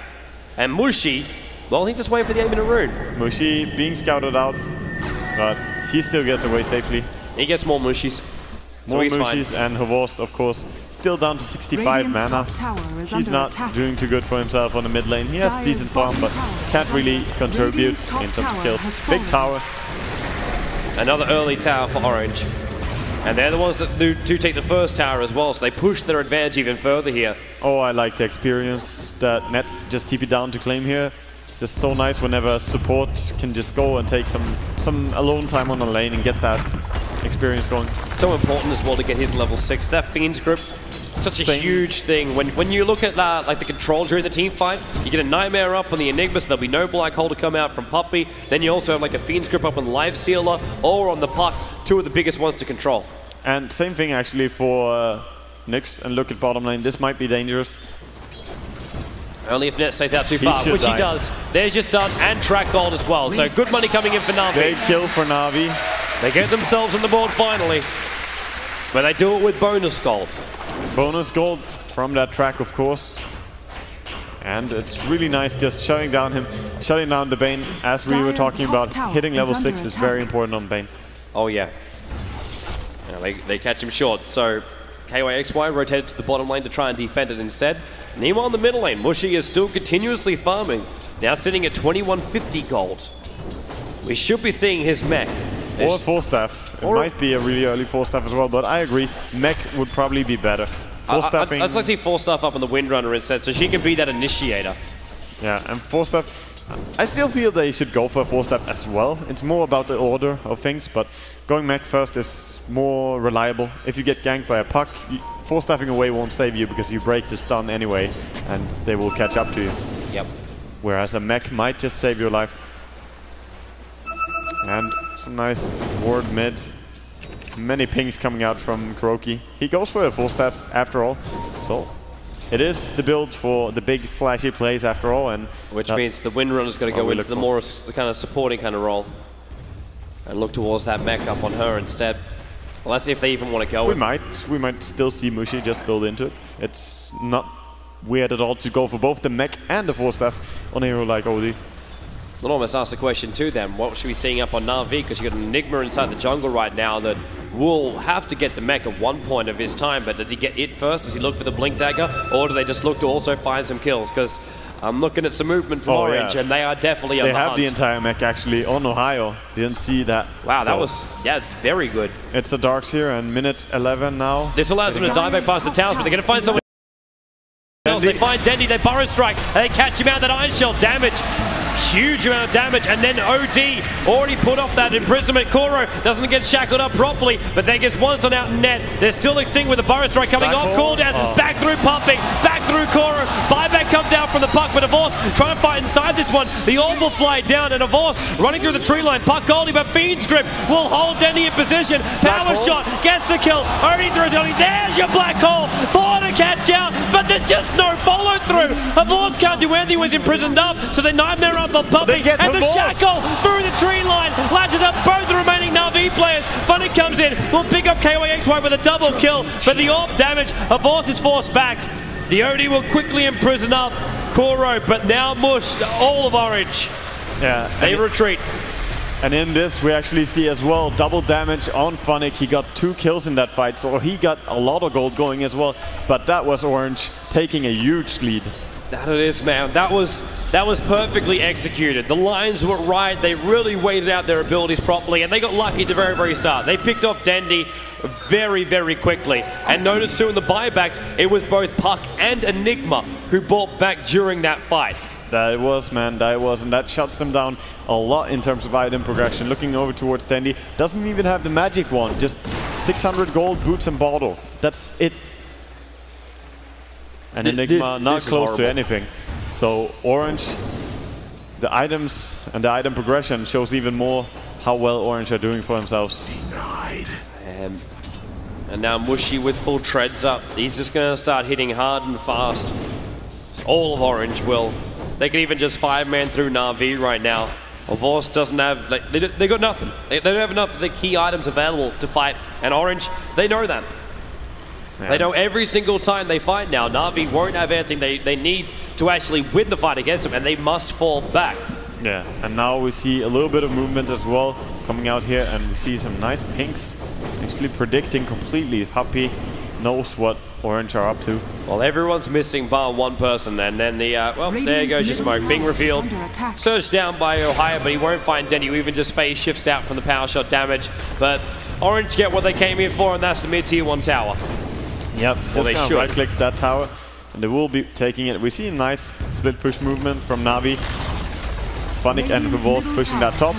Kuro, level 7 on that bottom. Mana Boots now up on the Nyx. And OD just TP straight to that top lane. They have to back themselves off. Nick gonna get spotted out by a couple of conversions. Still not a single point in Enfeeble, by the way, on Bane. It's a little bit unusual. Is Puppy wanting to fight this? It is an Infest on He's got, he might have a Malifus for Extinct, but Extinct got a Fire Strike down into the river. Funnick, he's already lit up that track. Shuri Toss as well is going to hit. Kura can't get close enough for the damage, but Dendy maybe can. He's coming in. Dream Call, look for the orb. Extinct able to evade very, very quickly, and Dendy doesn't jump. In fact, he's 9-man. Puppy will take it off him, so now Dendy can actually fight. Funnick comes in, Infest damage. Avors goes for the move, and then the wall goes down. Power shot as well, but Avors, feed script up. He's on the wrong side of the wall, and Navi, they can't go through. They've got to leave Avors for dead. The shackle from KYXY holds him there. Avos, is he really? He's going to go back through the wall again. Braintap almost killing off. Power shot. It's Kuro on the way out. The Navi will retreat. Then Kuro went up north. He's almost a sacrifice. He throws a stun with a TP out with a spike carapace. Oh, they got him just in time. He threw everything he could. He thought actually Orange were faster than that. Yeah, so Orange fighting beautifully there. 4 on 5. Coming out on top, getting a kill on the support. It may not seem like much, but that was Mushi free farming during that duration on the top lane. So Orange actually making a really nice play there. Some more nice players to add to that list, and you see the advantage really start to stretch down. 4,000 is the gold. Experience though, well, basically nothing in it. Yeah, the experience is very even for sure, but as for the gold, it's starting to pull more and more ahead, and we all know what happens when you start to get a nice little advantage when you're on the dire side. Then you have that easy, accessible Roshan with all your tier 1 towers up. And look, Surge. A Puppy. There goes Puppy down. Orb once, orb twice, and well, probably orb the wrong target to start with, but still. They'll pick up the rest of the conversions and focus on the tier 1 tower. Orange systematically fighting their way into the grand final. Yeah, bit by bit. They're looking strong, but Navi, of course, they're not dead yet. And now the pressure on the bottom tower, Navi seems like they will just sack it and go for a trade. Does look like it. Tier 1 tower in the mid is where they'd like to go, but they don't have enough pushing power to actually bring that down. It's a full HP tower, like, it will take some time to bring that down. And you already see Orange, like they know that Navi won't contest on this tier 1 tower, so they move themselves in towards the middle lane. They try and find themselves a kill, so they look for Kuro, they look for Dendy, and now, well, it's going to be pretty obvious. Look down that bottom lane, and Mushi's the only one left. Someone is hunting for gold.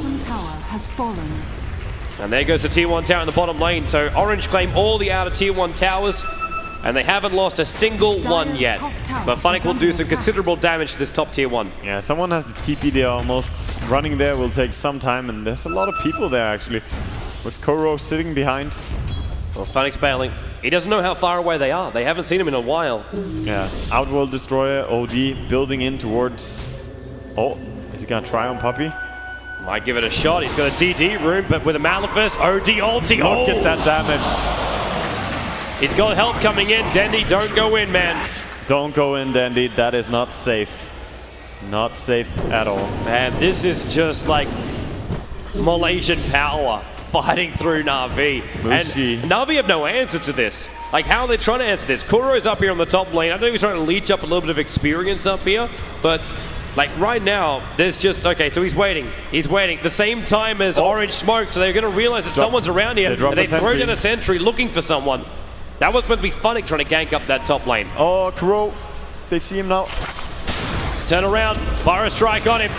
And brain zap him down. Funnick. Oh, Funnick. Is he really going to try and fight this? They've still got Fiend's Grip available, so Avors. Fiend's Grip up, but now he's going to be stunned up. Malifus from Puppy. But they're going to walk through this wall to the Surge. You're right. How do we get the kill on the Bane?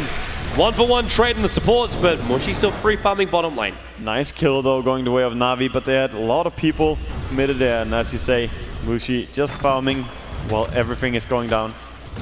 So up to 1700 gold after that ultimate orb. He's looking so strong. Top. They're going to go again. Surge into a Pyro Strike, able to reach. Going to go Epicenter on Puppey as well. back in to make sure he stays in close. And then they clean up not only the conversions, but the creep wave as well with the Iron Shells and the rest of the Epicenter. And Radiant's bottom tower is that's a really big kill. Getting both the Enigma and all his summons. 180 gold to boot that kill as well. Now we have the entire omelet finished up for Vorst, but we are 18 minutes in, and that's a good timing for Lifesteal to get his items. We now have Blink and Mech on the Darks here, and really strong combinations coming out of the Sand King, the OD, and Windrunner as well, looking strong with a Force Staff. And that's a really scary combination. Just having the Blink on the Darkseer, let alone everything else is going to combine up with it. And before items are still up, like Horst hasn't got his armlet done just yet, unless that's on the courier. So there it is. Armlet comes up. It's 18 minutes and 45 seconds before he gets that armlet. Yeah. Like, this is a Horst. Like a Horst who we've seen in the past, who at 18 minutes and 45 seconds would have a full heart and an armlet with treads. Like, that's what he's bought in the past. And Funnick, well, I'm not liking his chances on this top lane. I'm seeing Sentry Wards go down. No way to go invis. No reason for a shackle. Just a power shot through from KYXY. Orange playing so beautiful Dota in this game, and Navi, they're finding themselves 4-14. They're struggling really hard here, and they're not finding any new item progression on the Enigma. So they're not. It's gonna be really. I don't see how they can turn this. They need a Blink, they need a BKB, they need something so they can actually drop it. But even with a BKB, there would be a Bane. Yep.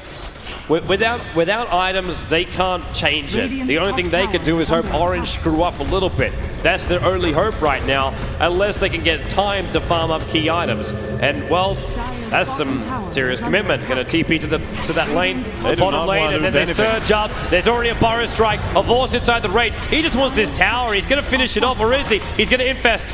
He takes the creep to freedom. It will be a chase after that creep, I believe. They do not want to let Horst live, and that Iron Shell actually kind of helps Horst. Horst jumps out, he wants to go, there's support coming in, Denny jumps in, he got a big coil, big silence, then will go down, but a Pyro Strike into the back corner with a follow-up stun. Ohio's low on life, and now in comes Puppey, Black Hole's available, oh, vg.j! KYXY, now will be Midnight Pulse up, a Vorst shackled towards a tree. Kuro went through the rear, the Force Staff down, Kuro had stun, he couldn't stop him. Orange is out. They lost 2. And that's when they make a mistake, but maybe Puppey. Malavus done Pyro Strike in from KYXY, and Mushy now joins the fight.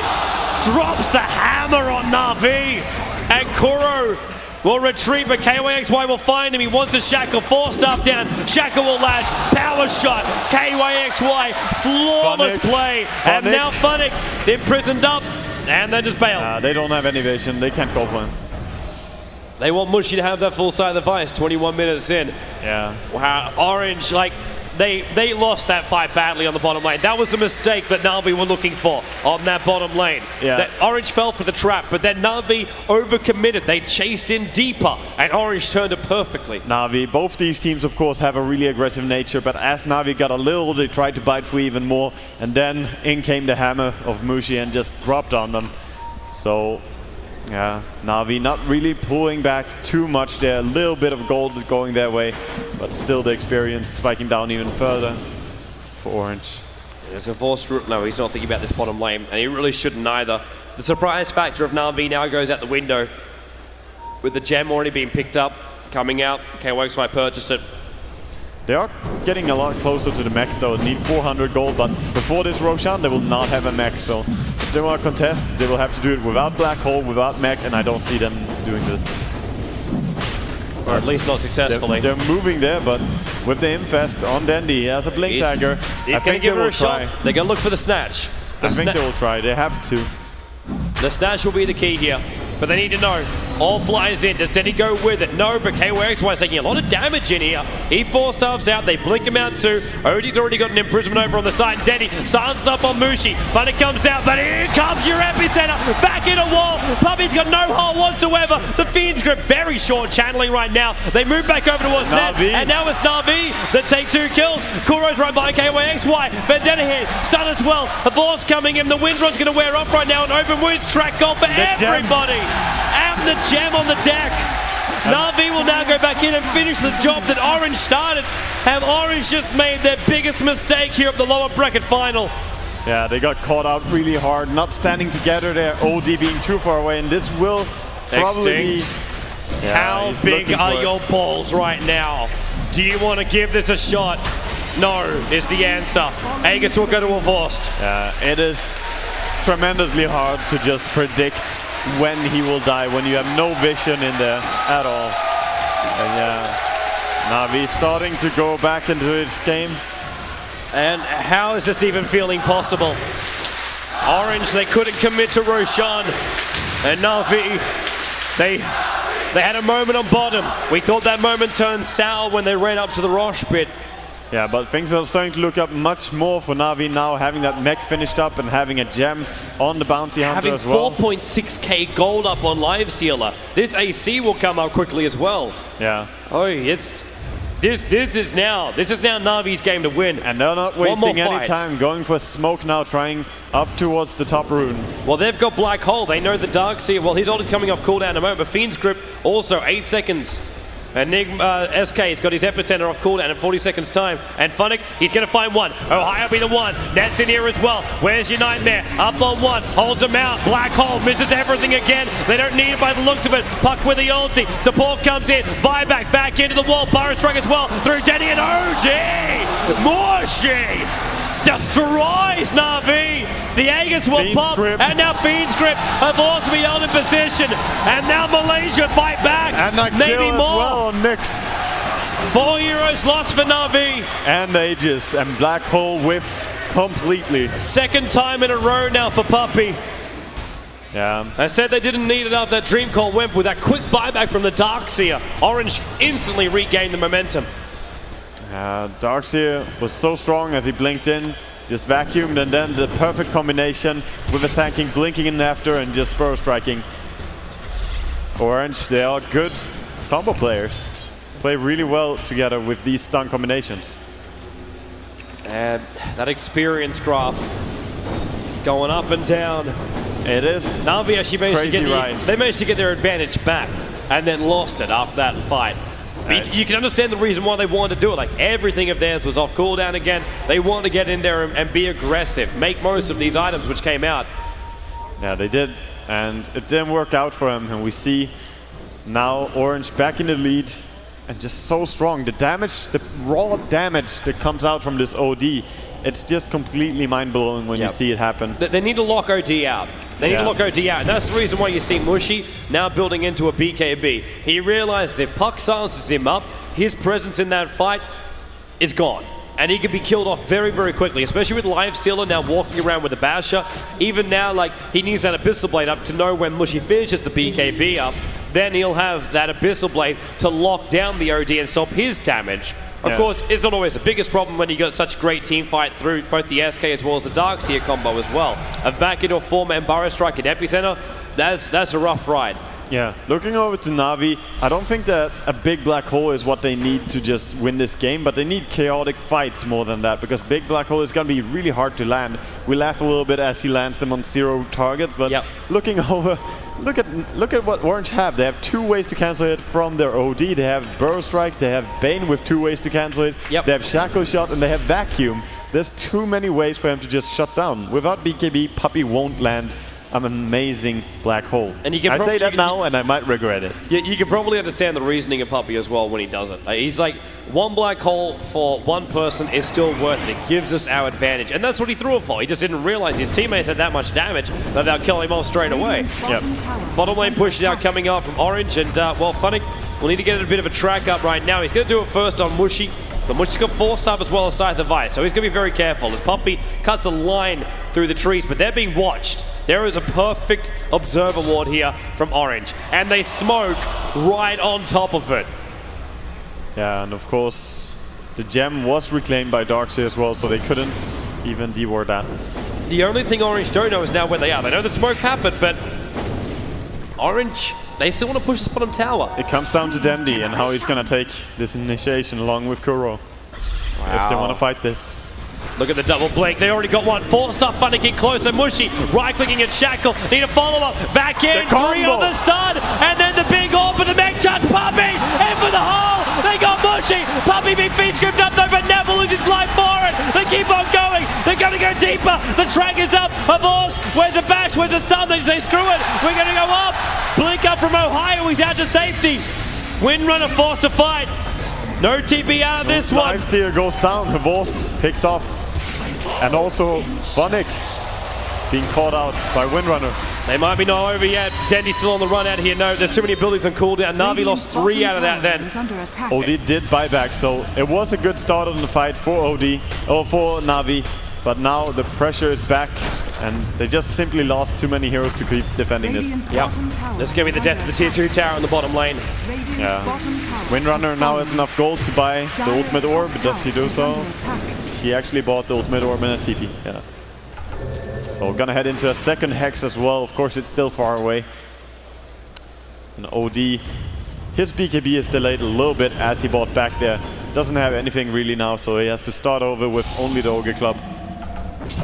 Well, life is hard, but when you're Orange, life isn't really that hard. Yeah, look at Darkseid though.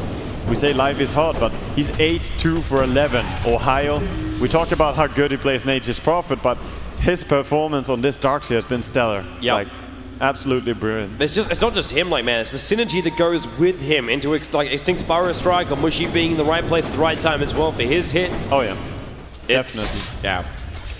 It's been perfect. And also props to Bane in that last fight, able to keep his distance away from the black hole. You were right, Puppy got a great black hole, but it did not last long. It did not last long because still Bane was standing outside of it. He got, I believe, 3 heroes, or maybe even 4, I think 3 heroes in that black hole, and it was amazing. But it was cancelled within a second of Bane. So that's what I'm talking about. Too many ways to cancel the black hole. Even landing 3 out of 4 people inside of it, he can still be cancelled. And we saw Darkseid now picked up a nice little item here on that BKB. So he has BKB Blink and his initiation. It should be completely uninterruptible from Navi. You can't predict the initiation from a Darkseid and just black hole him. That's asking for too much. You'll just find yourself blinking over the top of each other if you try and predict that kind of stuff. Yeah. You got Roshan up in 4 minutes time. Might be the key point for both these teams, because Navi like fighting in a close quarters area because of the Enigma black hole, but at the same time, Orange, when you have Epicenter, you have Darkseid Ultimate as well as OD Ultimate, you really enjoy the close combat areas too. Yeah, I give the close combat definitely towards Orange. Seeing their combinations, they do every single fight, just vacuum into 3-man stuns or something like that with Sand King. It's just beautiful. And how many TPs do Orange just want to pop then? Nothing but a Phonic illusion. Look at what Bane, actually Net playing the Bane, has been skilling up in this game. He has 2 points into a Nightmare, 1 point into Enfeeble, 2 points into Stats. That's a very unorthodox build, especially against the Lifestealer. And even Bounty Hunter. Of course, normally we would see high level Enfeeble. Just looking at this bottom, both teams posing a little bit. Kuro is waiting inside the Vendetta with a Blink Dagger. He wants a kill. In fact, I don't know if both teams just basically sending each other a message saying, I'll meet you on bottom lane at 31 minutes. But that's where they both ended up now. And Navi's out. Navi doesn't want to stay around here. In fact, there's already farm to be had on the top lane, and Phonic will be taking that. He will, and bottom lane will be free farm for the OD, just farming it up. If they can push out the lanes now, Orange will be in a good position to take next Roche. And Orange going to move down. Surge up. Extinct. Who's he going to find? He finds a Vorst. Spyro Strike. Rage very quickly from a Vorst. And also very lucky for Extinct, he didn't get bashed up just then. Oh yeah. And Puppy leaves 1 conversion behind, which scattered out the rest of Orange rotating towards the bottom lane. Yeah, gotta be careful about that bash. Always dangerous if you get caught out in a weird position. Of course, it's RNG gaming, man. Scary when it happens. But bottom being pushed out by Orange. Mid, though, being pushed really hard by Dandy. Getting some nice farm as well. 2,200 gold now with that Blink Dagger.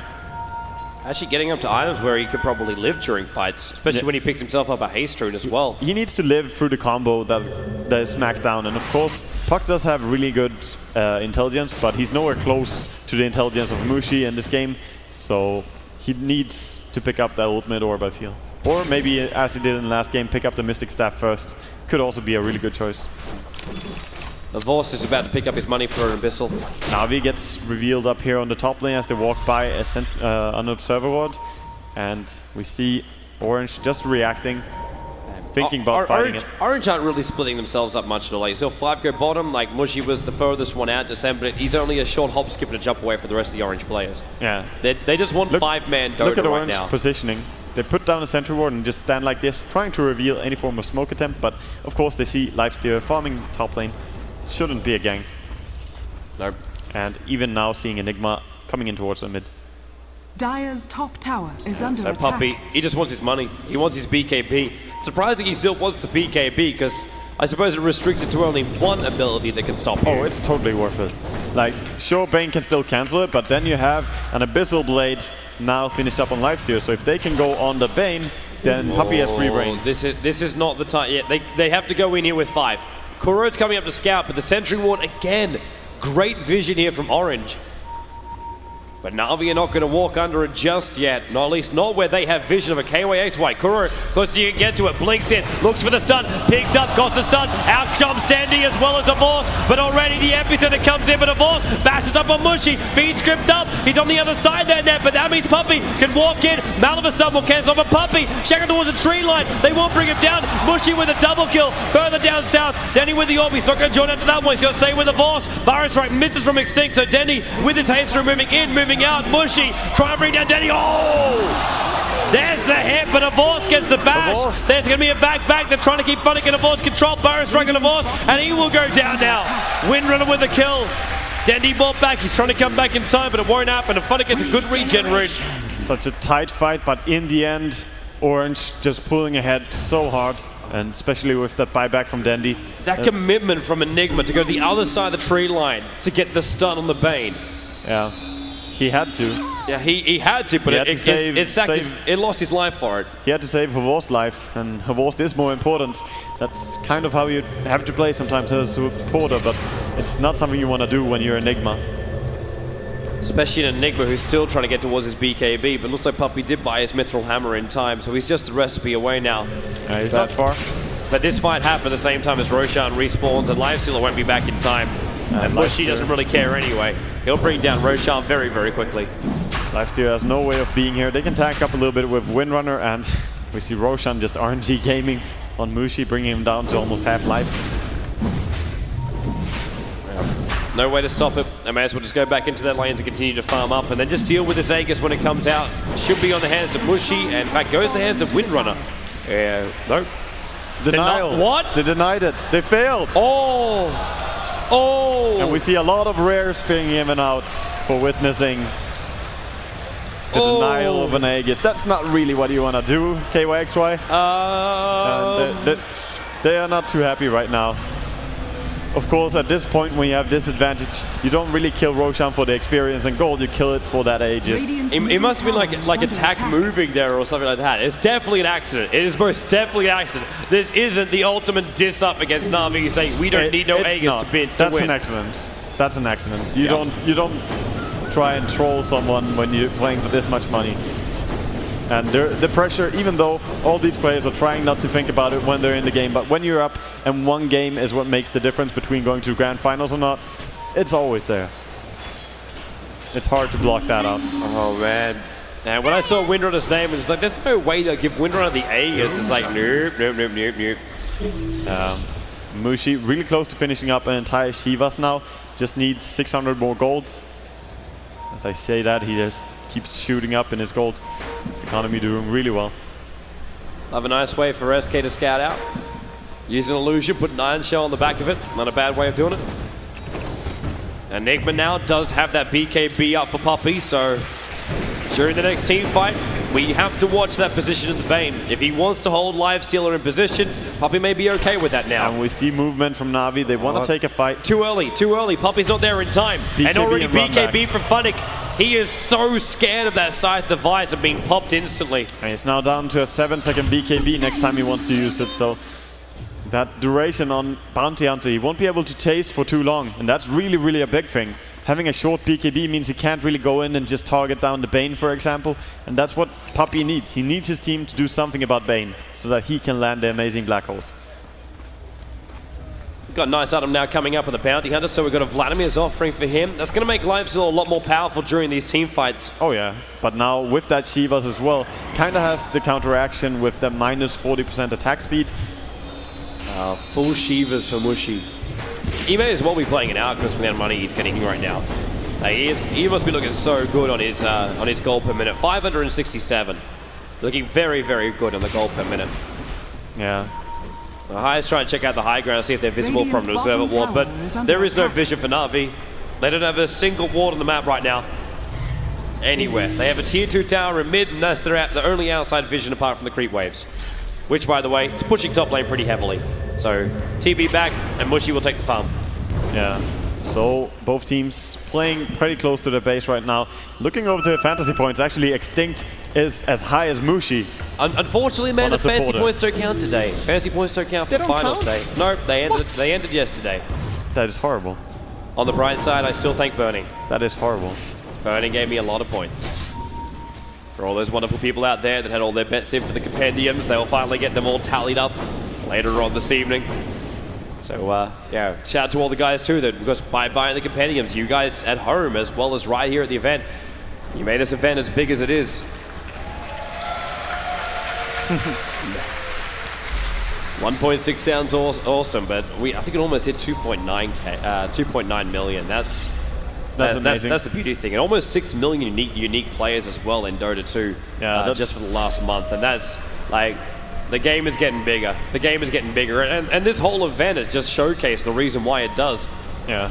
Looking at Orange now, they're playing very safe and not really pressing the issue, but we should remember there was a mistake in denying that Aegis, and they're not gonna throw this game. Of course, they're not gonna push if they don't have that advantage that they were supposed to have with Aegis. They're just playing it a little bit more safe. They have seen the BKB on Enigma because he has shown himself once. Yeah, but well, he had no other choice, man. You got a BKB on cooldown and bounty for another 60 seconds. You can't go into a fight, so he has to be inside the creep wave somewhere. And Mushi, well, he loves farming conversions, so they're worth good money as well. Even using the Shiva's Guard for it. He's got all the mana in the world too. He doesn't really care about that. There's no way he's gonna drop low on mana, as yes, too much. Every time he has a chance, 40% chance to restore 25% of his mana pool, and when you run around with 2,500 mana, yeah, that's pretty decent. Yeah. You can see what Navi was trying to do just then. They were thinking about trying to loop around and come in behind Orange as they pushed in that bottom. But then they realized that Orange, the momentum was already too fast. They wouldn't be able to loop around in time without losing their tier 3 tower. So they back up, and it looks like Navi actually want to fight on top of their tier 2 tower here. Yeah, I'm more surprised that Orange are willing to push and force the issue a little bit here. But taking that tier 2 tower, they have to pretty much get in position and just start right-clicking it. And if they can't, then there's no real push. And Mushi, they trust, man. They can see the guys at the back lines, but they cannot see the Bane, and that's their biggest problem. Net. He's got no items really. Like, he's got Magic Wand, he's got Boots and a TP scroll. It's nothing, but they've got to kill him off, and that's why Denny jumps in. Silent Stream call on 2. There's a Fiend's Grip used on a Force, and Puppey, well, he's got the Black Hole, he got 3 in it. Mushi inside the BKB as well. He's going to waste that timing and funding the attack. Denny through the tree line of Orb's going to kill him off. Mushi forced up away. Denny wants to chase. The Orb goes the wrong way. Does he join? Hell yes, he does. Rips it up. Changes Mushi. The damage is going to be enough. Shiva's got on the edge. Mushi. He's alive. He's alive. He's dead. Top lane. Back to Ohio as well, running away from Puppey. Funnings chasing down KYXY. Ohio, he's being stunned up by the Spike Carapace. It was actually his own Iron Shield turning against him. Now the Malphus up from Puppey, or from Dendy. Will hit connects. And Gems on the deck. Top, we get a kill as well on the Windrunner as the Funnick and Hervorst chased her down all the way. So a big win for Navi there. So Orange don't claim the tower, and they lose so much again. The advantage of 12,000 experience, not enough. Of what was basically 7,000 gold is now turning around in favor of Navi. Dire's middle tower and is Extinct going to try and stop this? Again, he finds himself being one of the last ones left alive. He won't hold this. Oh, here, wait. He's going to go in. He's going to go in. Burrow strike. It might slow him down. Ned's coming in as well. Look for the brain sap. They couldn't get anything. They're all coming back into this fight. And TPing in Mushy. He wants Funnick. They actually get him away. No one ends up dying from Navi after a triple buyback. They got the tower and they bailed. And they bailed quick. And they got out. That's so sick. Getting out and 3 buybacks wasted on Orange. That is a lot of money just throwing down the drain. Even with this advantage, it's going to just change even harder now. Yeah, the kills still looking the way for Orange, but never mind the numbers on the kills now, because I really feel Navi, they're starting to claim an advantage in this game. Oh yeah. These items are coming their way. Even Funnick back. Because remember, all these kills which keep happening, there's track through it all. Yeah. The bonus gold coming in, and it's Navi moving as 5 because Orange want to play 5v5, and that's what Bounty Hunters love. Blink, BKB on Puppey. Oh wow! And every single person on Navi, I just see item progression everywhere. We have Dandy working towards that Child of Vice. We have 4,000 gold on Havost, and Blink on Kuroki with 1,600 gold to go. And that Desolator is not far off on Funnick. This is just going to get really rough for Orange, but at the same time, they still have a lot of power behind them. That fight which happened in the middle lane, not the one with the buybacks, but the one that happened back on the Radiant side of the river, that's one of those things where Enigma gets a 3-man black hole and your entire fight changes. He misses everything, and then all of a sudden, nothing goes right. And Avost, don't do yourself. Move yourself back. Or maybe he wants, maybe he does. Black hole off cooldown 5 seconds. Mushy's going to jump in, forced up, look for the side of the vice, not going to work. Mushy's in, now Denny with the silence, Kuro with a stun, back in again, and Puppey! 3 on the hole, but the feed script cancels it off, then tries to stop Ned, so Puppey is free again. Megchun keeps him alive, Orange lost 2, Orange lost 3, Orange has lost 4, and they're going to lose 5. KYXY on the retreat, the track will keep it, Ned Denny's following it in, and KYXY will fight from inside his own base. Huge counter initiation from Navi. And there's no buybacks. There are 3 buybacks on cooldown. This is Rax. This is going to be Rax. They're going to go in and bring down this tier 3 tower. They were so far behind. And they are roping the Malaysians in.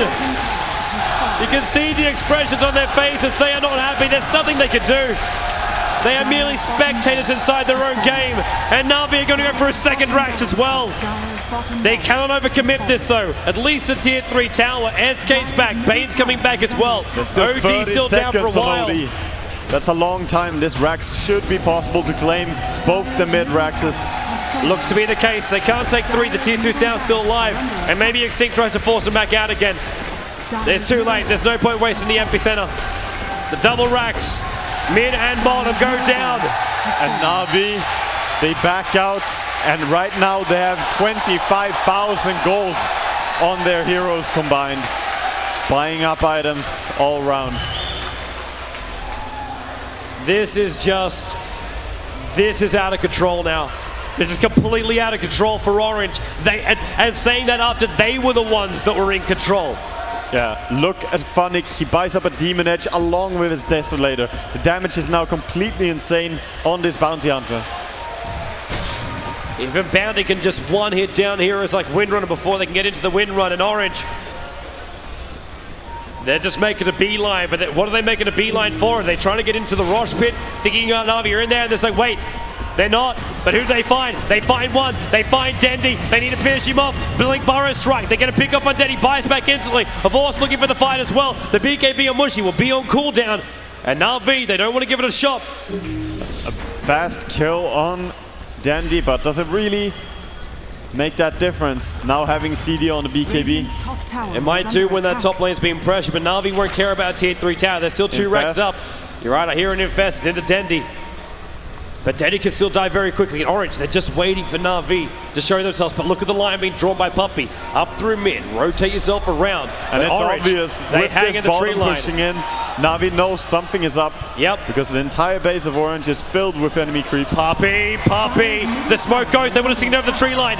Denny get a phase shift. And then with the Shiva's guard, they're going to jump in. Koro, big stun. double stun, vg cancel, black hole, won't go, he actually gets two, KYXY no higher, locked in position, Force with a double kill, Mushi almost dead, is dead, Mushi down, SK will buy back, and GG!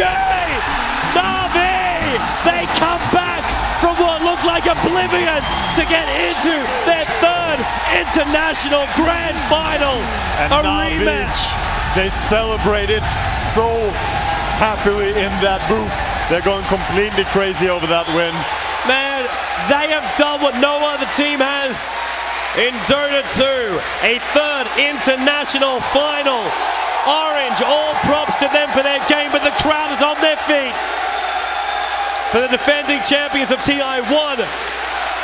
We see both the teams hugging it out. Navi, big smiles, but both these teams played completely amazing, making it all the way here. And Navi gonna be going up. Oh, look at the respect given to Mushi as well. Yeah. It's the wonderful thing. While we play the top quality Dota, these guys can still remain friends. But when they're inside those boxes, when they play Dota, it's all about the win. It's all about the win.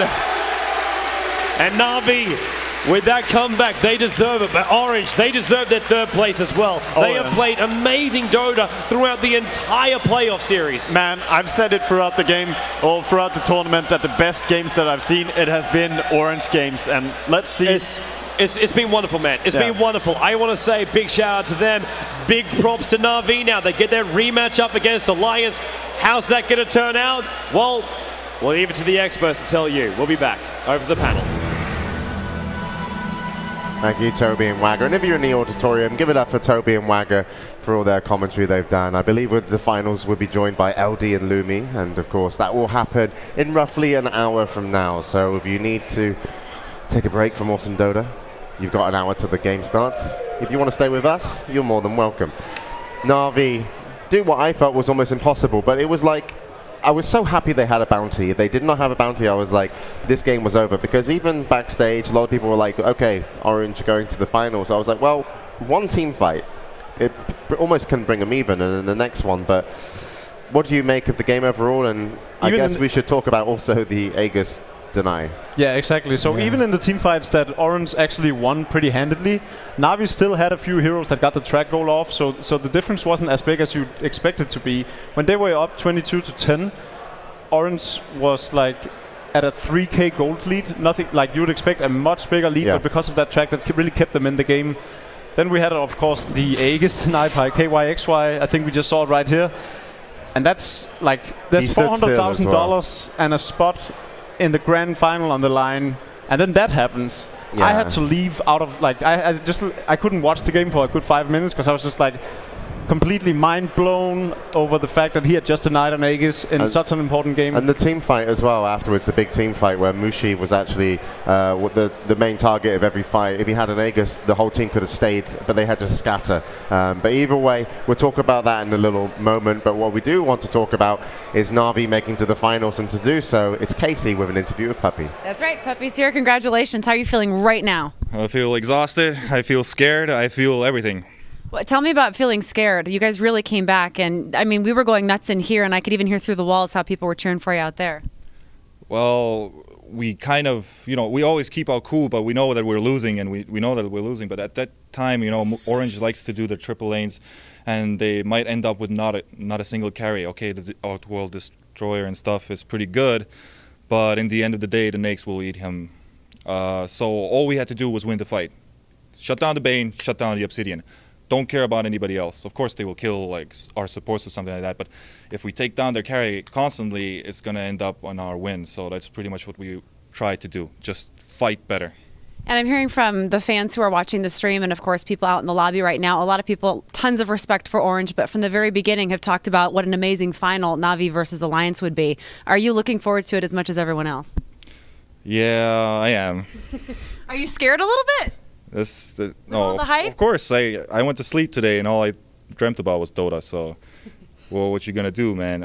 I just thought about how will we play against Alliance and how will I lose or win or whatever. All those situations went through my head and stuff. But we first needed to beat Orange.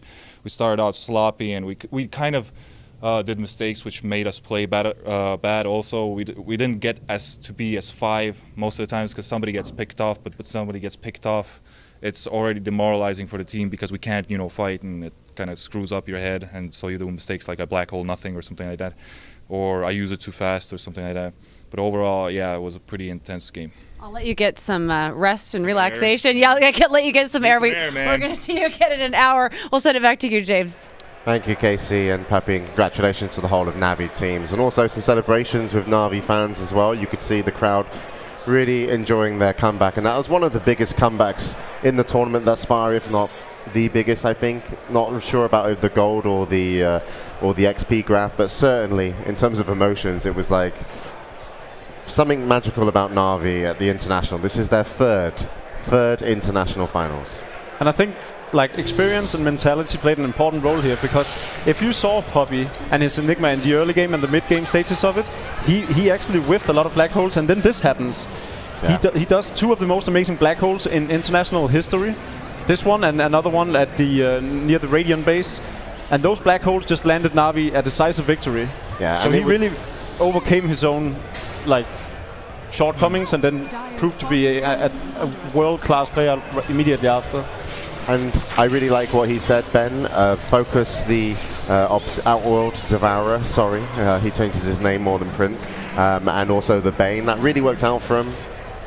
Was that the right thing to do? Yeah, absolutely. The fight that they showed just before this, Mushi actually tried to force that in and then sheep Havos, but Havos got the rage up. I think that if he got a blink, then they could have just killed Havos. Havos was such a nuisance for the Outworld Devourer. He was just constantly on him, BKB or not, he's still lashing on him, trying to bash him, just trying to take his HP down, so when the BKB finally ends, they can just kill him. If no Mushi, they can't win the team fight. And along with the Aegis tonight, they just didn't have enough support around him. Perhaps he should have gotten a Ghost Scepter, a Blink Dagger, but he really couldn't do anything with the items that he had to live. And I think in 2 of the fights they took early on, they could have extended their lead had they just waited for that Black King Bar on Mushi. Instead they chose to fight, something I heavily disagreed with. They actually came out on top in one of the fights, but we also saw the first Roshan fight where Mushi just got singled out and was sort of divided from his team. And they instantly lost that fight just because he died.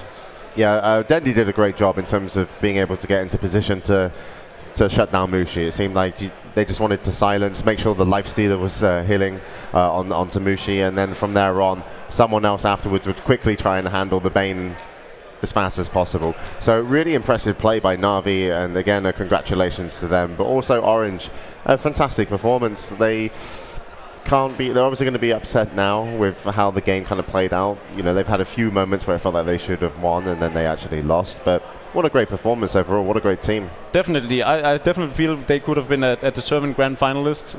The way they played this game, and especially all the matches they played yesterday, it was just such an incredible team to see. And we saw the development of them throughout the tournament. They just went from being sort of mediocre in the group stages, going in against Navi, taking a game off of Navi, but then in the loser bracket is where the transformation really happened, and they just started looking so certain in their play style. It was an absolute joy to watch and follow them.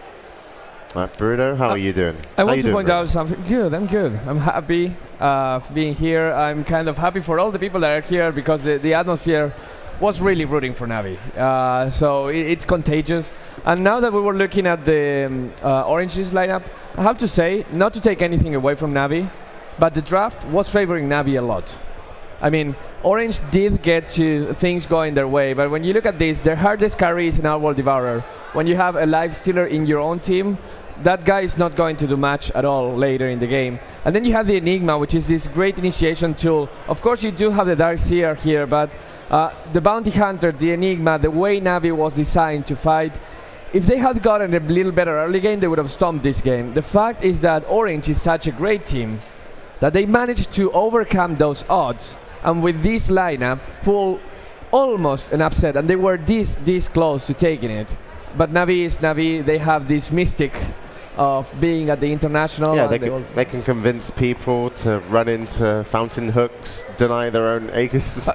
Speaking of the Aegis, I mean, what honestly, is it A-clicking someone A-click the Aegis? Was it someone being just, I denied because I can? No, it had to be an A-click. Because, I mean, do you actually A-click Roche when you... Yeah, because it's kind of like... It's hard. I mean, you have to try to deny an It's habit to A-click everywhere, though. Yeah.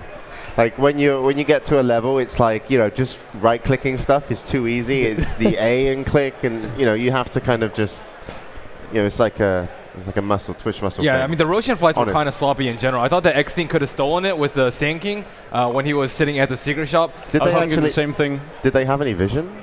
I don't think they have vision, but all he needs to do is just stand right up the cliff, and then again, as soon as you hear the Roshan has been slain, you stun in, get the Aegis, and then blink out. And Havos actually took like a good 1.5 seconds to sell his items, and there was a lot of shenanigans going on at the Roshan. You really want to be prepared. Just sell your items beforehand, so you have no chance of accidentally denying the Aegis. It was just a lot of sloppiness around there. Maybe Orange just felt bad that Mushi stole the Aegis in a previous game. Right. And said that wasn't really ours, so we've giving it back decided in a way. we're going to get rid of this one. Okay, we'll talk more about the teams and, of course, Orange as well. But I'm going to take you guys down a trip down memory lane. I'm going to ask you, what do you remember from day one? Is it all